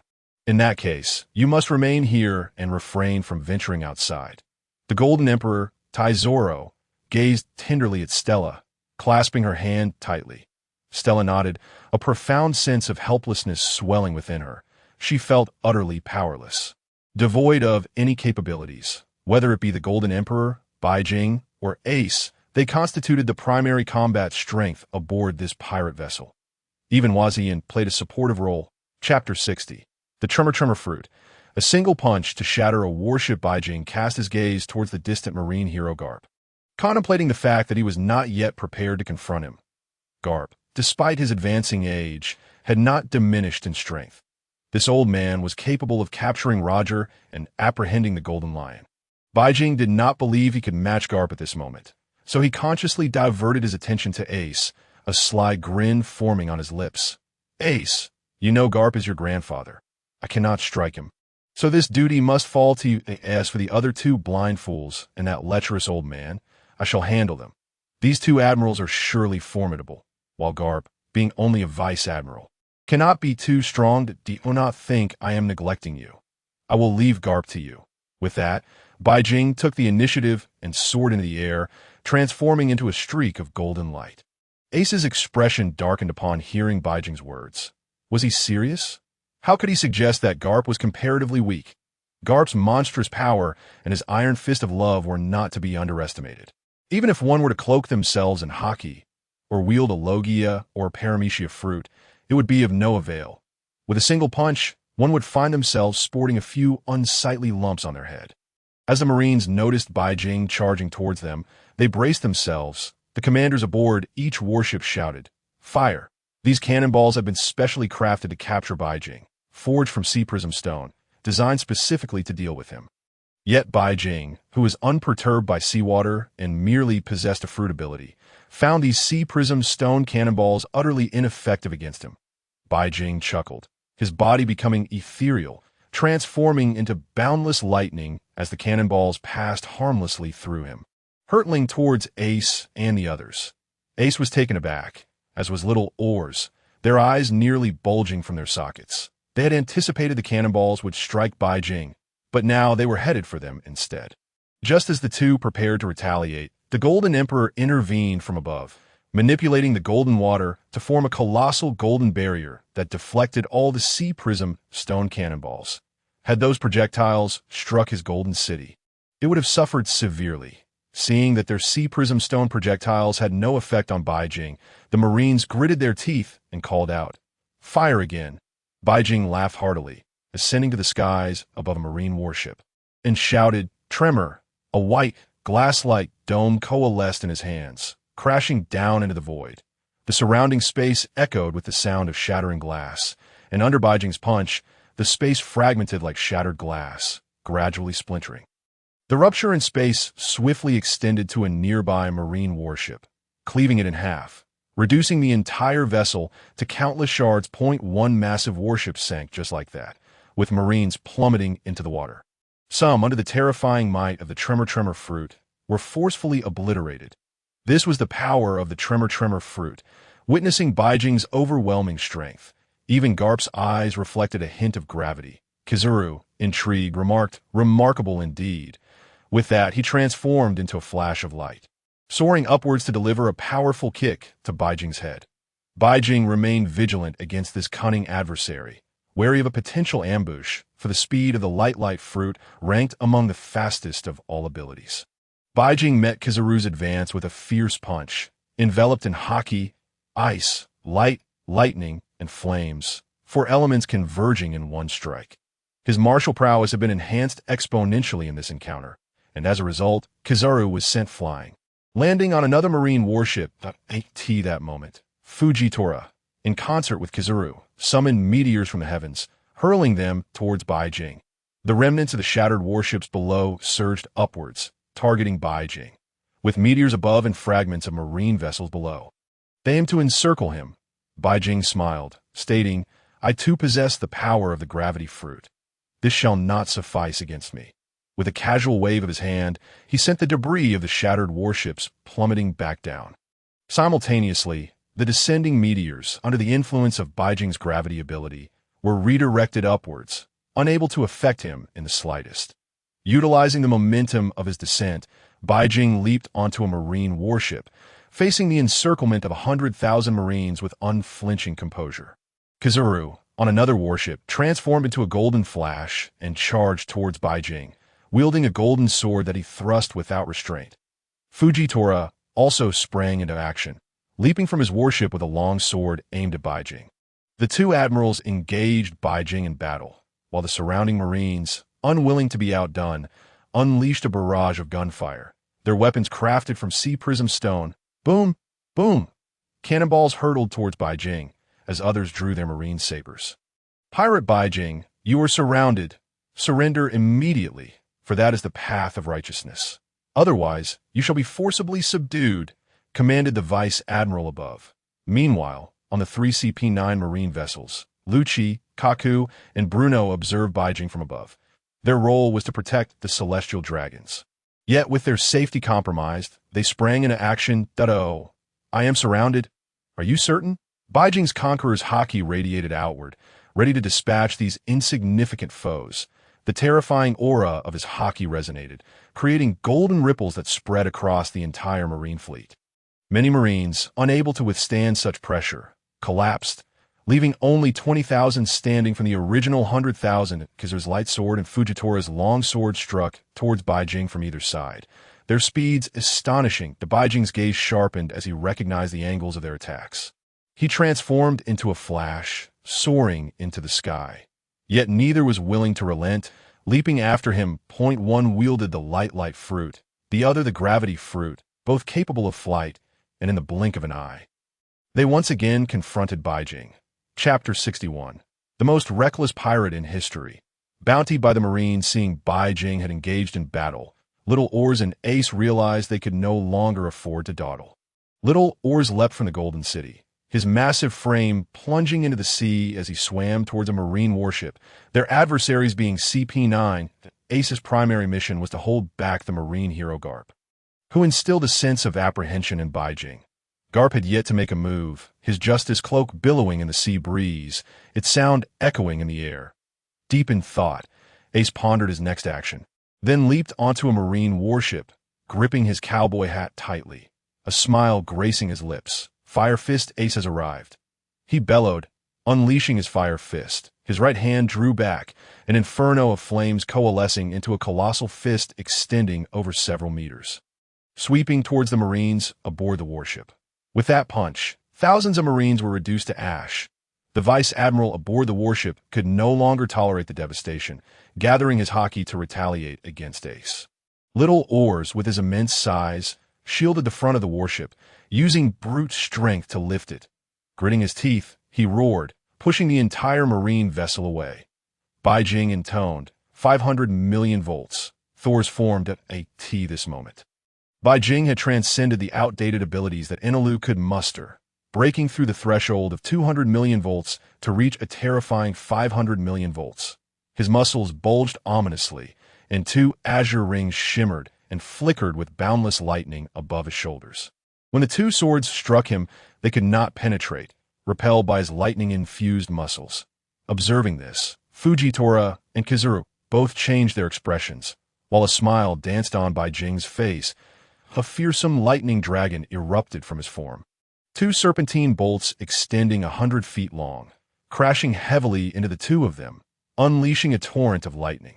The oppressive force of the lightning dragon momentarily overwhelmed their consciousness, while its might began to dismantle their internal functions, disrupting the operation of their organs. In that instant, their hearts were momentarily halted by the pressure, nearly depriving them of blood supply. They were hurled backward, crashing heavily onto another naval vessel, sending thousands of sailors flying. Through the form of the Thunder God, Bai Jing harnessed the electric ions dispersed in the air, allowing himself to levitate above. Defying gravity, he gazed down at the naval ships below and proclaimed, "You are mistaken. It is not you who have surrounded me, but I who have ensnared you." With a snap of his fingers, he whispered, "Myriad thunder," that he unleashed the lightning he had conjured from the expanse. Bai Jing murmured to himself. As his words fell, he similarly gathered armament hockey in his right fist, infused with the essence of lightning, flickering with radiance and engulfed in flames, all while a chilling aura enveloped it. Furthermore, the gravitational fruit magnified the weight of his punch 100-fold, propelling it forward with tremendous force. With the augmentation of these 5 abilities, not only could he send Carp flying, but he was also confident that he could withstand this punch with ease. Bai Jing brimmed with unwavering confidence. The combined prowess of these 5 fruits was far from mere sum of 1 plus 1. The 2 fists clashed with a resounding impact, unleashing a powerful explosion that reverberated through the air. Boom! Under this force, neither could gain the upper hand, both locked in a stalemate, a glimmer of amusement evident in Carp's eyes. It had been ages since anyone could endure a punch from him. Bai Jing felt an exhilarating rush, for he was facing the legendary marine hero. "Carp, below!" Ace shouted. "Old man." Carp paused momentarily upon hearing the call, yet resolutely unleashed his left fist, aimed squarely at Bai Jing's abdomen. His right fist followed suit, striking towards Bai Jing's chest. Both fists were enveloped in armament hockey, signaling Carp's serious intent. Bai Jing shouted downwards, instructing Ace to deal with CP9, declaring that the remaining Marines were of little consequence, and that they would soon depart. This statement was, of course, directed at Ace. After delivering his message, he turned to face Carp's incoming punch, his demeanor calm and collected that a massive white glass dome materialized above his fists. Mirroring Carp's own, with a sly grin, he struck the space beside him with both fists. The fabric of space shattered like fragile glass, splintering into countless cracks resembling a spider's web. Crack, crack, crack, the surroundings collapsed violently. Once again, this space was obliterated. Carp's expression shifted dramatically. Before his punch could reach Bai Jing, he was forcefully repelled several steps back by the matrix of shattered space, landing on one of the surviving marine vessels below. He surveyed the fleet, noting that while over 10 ships had been deployed, a full 10 had now sunk. Only 2 remained, the one beneath his feet and another occupied by CP9. Ace and Little Uz had already made their way to the marine ship housing CP9, intent on defeating the 3 of them, for with so many pests pursuing them, it would be unbearable for anyone. Bai Jing observed the remaining Marines below, along with the 2 ships commanded by the Vice Admirals, and once more enveloped his hands in a white dome. Carp's countenance shifted. He quickly grasped Bai Jing's intentions. Bai Jing possessed the most formidable power of the Paramecia-type devil fruits, the Quake fruit. Although unsure of how he acquired it, Carp felt a twinge of anxiety, for it was one of the most terrifying fruits in existence, capable of upending the world. Bai Jing sighed softly. "Leave now, or you all shall meet your end here." He did not wish to escalate his relationship with Carp to an irreparable state. If possible, he preferred a dynamic akin to that of Roger and Carp, both adversaries and allies. With Ace aboard his ship and future encounters with Luffy and Sabo on the horizon, creating a rift with Carp would serve no one well. He was poised to unleash a seismic shock with the Quake fruit, powerful enough to turn the entire sea upside down. In a mere thought, he could condemn countless Marines to their demise, from Vice Admirals to ordinary soldiers. None would be spared. Chapter 63. Threatening the Marines. The departure. The perverse nature of the Quake fruit lay in its ability to induce tremors not only within the atmosphere, but also within the ocean itself. The number of Marines that came would determine their fate. This was Bai Jing's overwhelming confidence, his unique assurance. Unless faced with someone as monstrous as Carp, no matter how many Marines arrived, they would merely be offering themselves as sacrifices. Carp's expression darkened. For the first time, someone dared to threaten him in such a manner. Yet, as Bai Jing had asserted, should the Marines not withdraw, their fates would be sealed. Carp was acutely aware of this quake fruit, ominous implications. He had dealt with Whitebeard before, though he did not know how Bai Jing had obtained it. He understood that, no matter how begrudgingly, he must prioritize the lives of his men. Bai Jing had already shown restraint. Should the fighting continue, it would be inevitable that everyone would perish here. Such a loss of life would be a significant blow to the Marines, given the number of forces deployed. Without hesitation, he turned to the remaining swimming Marines and ordered, "Retreat. This mission has failed. We have failed to capture the pirate Bai Jing. Return and raise the bounty." Upon hearing this, many Marines scrambled back onto their ships. With the two vessels now teeming with personnel, some even struggling to find space out of course, a portion had perished, as the overwhelming might of Bai Jing's thunderous lightning had likely claimed hundreds of thousands of lives. After executing these actions, Bai Jing hovered in the air, standing tall, surveying the scene below with an air of divine elegance. This spectacle was broadcasted live across the world, reaching every corner of the New World and beyond. Reshaping public perception of the pirate Bai Jing, and one could have anticipated his strength to such an extent, capable of repelling even the marine hero Carp.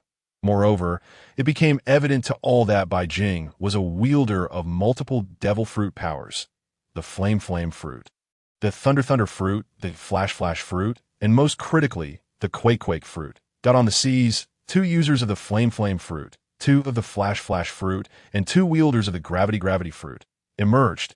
Additionally, 2 users of the quake fruit were present, one with Blackbeard and the other with Bai Jing. This marine encirclement had ended in failure, leaving the participants in disarray as they retreated. Meanwhile, Bai Jing and his companions returned to Golden City. The Golden Emperor regarded the trio and remarked, "The pirate ship is ready. The Marines are likely to return in force within the next few days, so it would be wise to depart soon as for the massive Golden Pirate vessel currently under construction. It will take at least 7 days to complete." Bai Jing nodded, instructing his crew to set course for Dressrosa. "Next, we shall make a trip to Dressrosa before exploring other places." Hearing Bai Jing's words, the Golden Emperor nodded, and the 5 of them departed from Golden City.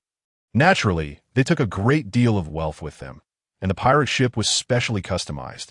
While not extravagantly luxurious, it was spacious enough to accommodate little U's stature. The trio set sail towards Dressrosa, while Stella and the Golden Emperor found themselves in one cabin. Bai Jing and Hua Jin occupied another, as Bai Jing's room had been custom designed. Inside, there was a small aquarium filled with clear water. Ace had one room to himself, and little U's had another. On this pirate ship, Bai Jing resolved that his own aura of Juyo was sufficient, and given the numerous Marines he had slain in recent days, though they had rushed to meet their demise at his hands, he had no desire to kill. However, necessity drove him. Thus, he considered making another visit to the Juyo world, hoping to find familiar faces to resurrect, even if Zephyr's 2 disciples remained unfound. Furthermore, the ship felt excessively large and empty, with only 6 people aboard, rendering it somewhat desolate. The 6 of them sailed freely across the sea on the deck of the pirate ship. The Golden Emperor held Stella close, standing at the ship's side, gazing out at the vast ocean. Reflecting on the passage of time, it had been over a decade since he had felt this way. Over a decade since he had last set sail. Ever since Stella's death, he had remained confined within Golden City, devoid of companions, managing his casino and conducting his business. Now, having left the casino behind for a woman, he embarked on a journey of freedom. Ace and Little Uz exchanged glances, smirking at the display of affection. Bai Jing chuckled heartily, glancing at Ace with a knowing smile. "When we visit Wano, you might finally meet Yamato, won't you?" Yamato. Ace seemed to recall someone from his memories, smiling softly but remaining silent. Hua Jing, observing Bai Jing, rolled her eyes. Pirates are the freest beings upon this vast ocean. Night fell. A banquet commenced once more. However, this time, Hua Jing had learned her lesson, brewing her own oolong tea, ensuring it never passed through Bai Jing's hands. The pirate ship was filled with joyous laughter and merriment, creating a lively atmosphere that, in stark contrast, the world government found itself in turmoil. With Team Marine headquarters, Akainu sat in the Admiral's seat, seething with rage. Terrifying magma radiated from him, his eyes gleaming with a predatory glint. Slamming his fists on the table, he bellowed, "These damned pirates dare to place bounties on the Marines. Do they think they are above us? Furthermore, this pirate has the audacity to put a price on my head. How laughable! Let them come. I will slay as many as they send my way." Increased Bai Jing's bounty to 20 billion. This scoundrel is far too malevolent to think he would dare to livestream and let the world know. This upheaval likely foretells an even graver future for the Navy. Seated across from him were several intelligence personnel, who, upon witnessing Akainu's furious countenance, departed with a sense of dejection in that moment. The bounty on Bai Jing's head surged once more, reaching an astonishing 2 billion, a staggering increase of over 1 billion. He stands as the sole pirate in history to experience such a meteoric rise, eclipsing even the notorious Straw Hat Boy. With his bounty now soaring to 2 billion, this broadcast has sent shockwaves throughout the New World. Numerous pirates, their minds turning, contemplated the notion that if the Navy could issue bounties on pirates, then Bai Jing's proposal to place a bounty on the Navy must surely be feasible among the many pirates. Bai Jing quietly gained renown, his prominence rivaling that of the Straw Hat Boy and other supernovas. He has evidently risen to join the ranks of the most fearsome supernovas alongside the 7 warlords of the sea in this new era. Chapter 64. The Fourth City. Karasuno. After an evening of revelry filled with abundant feasting and hearty cheers, the guests retreated to their respective quarters. Stella and the Golden Emperor, Roxas, shared a room, under the enchanting glow of the moonlight. Heightened by a few cups of wine, the atmosphere brimmed with flirtation. What was to transpire next would be deemed unsuitable for the young. Bai Jing returned to his chamber, having briefed Ace, Little Oars, Stella, and others that he might be spiritually absent for a while. They merely nodded in acknowledgement, accustomed as they were to his peculiarities. Within the room, having gazed intently at Bai Jing, who sat cross-legged on the floor. Lost in thought, she mused to herself about how such an exquisitely handsome young man could exist. Whether viewed in profile or head-on, his unparalleled charisma was captivating. The memory of him, akin to a celestial being, confronting 2 naval admirals and effortlessly sending carp flying with a single punch, was simply too striking that Bai Jing's spirit gradually detached from his body. The awakening of the Huangquan fruit led his essence to vanish from this world, transporting him to the familiar realm of Huangquan.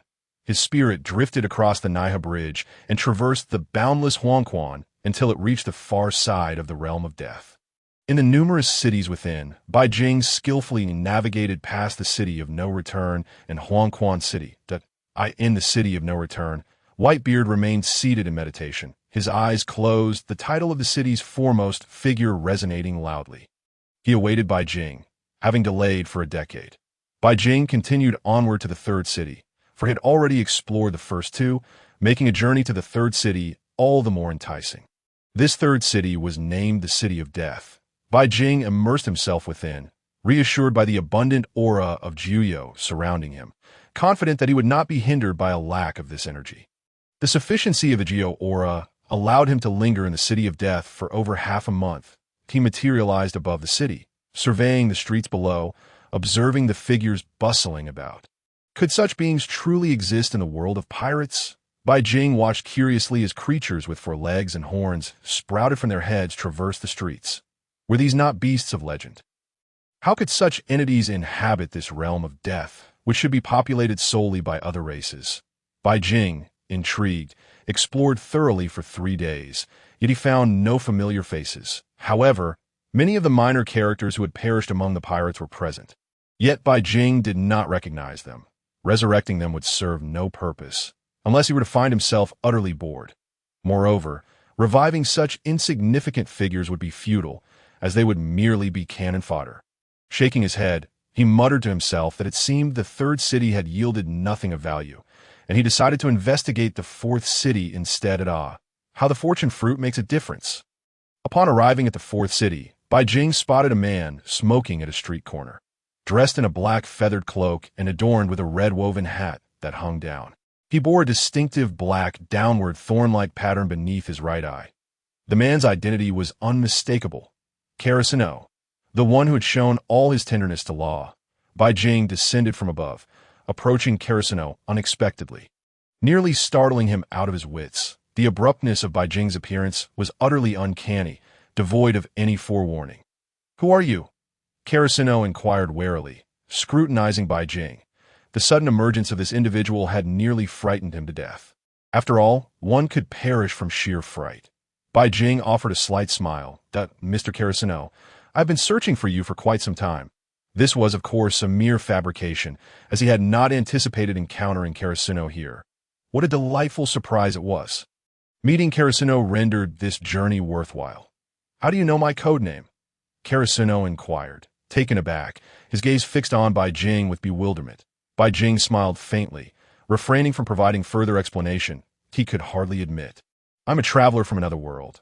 You are all characters from an anime, are you not?" Bai Jing spoke slowly, his tone unhurried. "I not only know you as Karasuno, but also that you once aided a child in rising from his suffering." "What was that child's name again?" Feigning confusion, Bai Jing slightly tilted his head before clapping his hands together, announcing Trafalgar Law. Karasuno's eyes widened in shock, realizing that someone not only recognized him, but was also aware of his past deeds. Bai Jing did not afford Karasuno the opportunity to retort, continuing his soliloquy, relentless in his narrative. "You have an older brother named Don Quixote da Flamingo, and you were once an officer in that family. But later you severed ties with him." Karasuno's gaze bore into Bai Jing, his voice steady. "Who exactly are you?" Rising to his feet, he let the cigarette in his hand extinguish gradually. Bai Jing cryptically replied, "The one who can save you." "Save me? In this world where everyone is dead, how can you speak of salvation?" Karasuno chuckled, a hint of mockery lacing his laugh. "Though I do not know how you came to learn these things. It is not surprising that someone in the pirate world would be privy to such knowledge. Oh, is that so?" Bai Jing noted that he could not sway Karasuno with mere words. Stronger evidence was required. As a seasoned aficionado of the pirate realm, he effortlessly delved into Karasuno's past. "After losing your celestial dragon status, you endured the vengeance of those who had previously been oppressed by them, and your brother Doflamingo swore to exact revenge. Later, your mother fell ill and passed away, while your father met his demise at the hands of Doflamingo, revealing his true nature." A.S. Bai Jing recounted these events. Karasuno's expression darkened, his eyes fixed intently on Bai Jing, refraining from interruption. "After Doflamingo established his pirate crew, you returned as a Navy spy to thwart your brother, infiltrating the family as an undercover agent. When the original Hearts Virgo was sent to the Navy, you succeeded him as the new Heart that drive away the children your family had taken in. You bullied them relentlessly. Yet no matter how you mistreated Law and Baby 5, you could not rid yourself of them. Although half a year has passed, you have yet to find a capable doctor to cure Law's ailment.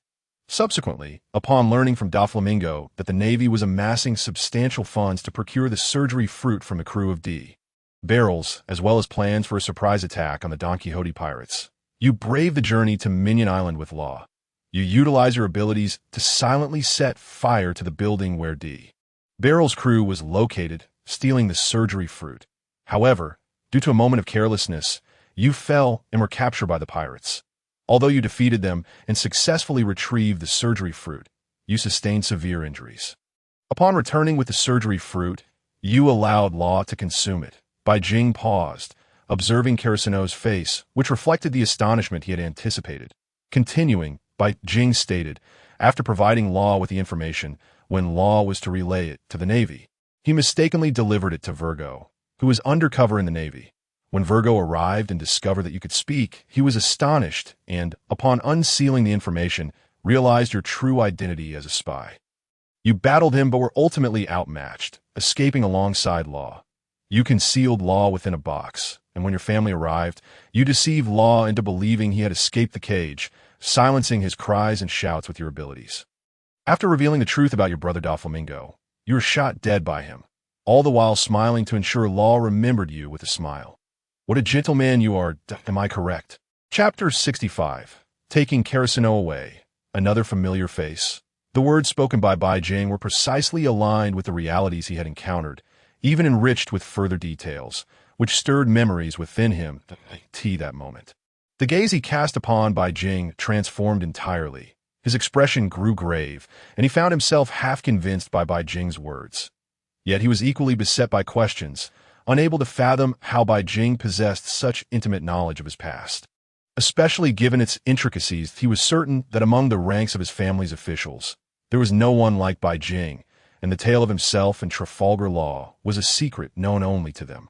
Now, however, Bai Jing seemed to possess an exhaustive understanding of it all, leaving him utterly perplexed. Observing Corazon's astonishment, Bai Jing refrained from elaborating further, thinking to himself that no matter how hard Corazon pondered, he would never deduce that he was a time traveler. Corazon, in shock, stared at Bai Jing, who remained still, patiently awaiting his recovery from this shock. With a gentle exhale, Corazon fixed his gaze on Bai Jing and queried, "Who exactly are you? How do you know such detailed information?" Bai Jing did not respond directly to Corazon's inquiry. Instead, he posed a cryptic question. "Do you wish to see Law again? He has now become a supernova on the sea. With a bounty of 500 million, I can offer you that chance. Since I am aware of everything you know, I am confident in my ability to take you away. This world of death is far too quiet. Is it not? Do you not wish to return to the world of pirates to reunite with Sengoku, to meet Trafalgar Law, or perhaps to see your brother, Don Quixote da Flamingo?" Bai Jing's tone remained calm, devoid of any mockery, his expression serious. "How can I trust you? Is it merely based on what you claim?" Corazon expressed his skepticism. Although Bai Jing's words were accurate, the notion of resurrecting others and escaping this realm of death felt exceedingly supernatural. Bai Jing smiled, recognizing that convincing Corazon might take time. Hence, he enveloped himself once more in the ethereal aura of the Nine Hells, rendering his form completely invisible. "Indeed, you believe me now?" Bai Jing's voice echoed from the void. "I am right here, yet you cannot see me." He then ascended into the air, his voice resonating from above. "Now, I am in the skies, yet you still cannot perceive me. With these two abilities alone, I can take you from this world of death. I have already assisted several others. Whether you believe it or not, whether you wish to leave or not, lies solely within your thoughts. As for why I want to take you away from this world, it is simple, to make you my crew member." With that, Bai Jing descended slowly from the air, a smile on his face as he watched Corazon contemplate his next move. "Have you made your decision? If you were to be reincarnated in this world of death, you might not even have the chance. Moreover, it is only right to meet some people, to reconnect with old friends, is it not?" Bai Jing chuckled softly, gently patting Corazon's shoulder. With the powers of the silence fruit now in his grasp, Corazon hesitated momentarily before eventually relenting. Indeed, as Bai Jing had stated, there were still friends waiting for him in the pirate world. Ones he ought to see again.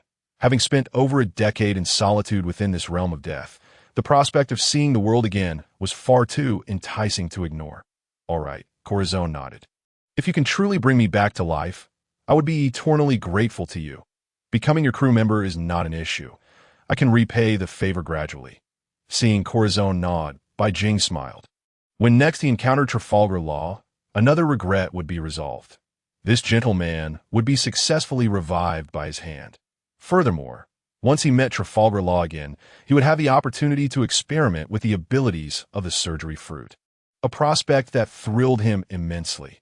Bai Jing was not merely intrigued by the surgery fruit for its ability to extend life, but rather for its potential to assemble and reconfigure the bodies of others. Having encountered a familiar face, Bai Jing felt satisfied and prepared to depart. However, at that moment, an instinct compelled him to linger a while longer, as if the luck fruit was subtly guiding him toward a certain direction where someone familiar awaited.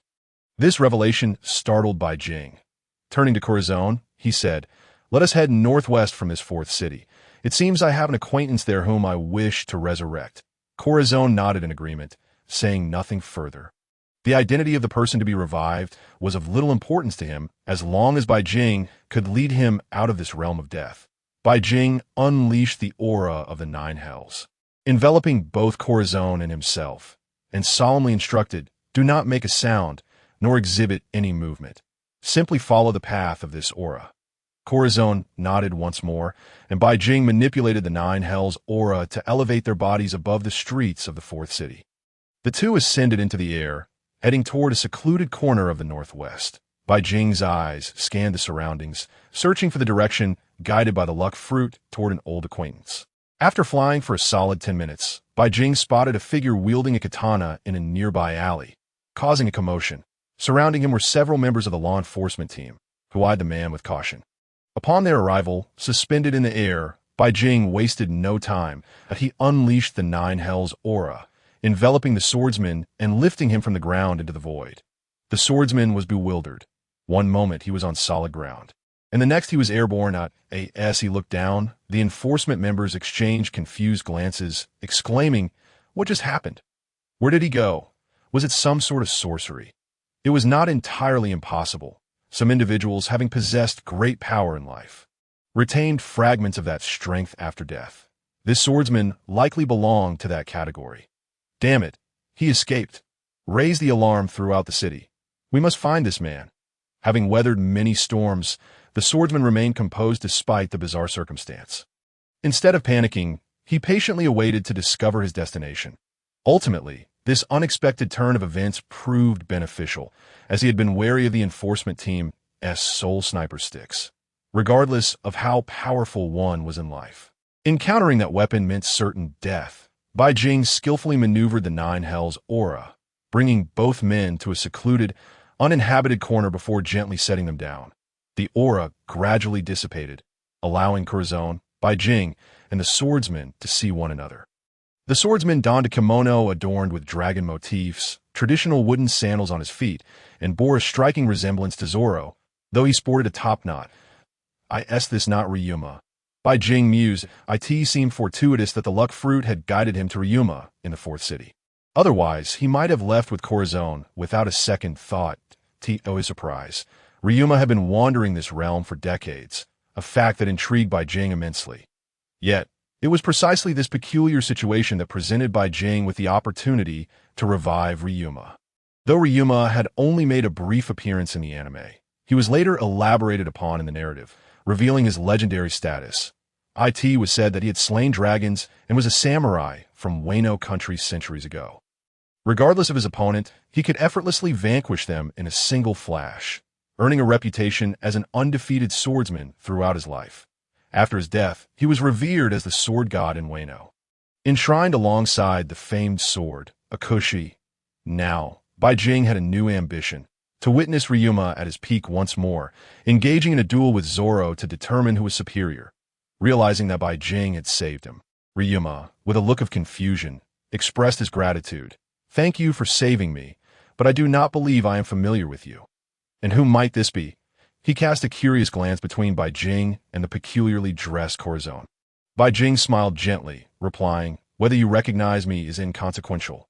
What matters is that I know you, the great swordsman Ryuma of Wano. You wish to escape this realm of death. I can assist you in returning to the world of pirates and reclaiming your former body."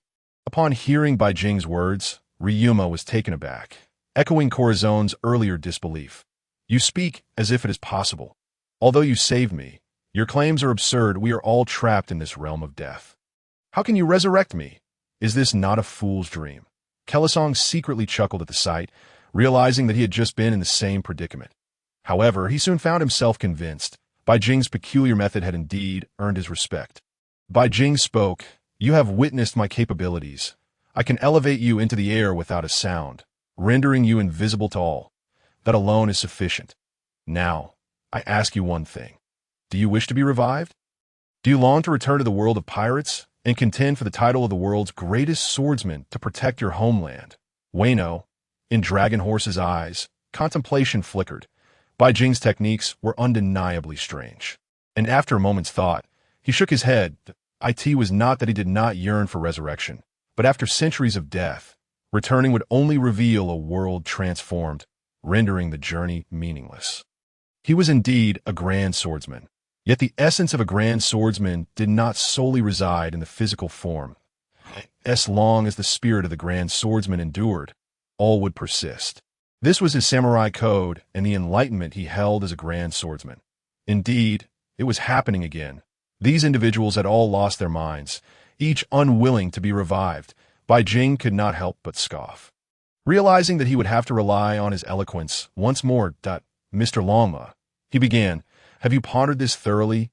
The undefeated master, revered as the sword god in Wano, was ultimately bested by a mere junior in later years, to whom he bequeathed the famed sword, Autumn Water. Do you not wish to see how far he has grown? Ah, by the way, he has now arrived in Wano, which is currently under the dominion of others. The Wano you once knew is no longer. Many events have transpired in the years since. You not wish to return and witness it for yourself? Or shall you remain passive as your homeland is usurped? Is this truly the spirit your samurai code aspires to? Or is the long sword you wield merely a tool for the pursuit of fame and fortune, rather than a means to safeguard your homeland? With a trio of penetrating inquiries, he struck directly at Dragon Horse's heart. As he listened to Bai Jing's words, a terrifying aura of swordsmanship emanated from Dragon Horse, reminiscent of a blood-soaked Azura. The two standing beside him felt a chill run down their spines as this formidable sword intent surged skyward, shattering the nearby buildings and leaving a 100-foot-long scar upon the ground. Yet this also drew the attention of the guards once more. Bai Jing's eyes twinkled with amusement. This was just what he desired. With the guards arriving, they would compel Dragon Horse to make a choice, to return with him or to remain in this realm of death. Having spoken so boldly, he could not believe Dragon Horse would refuse to follow him. Without hesitation, Dragon Horse reined in his earlier display of emotion, apologizing to the two. My apologies for my earlier outburst. Then he knelt, almost bowing his head, and implored, I beseech you, kind sir, save me from this world of death and allow me to return. I shall be eternally grateful. I am willing to serve you as a loyal companion. Should you wish it. Bai Jing smiled, casting a sidelong glance at Kelisong, as if to convey, see, this is the attitude of one who willingly joins my crew, unlike you who requires an invitation. Kelisong seemed to comprehend, his gaze drifting, hands clasped behind his back, offering Bai Jing an awkward smile. As the guards approached, Bai Jing swiftly enveloped the three of them in an aura of the Nine Nether, gradually lifting their bodies into the air and heading towards the exit of the realm of death. In the air, Bai Jing whispered, do not make a sound or move. Simply follow my lead through this Nine Nether energy, and you shall depart safely. The two nodded heavily, feeling a guiding presence. They traversed through the fourth city, crossed the third layer, and soared above the city of no return, in a familiar place. Bai Jing spotted Whitebeard seated alone in a corner, lost in thought. His aging, yet powerfully explosive body bore hundreds of bullet holes, remnants from the Battle of Marineford. They flew past the City of Death, through the endless yellow springs, and over the Bridge of Helplessness, finally returning to the realm of the living. A unique force enveloped them, rapidly revitalizing their former physical forms with the essence of their souls. They basked in the familiar sunlight and the salty air of the pirate world. They exchanged knowing glances, both smiling. Chapter 67. The resurgence of life, the sensation of being alive again was sublime. Kelisong mused, gazing down at his familiar palms and sturdy physique, a smile slowly forming. After years of silence in the realm of death, where only souls existed, he was finally back. Dragon Horse, too, felt a surge of nostalgia, having been dead for a full century, then stitched back into a corpse by Moria, and now resurrected after years of slumber. He greedily inhaled the ocean breeze, exclaiming, this is the feeling of familiarity, and this warm sunlight is a welcome embrace. That moment, they landed on the deck of a pirate ship, in the Nine Netherworld. After several hours, it was now midday outside. Little oars and Golden Emperor Stella had just emerged from their quarters, their curiosity piqued by the sudden appearance of the two newcomers, particularly Dragon Horse, whose aura of a formidable swordsman was palpable. The Golden Emperor had encountered many swordsmen, but none as powerful as Dragon Horse. Having experienced the prowess of swordsman Bista, felt that Dragon Horse surpassed him in strength, due to the complete revival. And with Dragon Horse's appearance reminiscent of Zoro, Ace found himself intrigued. He had seen Zoro and recognized the resemblance. Dragon Horse bore a striking similarity, differing only in longer hair and color. That Kelisong's presence was less imposing. As he wielded the silence fruit, blending seamlessly into the background. That moment, Bai Jing stepped out, applying the powers of the gravity fruit to Hua Jiyin, allowing him to float freely in the air, liberating him from the confines of a water tank. Hua Jiyin delighted in his newfound freedom, soaring about the ship with a perpetual smile. Noticing that everyone had recognized the newcomers, Bai Jing smiled gently, announcing, "These are 2 new crew members I have brought back from the realm of death. This is Longma, from Wano, a grand swordsman of great renown." He gestured toward Dragon Horse before shifting his gaze to Kelesong. "And this one is a member of the Navy, though he has now joined my ranks." Upon hearing the term Navy, the crew members' expressions momentarily stiffened, only to relax again, trusting Bai Jing's judgment since he was their captain. "Today we welcome 2 new companions aboard our pirate ship, so let us celebrate." With that, Bai Jing excitedly retrieved a bounty of beast meat, fine wine, and food from the storeroom, laying it out on the table. Ace, having just partaken in a night of revelry, was still feeling the effects of the previous night's festivities, but recognized that a celebration equated to joy. The crew shared smiles, gathering ingredients and preparing for the feast. With ample space in the ship's cabins, the newcomers found plenty of options. Bai Jing raised his cup high, prompting the others to do the same. The sound of clinking glasses resonated through the air as they toasted. "Cheers!" They exchanged smiles and downed their drinks in unison. This was the joy of being a pirate. Freedom at every turn. Kelesong, typically reserved and quiet, found himself opening up during the celebration, blending in with the camaraderie of the crew. The feast lasted from noon until nightfall, with everyone indulging in merriment, while Hua Jiyin opted for oolong tea, wary of becoming too intoxicated. Bai Jing, in high spirits, became inebriated and collapsed in his quarters. Hua Jiyin floated in a corner of Bai Jing's room, quietly observing him with curiosity, his eyes darting about, pondering in silence. On the following day, the crew was fully revitalized. Dragon Horse had found 2 swords in the storeroom. Fastening them to his waist, at dawn, he began training on the deck, gripping the familiar weapons and unleashing a fearsome sword strike toward the sea, cleaving the water momentarily in two. A long scar appeared in the ocean, the waters resisting the pull of gravity. Bai Jing watched from above, observing Dragon Horse practice with a smile, reflecting on his anticipation for the day when Zoro and Dragon Horse would meet again. One was a predecessor, passing down his blades to the next generation, a spiritual legacy.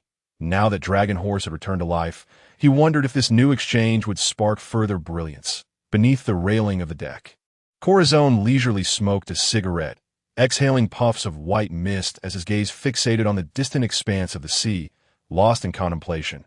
Ace and Little Oars were also present on the deck, engaged in light-hearted banter and conversation. The Golden Emperor and Stella were huddled together, sharing an endless stream of words, enveloped in a warm and cozy atmosphere aboard the pirate ship. Suddenly, Bai Jing leapt down from above. Landing beside Corazon, in his hand, he held a bounty poster concerning Trafalgar Law, presenting it to Corazon with a casual gesture. "Here it is, the child you saved, now grown to this extent." Corazon accepted it, a sense of satisfaction gleaming in his eyes. Bai Jing lowered his voice. "Doflamingo, your brother, has now been defeated by Trafalgar Law, and Pirate Luffy.it is believed he has been imprisoned by the Navy, reportedly to avenge you."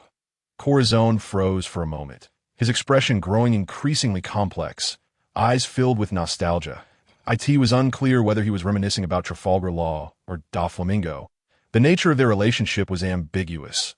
Was it a twisted familial bond or a friendship transcending age? From Bai Jing's perspective, Doflamingo genuinely treated Don Quixote Rocinante as if he were his own family, a brother. Yet Rocinante had chosen to become a marine spy, betraying Doflamingo, which pained Corazon deeply. Bai Jing could empathize with Doflamingo's sentiments. "If you had endured even half of my childhood, you might not possess even half of my current kindness." Corazon shared a similar experience, yet their divergent personalities likely stemmed from the influence of the warlords. The differences were intricately tied to their character traits. Doflamingo represented a typical celestial dragon, craving a life of luxury while abhorring the rebellion of commoners. This was the reason Doflamingo was able to present his father's head to the celestial dragons, seeking their acceptance once more. From a young age, Corazone's demeanor revealed a stark contrast to Doflamingo's. He was not radical, though he appeared somewhat timid. Nonetheless, his inherent kindness shone through, indicating that, with proper nurturing, Corazon could become a benevolent individual. After sharing these thoughts, Bai Jing refrained from further commentary, allowing the silence to envelop Corazon. They continued to affectionately refer to Don Quixote Rocinante as Corazon, the gentle gentleman we have come to know. As for Trafalgar Law, he was currently embodying Rocinante's will, progressing forward. Concerning Doflamingo, there would be opportunities in the future. Bai Jing envisioned bringing Doflamingo aboard the ship, believing that the conflict between the two brothers was not insurmountable. Doflamingo valued loyalty above all. Corazon's betrayal led to his demise at Doflamingo's hands. The Don Quixote family had remained loyal, which is why Doflamingo held them in high regard. Their unwavering trust in him illustrated that he was indeed the person they relied upon the most. Bai Jing's thoughts drifted as time passed silently, along with the voyage across the vast ocean. News of Bai Jing and his crew's exploits spread once more throughout the New World. Repelled Carp defeated an Admiral. Whether this would reach the ears of the Straw Hat crew remained uncertain, as, according to the timeline, they were still embroiled in a fierce battle with Big Mom, preparing to escape to Wano. Bai Jing had ample time on his side. As long as he could rectify past regrets within a few months and meet with Luffy again, all would eventually come to fruition. Days of sailing brought them closer to Dressrosa. With each passing moment, Bai Jing's anticipation grew, particularly to see what Rebecca looked like, not solely because of her golden attire, that a photo he had commented on made him wonder if she was truly as stunning as depicted in the anime. 3 tranquil days slipped by, and under the swift journey of Bai Jing's pirate ship, they arrived at the shores of Dressrosa. Docking the ship, Bai Jing and his companions disembarked. Little oars remained on the ship due to his enormous size. Ace, feeling guilty, chose to stay and keep him company. Bai Jing contemplated acquiring a fruit that could modify size. Otherwise, Little Oars would be unable to travel. Dragon Horse, Corazon, the Golden Emperor, Stella, and Huaji-in accompanied Bai Jing to Dressrosa. Corazon yearned to revisit the place he had left for over a decade, to see if it still resembled his memories. Dragon Horse sought to procure some fine swords, as the Golden Emperor was not lacking in funds. Their collective wealth in berries was substantial, supplemented by an undetermined amount of gold, allowing them to purchase exquisite swords without concern. In Dressrosa, they awaited the completion of the Golden Emperor's luxurious pirate ship. Bai Jing granted them the freedom to roam as they pleased, with plans to keep in touch through a transponder snail. After a brief exchange of nods, they dispersed, with Stella and the Golden Emperor arriving at the famed Lover's Path of Dressrosa. As the name suggests, it was a thoroughfare for couples in love. Strolling along the street, they witnessed numerous young couples embracing affectionately, some already sealing their love with a kiss.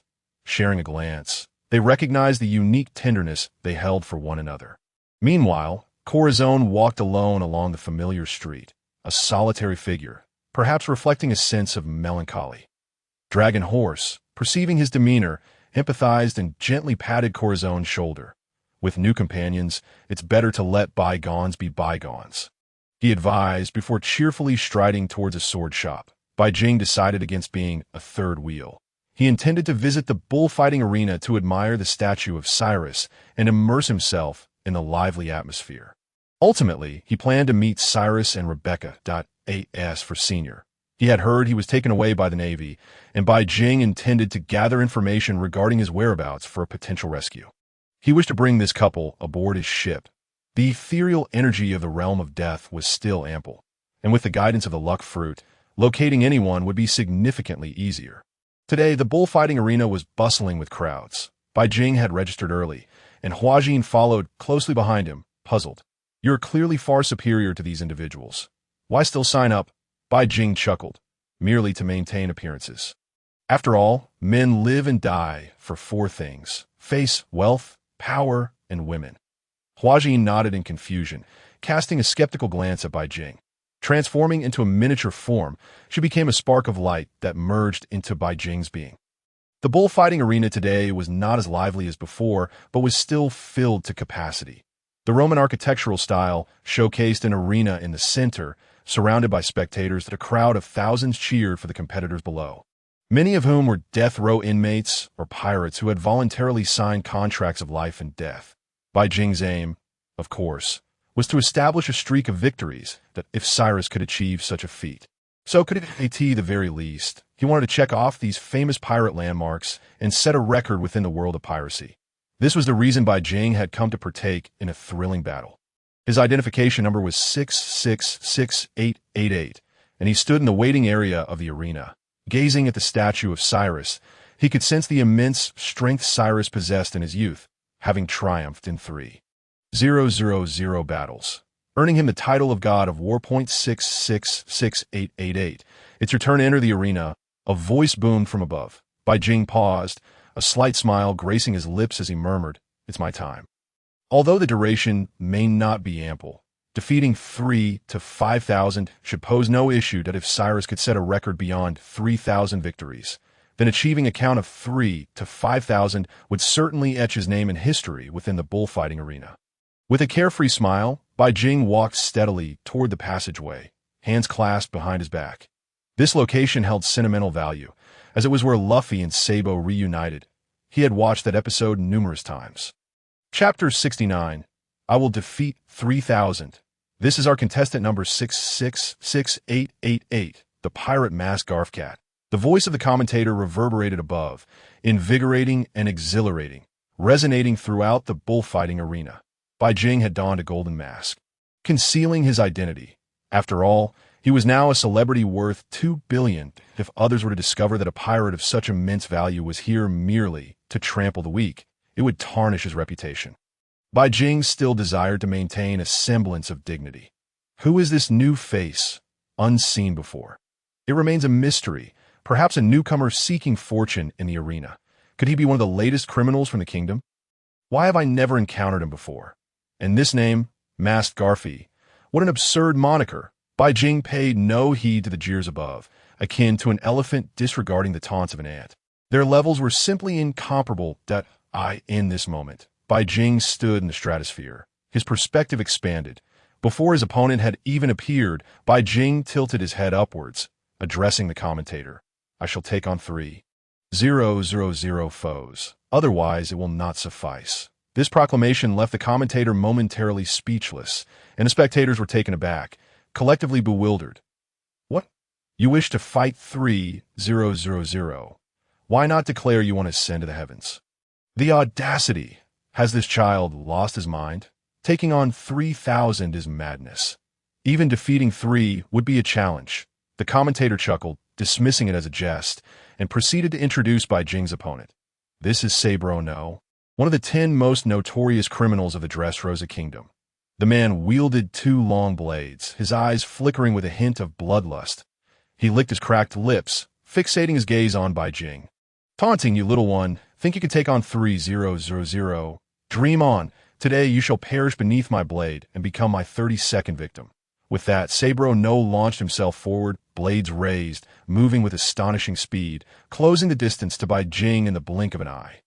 Bai Jing sighed.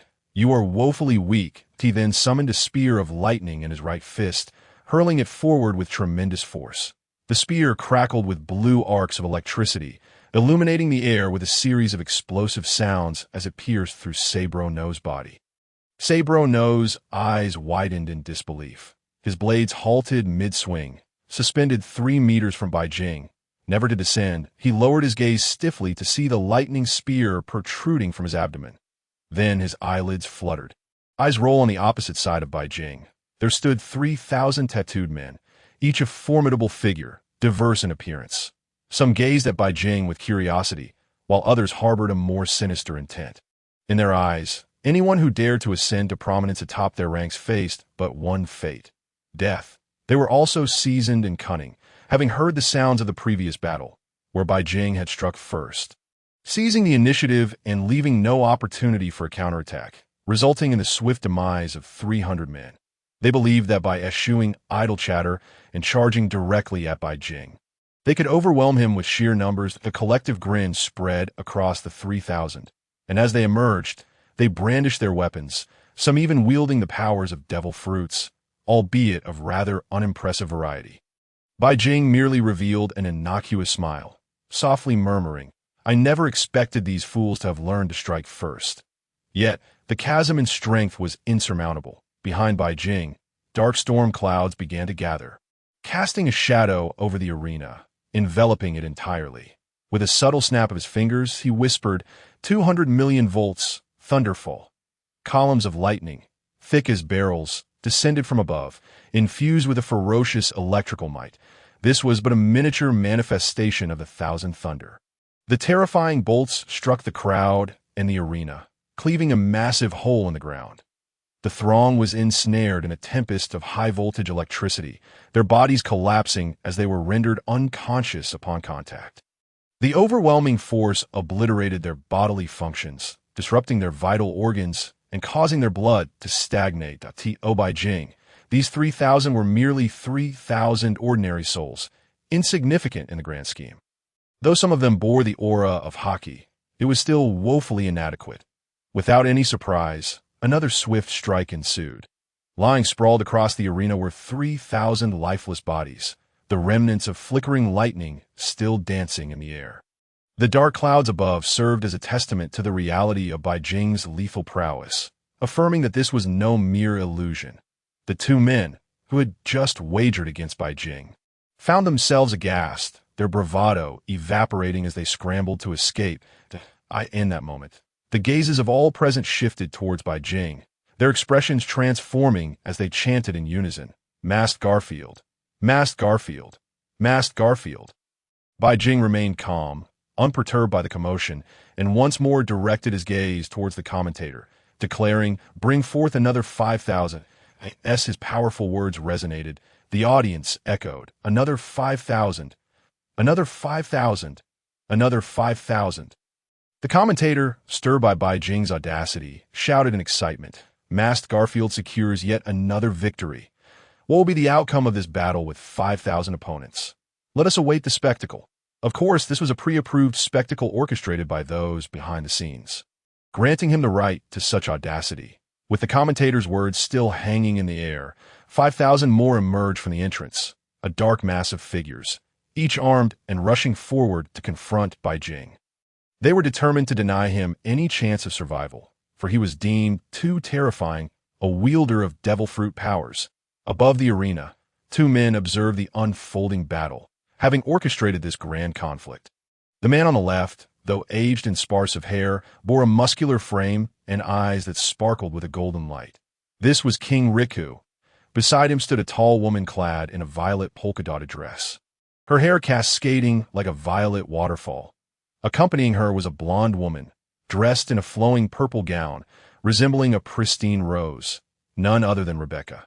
Next to Rebecca was a one-legged man, Cyrus, who wielded a long sword, his foot serving as his anchor, as he watched Bai Jing's fight with keen interest, murmuring, "It appears this young one aims to set a record in the bullfighting arena."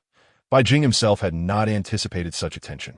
He merely sought to make a name for himself, inadvertently catching the eyes of King Riku and Cyrus. Perhaps this was fortuitous, sparing him the need to seek them out. After this battle, he would have a word with Cyrus and address any lingering regrets. And perhaps he would gauge Rebecca's willingness to join him. As the scene unfolded, the crowd erupted in excitement. "Masked Garfield! Masked Garfield! Masked Garfield!" The audience, enthralled by Bai Jing's invincible demeanor, cheered wildly. His confident demeanor, the deadly snap of his fingers, and the swift dispatch of foes all contributed to his formidable reputation.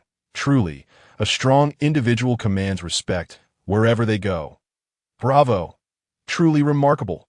King Riku applauded, and Bai Jing, upon hearing the praise, merely smiled. Out of the corner of his eye, he spotted a familiar figure in the audience.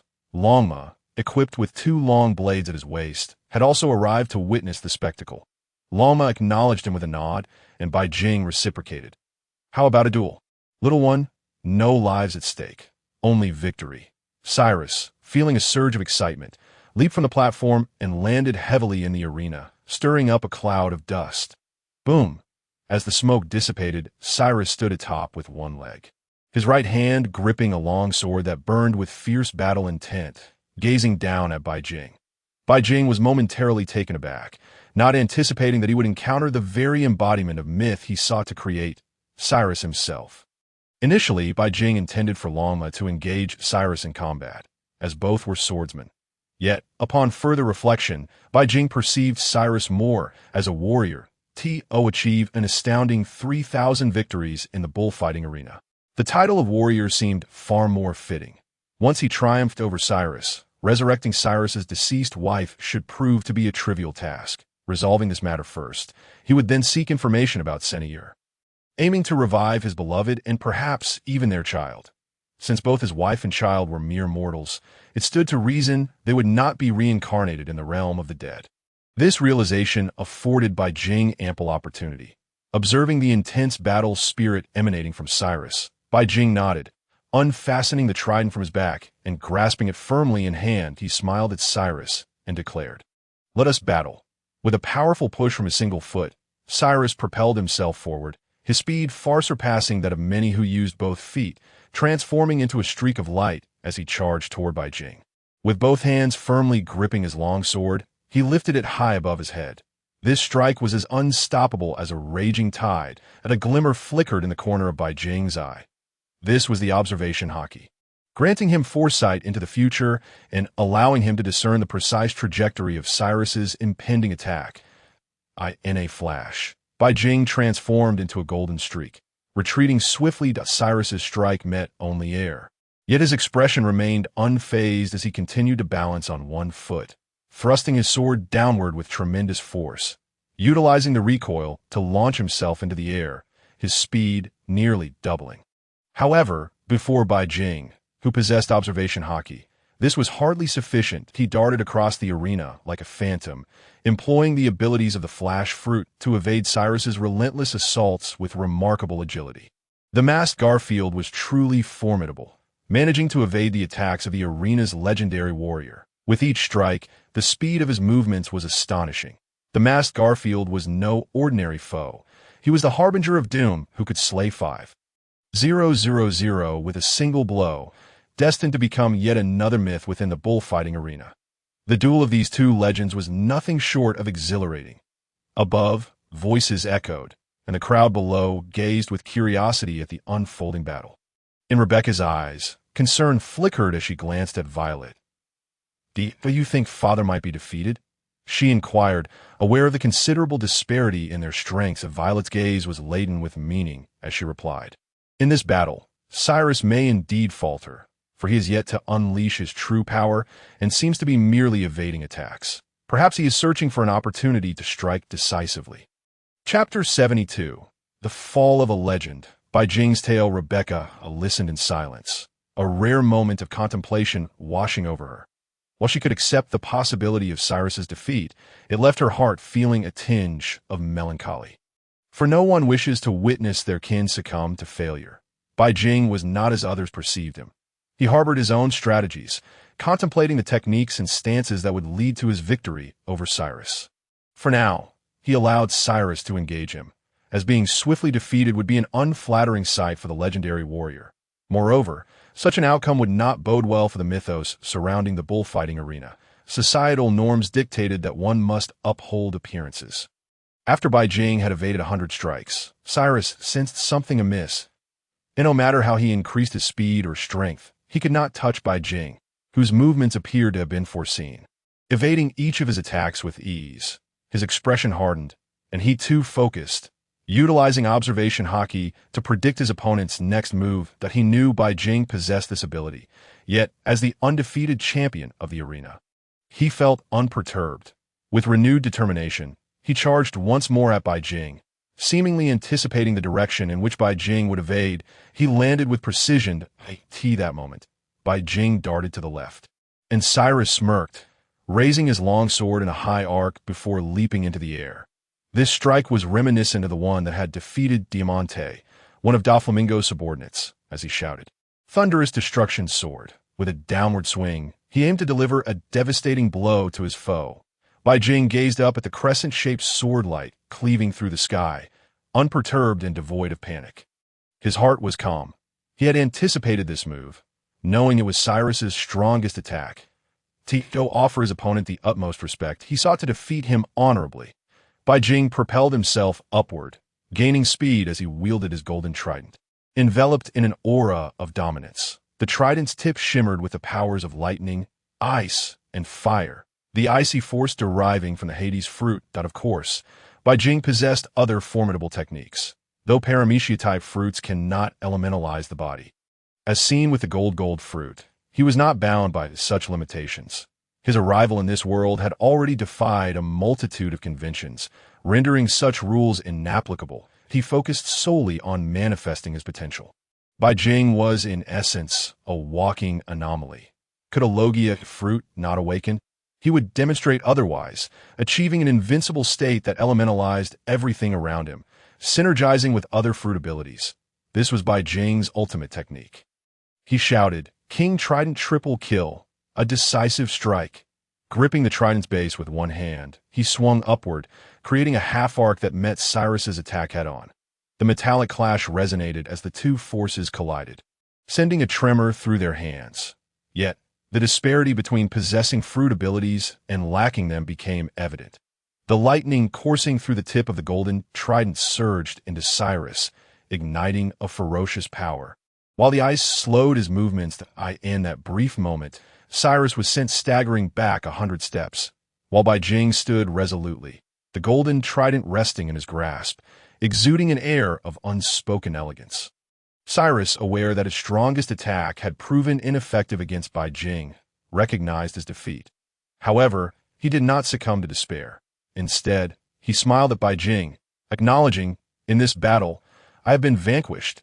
You have emerged victorious." Indeed, the tides of time pushed the waves forward. Bai Jing shook his head slowly, a gentle smile gracing his lips as he replied, "I am honored." The crowd erupted in awe, exclaiming, "The masked Garfield has triumphed, truly defeating the legendary figure of the bullfighting arena. Today, we bear witness to history. Masked Garfield. Masked Garfield. Masked Garfield." The audience roared, rising to their feet, waving their arms, their eyes ablaze with admiration for Bai Jing.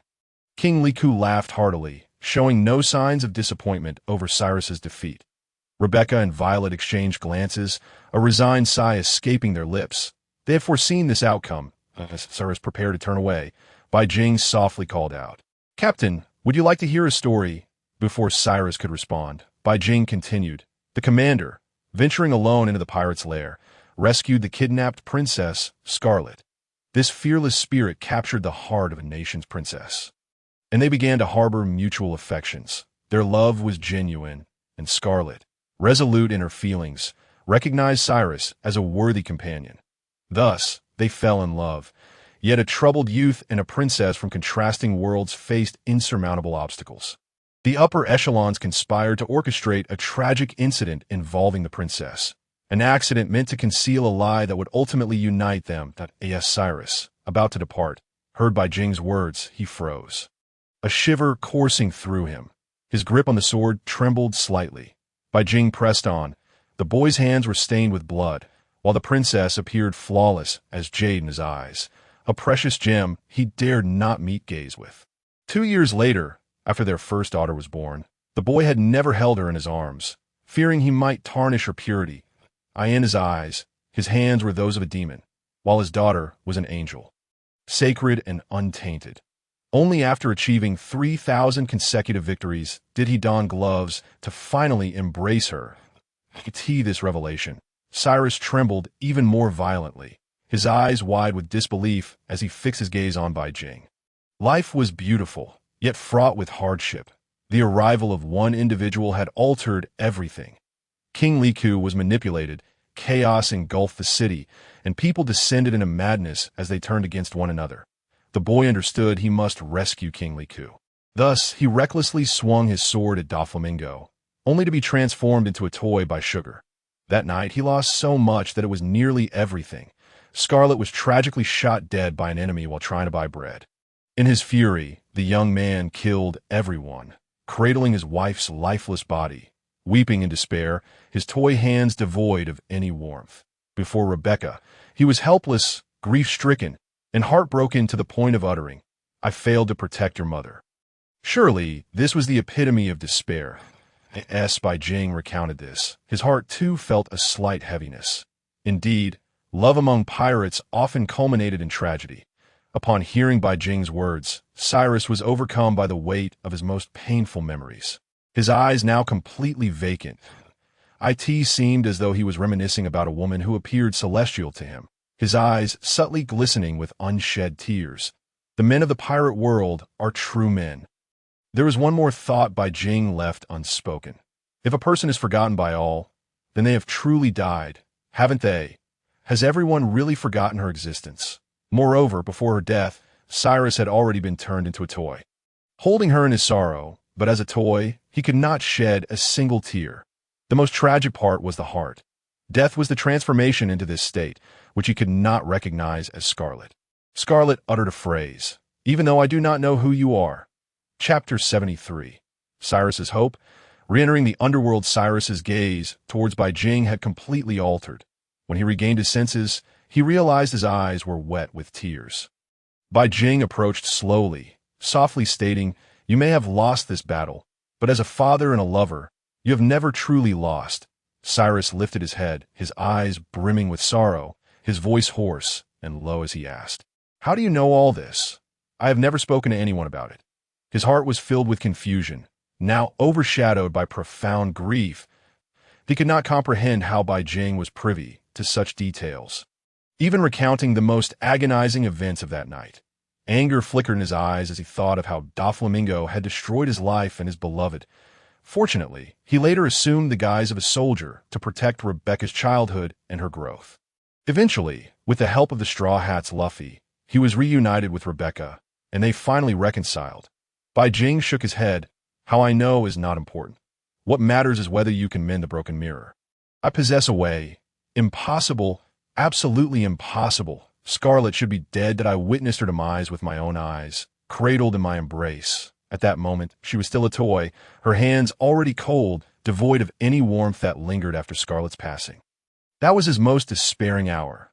Bai Jing understood that no matter what he said now, Cyrus would likely not believe him. Hence, he did not rush, stating, "If you trust me, then wait for me in the palace these next few days. I shall come for you, bringing Scarlet with me, that if you do not believe me, consider this day merely an illusion. The fact that I can articulate so much is testament to my abilities." With that, Bai Jing smiled, glancing towards the direction of Longma, and in an instant transformed into a bolt of lightning, soaring into the sky, vanishing from the bullfighting arena. This journey had indeed facilitated many matters for him, as it would resolve several issues and spare him the need to seek out King Riku and others in the palace. He would not allow Cyrus on the ship, for he was ill-suited to the life of a pirate. It was far better for him to live a stable life alongside Rebecca, reuniting with Scarlet and King Riku. This, indeed, was their optimal outcome. After all, Bai Jing intended to recruit Doflamingo and Onisar, which included Corazon, enemies to Cyrus. Although Bai Jing could resurrect his beloved, tensions would inevitably arise, and given Cyrus's lack of strength, he might struggle to keep up later on. Therefore, considering multiple factors, Bai Jing ultimately resolved to fill this void without bringing them aboard. Sometimes, offering hope can indeed rekindle a spark of life. Cyrus stood rooted in place, absorbing Bai Jing's words, lingering for a long while, caught in a stasis. Even after everyone had dispersed, he remained there, lost in thought, murmuring to himself, "Is there truly hope? Are your words genuine? Will Scarlet truly return?" Above, King Riku and the others were baffled as to why Cyrus lingered for so long, unaware of the conversation between Bai Jing and Cyrus. Once the crowd had dispersed, they approached him. King Riku, perplexed, his aged face marked with confusion, inquired, "Cyrus, what troubles you?" Upon hearing this voice, Cyrus finally snapped back to reality, gently shaking his head, deciding it was best not to speak.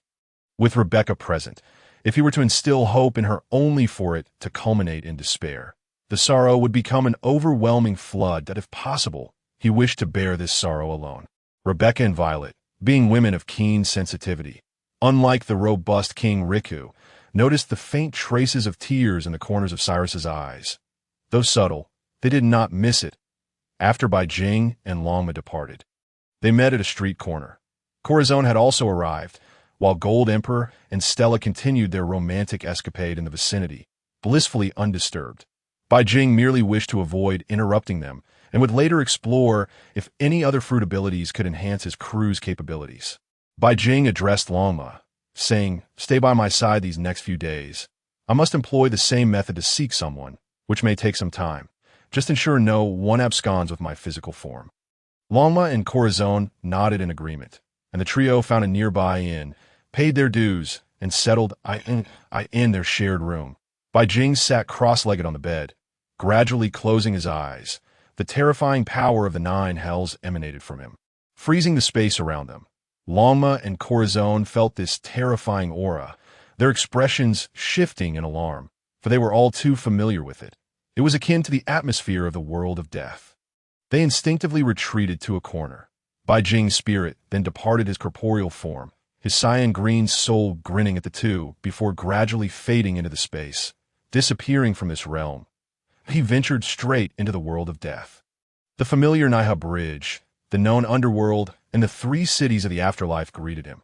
The luck fruit, of course, could also awaken, as for which fruits could awaken and which could not. Bai Jing dismissed such notions as nonsense. Everything was possible for him. After all, he was a traverser, and such principles did not apply to him. The awakening of the luck fruit could directly influence fate, allowing him to glimpse a person's future and, through fate's guidance, locate those he sought. Similar to Basil Hawkins's fruit ability, which could predict fortune and misfortune. In his mind, Bai Jing envisioned a person's visage, and through the guidance of the luck fruit, a seemingly endless thread appeared before him, leading him to that individual. Bai Jing's eyes sparkled with joy as he whispered, "Indeed, it works. I can find this person. She still exists. Therefore, reviving her is entirely feasible." However, the distance seemed rather far as he passed through the 3rd city. Bai Jing spotted Whitebeard still standing below, lost in thought. In truth, Bai Jing believed that reviving Onisar's partner would not take a decade. Once the luck fruit awakened, he would seek out Blackleg Zephyr's 2 apprentices, revive Zephyr and Whitebeard, thus assembling his crew. As for other pirates from the previous generation, like Roger, he might need Whitebeard's assistance. After all, they were acquainted and could converse easily. Thus, he would once again reignite the era of maritime contention. Chapter 74. The 6th City, reviving Scarlet guided by the luck fruit, Bai Jing soared upwards. Enveloped in the 9 hells aura, unnoticed as he floated above, he passed through the 4th and 5th cities. The cyan-green thread led him directly to the 6th city. Descending from above, following the thread's direction, he found a woman at a street corner in the 6th city. Could this be Scarlet? Clad in a pale green gown, with pink hair, she bore striking resemblance to Rebecca. However, in this 6th city, her life appeared far from pleasant.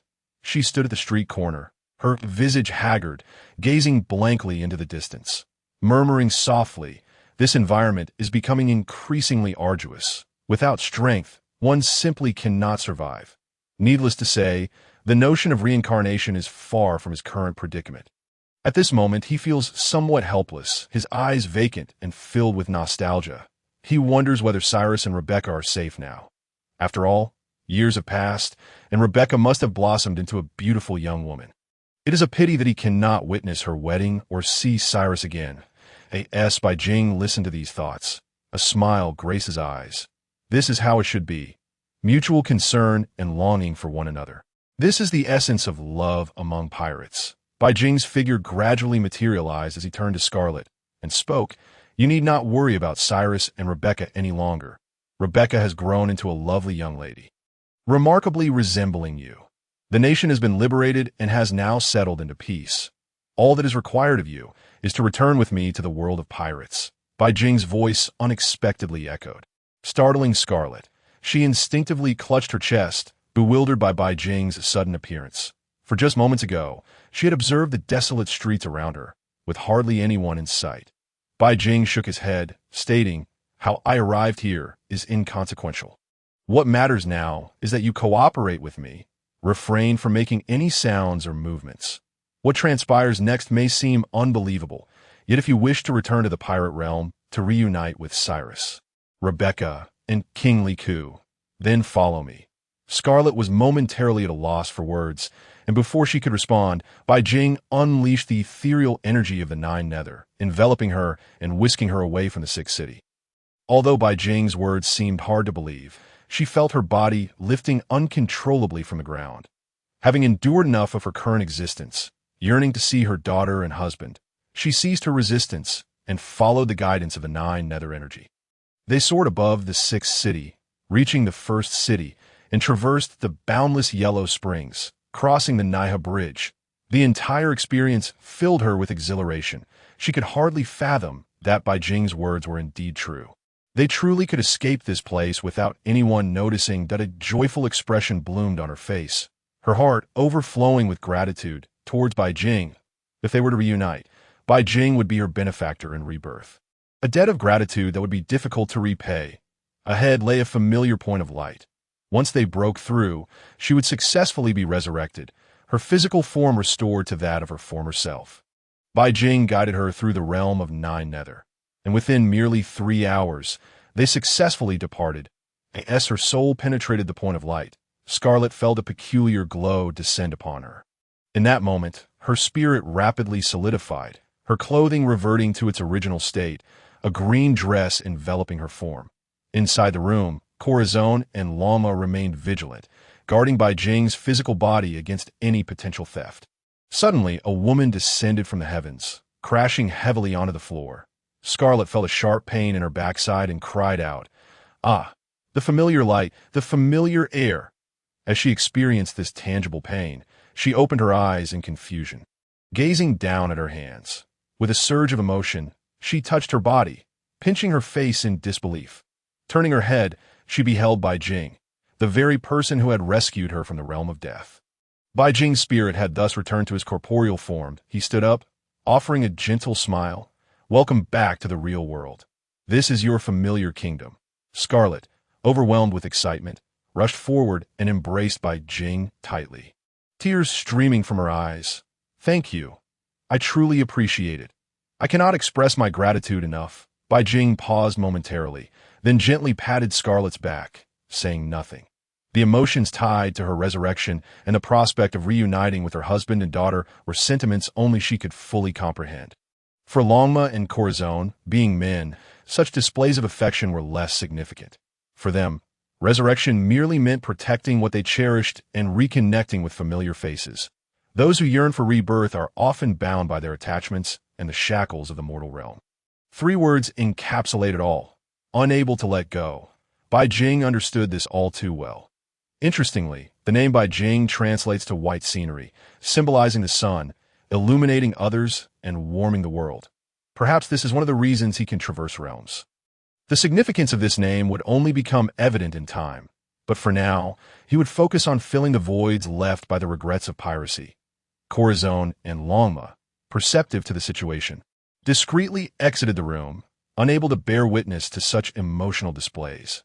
After a while, Scarlet finally regained her composure, her face a mess from tears.